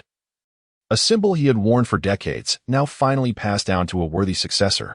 The future of Iwagakure is entrusted to you, fourth Tsuchikage. Rest assured, old man. Under my leadership, Iwagakure will thrive even more than in your tenure. You cheeky brat. Inoki chuckled, refraining from punishing him this time, and solemnly handed over the hat. Deidara donned the headpiece with both hands and, with a triumphant gesture, proclaimed, from this day forth, I shall govern the Hidden Rock Village as the fourth Tsuchikage, Deidara. A fervent cheer erupted from the crowd. Inoki nudged Deidara's thigh and remarked, say a few words. The new Tsuchikage should share his thoughts or future plans. Huh? Is that necessary? How bothersome. Deidara replied, somewhat impatiently, yet the crowd eagerly awaited the new Tsuchikage's speech regarding the future. Clearing his throat, Deidara addressed the villagers of Iwagakure and the citizens of the Land of Earth. Thank you all. We, the people of Iwagakure, are currently engaged in the monumental task of building our shinobi village. In the years to come, we will collectively determine the path of Iwagakure and the entire shinobi world. Challenges will arise, and difficulties will be encountered, yet we shall accomplish this endeavor. This is the era belonging to all present here and to those who take interest in Iwagakure's development. At this moment, we stand resolute. The shinobi village exists to serve its people. The citizens of Iwagakure wish for their children to receive a quality education in shinobi schools, for their neighborhoods to be safe and harmonious, and for stable and dignified employment. These are the reasonable aspirations of the people and the guiding principles of our governance. Today, we gather to enact new decrees that will resonate throughout every city, every shinobi village, and every great nation. From this day forward, we will govern our shinobi village with a fresh perspective. From this day forth, the interests of Iwagakure will be prioritized. We shall construct roads, bridges, airports, tunnels, and railways, ensuring that these convenient means of travel permeate our beautiful shinobi village and nation. I will lead the shinobi in uniting the entire shinobi world, whether through peaceful or forceful means, to achieve total unity. The future shinobi world will be safeguarded by the great shinobi of Iwagakure, protected by the law, regardless of gender. Ultimately, we must cultivate profound thoughts and harbor grand ambitions. We shall dominate the shinobi world and gaze upon the stars. We will ensure that the will of stone reverberates throughout the cosmos. Let no one tell you that this is impossible. No challenge can compare to the heart, struggle, and spirit of Iwagakure. We shall not fail. Our shinobi village will forever thrive and prosper. Let us unite, and we shall make Iwagakure strong. We will make Iwagakure wealthy. We will make Iwagakure proud. We will ensure the absolute safety of Iwagakure. And yes, together we shall elevate Iwagakure beyond the first Tsuchikage, achieving greatness. The crowd roared in excitement, envisioning the rise of Iwagakure. Never before had a Kage possessed such unwavering conviction and audacity to speak of unifying the shinobi world. The words, uttered by the explosive Deidara, bore no hint of arrogance. Rather, they resonated with genuine strength, and the villagers believed wholeheartedly in him. After all, Deidara had propelled Iwagakure to an unprecedented level of technological advancement in just 3 years. Given a bit more time, the unification of the shinobi world would undoubtedly be within reach. The mere thought of such a scene sent shivers through the people of Iwagakure, as it represented an achievement that even the god of shinobi, Hashirama Senju, and his rival, Madara Uchiha, had not accomplished. Let us make Iwagakure great. Great, great. The crowd, with tears of emotion in their eyes, expressed their heartfelt sentiments. The fourth Tsuchikage truly moves me to tears. I have believed in him since childhood, always seeing him as the hope of Iwagakure. Nonsense. Just 3 years ago, you wished for his demise, claiming he had blown up your latrine and painted your house golden. Infuriating you. What? When did I ever wish harm upon the fourth Tsuchikage? That was merely him helping my family with plumbing. I was blessing him. You speak nonsense. I shall accuse you of slander. When an individual's accomplishments are sufficiently remarkable, their flaws are diminished, while their virtues are magnified. In this moment, Deidara basked in such treatment. After all, how could the fourth Tsuchikage not be charming? Countless young women in the crowd blinked their eyes, attempting to catch Deidara's attention atop the Tsuchikage building. How could he not be charming? The fourth has been my inspiration since childhood. He is undoubtedly a prodigy. Good sir, you seem to know the fourth quite well. Humph. Of course. The fourth has been under my watch since he was 3 years old. I know him well. What nonsense. How could such an exceptional person be imprisoned? The man shook his head, lamenting how the youth had forgotten the hell that Iwagakure had been just 3 years prior. Will the fourth no longer be imprisoned? Asked a few followers sorrowfully. Bakayuru. The man bellowed. Even if the fourth no longer occupies a cell, that time will remain forever in our hearts. We shall hang a sign at the cell door commemorating the fourth, and he will always be with us." The followers were deeply moved, weeping profusely. As the atmosphere reached a crescendo, Noki waved his hand, signaling the Umbu to commence the fireworks celebration. Immediately, thousands of drones ascended into the sky. They began to emit brilliant colors in an orderly fashion, choreographed to create a dazzling display of fireworks, while speakers simultaneously broadcast the sounds of their explosion. Deidara gazed for a moment, and suddenly his complexion turned pale. His lips trembled uncontrollably. "Hey, you old fool, what is that?" On the other hand, Noki was cheerfully watching the drone display of fireworks. Upon hearing Deidara's question, he naturally replied, "Fireworks, what about it?" Deidara's eyes widened instantly, blood vessels suffusing the whites of his eyes. As he let out a howl from his throat that echoed the most exasperating wait for a red traffic light. "How dare you call such pathetic cyber fireworks, fireworks? You old fool, what are you doing? You are desecrating art." Anoki replied, "What is wrong with that? I am merely considering the fact that the air in Awagakure has rarely been so well purified, which is why I chose this modern style of fireworks." "To hell with you, old man. How dare you profane art? Very well, today I shall show you something truly magnificent." With that, Deidara's expression turned manic as he plunged his hands into his ninja tool pouch. Anoki immediately sensed the impending doom, a wave of unprecedented panic engulfing him, freezing his blood in his veins. "What are you planning to do, Deidara? I ask you, what do you intend to do? What do you think?" Deidara chewed on his clay, grinning like a villain. "I will make you heretical blasphemers of art remember what true art is." "Yes, Clayback." Anoki attempted to stop him, but Deidara was swifter, already soaring into the sky on his clay bird, while simultaneously unleashing a torrent of thick, sticky clay creations from his mouth. The crowd below was still puzzled, wondering why the fourth Suchikage had suddenly ascended into the air. Then they witnessed the third Suchikage, Anoki, float up from the magnetic levitation platform, seemingly expending the last ounce of his strength to bellow, "Everyone, clear the way for Hanagumi. Make way." A chill ran through the local villagers of Awagakure, their faces draining of color, devoid of any trace of blood. "Run for your lives." Villagers fled in terror towards their homes, some even bursting into tears from the urgency. Outsiders remained bewildered, frozen in place, uncertain whether to flee, for they could not fathom what was about to unfold. But soon enough, they would understand. Art is an explosion. Kaboom! A great shout echoed from above, followed by a blinding white light illuminating the world. Boom! The sky erupted into a colossal fireball. The explosion forced the air outward in all directions, a surging shockwave crashing down upon the village, sending bystanders who remained in the open flying through the air, landing in disarray. Bang, bang, bang, bang, bang. All the glassware in the village shattered simultaneously. On this day, Awagakure witnessed true art. Chapter 99. Keeping a big name merely inflates the cost of rice. The Tsuchikage succession ceremony concluded in the most absurd manner, ending in a haphazard fashion. Anoki, suffering from a painful back due to his fury, retired to recuperate at home. Meanwhile, Awagakure faced considerable infrastructural damage. In addition to the village's glassware being shattered, buildings near the epicenter sustained minor damage. Though they would not collapse, they certainly required extensive repairs. Far away in the land of Earth, in the city of Haishi, Kakuzu felt a sudden pang in his heart, as if an unseen connection had stirred within him. He looked up towards Awagakure, sensing something was about to depart from him. Perhaps it is merely an illusion. With so much wealth, what could possibly leave me? He chuckled. In Awagakure at Tetsuyama. Clang. Deidara was forcefully thrown into the cell by his clone, which then slammed the door shut, securely locking it. How audacious. A mere clone dares to treat me this way. Have you grown weary of life? Deidara, bound and discarded on the floor, twisted his body and defiantly raised his chin, expressing his indignation. Bang. The clone gripped the iron bars with both hands, leaning forward, revealing eyes bloodshot and devoid of brilliance, brimming instead with murderous intent. 3 years. Do you have any idea how I endured these 3 years? How dare you? How dare you erase the affection I painstakingly cultivated over 3 years? That a mere original could commit such a heinous act.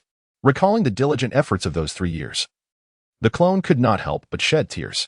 Although his primary focus was on technological advancement, fostering affection had become his second favorite pastime, akin to indulging in a nurturing game during leisure. Yet, this despicable original managed to squander all the affection he had accumulated in a single day. Per him.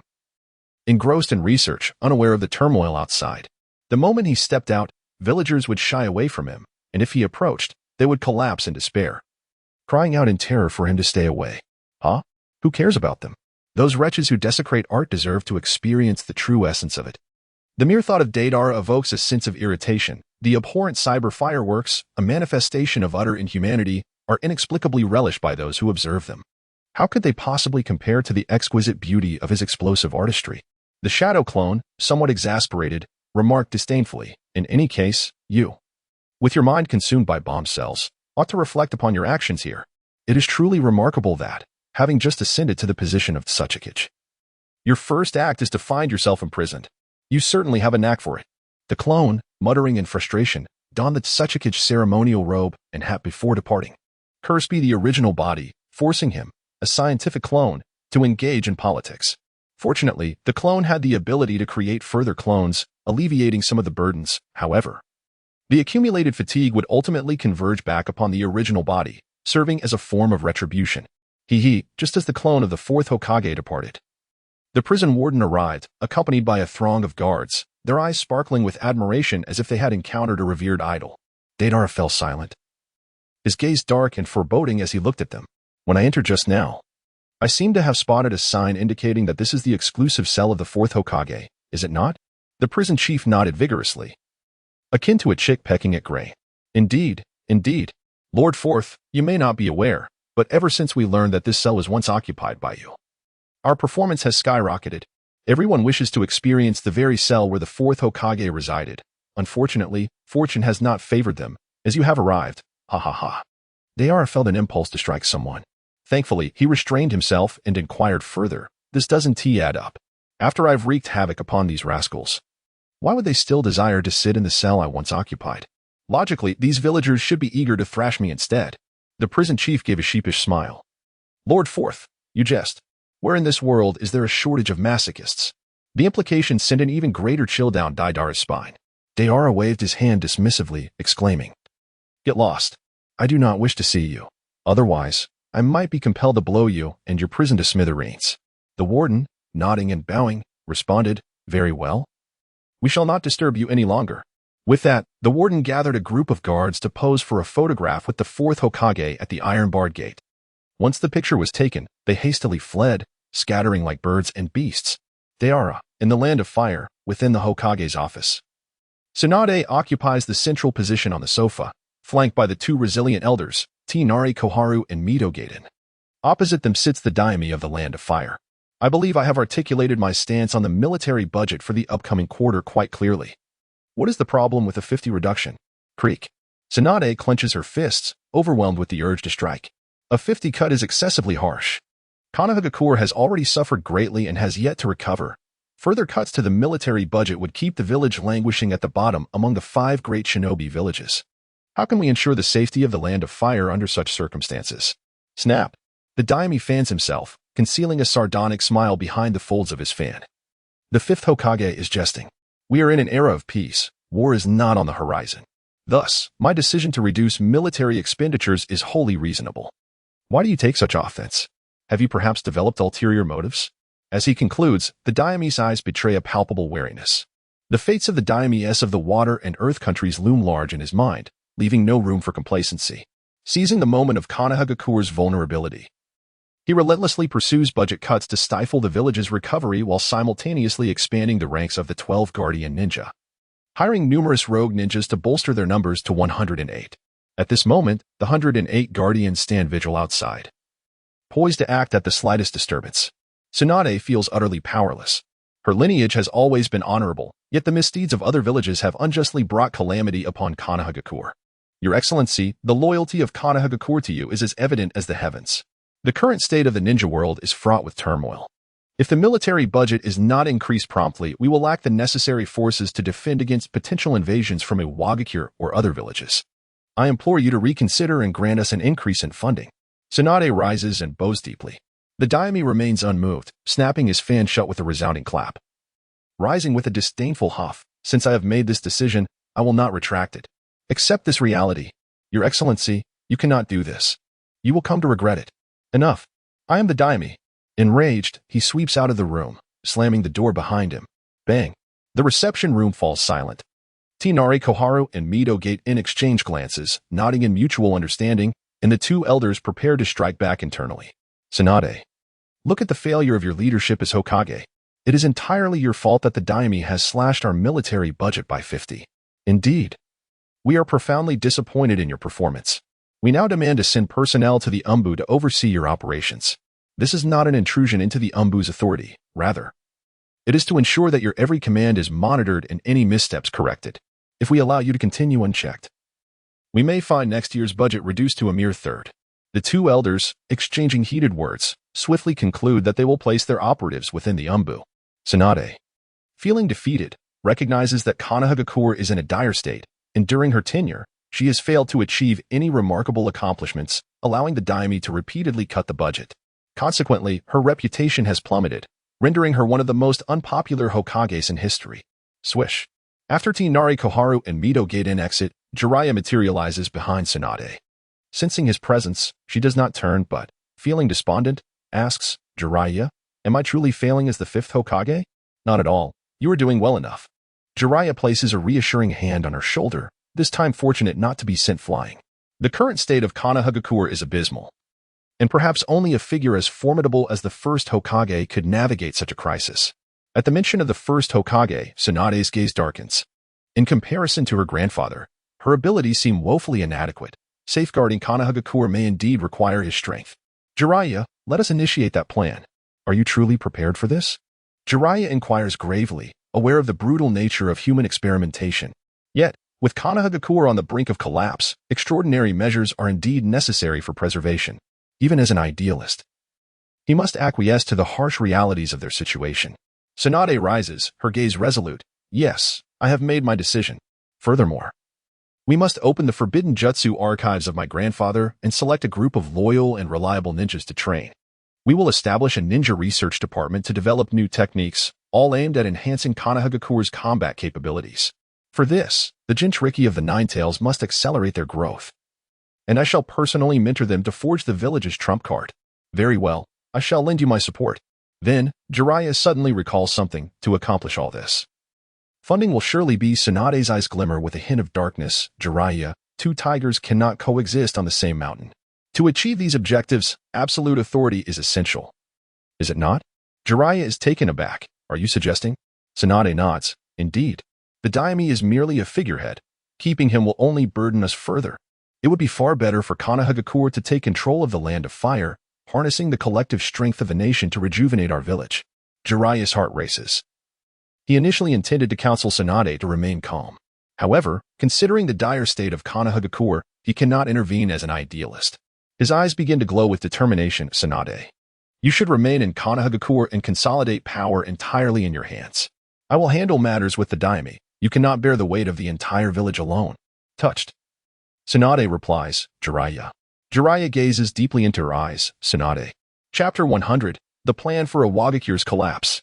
In the Land of Lightning, within the daimyo's estate, countless soldiers assemble, interspersed with numerous ninjas weaving through the chaos, where flashes of lightning and glimmers of blades intertwine.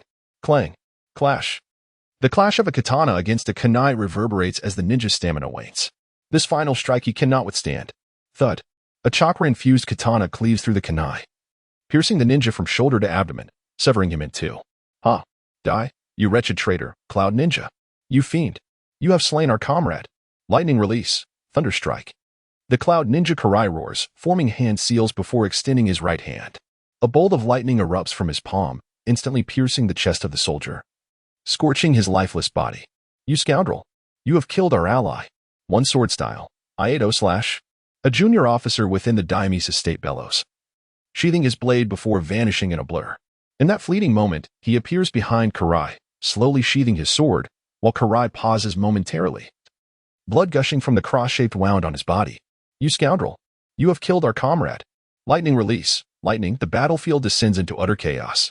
Amidst the turmoil, the fourth Lord Raikage, perhaps we should wait a while before charging in. There are still at least 20,000 soldiers on the field. And surely there are more experts surrounding the daimyo, Mabui advised. Raikage roared defiantly, Baka-Yuru. Do you think I am? I am the fourth Raikage. I shall charge straight in. Lord Raikage. Mabui attempted to dissuade him further, but it was too late. Raikage had already rushed forward, a surge of blue lightning racing towards the daimyo's estate. In his wake, countless soldiers were annihilated. their bodies reduced to mere fragments by the impact of the armored fourth Reikage wielding lightning release. The chakra-infused blade struck him with no effect, only to be violently shattered as he barreled through, both man and weapon disintegrating into a chaotic mess. Stop him. He is about to breach the daimyo's estate. With a thunderous roar, Reikage plowed through thousands of soldiers, a path of blood and lightning marking his advance into the daimyo's residence. 10 minutes later, drenched in blood, Reikage emerged from the estate, lifting the severed head of the daimyo high above. From this day forth, the land of lightning is governed by the hidden cloud village. I, the fourth Reikage, am the sole authority. The surviving soldiers of the daimyo's estate, witnessing the gruesome trophy in his hands, lost all will to fight, their weapons dropping to the ground. Lord Reikage, the takeover of the daimyo's estate is complete, Mabui reported breathlessly. The efficiency of the hidden cloud village was remarkable. With the daimyo's demise, they swiftly infiltrated the estate, initiating a comprehensive takeover. It was anticipated that within 2 days, a complete cleansing of the estate's hierarchy would ensue, replacing all with their own. By the way, Lord Reikage, the Hidden Stone Village has recently replaced their Tsuchikage. The fourth Tsuchikage, named Deidara, has assumed power. Deidara? Reikage frowned, unfamiliar with the name. Mabui elaborated, he is a 12-year-old ninja, adept in the explosive clay techniques of the Hidden Stone Village, as well as the explosive release Kekkei Genkai. Additionally, he seems to possess other abilities, but intelligence is scant. However, there are whispers suggesting a power akin to that of the tailed beasts. Tailed beast power. Reikage bellowed in fury, the previously quelled lightning armor erupting once more, his hair standing on end. He recalled a confrontation he had with Inoki of the Hidden Stone Village years prior, where Inoki had adamantly denied the capture of a Jinchuriki. Despite offering enticing terms, Inoki had firmly rejected, appearing genuine in his assertion that no Jinchuriki from the hidden cloud had been taken. The expression on Inoki's face had not suggested deceit, especially given the lucrative exchange he had proposed. Thus, Reikage had reluctantly accepted that the hidden stone had not captured a Jinchuriki. The disappearance of the Jinchuriki became a lingering mystery, and for years, no intelligence had surfaced regarding a third-tailed beast within the hidden stone. Yet now, it seemed a new threat had emerged. Damn you, Inoki. You mock me. Reikage's anger intensified. How could such a coincidence occur? The hidden stone had been severely weakened by the third Reikage, and now a 12-year-old ninja ascended to the role of Kage.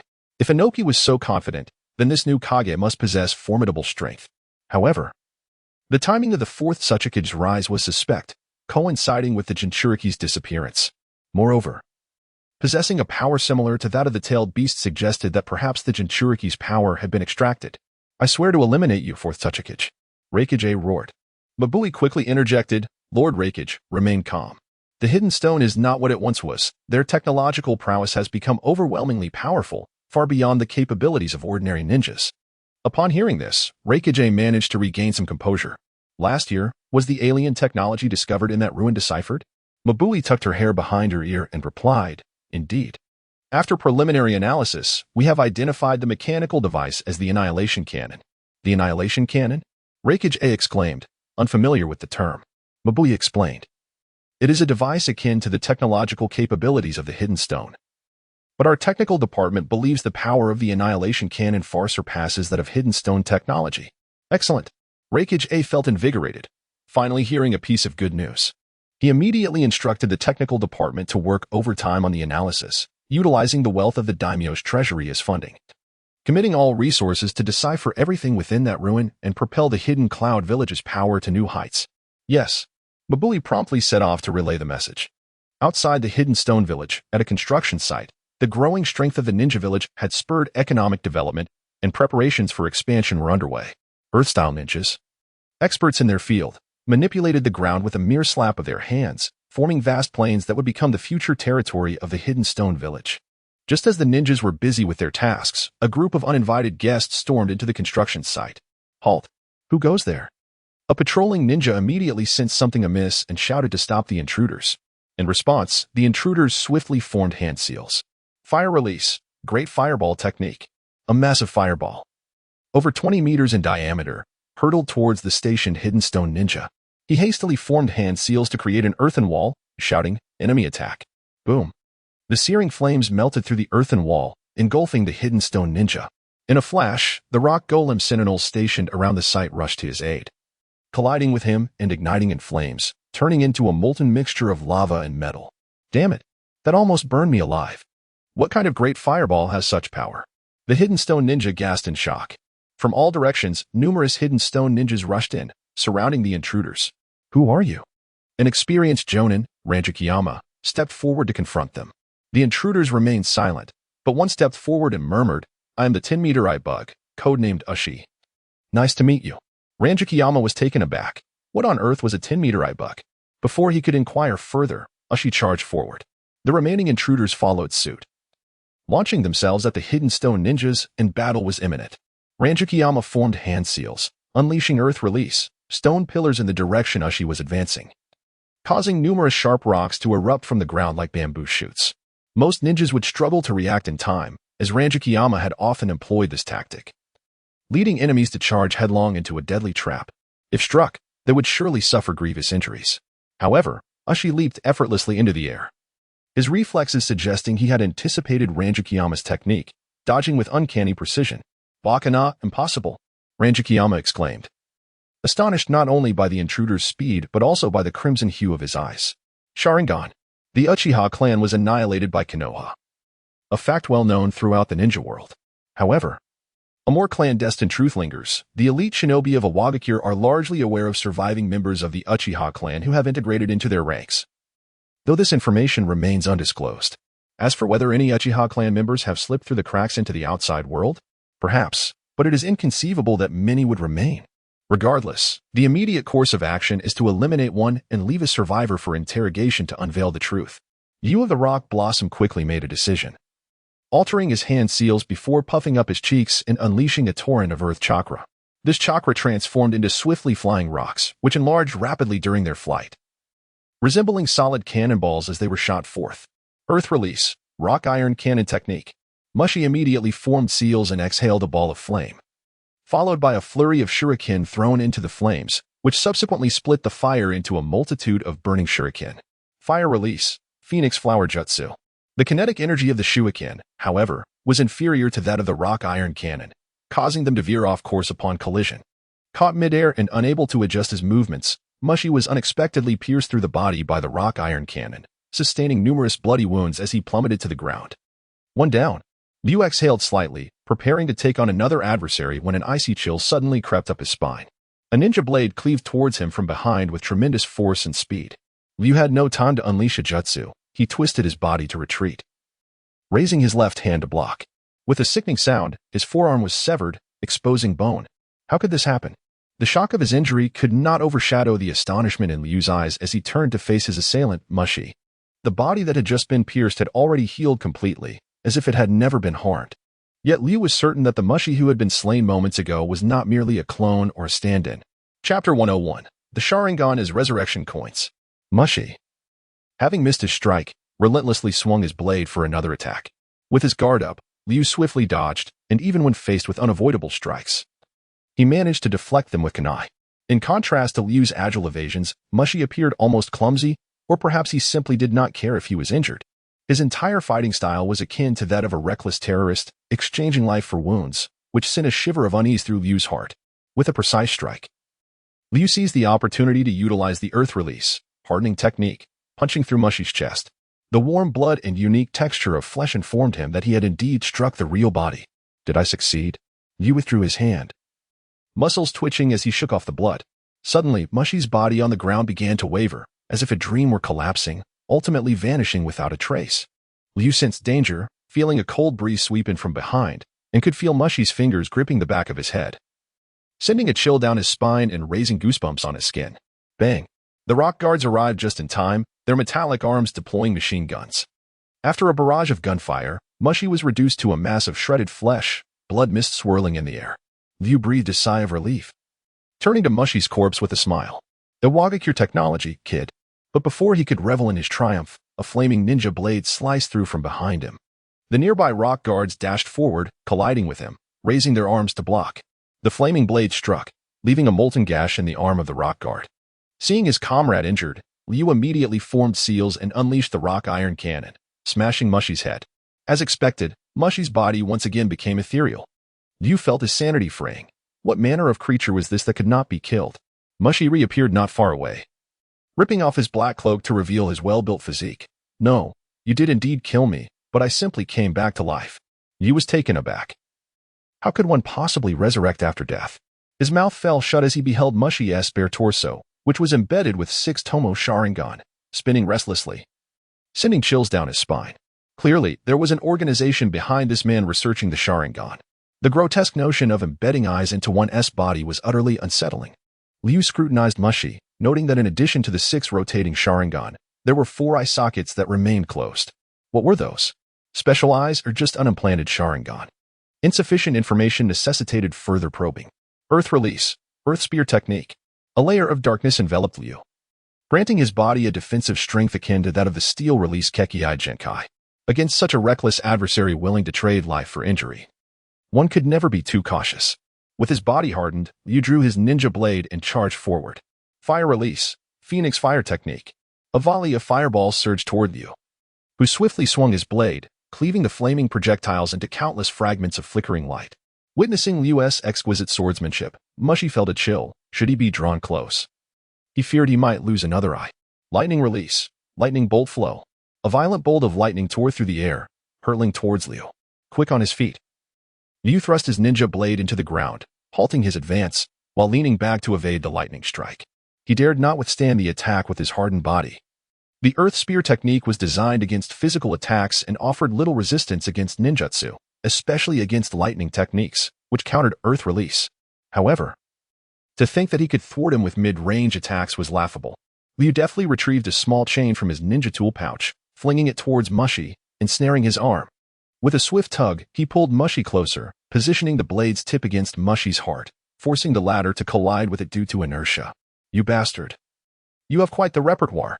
Mushi's heart erupted with blood as he muttered a curse, his head slumping as he succumbed, his body slowly dissipating. Liu, in a frenzy, raked his hands through his hair. Ah, damn it. How on earth do I kill this bastard? In the distance, the 100 Eyes ghost was making his way toward a Wagakure. Beneath his feet lay a pile of rock guards. Though formidable, they were no match for him, especially as he held the trump card of immortality. The chaos in the workshop had caught the attention of a Wagakure's ninjas, who began activating the light membrane barrier while setting up defensive lines. Inoki, the Tsuchikage, personally entered the fray. As a seasoned veteran, he might prove more effective against an immortal foe. Witnessing the 100 Eyes ghost and the destroyed rock guards firsthand, Inoki grasped the gravity of the situation, would release Sharingan, and various large-scale ninjutsu were at his disposal. Such a powerful figure had not even graced the ninja world with his name. Halt. State your name and purpose. In the air, Noki inquired from a lofty position. Bai-Mu-Gue did not reveal his name. Instead, he slowly removed his hood, revealing a face obscured by a mask, with 2 scarlet kaleidoscopic Sharingan in his eye sockets. What? Kaleidoscopic Sharingan? Noki was taken aback, stumbling back 2 paces as dormant memories surged forth, conjuring the image of a man with wild hair and crimson eyes. Calm down, it's impossible. That man has been dead for a long time. Regaining his composure, Naka's expression darkened. Who are you? With such eyes, you cannot be an insignificant nobody. Bai-Mu-Gue scoffed, stating that the dead need not know so much for today. Not only he but the entire Awagakure would be erased from this ninja world. Arrogant, truly a grandiose proclamation. Noki retorted angrily, forming a unique hand seal. Dust Release, Original World Stripping Technique. A translucent cubic barrier, shimmering with a radiant white light, materialized between Naka's palms. With a gentle push, the cube rapidly expanded, enveloping Bai-Mu-Gue. In a flash of white light, everything within the cube was obliterated, disintegrating into molecular dust. No matter how undying, being reduced to molecules means one cannot survive. This confidence stemmed from the unique bloodline elimination of the ninja world, in terms of offensive power. Noki believed no one surpassed him. Yet this time, an unexpected outcome seemed to emerge. Bai-Mu-Gue, who should have perished within the dust release barrier, gradually reappeared nearby, transitioning from the ethereal to the solid, leaving Noki in disbelief. What sorcery is this? Could it be his kaleidoscopic eye technique? Such a possibility exists, but it is simply too astounding. Is it possible to reverse life and death? Would release Great Forest Technique? Bai-Mu-Gue clapped his hands, causing countless trees to erupt from the ground, entangling and growing towards Noki. Bewildered, Noki thought this technique paled in comparison to even a single toe of the first Hokage. How could it be effective against him? Nonchalantly using the heavy stone technique, he elevated himself several paces into the air, well out of reach. However, Bai continued to manipulate the trees, ultimately forming a large circular expanse before halting. Fire release, great fire extinguishing technique. A stream of fire erupted from Bai mouth, igniting the entire forest in an instant. The towering trees, reaching dozens of meters high, were engulfed in flames. Soaring over 100 meters, while Noki found himself trapped above a sea of fire. So, the plan was to cremate me, huh? Yet I am still alive. Such actions show a profound disrespect for elders. Naki's face flushed with anger as he executed the dust release technique. A colossal cylindrical translucent barrier circled the trees below, extinguishing both the forest and the inferno. During this process, a brief interval occurred wherein Noki would rest momentarily after executing the dust release, as its consumption was substantial, and no one could withstand its direct assault. Thus, Noki had developed this habit of taking a breather. Bai seized this opportunity, manipulating a tree beneath him to grow skyward, then releasing a skeletal Susanoo, its bony giant hand reaching for Noki. Can even Susanoo be employed? Dust release. Noki attempted to forcefully initiate the dust release again, but the sudden movement caused his waist to twist painfully. As he stumbled, Bai had already grasped him in his clutches. Insolence. Bai ocular power surged, and the Susanoo prepared to crush Noki into a pulp. At that critical moment, a magma projectile shot forth. The intense heat and impact severed the skeletal arm of the Susanoo, causing Bai to momentarily falter. Astonished by the strength of the magma projectile, the sheer force was sufficient to break his Susanoo's structure. Without a moment's hesitation, leaping towards Bai was the formidable Karatsuchi of Awagakure, her stunningly beautiful legs propelled by a brilliant blue electric light. In Bai eyes reflected the sight of Karatsuchi's raised leg, her voice transcending the electric light to reach his ears. Have you ever been kicked by lightning? Bai With a resounding crash, Bai was sent crashing down, his skeletal Susanoo shattering into a mist of blood as Karatsuchi executed a timely combination of rock fist technique and super heavy rock technique. The momentum from the fall, combined with the earth-style assault, obliterated the skeletal Susanoo and rendered Bai upper body into a cloud of sanguine mist. Saved. My back was nearly broken. Noki descended alongside Karatsuchi. Old man, who told you to act so tough at your age? Karatsuchi mocked without mercy. Old Purple joined in, arms crossed, coldly remarking, Indeed. You stubborn old fool, thinking you could show off at your age. You deserve to be nearly crushed. Noki mumbled, that was just an accident. In any case, thank you. Old Purple. Old Purple paused, taken aback that Noki expressed gratitude, and, feeling uncomfortable, turned his head away. I didn't do it to save you. Chapter 102, Earthbound Nest of Soil and Life. As Bai lay on the ground, his lower body began to fade into nothingness, the adverse reality transforming into a dream. Hey, Dad. The enemy has vanished. Karatsuchi called out to Noki. Noki quickly warned everyone that the foe possessed a resurrection eye technique and advised caution. Almost as soon as Noki finished speaking, Bai once again materialized in the present realm. His body solidified behind Karatsuchi, wielding a kunai wrapped in lightning chakra to enhance its cutting power. Clang. Karatsuchi pivoted, blocking the kunai with a rock fist, the lightning embedding itself at least half a palm's depth into her hand. Earth release. Earth Spike technique. Karatsuchi formed a single-handed seal, casting the Earth Spike towards Bai The latter transitioned from offense to defense, shattering the Earth Spike while retreating. In his moment of withdrawal, a massive battle axe spun towards him at an extraordinary speed, and just as he intended to cast a defensive jutsu, Karatsuchi unleashed the Earthquake Core, causing the ground beneath him to collapse. He stepped into the void, and the axe simultaneously cleaved through his neck. Thud. As his head fell, his Sharingan beheld the inscription Axe of Ninja Love on the blade. What kind of ninja love is this? Bai thought in disdain, before his consciousness plunged into darkness. When he opened his eyes again, one of his Sharingan had turned pale, slowly closing. I cannot waste time on you lot any longer. Now, allow me to impart upon you the sensation of despair. Crack, crack. Bai leapt into the air, a surge of errant chakra igniting into flames, morphing into bones, muscles, skin, clothing, and armor. The Susanoo took the form of a Tengu. A nearly 100-meter-tall half-formed Tengu Susanoo loomed over the earth, its shape bizarre, as if it were a patchwork of various Susanoos. The sight was akin to a shattered and twisted demonic entity. Everyone gasped in astonishment. The younger ninjas had not only never seen a Susanoo but had scarcely even heard of one. Suddenly confronted with such a colossal figure, an inevitable pang of fear gripped the heart. Is this truly the power of a ninja? How on earth can we contend with this? A sense of trepidation began to fester upon the battlefield. Yuki shook his head. Indeed, these young ninjas required further training, for they were easily thrown into disarray by such a spectacle. Calm down. It is utterly disgraceful for an Iwagakure ninja to succumb to panic so readily. Soaring into the air, Yuki bellowed. The opponent is merely a fox clad in tiger skin. Let me demonstrate how to handle him. Dust release, original world separation technique. Buzz. A conical, translucent barrier unfurled between Yuki's palms, gathering strength before extending into a cylindrical shield directed towards the half-formed Susanoo of the opponent, by Mugen. The latter's gaze tightened. A stream of blood tears trickling from his left eye. Eye technique. Earth-binding nest. The crackling sound of Yuki's dust release barrier echoed like petrification. What? This is impossible, Yuki exclaimed in astonishment. The dust release barrier slipped from his control, transforming into solidified dust. Despair now, this is the might of the Uchiha.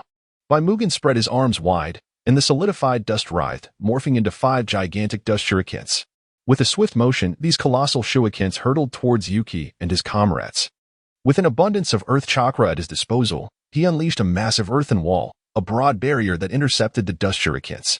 Upon impact, a blinding flash illuminated the scene, leaving behind a series of orderly craters before vanishing without a trace. It seems that dust release can be preemptively triggered by certain defensive jutsu to activate its disintegration power. Is that so? How will you respond to this? Bai Mugen commanded the Susanoo to unleash a punch, the enormous fist of the nearly 100-meter giant generating winds akin to a grand wind jutsu. I shall take it on. Huang Tu shouted, swiftly forming hand seals before slamming his hands onto the ground. Earth release, mountain earth technique. Boom. The earth erupted, raising 2 massive hemispherical mounds of earth and stone, towering even 50 meters above Bai Mugen's Susanoo. Trapped between the 2 colossal mountains, Bai Mugen was forced to halt his punch, bracing his hands against the encroaching mounds. He could not help but exclaim, what sort of monster is this? With such an immense chakra reserve, could he possibly possess the Senju bloodline? As the 2 half-spherical mountains continued to converge, the Susanoo, caught in the middle, emitted a mournful cry, its dark Tengu armor fracturing under the pressure. I cannot withstand this. This accursed Iwagakure ninja is remarkably powerful, brazenly confronting my Susanoo with sheer chakra. I have no choice but to resort to this. The Susanoo lowered its arms, temporarily using its body to withstand the colossal mountains, its hands forming a loose grip before amplifying its ocular power. From the grasp of its hands, the Susanoo drew forth a pitch-black spirit sword. Divine artifact, numerous swords. With the numerous swords in hand, the Susanoo gracefully swung, cleaving the mountain earth technique in half. With a flurry of strikes, it reduced the earth and stone to mere ruins. Such speed. The mountain earth technique is utterly insufficient to contain him. Huang Tu gasped, retreating along with his companions. Hey, my main body, it's time to get to work. Within the confines of the Iron Rock Mountain prison, the clone opened the cell door and then gave a gentle kick to the seemingly lifeless Deidara. Deidara flipped over and scratched his backside, exclaiming, get lost. Don't disturb my slumber. If you continue to sleep, by the time you awaken, our home may very well be reduced to rubble. Deidara sat up and inquired. What do you mean? Is someone attacking Iwagakure? Who dares to do such a thing? Are they unaware of the prowess of Iwagakure's technology? His clone was rendered speechless. Though the technology is indeed remarkable, those native inhabitants are accustomed to traditional combat and have not deployed any new-style ninja forces. Is that truly the case? Deidara exclaimed in astonishment. To forego the available advanced technology and choose to confront the situation personally, do they not comprehend the might of our innovations? Who are these intruders? Unknown. His clone replied, they wear a mask reminiscent of a Hanya and possess the Sharingan, capable of summoning Susanoo in its Tengu form, along with would-release techniques. And most importantly, each of them can utilize his Anaji, albeit in a rather foolish manner. I suspect this is the handiwork of Danzo. Deep in thought, Deidara was acutely aware that Danzo was still alive. After all, during the previous chaos in Konoha, that rascal had seized the opportunity to escape, and Deidara had been too apathetic to pursue him, as Danzo's strength was simply too feeble to pique his interest in the hunt. However, the situation had changed. A multitude of individuals skilled in the art of Izanaji had come to Iwagakure seeking trouble, making Danzo a worthy target for elimination. Why don't you take the new ninja squad with you? Your strength isn't significantly inferior to mine, is it? Deidara suspected that the clone was merely shirking its duties. As expected, the clone responded with a languid tone, I am only responsible for the research aspect. This sort of menial task is beneath me. Go die, you scoundrel. How could I perish when you were still alive? The clone smiled slyly, narrowing its eyes. Hurry up. If you delay, your dear sister Karatsuchi may meet an untimely end. As it spoke, the clone exited the cell, casually handing over the ceremonial robe to the nearby jailer. After delivering the message, it would return to its delightful research. Once the clone departed, Deidara, feeling disgruntled from the disruption of his pleasant dreams, decided to vent his frustrations by going out to detonate some explosives. It had been a while since he had indulged in such activities, and he found himself quite nostalgic for it. Additionally, he wished to showcase the combat strategies of the new ninja squad, so that the villagers would not instinctively resort to traditional methods when confronted by adversaries. The new ninja squad currently possessed formidable lethality against ordinary ninjas. Unless faced with exceptionally powerful opponents of the Kage level, they would dominate typical ninjas with overwhelming force. 10 minutes later, the new Iwagakure unit assembled at Ayama Mountain. This time, the primary gathering consisted of the demolition unit and the supporting barrier team. Specifically designed to counter the elusive Izanagi technique, necessitating a closed-door confrontation with potent offensive techniques. After all, while Izanagi may grant invulnerability, it was not impervious to pain, sometimes. Being unable to die could also be a form of torment. Report to Lord 4th Tsuchikage, everyone is gathered. The lead Jainin of the demolition unit jogged over to deliver the news. Deidara nodded, casually accepting the Tsuchikage's divine robe from the hands of the warden and draping it over himself. Oh, Lord 4th Tsuchikage, have you just emerged from confinement? It is no wonder that this leading jonin was filled with curiosity. The assembly of troops at Iwagakure, coupled with the retrieval of personal belongings from the warden, inevitably aroused suspicion. The warden chuckled heartily. The 4th Tsuchikage has been seated here. Boom. Deidara forcefully kicked the prisoner back into the cell. Then feigned ignorance of the incident, clearing his throat to announce his arrival for an inspection of the operations at Iron Rock Mountain. What a splendid road. It is indeed commendable for the 4th Tsuchikage to personally oversee the grassroots efforts. It is quite moving. Well, it is only appropriate. Let us proceed to assist the 3rd Tsuchikage and the others. Indeed. Dust release. Limit removal technique. Earthbinding nest. A resonant hum echoed as a massive cube of dust release solidified, subsequently manipulated by Mugue into countless dust release shurikens that rained down from above. This is intolerable. Old man, cease using dust release. If you continue, we shall perish before the battle even begins. Black Earth, the weakest among them, struggled to evade the assault, her frustration causing her great distress. Elder Inoki, feeling somewhat sheepish, coughed, Ahem, I have merely grown accustomed to this. Refraining from using dust release feels rather disconcerting. Fear not, for you shall no longer need to concern yourselves with what ninjutsu to employ against me. As I am prepared to get serious, Mugue stated coldly from within his Susanoo. He had a plethora of solidified dust release at his disposal, which he affixed to an array of divine swords. Dust release chakra blade. With a gentle swing, the dust release blade sliced through the air, cleaving all in its path. Quick, get out of the way, Elder Inoki exclaimed. As the user of dust release, he was acutely aware of its might. Now, with the opponent wielding it as a weapon through ocular techniques, it had transformed into an invincible monster. The group utilized Inoki's light and heavy rock technique to ascend into the sky, with yellow earth sweating profusely. Hey, Dad, this is serious. Your dust release combined with his ocular techniques has rendered him invincible. Inoki lamented the fact that he had inadvertently gifted a formidable technique to the enemy. A feeling more painful than any physical ailment. Just as they pondered how to confront their adversary, a thunderous sound echoed across the sky, heralding Daidora's dazzling entrance. Did you just claim invincibility? Huh? The crowd looked up, nearly blinded by the brilliance. To everyone's astonishment, Deidara unleashed a flash bomb, stepping into the luminous glow, dramatically illuminated from behind. What are you doing, Deidara? Karatsuchi exclaimed, tears shimmering in her eyes from the blinding light. I have come to support you. Deidara stood atop the clay dragon, with over 100 clay dragons following in his wake, their wings stirring a cacophony of wind and sound. Chapter 103, the technological version of Amaterasu. Suddenly, the roar of the 100-eyed ghost erupted from below, interrupting the conversation among the crowd.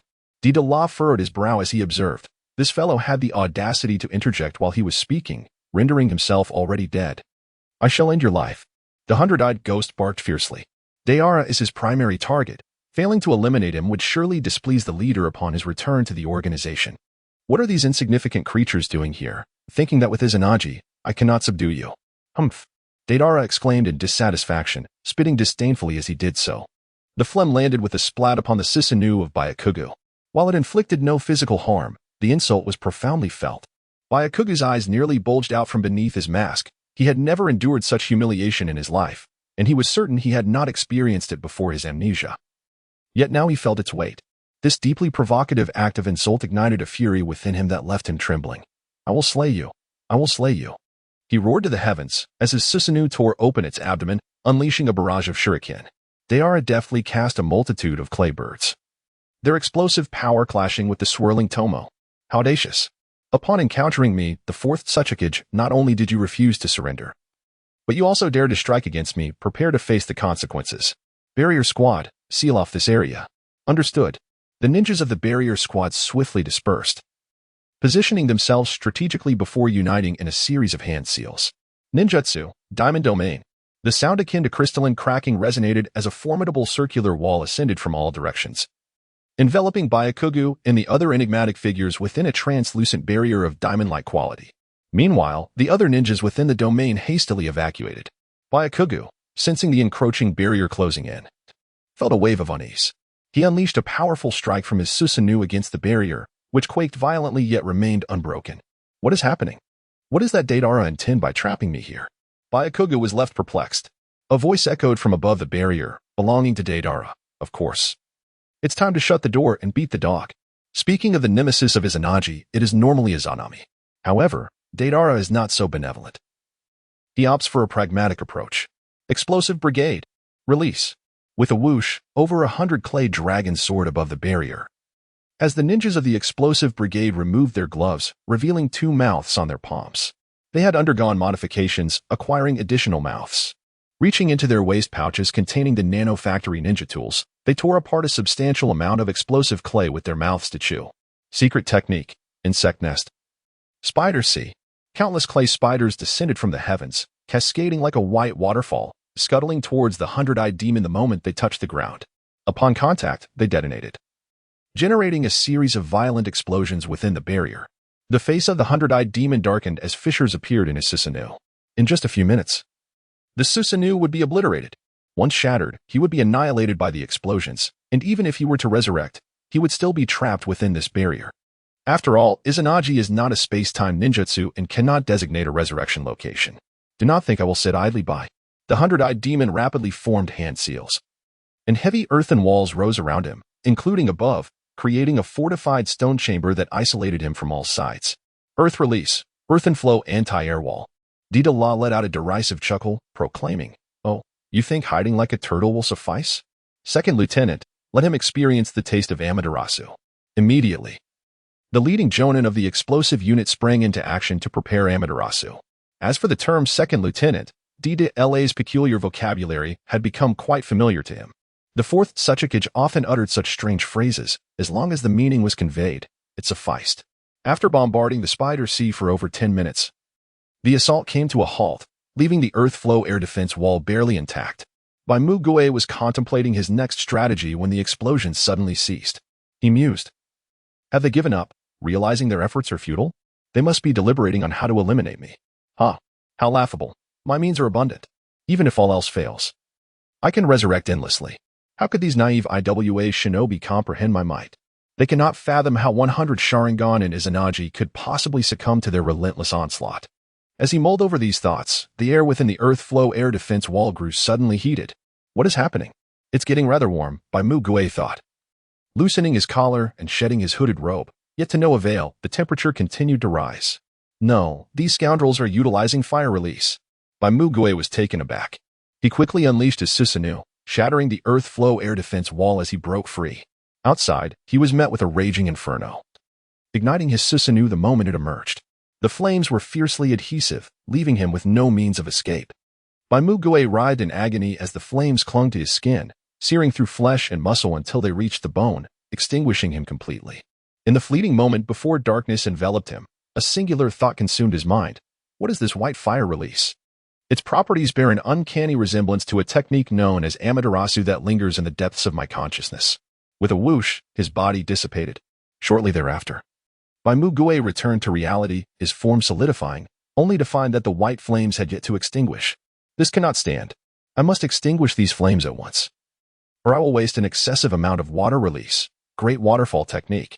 He unleashed a torrent of water upon the white flames, only to be met with terror. These flames refused to be quenched, continuing to burn even in the deluge. "This is Amaterasu," Mugue exclaimed in disbelief. In the next moment, he witnessed the source of the flames. A multitude of clay crows descended from the sky, detonating just a few meters above the ground, releasing a certain substance that spontaneously ignited, transforming into a sea of white fire. "Huh? You thought you could survive? Then relish this feast of white phosphorus." Deidara's voice echoed with a teasing lilt. Mugue's eyes widened in fury as he roared, "Deidara, I swear I will kill you." An hour later, having resurrected at least 60 times, Mugue writhed in agony upon the ground. Digu, I was wrong. Just kill me, please. I'm sorry for raising my voice." The horror of the white phosphorus was beyond what any ordinary person could endure. Mugue had faced the torment of being burned alive dozens of times within that hour. The fact that he had not yet succumbed to madness was a testament to his iron will. "Do not call me Digu. I cannot bear it. Besides, you still have 30 or 40 Sharingan left, don't you? We have plenty of time. Let us keep this going." "You bastard Deidara. You are no human. You are a devil. Insult me? If you do, I shall extend the time." "No, please. Digu, I apologize for raising my voice again. Don't extend the time. It will break me. It truly will." Mugue pleaded in desperation, nearing the brink of collapse from the torment of this white hell. Chapter 104. "You look familiar." Crackle, crackle. The white phosphorus flames gradually extinguished, leaving only embers crackling softly. Mugue lay on the ground, barely clinging to life, devoid of any will to resist. And his eyes were nearly closed. Only his kaleidoscope eyes and a single 3-tomo Sharingan near his collarbone remained open. Even with this last eye, he was utterly drained. Unable to use his Izanagi, for his chakra was nearly depleted. Utilizing his Izanagi not only consumed the eye but also required a portion of chakra, and with each minor expenditure, he was edging closer to the point of being unable to wield this forbidden technique. As Deidara descended slowly on his clay dragon, he approached the figure of Mugue, observing him closely. This wretch still clung to life, but with a further depletion of chakra, he might very well meet his end. Mugue gasped for breath, his lungs heaving like an old bellows. "Damn you, Deidara. Just rest in peace, my friend. I shall carry your will forward." With that, Deidara reached out to remove his mask, intending to claim his Sharingan. However, upon unveiling the mask, he was taken aback, exclaiming, "What the hell, Uchiha Fugaku? How can it be you?" The face beneath the mask was none other than Uchiha Fugaku, who had been presumed dead for over 3 years. Deidara had long believed him to be gone, only to discover he was still alive. Yet, the Mangekyou Sharingan in his eyes seemed altered, which was why Deidara had failed to recognize him at first glance. "Why, if you are alive, did you not return to Iwagakure? You have left your wife in mourning for 3 years. How could you be so inconsiderate and come to disturb my village?" Deidara remarked with evident displeasure. Mugue, embodying Uchiha Fugaku, was bewildered and retorted, "I have no idea what you are talking about. But die." With that, Fugaku sprang from the ground, his fingers curling into claws aimed at Deidara's heart.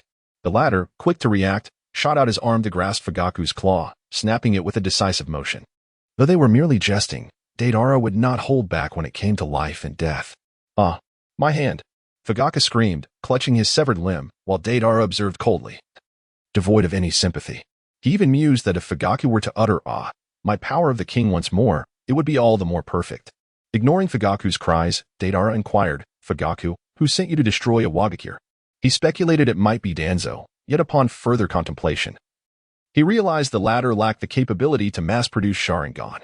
If he could do so, he would not have persecuted the Uchiha clan's eyes during his time in Konoha. Moreover, even if Danzo were alive, he had been reduced to a rogue ninja by Deidara, rendering him incapable of conducting such advanced experiments. "Humph." Fugaku exhaled through his nostrils. Deidara inquired, "What does it mean to exhale through one's nostrils? Why do you remain silent?" Fugaku responded, "Because I wish to convey this message in silence enough." "Cease your chanting," Deidara interjected abruptly, seizing his Mangekyou and the remaining Sharingan in one swift motion. "Ah, my eyes! My eyes!" Fugaku writhed in agony upon the ground. The torment of his severed arm now compounded by the excruciating pain of losing his eyes, a suffering not easily endured. Deidara ignored him. With the current technology of Iwagakure, it would be nearly impossible for such an injury to prove fatal. Take him down, and once he is healed, bring him to the interrogation room for questioning. By tomorrow at the latest, I expect to see the results of the interrogation. Understood, Lord Fourth Tsuchikage. Immediately, several Umbu stepped forward to drag Fugaku away. At that moment, Kuratsuchi and the others gathered around. Kuratsuchi rushed to Deidara's side, gripping his hand and shaking it vigorously. Deidara, what was that flame? How is it so powerful? The sparkles in her eyes shone brighter than a flashbang. Deidara proudly proclaimed, this is called white phosphorus, highly flammable. Once it makes contact, it burns until death. Indeed. It is terrifying, exclaimed Haito. The sheer might of such flames ignited a fervor within her. Just imagine the enemy engulfed in such fire. And then she could utilize Rumble to harvest the remaining foes. How magnificent that would be. Ahem. Yaki approached, interrupting their conversation, and admonished, while its power is formidable. Such flames are utterly inhumane. To burn a person alive, what could be more cruel than that? Deidara retorted, oh, come now, you old man. You simply cannot accept the power of technology that has swiftly rendered traditional ninjas obsolete. Were all your actions during your tenure truly so humanitarian? The anger caused Inoki's back to ache as he trembled, pointing his finger at Deidara. How dare you speak to your elder in such a manner? Kuratsuchi stifled a laugh. You're getting flustered, old man. Deidara, let's not pay him any mind. Let us venture to the research department. I have suddenly developed a keen interest in technology. Indeed, Kuratsuchi, you have finally seen the light. Come, I shall show you something delightful. The two irreverent fellows strolled away, arms around each other's shoulders, leaving a disheveled Inoki behind. Hey, come back. I have not finished speaking. Inoki weakly extended his hand as if trying to grasp something. Kuratsuchi approached and placed a comforting hand on his shoulder. Father, times have changed. Relics of the past are no longer relevant. In a flash, Kuratsuchi soared into the sky, vanishing from sight. Inoki, with an expressionless face, retracted his hand that had just performed the super lightweight rock technique, thinking to himself, honestly, Kuratsuchi is familial enough for me to spare her a lesson, yet this mere son dares to tease me. He shall face the consequences. Kuratsuchi, come, hold it here. Deidara stood behind Kuratsuchi, meticulously correcting her posture and guiding her hands to grasp correctly. Yet, Kuratsuchi protested, but Deidara, this is so thick, I can hardly hold it. Deidara chuckled softly, of course, if it isn't substantial, how can its power be demonstrated? All right, I shall give it a try. Heitu attempted once more to grasp it, and this time, she succeeded, holding it firmly, which filled her with joy. I did it, brother Deidara. Truly worthy of being Heitu, mastering the essence in an instant. Now, I shall begin. Let us proceed. Deidara placed his hand gently upon Kuratsuchi's head, giving it a slight push to direct her gaze forward. Suddenly, a gunshot rang out. The bullet from the bloodthirsty count pierced through the specialized steel, exhibiting immense power. Kuratsuchi clutched her shoulder, grimacing in pain, for Deidara had previously warned her of the considerable recoil of this firearm. Yet she had not anticipated it to be so severe that it rendered half of her body numb. It hurts so much, Kuratsuchi exclaimed, turning her head with tears welling in her eyes. Deidara feigned ignorance. Oh, come now, are you pretending again? He scoffed at the girl, who tirelessly practiced her leg techniques daily, excelling in physical prowess yet crumbled into tears at the slightest recoil. Such absurdity. What a blockhead. Heiko's expression shifted instantly, her displeasure palpable. With a cold demeanor, she unleashed a barrage of shots, each bullet finding its mark in the meticulously drawn target on the reinforced steel, venting her frustrations with precision as she fired 10 consecutive rounds. Deidara was astounded, not merely astonished, but completely awestruck. Haikido, how impressive. Haikido smiled, finding Deidara's flattery quite pleasing. Although she did not comprehend the meaning of impressive, his expression suggested that he regarded her as formidable. Humph. Haikido raised her head slightly, filled with pride. Of course. This is no challenge at all. I find practicing physical techniques to be far more difficult. Deidara felt a wave of frustration wash over him. Previously, he had aspired to master the art of long-range sniping, yet his lackluster shooting talent proved to be a significant hindrance. The moment an adversary engaged in evasive maneuvers, his accuracy would plummet. In stark contrast, his dear sister, Heitu, an athlete specializing in kicking techniques, effortlessly demonstrated remarkable precision from the outset. Such skill transcended mere talent. She must surely possess some hidden prowess. After experiencing the thrill of the bloody count, Heitu proceeded to experiment with an array of firearms, including electromagnetic rifles, plasma Gatling guns, anti-missile sniper rifles, and ultra-long-range rapid-fire guns. Having sampled every weapon available, she remained unsatisfied, exclaiming, Deidara, why don't you equip our comrades in the village with these incredible firearms? Deidara wore a perplexed expression and said, I am devoid of funds, my dear sister. The cost of these firearms is exorbitant, and it is impossible to reduce expenses prior to mass production. What a pity. Heitu expressed her disappointment. As she had envisioned the rock-hidden ninja outfitted with these formidable weapons, capable of overwhelming the 5 great nations. However, there was one item that had already entered mass production. Deidara presented a set of silver-white armor interspersed with reddish-brown hues. This was the A1 model of the mechanized exoskeleton, a formidable piece of war technology. A low-ranking ninja donned it and could easily overpower seasoned CH Nin, and even stand a fighting chance against average J Nin. How astonishing! Heitu gasped, examining the armor from every angle. Only now did she truly comprehend the extraordinary might of such technology. You have been rather slow to realize. I mentioned long ago that these advancements would significantly bolster the strength of a Wagakure. Back then, when my clone suggested that we embrace technological prowess. The old man was quite resistant. Deidara silently added that it was indeed a revelation now. As Heitu donned the exoskeleton, she immediately felt her physical abilities enhanced beyond measure. Coupled with the assistance of her technique Thunderclap, she was genuinely capable of contending with J Nin level opponents. The mechanized exoskeleton also conserved a substantial amount of chakra, as it generated considerable mechanical power, allowing Heitu to exert far less effort. Deidara observed as Heitu began to murmur with excitement once more. Deidara gently tapped her forehead, saying, "Take it away, take it away. Your expression reveals your intentions." "Thank you, big brother," she exclaimed. A shiver ran down Deidara's spine, as if he had encountered a ghost on such a sweltering day. After thoroughly exploring the research department with Kuratsuchi, Deidara returned to his residence. Now that he had assumed the position of Tsuchikage, it was only fitting that he no longer resided in the modest wooden cabin outside the village. The higher-ups had arranged for him a small courtyard conveniently located near the Tsuchikage building, facilitating his work commute. Having completed his evening routine and still unable to drift into slumber, a shadow rushed in hastily, nearly shattering the glass of the 4th Tsuchikage's home. "Lord Tsuchikage, there has been an unexpected development in the interrogation. It appears the subject is beginning to regain their memories and is desperately struggling," reported the ANBU, kneeling before Deidara.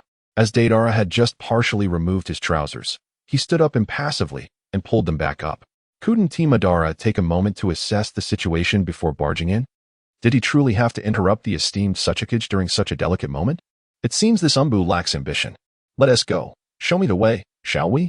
Chapter 105, The Roots of Independence. In the Iron Rock Mountain interrogation chamber, Fugaku had endured an excruciatingly protracted session of severe torture, leaving him utterly drained, both physically and mentally. Suddenly, a bucket of ice-cold water was dumped over him. Startled awake, Fugaku jolted, causing the chains binding him to rattle violently. Uchiha Fugaku. The cell was dark and foreboding as it loomed over him. The warden, always cold and unsympathetic towards outsiders, displayed an especially frigid demeanor towards stubborn individuals like Uchiha Fugaku, who refused to utter a word. Typically, the warden favored violent means to pry open their lips, indifferent to the consequences. However, today was peculiar. Resorting to brutality to extract memories could lead to catastrophic outcomes, so a more cautious approach was warranted. "I shall ask you one last time. What is the name of your organization?" Fugaku lamented. "You wretch, didn't you just ask me that? You dragged me in here to beat me for so long, without a single inquiry." The warden scratched his head sheepishly, acknowledging the oversight, as he had initially failed to notice the cursed seal of tongue-tying on Fugaku's tongue, which had rendered him mute despite the relentless questioning. However, as the methods of interrogation grew increasingly diverse, Fugaku began to weep, appearing as if he wished to divulge something yet felt restrained. This prompted the interrogators to realize that a jutsu was likely inhibiting him. After the tireless efforts of the cursed seal team, the tongue-tying seal was finally lifted. Thanks to Orochimaru's shared knowledge of sealing techniques with Deidara. Otherwise, given a Wagakure's previous capabilities, it would have been impossible to dispel the seal. Unfortunately, the violent dismantling of the seal resulted in Fugaku regaining his memories during the process. Upon awakening, Fugaku retained both his previous memories and those from his time as the Byakugan, insisting vehemently that he wished to see Deidara. The warden, sheepishly putting away his whip, remarked, "Oh, it seems I forgot to ask. It's not too late to start now." Fugaku, gritting his teeth, retorted, "You think I'll spill any information without Deidara's presence? Even if you beat me to death, I won't utter a single word." The warden, indignant, exclaimed, "Do you think the title of Tiger of the Interrogation Chamber is merely a figment of my imagination?" He picked up the whip again, poised to strike Fugaku. Just then, the door to the interrogation chamber swung open, and Deidara strode in with an imposing presence. "Lord 4th Tsuchikage." The warden halted his actions. Deidara took the whip from his hands and set it down, saying, "As an elder, one should not be so tempestuous. You strike him at every turn." And in his desperation to avoid punishment, he spews forth a torrent of nonsense, unable to discern truth from falsehood. It is imperative to engage in heartfelt conversation and guide him gently. Do you understand? Indeed. The Tsuchikage replied, nodding in agreement, his face creasing into a smile. Deidara nodded, then turned his gaze towards Fugaku, astonished to see the hardened wax drippings on him. He immediately glanced back at Rauda in shock. To his surprise, this fellow with thick eyebrows and big eyes had indulged in such extravagant practices, while the use of a whip could be explained. Was dripping wax also a part of the interrogation? Rauda, connecting to the team's internal communication, replied with a cheeky grin, "This is merely my personal preference. Such methods are not typically employed in interrogations." Suddenly, Deidara recalled a statement previously made by Lauda. "In this world, there is no shortage of masochists. No wonder you so confidently assert that masochists abound. You must be the sadist yourself." With this thought, Deidara took several steps away from Lauda, as this individual, in a certain sense, proved to be quite a perilous character. Lauda, perplexed, could not comprehend the situation. Deidara approached to observe Fugaku closely. It was evident that Fugaku had undergone a transformation. The majority of his body below the neck had taken on a ghastly pallor, devoid of any semblance of blood. Strikingly, the skin marred by whip marks revealed no trace of blood, but rather oozed a viscous, white substance. The most repulsive aspect was the multitude of eye sockets densely scattered across Fugaku's upper body. Upon closer inspection, they were all filled with pale, grayish Sharingan. "Who has reduced you to this abominable state? It's utterly revolting." Deidara recoiled in disdain. Fugaku, undeterred by this remark, inquired, "What of Makoto and the others? Are my kin still alive?" The Uchiha clan had been considered extinct for over 3 years, and aside from a select few in the know, the ninja world was oblivious to the fact that some members of the Uchiha still resided in Iwagakure. The secrecy maintained by Iwagakure was impeccable, to the extent that even Fugaku, during the era of the 100 Eyes, was unaware, as he had been submerged in the solution for far too long. Deidara nodded, acknowledging the situation. "Life is going well, though your wife finds herself in a rather unfortunate predicament. Your kin have already discovered that your son has turned traitor, leading to her ostracization among the clan. She is no longer the acting clan leader. The official leadership has been assumed by Uchiha Shirsue's disciple, Uchiha Kamakura. Is that so?" "Well, that is somewhat reassuring." Fugaku sighed in relief, grateful that his efforts had not been in vain. Had he learned of the complete annihilation of the Uchiha clan, he might have succumbed to despair. Deidara disregarded Fugaku's inner reflections and inquired, "May I speak now? What transpired with you?" Fugaku recounted, "On the night when Konoha enacted the Uchiha clan's extermination plan, I encountered Itachi after the battle had concluded. I initially believed I would meet my demise, but unexpectedly, Danzo discovered me. He extricated me from the village and subsequently declared that the root organization had severed ties with Konoha, leading nearly 100 root shinobi to defect. Due to my severe injuries, he submerged me in an unknown solution, simultaneously healing my body while employing a certain ocular technique to cast illusions that obscured my memories." Deidara pondered thoughtfully. The solution may have been crafted by the interstitial cells, and the ocular technique could merely be an ordinary illusion. However, I am inclined to believe it is the ocular prowess of your clan's Uchiha Shirsue, specifically the Kodo Amatsukami. Such a technique could indeed yield such formidable effects. Nonetheless, one must wonder, how did Danzo acquire such capabilities to mass-produce Sharingan, including your Manjiki? I recall that the pattern of your Manjiki was not this one. Shirsue's ocular technique? Fugaku was taken aback, then gradually came to a realization. No wonder Shirsue committed suicide. There must be a deeper truth, perhaps his eyes were even extracted by Danzo. Fugaku continued, "I am unaware of the specifics of how he mass-produces Sharingan, but I do know that his experiments are inextricably linked to a person named Shin." Deidara suddenly realized. So it turns out that Shin is in Danzo's hands. No wonder he can brazenly conduct human experiments. Shin's cells can infinitely enhance the tolerance rate. And given the extensive experimentation, it is hardly surprising that the Sharingan and Manjiki can be mass-produced. Indeed, Shin's cells, in a certain sense, are akin to a bug. They function as a naturally occurring, side-effect-free version of the impure world reincarnation, allowing for the seamless integration of various bloodline limits. All right. I have a general understanding of the situation. Tida, release him, please. Tida, still hesitant, inquired, "Lord Tsuchikage, are you truly going to let him go? Perhaps we should interrogate him further to ensure we acquire more detailed intelligence. What more is there to ask?" That scoundrel Danzo is just as he appears, having squandered his life without even reaching the position of the fifth Hokage, and I suppose you don't still wish to confront Fugaku, do you? Deidara gradually became aware of Lao Da's intentions, who, feeling somewhat embarrassed, shifted his body awkwardly. Lord Suchikage is merely jesting. Why would I harm him for no reason? He chuckled. As he spoke, Lao Da took the initiative to unlock the chains binding Faik, in a bid to prove his innocence. Once liberated, Faik promptly distanced himself from Lao Da. Lao Da remarked, "What a humorless brute." As Deidara departed from Iron Mountain with Fugaku, he found himself retreating while facing Lao Da. It was only today that Deidara perceived Lao Da's true nature. It is indeed true that one can know a person's appearance yet remain unaware of their heart. The mere recollection of past moments spent in Iron Mountain sent shivers down Deidara's spine. Fortunately, Lao Da was not moonlighting as a priest. The following morning, at the new Uchiha encampment in Iwagakure, since the village underwent a significant reorganization and development, it has been rejuvenated, with many areas reassigned. In the central region of the village, there exists a vast area prohibited to ordinary citizens. This is the new Uchiha territory. However, the Uchiha have yet to formally announce their integration into Iwagakure, thus remaining in a reclusive state, closed off from the outside world. Fourth Suchikage. Indeed, upon entering the Uchiha territory, many Uchiha clansmen greeted Deidara warmly. These Uchiha, when not in a frenzy, were quite amiable. Moreover, Deidara treated them genuinely well. Despite their current seclusion, the curriculum of the Ninja Academy was accessible to them, with no intent to withhold knowledge.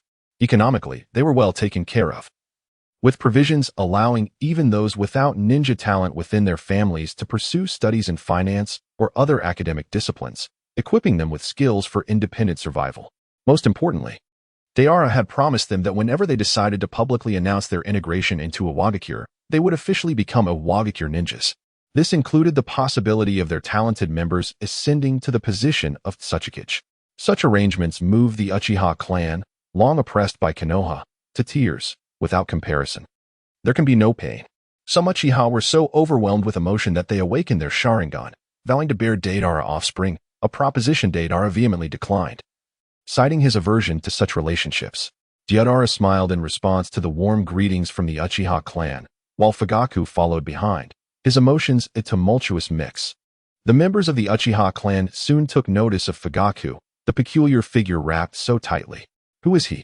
It's quite strange to be so bundled up on such a hot day. Shoo, keep your voice down. After all, he was brought here by Lord Fourth. Let us not speak so disrespectfully of others. So hush now. Deidara, accompanied by Fugaku, arrived directly at the residence of the current clan leader, Uchiha Kamakura. Uchiha Kamakura was once renowned as a Nin for his exceptional swordsmanship and fire release techniques. However, his Sharingan was rather unremarkable, possessing only a single tomo. It was not until the fateful night of the clan massacre, witnessing the death of his kin, that he, in a fit of rage, awakened his 3-tomo Sharingan.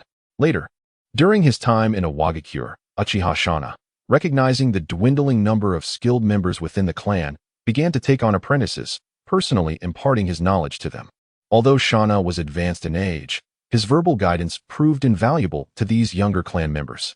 Among them, Uchiha Kamakura distinguished himself as the most exceptional, thus earning Shana's choice as his successor. When Shana passed away 2 years prior, he bequeathed his Manjiki Sharingan to Kamakura, entrusting him with the future of the Uchiha clan. Kamakura did not disappoint. Despite his mediocre Sharingan aptitude, his other abilities were exemplary. In just 2 years, he adeptly managed the Uchiha clan, revitalizing it, and permitted those lacking talent to intermarry with outsiders, under the condition of anonymity. Should any offspring possess the potential to awaken the Sharingan, he pledged to restore their Uchiha surname. My Lord Fourth. Upon hearing of Deidara's special visit, Uchiha Kamakura promptly set aside his work to welcome him. Presenting a cup of tea, Kamakura smiled warmly and inquired, "Might I ask what brings you to my humble abode on this occasion?" Deidara accepted the tea and remarked, primarily, "It is about bringing someone over, indeed." As he spoke, he gestured for Fugaku to approach, then lifted his hood to reveal his face.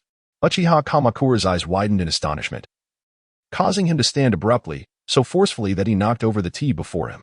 With his Sharingan eyes wide open, he rushed forward, seizing Fugaku by the collar, gritting his teeth as he pronounced his name with deliberate intensity. Uchiha Fugaku. Chapter 106. Rooting out the problem. Fugaku raised his hands in surrender.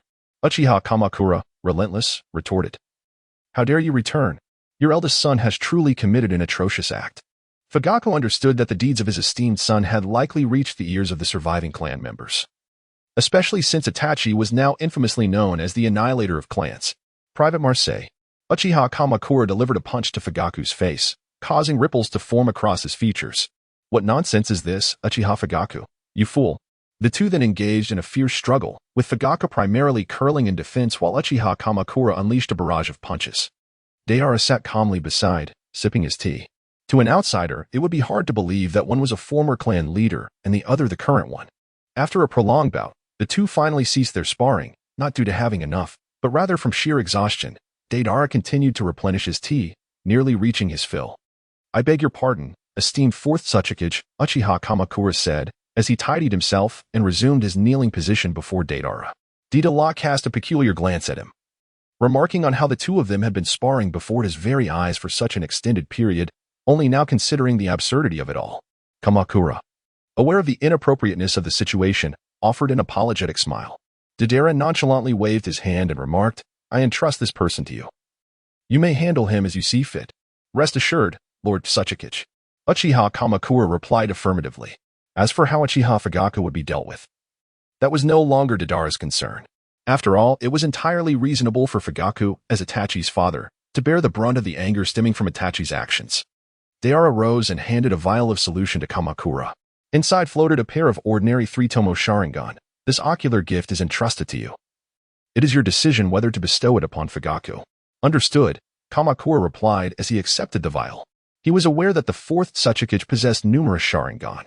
Yet he was astute enough not to challenge the Tsuchikage, for he comprehended that the latter was engaged not only in research on the Sharingan but also on other bloodline limits.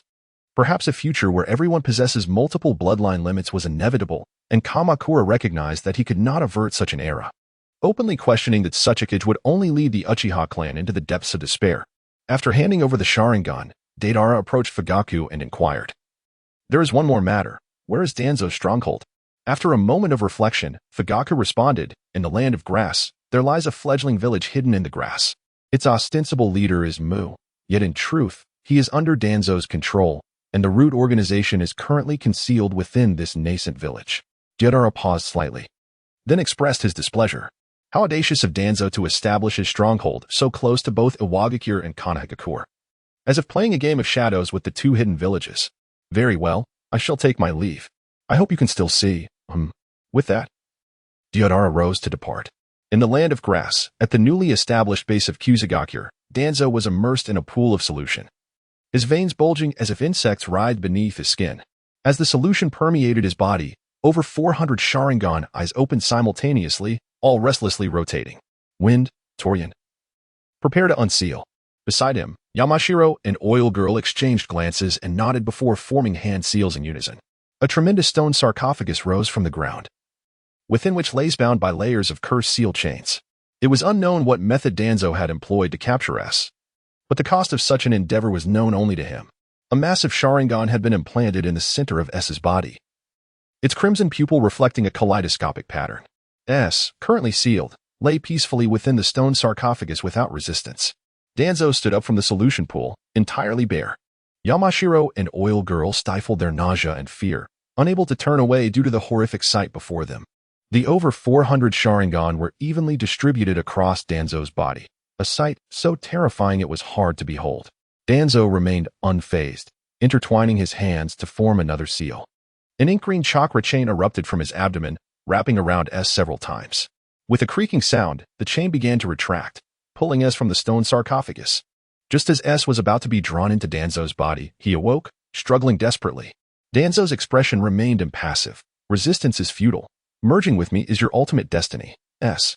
With a thunderous shout from Danzo, the enormous Sharingan on S's body emitted a brilliant red light, and the pattern of the Betsu Tenjin began to slowly rotate.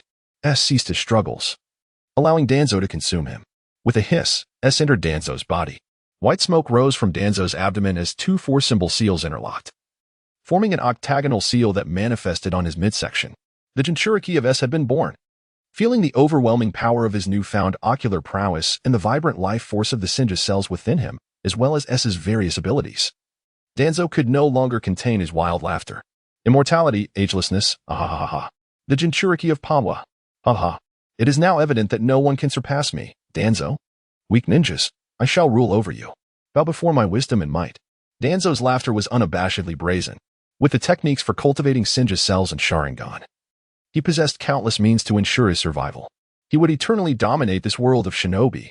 I have glimpsed a radiant future. Wind, Torian, do you see it as well? Danzo spread his arms wide, eyes closed at a 45-degree angle, seemingly embracing something wondrous.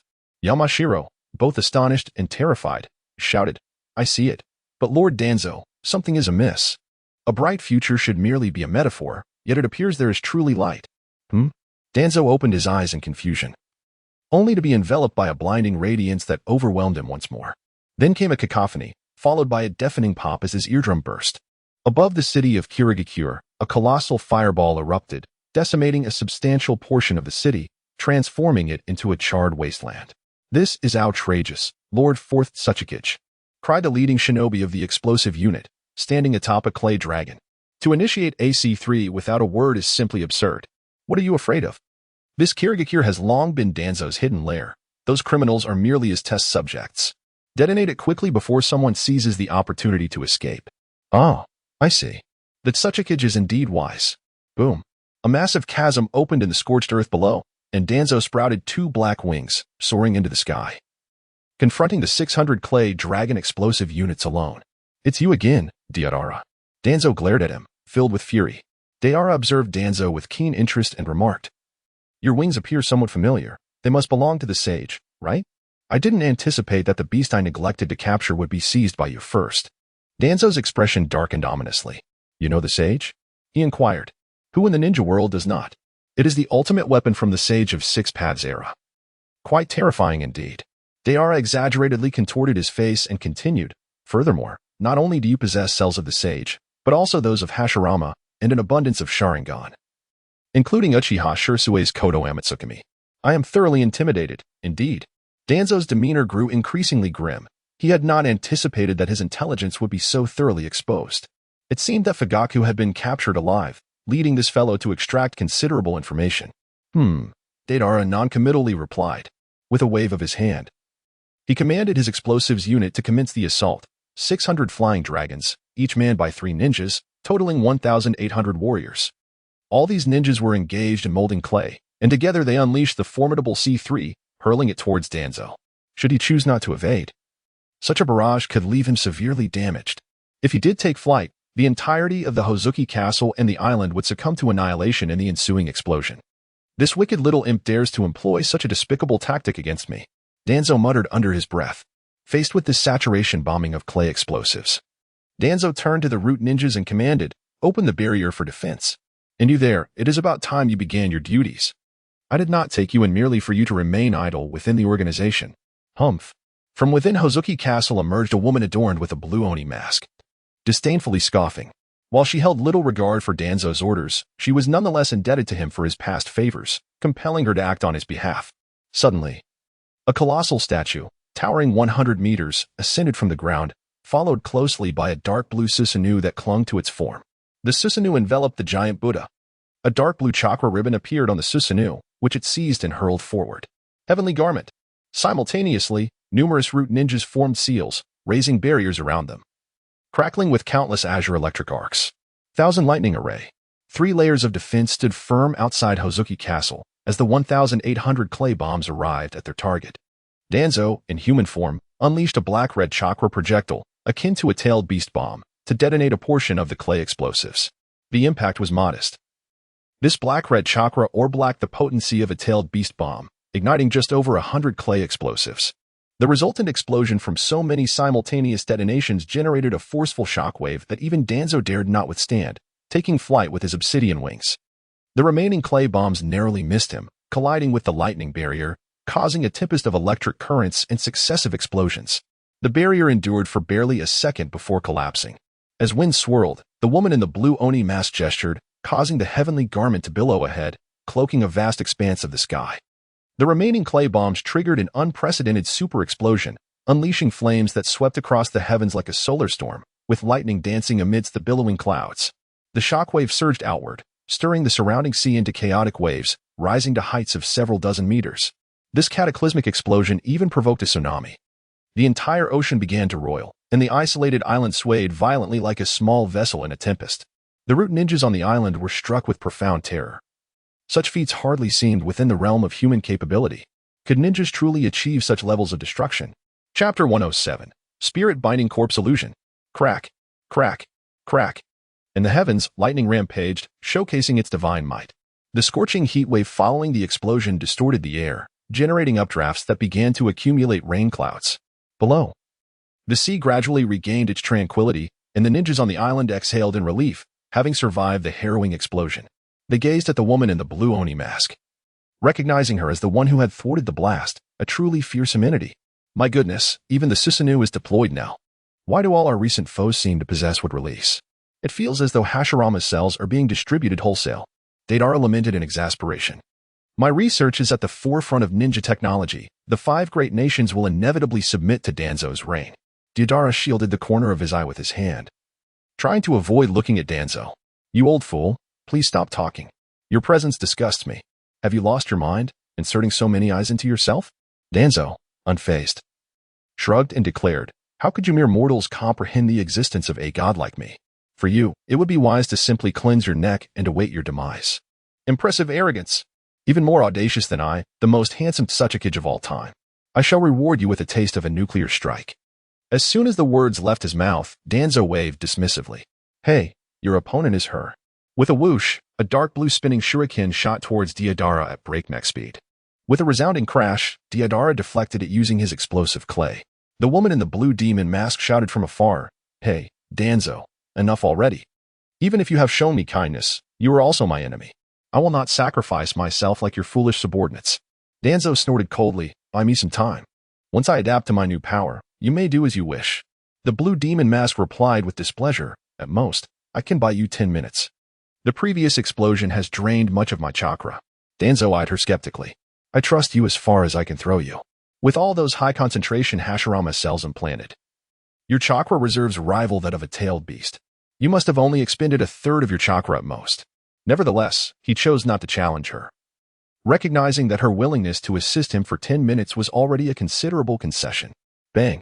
In the midst of their exchange, a 6-winged clay bird surged towards Danzo at supersonic speed, exploding with tremendous force.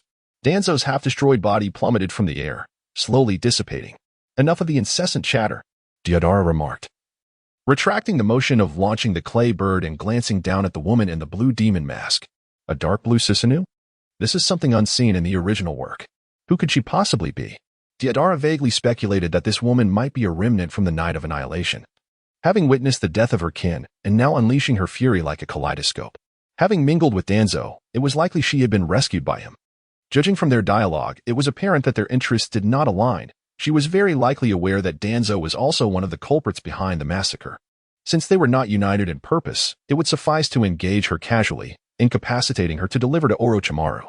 Orochimaru had an abundance of research topics, which had hindered his progress on the ocular abilities of the kaleidoscope. Perfectly. There was now an available kaleidoscope along with the successful outcomes of Danzo's research to be packaged together. Come forth, Explosive Brigade.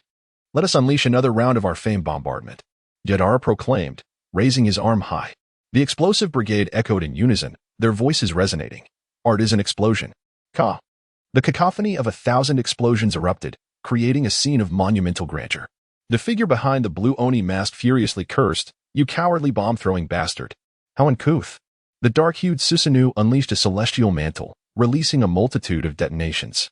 Remarkably, she could absorb the enemy's attacks, seemingly not limited to chakra-generated jutsu. Even pure explosions could be stored.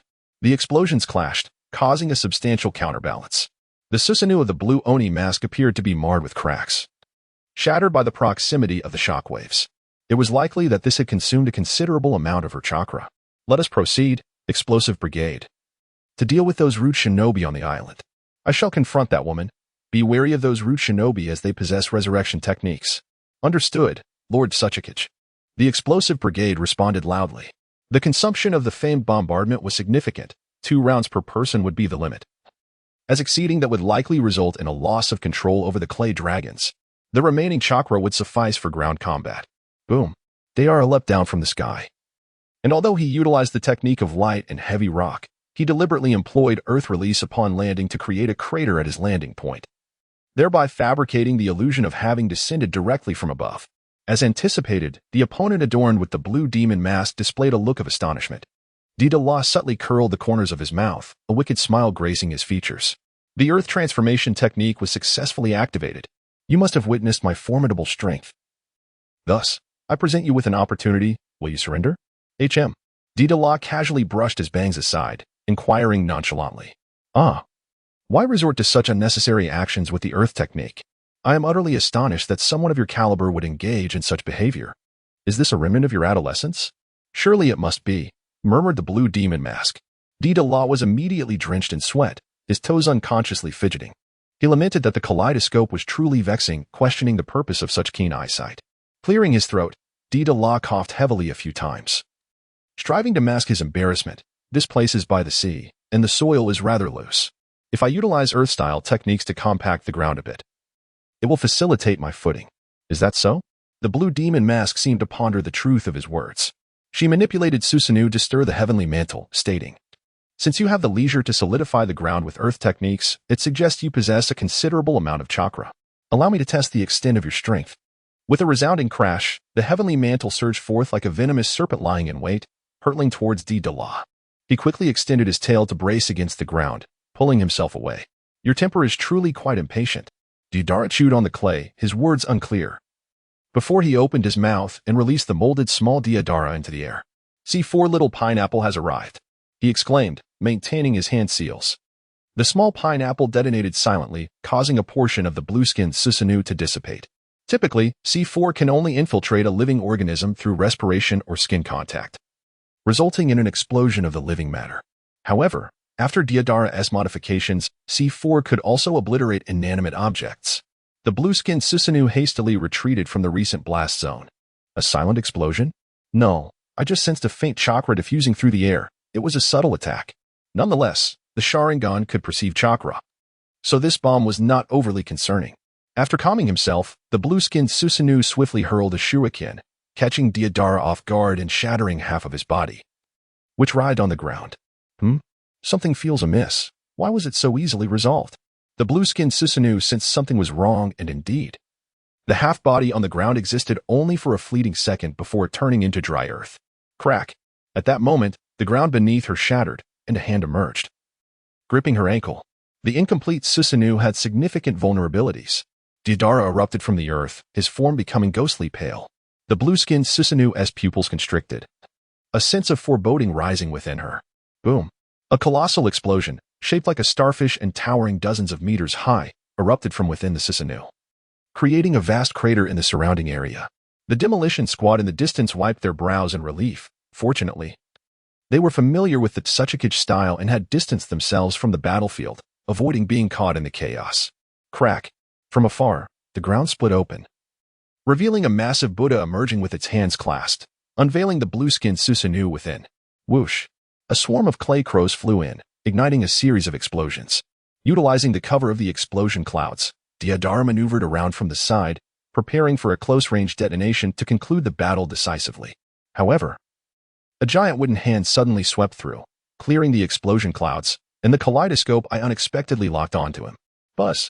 Deidara suddenly felt his consciousness ensnared in a viscous grip, while his body careened forward in a mindless frenzy.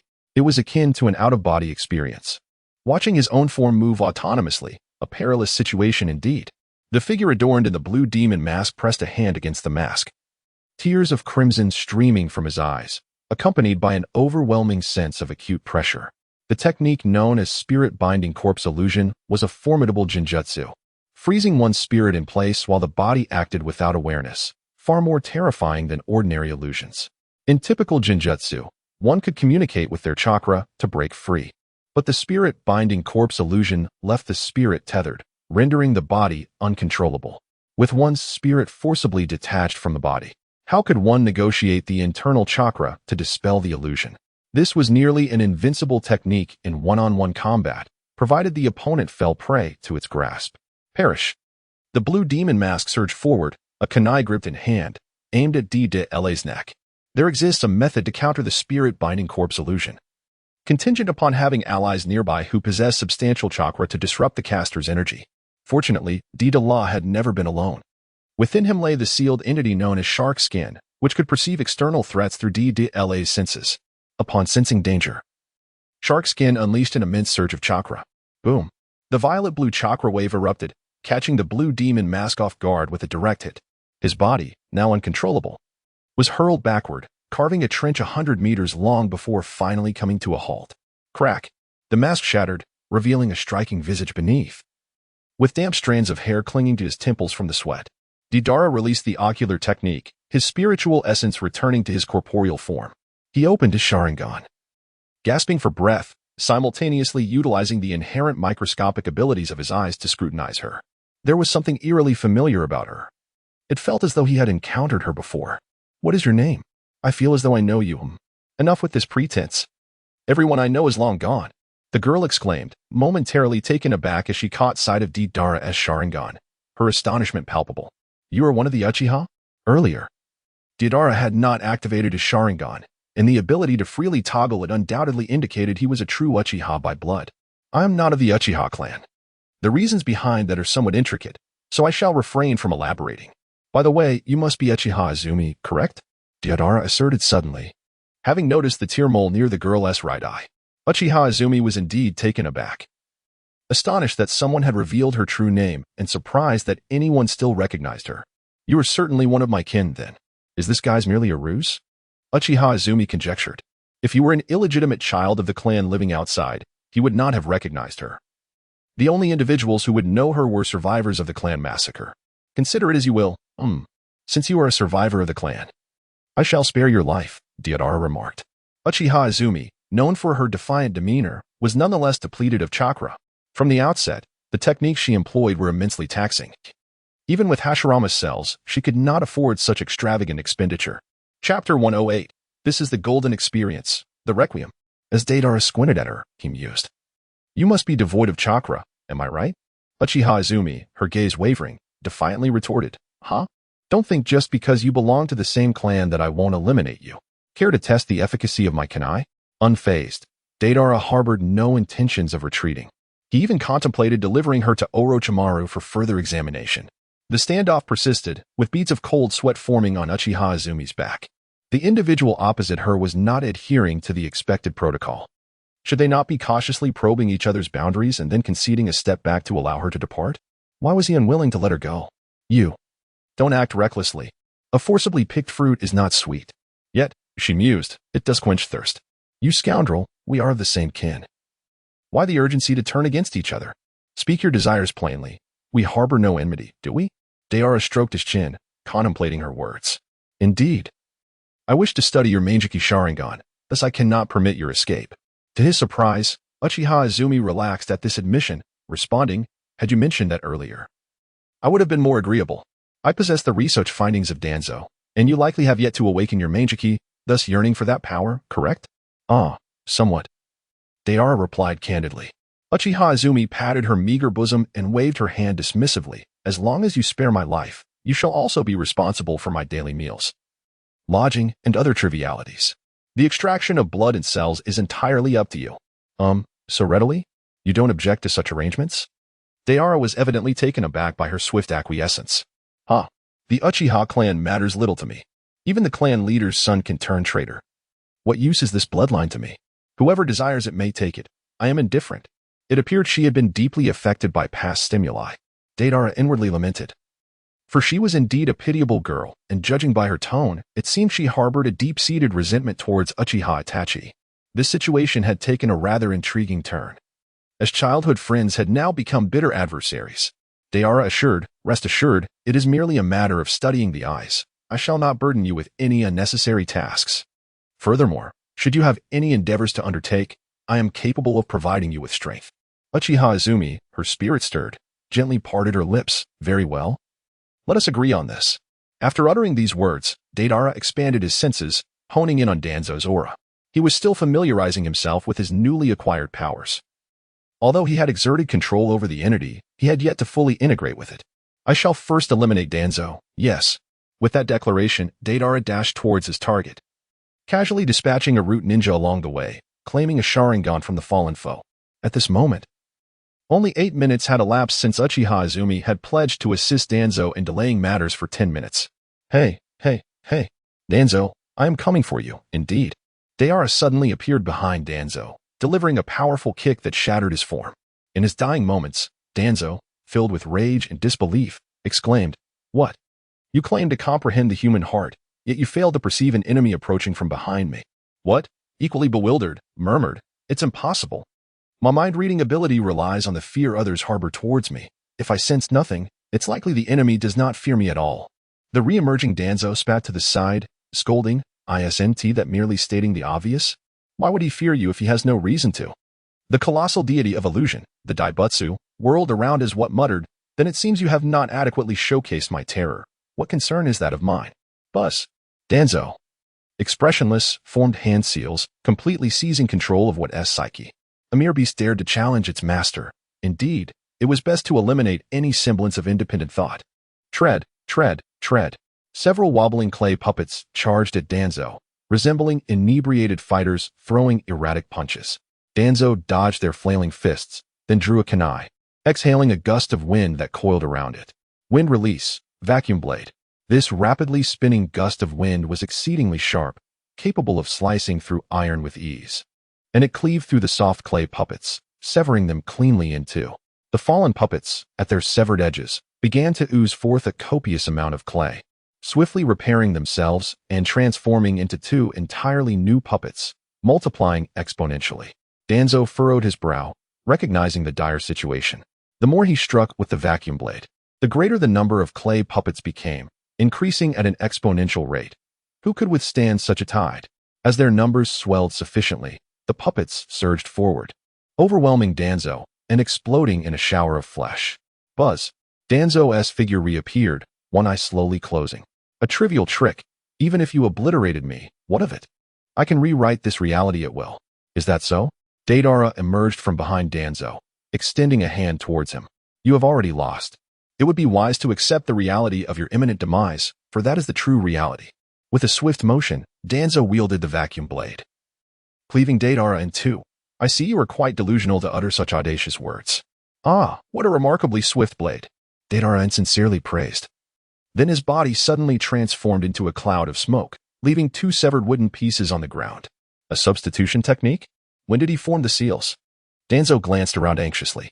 Several swaying puppets rushed towards him, and with tiresome persistence, Danzo severed them, only to be blown to bits and resurrected. Truly, such childish tricks to buy time, are they truly entertaining? Danzo's figure shifted from ethereal to solid. Deidara emerged from behind him, still extending his hand. "I have told you to accept the impending reality of death. Do you not yet sense something amiss?" With a swift motion, Danzo severed Deidara once more. Unwilling to listen to the boy's words, convinced that Deidara had succumbed to madness in the face of his overwhelming power. Suddenly, with a resounding crash, two severed wooden pieces fell to the ground. Danzo's expression shifted as he sensed an unsettling change. His eyes darted around, spotting several unsteady clay puppets charging towards him. His eyelids twitched. Why did this scene feel so eerily familiar? Once again, he swung his vacuum blade, cleaving through the swarm of clay puppets, this time hastening his evasive maneuvers to escape a deadly fate. However, Deidara's use of the clay puppets was precisely aimed at constraining his escape routes, deliberately targeting his inherent agility. Danzo's attempts to evade proved futile as the clay puppets overwhelmed him, resulting in his demise. With the activation of his Anaji, the harsh reality of death was rewritten, and Danzo's form materialized once more. This time, he refrained from immediate action, instead lifting his arm in shock to gaze at the pale Sharingan, his expression betraying astonishment. He was accustomed to consuming the Sharingan starting from his right arm, and considering the battle thus far, he should have expended 4 eyes. Yet, why did only the initial Sharingan and the current one appear blind? Footsteps approached from behind, and Danzo's countenance darkened as he turned to face the source, his gaze turning menacing. As Deidara appeared, his second blind Sharingan surprisingly blinked, restoring its crimson hue. Danzo froze, roaring, "Deidara, what have you done?"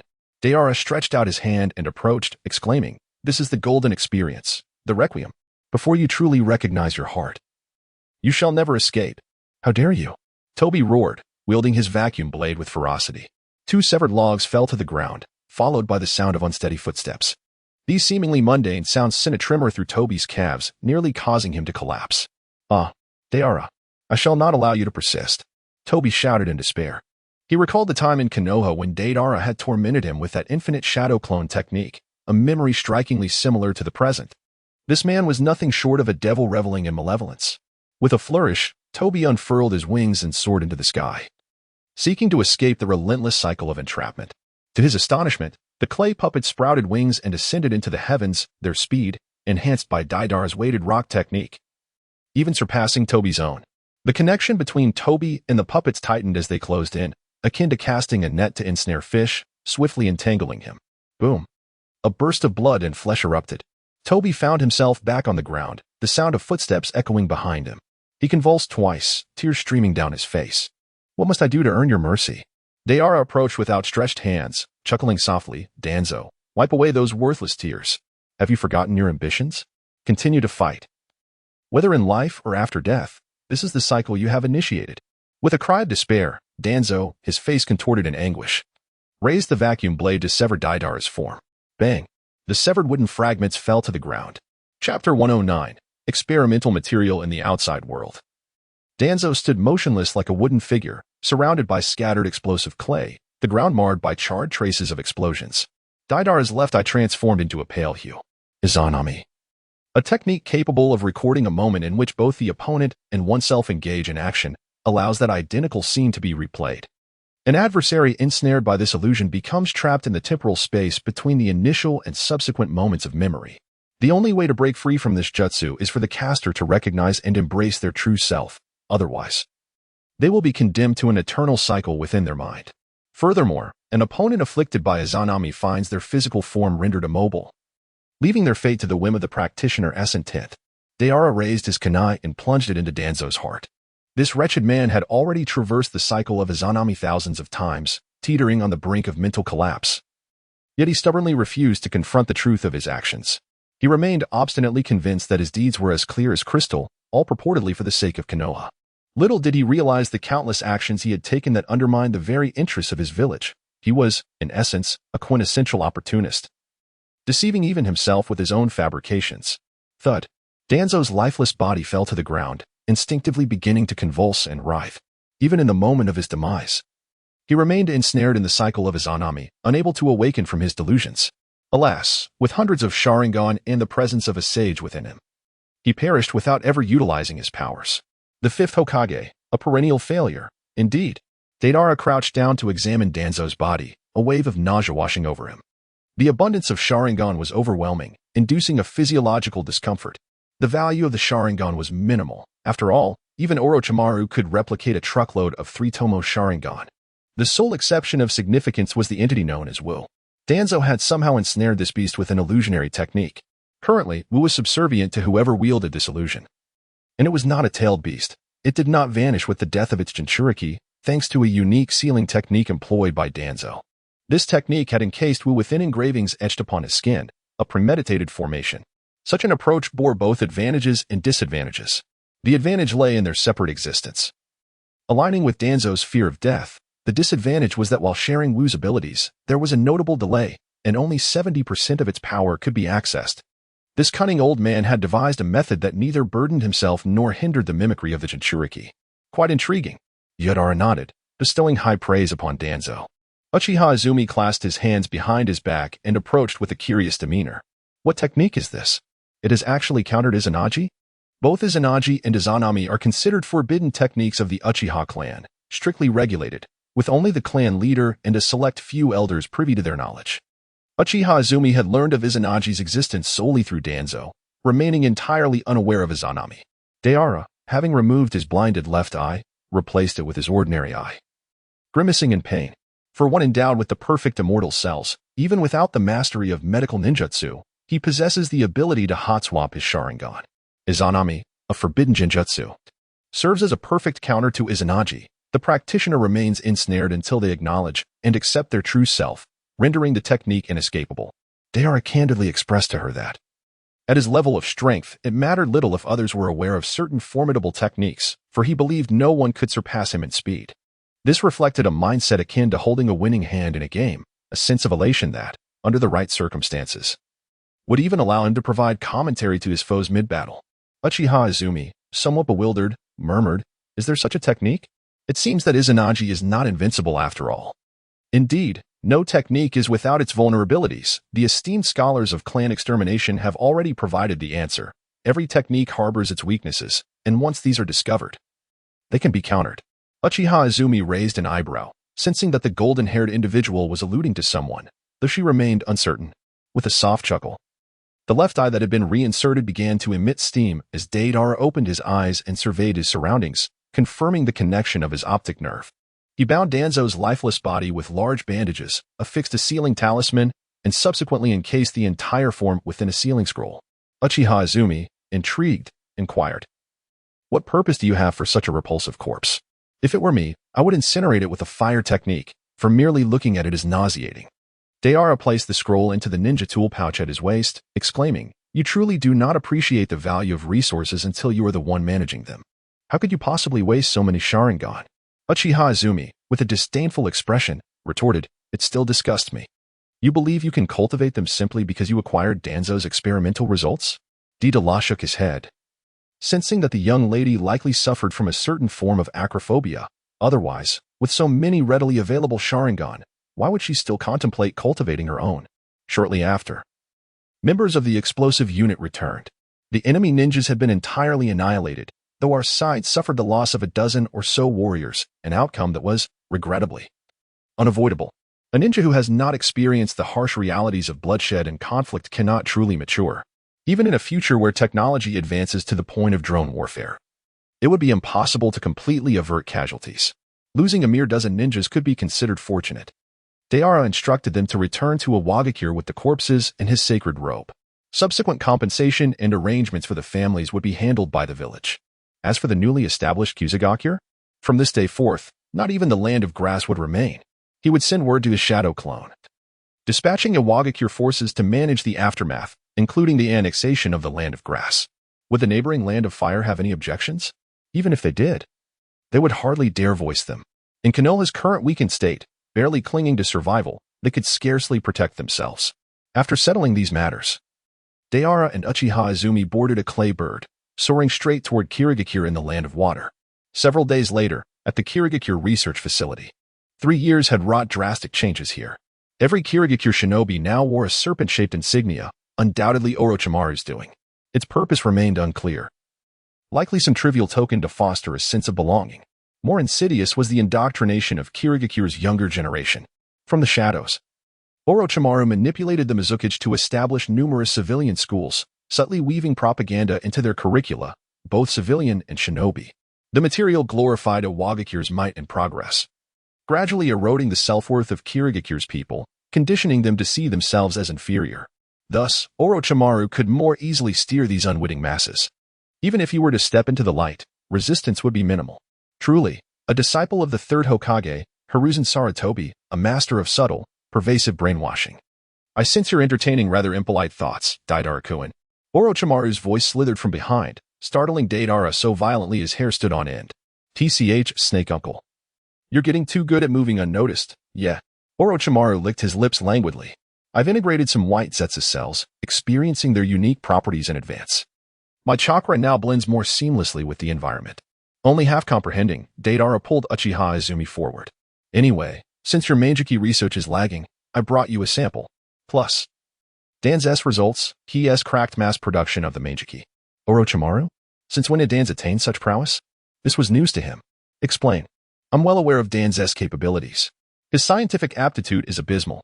How could he possibly develop such a technique?" Deidara remarked. "Do you recall the Shin I mentioned to you? His cellular structure can assimilate other bloodline limits without rejection. Under such circumstances, infinite trial and error can undoubtedly accelerate research progress. Furthermore, Danzo's research capabilities are inadequate. It is not that his subordinates lack skill. That is indeed the case." Orochimaru nodded in acknowledgement. "So, did you send that individual named Shin over to me?" "No, that fellow stealthily slipped away at some point. I brought some of his cells along, as well as Danzo's corpse." "What use do I have for Danzo's corpse?" Orochimaru fell silent, watching as Deidara retrieved a corpse adorned with Sharingan.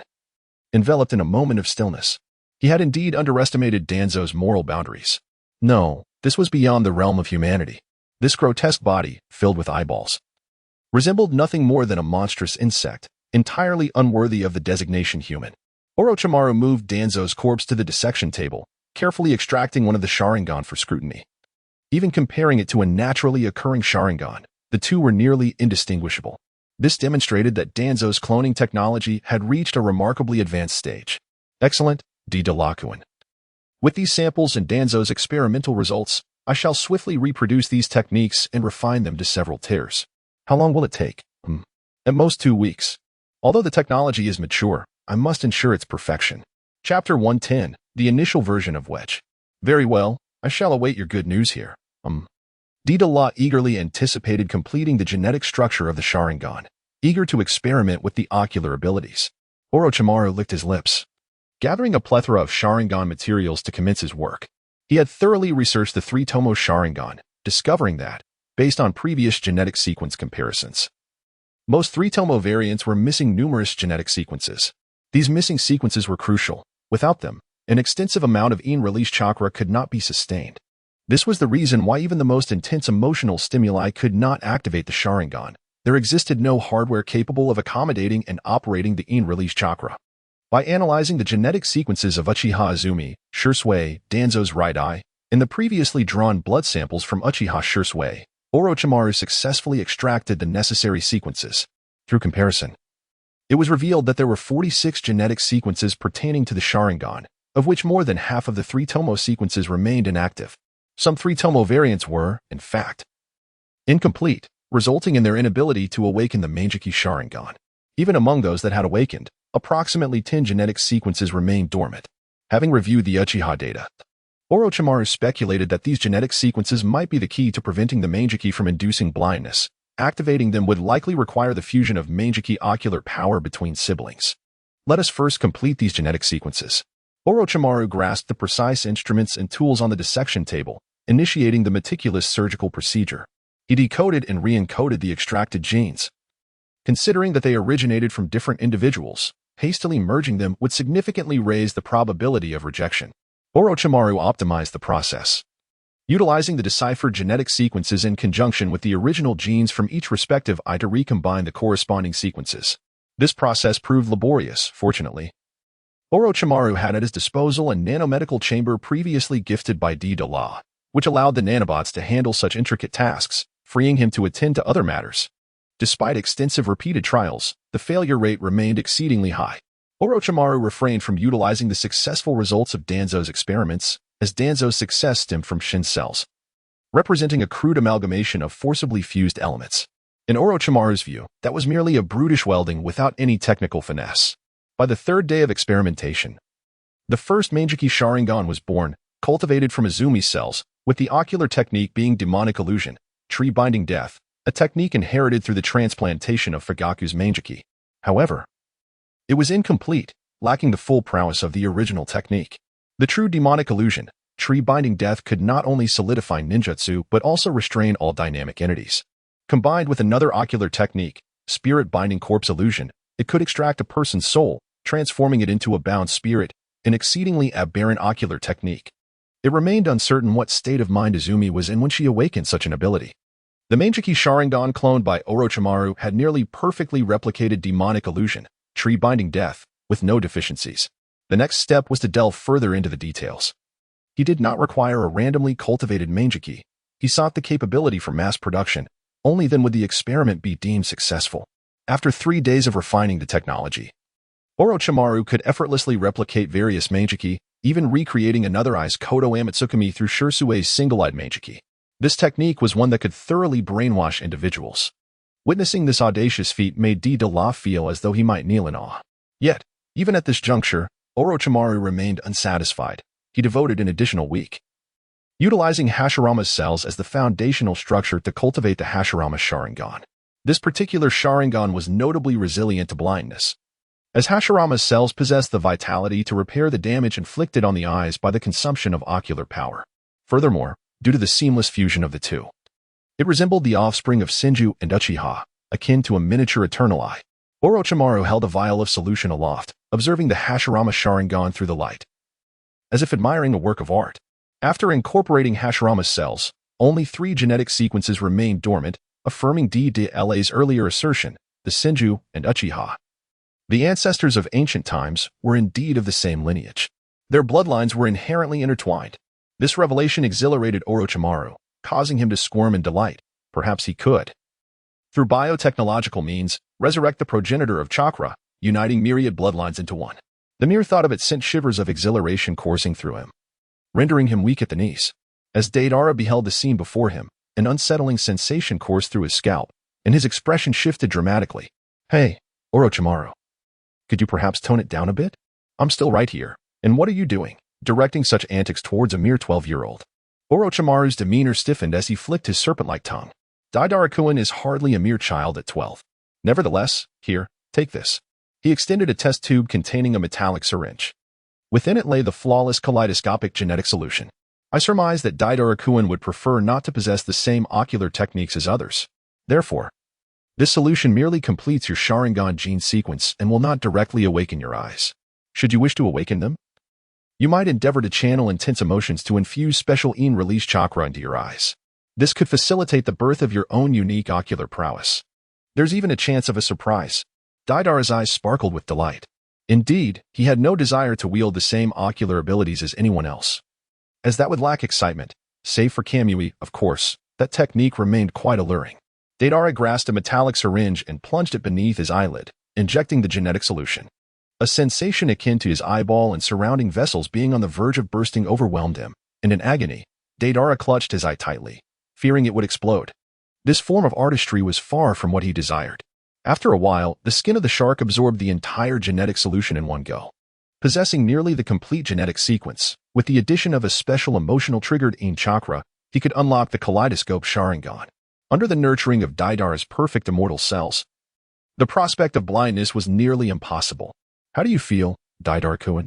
Orochimaru inquired, gently rubbing his dark eye sockets. Deidara communicated with the sensation of the shark's skin. Remarking upon its remarkable qualities, it bestowed upon him an exhilarating sense of impending enlightenment. He even felt that a furious roar, born from the frustration of constipation, could unleash a kaleidoscope of revelations. Orochimaru, with a twitch at the corner of his mouth, instinctively filtered out this crude and vulgar metaphor, contemplating that the experiment had exceeded his expectations of success. "I shall take a rest now," he declared, having gone 2 weeks without a moment's sleep. After all, even a being such as he could succumb to exhaustion, feeling dizzy and disoriented from prolonged wakefulness. "Good night, Makabaka." Orochimaru? In a state of confusion, Orochimaru inexplicably entered the room to seek slumber. Deidara was exploring the intricacies of the Sharingan with the assistance of J-Mei. But as he had yet to experience any emotional stimuli, the Manjiki had not yet manifested. There was no rush. He would wait until his inner thoughts grew more fervent before awakening it, to avoid inadvertently unlocking an undesirable technique such as Amaterasu or other ill-fated ocular jutsu, which would be a tremendous loss. 3 days later, Orochimaru awoke languidly, his spirit revitalized, as though he had emerged from a long winter slumber. It was a propitious day, the auspicious occasion for his body transfer. The vessel he had painstakingly nurtured for so long was finally ready for use, prompting him to invite Deidara to witness the event. Within the nutrient chamber, a girl with crimson hair and fair skin floated gracefully in the solution. Her eyes were adorned with purple eyeshadow reminiscent of Orochimaru's own. Recently, he had procured cells from SH-Go and integrated them into the mix, creating a confluence of numerous cells reminiscent of the ancestral lineage's bloodline limits. However, for the moment, it was merely a rudimentary version, comprising only the cells of Kaguya, Hashirama, the immortal, Orochimaru, the Bone Pulse, and SH-Go. Nevertheless, the ability to amalgamate such a multitude of cells at once was remarkable. Even the techniques devised by J-Hei could not devour so many simultaneously. Moreover, J-Hei's approach required favorable conditions, often resulting in grotesque outcomes that were far from refined. Orochimaru, however, was different. The meticulous nature of his scientific endeavors demanded perfection. He would rather proceed slowly than compromise the quality of his techniques. With a soft plop, Orochimaru extracted the girl's eyes from the nutrient chamber and replaced them with the modified Sharingan, yet to awaken its Manjiki form. Once the exchange was complete, he gently lifted the girl and placed her upon the array prepared in the center of the laboratory. With a decisive snap, Orochimaru sank his teeth into the girl's neck, leaving behind 3 blazing red tomo that resembled molten lava. Moments later, The tomo cooled to a deep black. The immortal curse seal. Orochimaru had perfected it. The recipient of this seal would become his vessel. The immortal curse seal incorporated the technique of spiritual manifestation, allowing for the seamless transfer of the soul. The sealing techniques embedded within the curse would ensure the soul remained within the vessel, and over time, the essence of soul and flesh would merge, as though it were the vessel's original form. Watch closely, Deidara-kun, for the moment of reincarnation is at hand. Orochimaru proclaimed with excitement as he formed the necessary hand seals. His spirit instantaneously departing his body.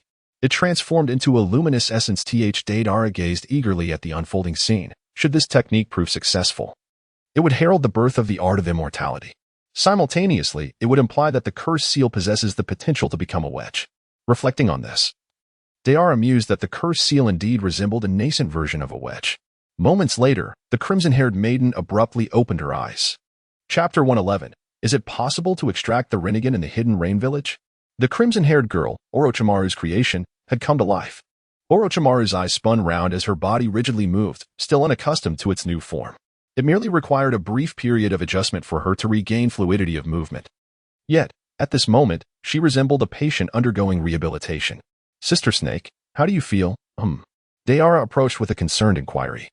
While Orochimaru shot him a sidelong glance, contemplating whether this was a deliberate provocation. After all, what an absurd moniker Snake's sister was. Just as Orochimaru was about to retort, his gaze fell upon the heavy mounds upon his chest, causing him to swallow back his words. Had he known better, he would not have molded his form to resemble Tsunade's. It was far too burdensome. He promised himself to find time to sculpt a smaller version in the future. After a brief moment of physical adjustment, he had nearly acclimated to the overwhelming vitality coursing through him, which was so invigorating it nearly compelled a sound of pleasure from his lips. This sensation was akin to replacing a decade-old, decrepit computer with the most advanced technology. Every configuration was exhilarating. Sage mode, activate. Overwhelmed by the euphoria, Orochimaru felt an urge to express it. Having integrated the cells of the formidable Rage-In, he was now able to autonomously absorb natural energy into his being. Unlike Rage-In, he retained his sanity, as he had previously optimized Raigen's cells to prevent the excessive absorption of natural energy that could lead to a loss of rationality. With a swish, a multitude of excess, dissipating Senjutsu chakra coalesced around Orochimaru, forming 8 colossal serpents. His body bore scales and a deeper shade of purple around his eyes. The transformation into the serpent-like sage mode was simply a consequence of the snake cells within him. The natural energy gravitated towards a serpentine form. Hey, Snake sister, teach me. I want to learn sage mode too. I implore you. Deidara exclaimed, leaping onto Orochimaru and clutching her thigh. If not for the fear of retribution, he would have gone even further in his enthusiasm.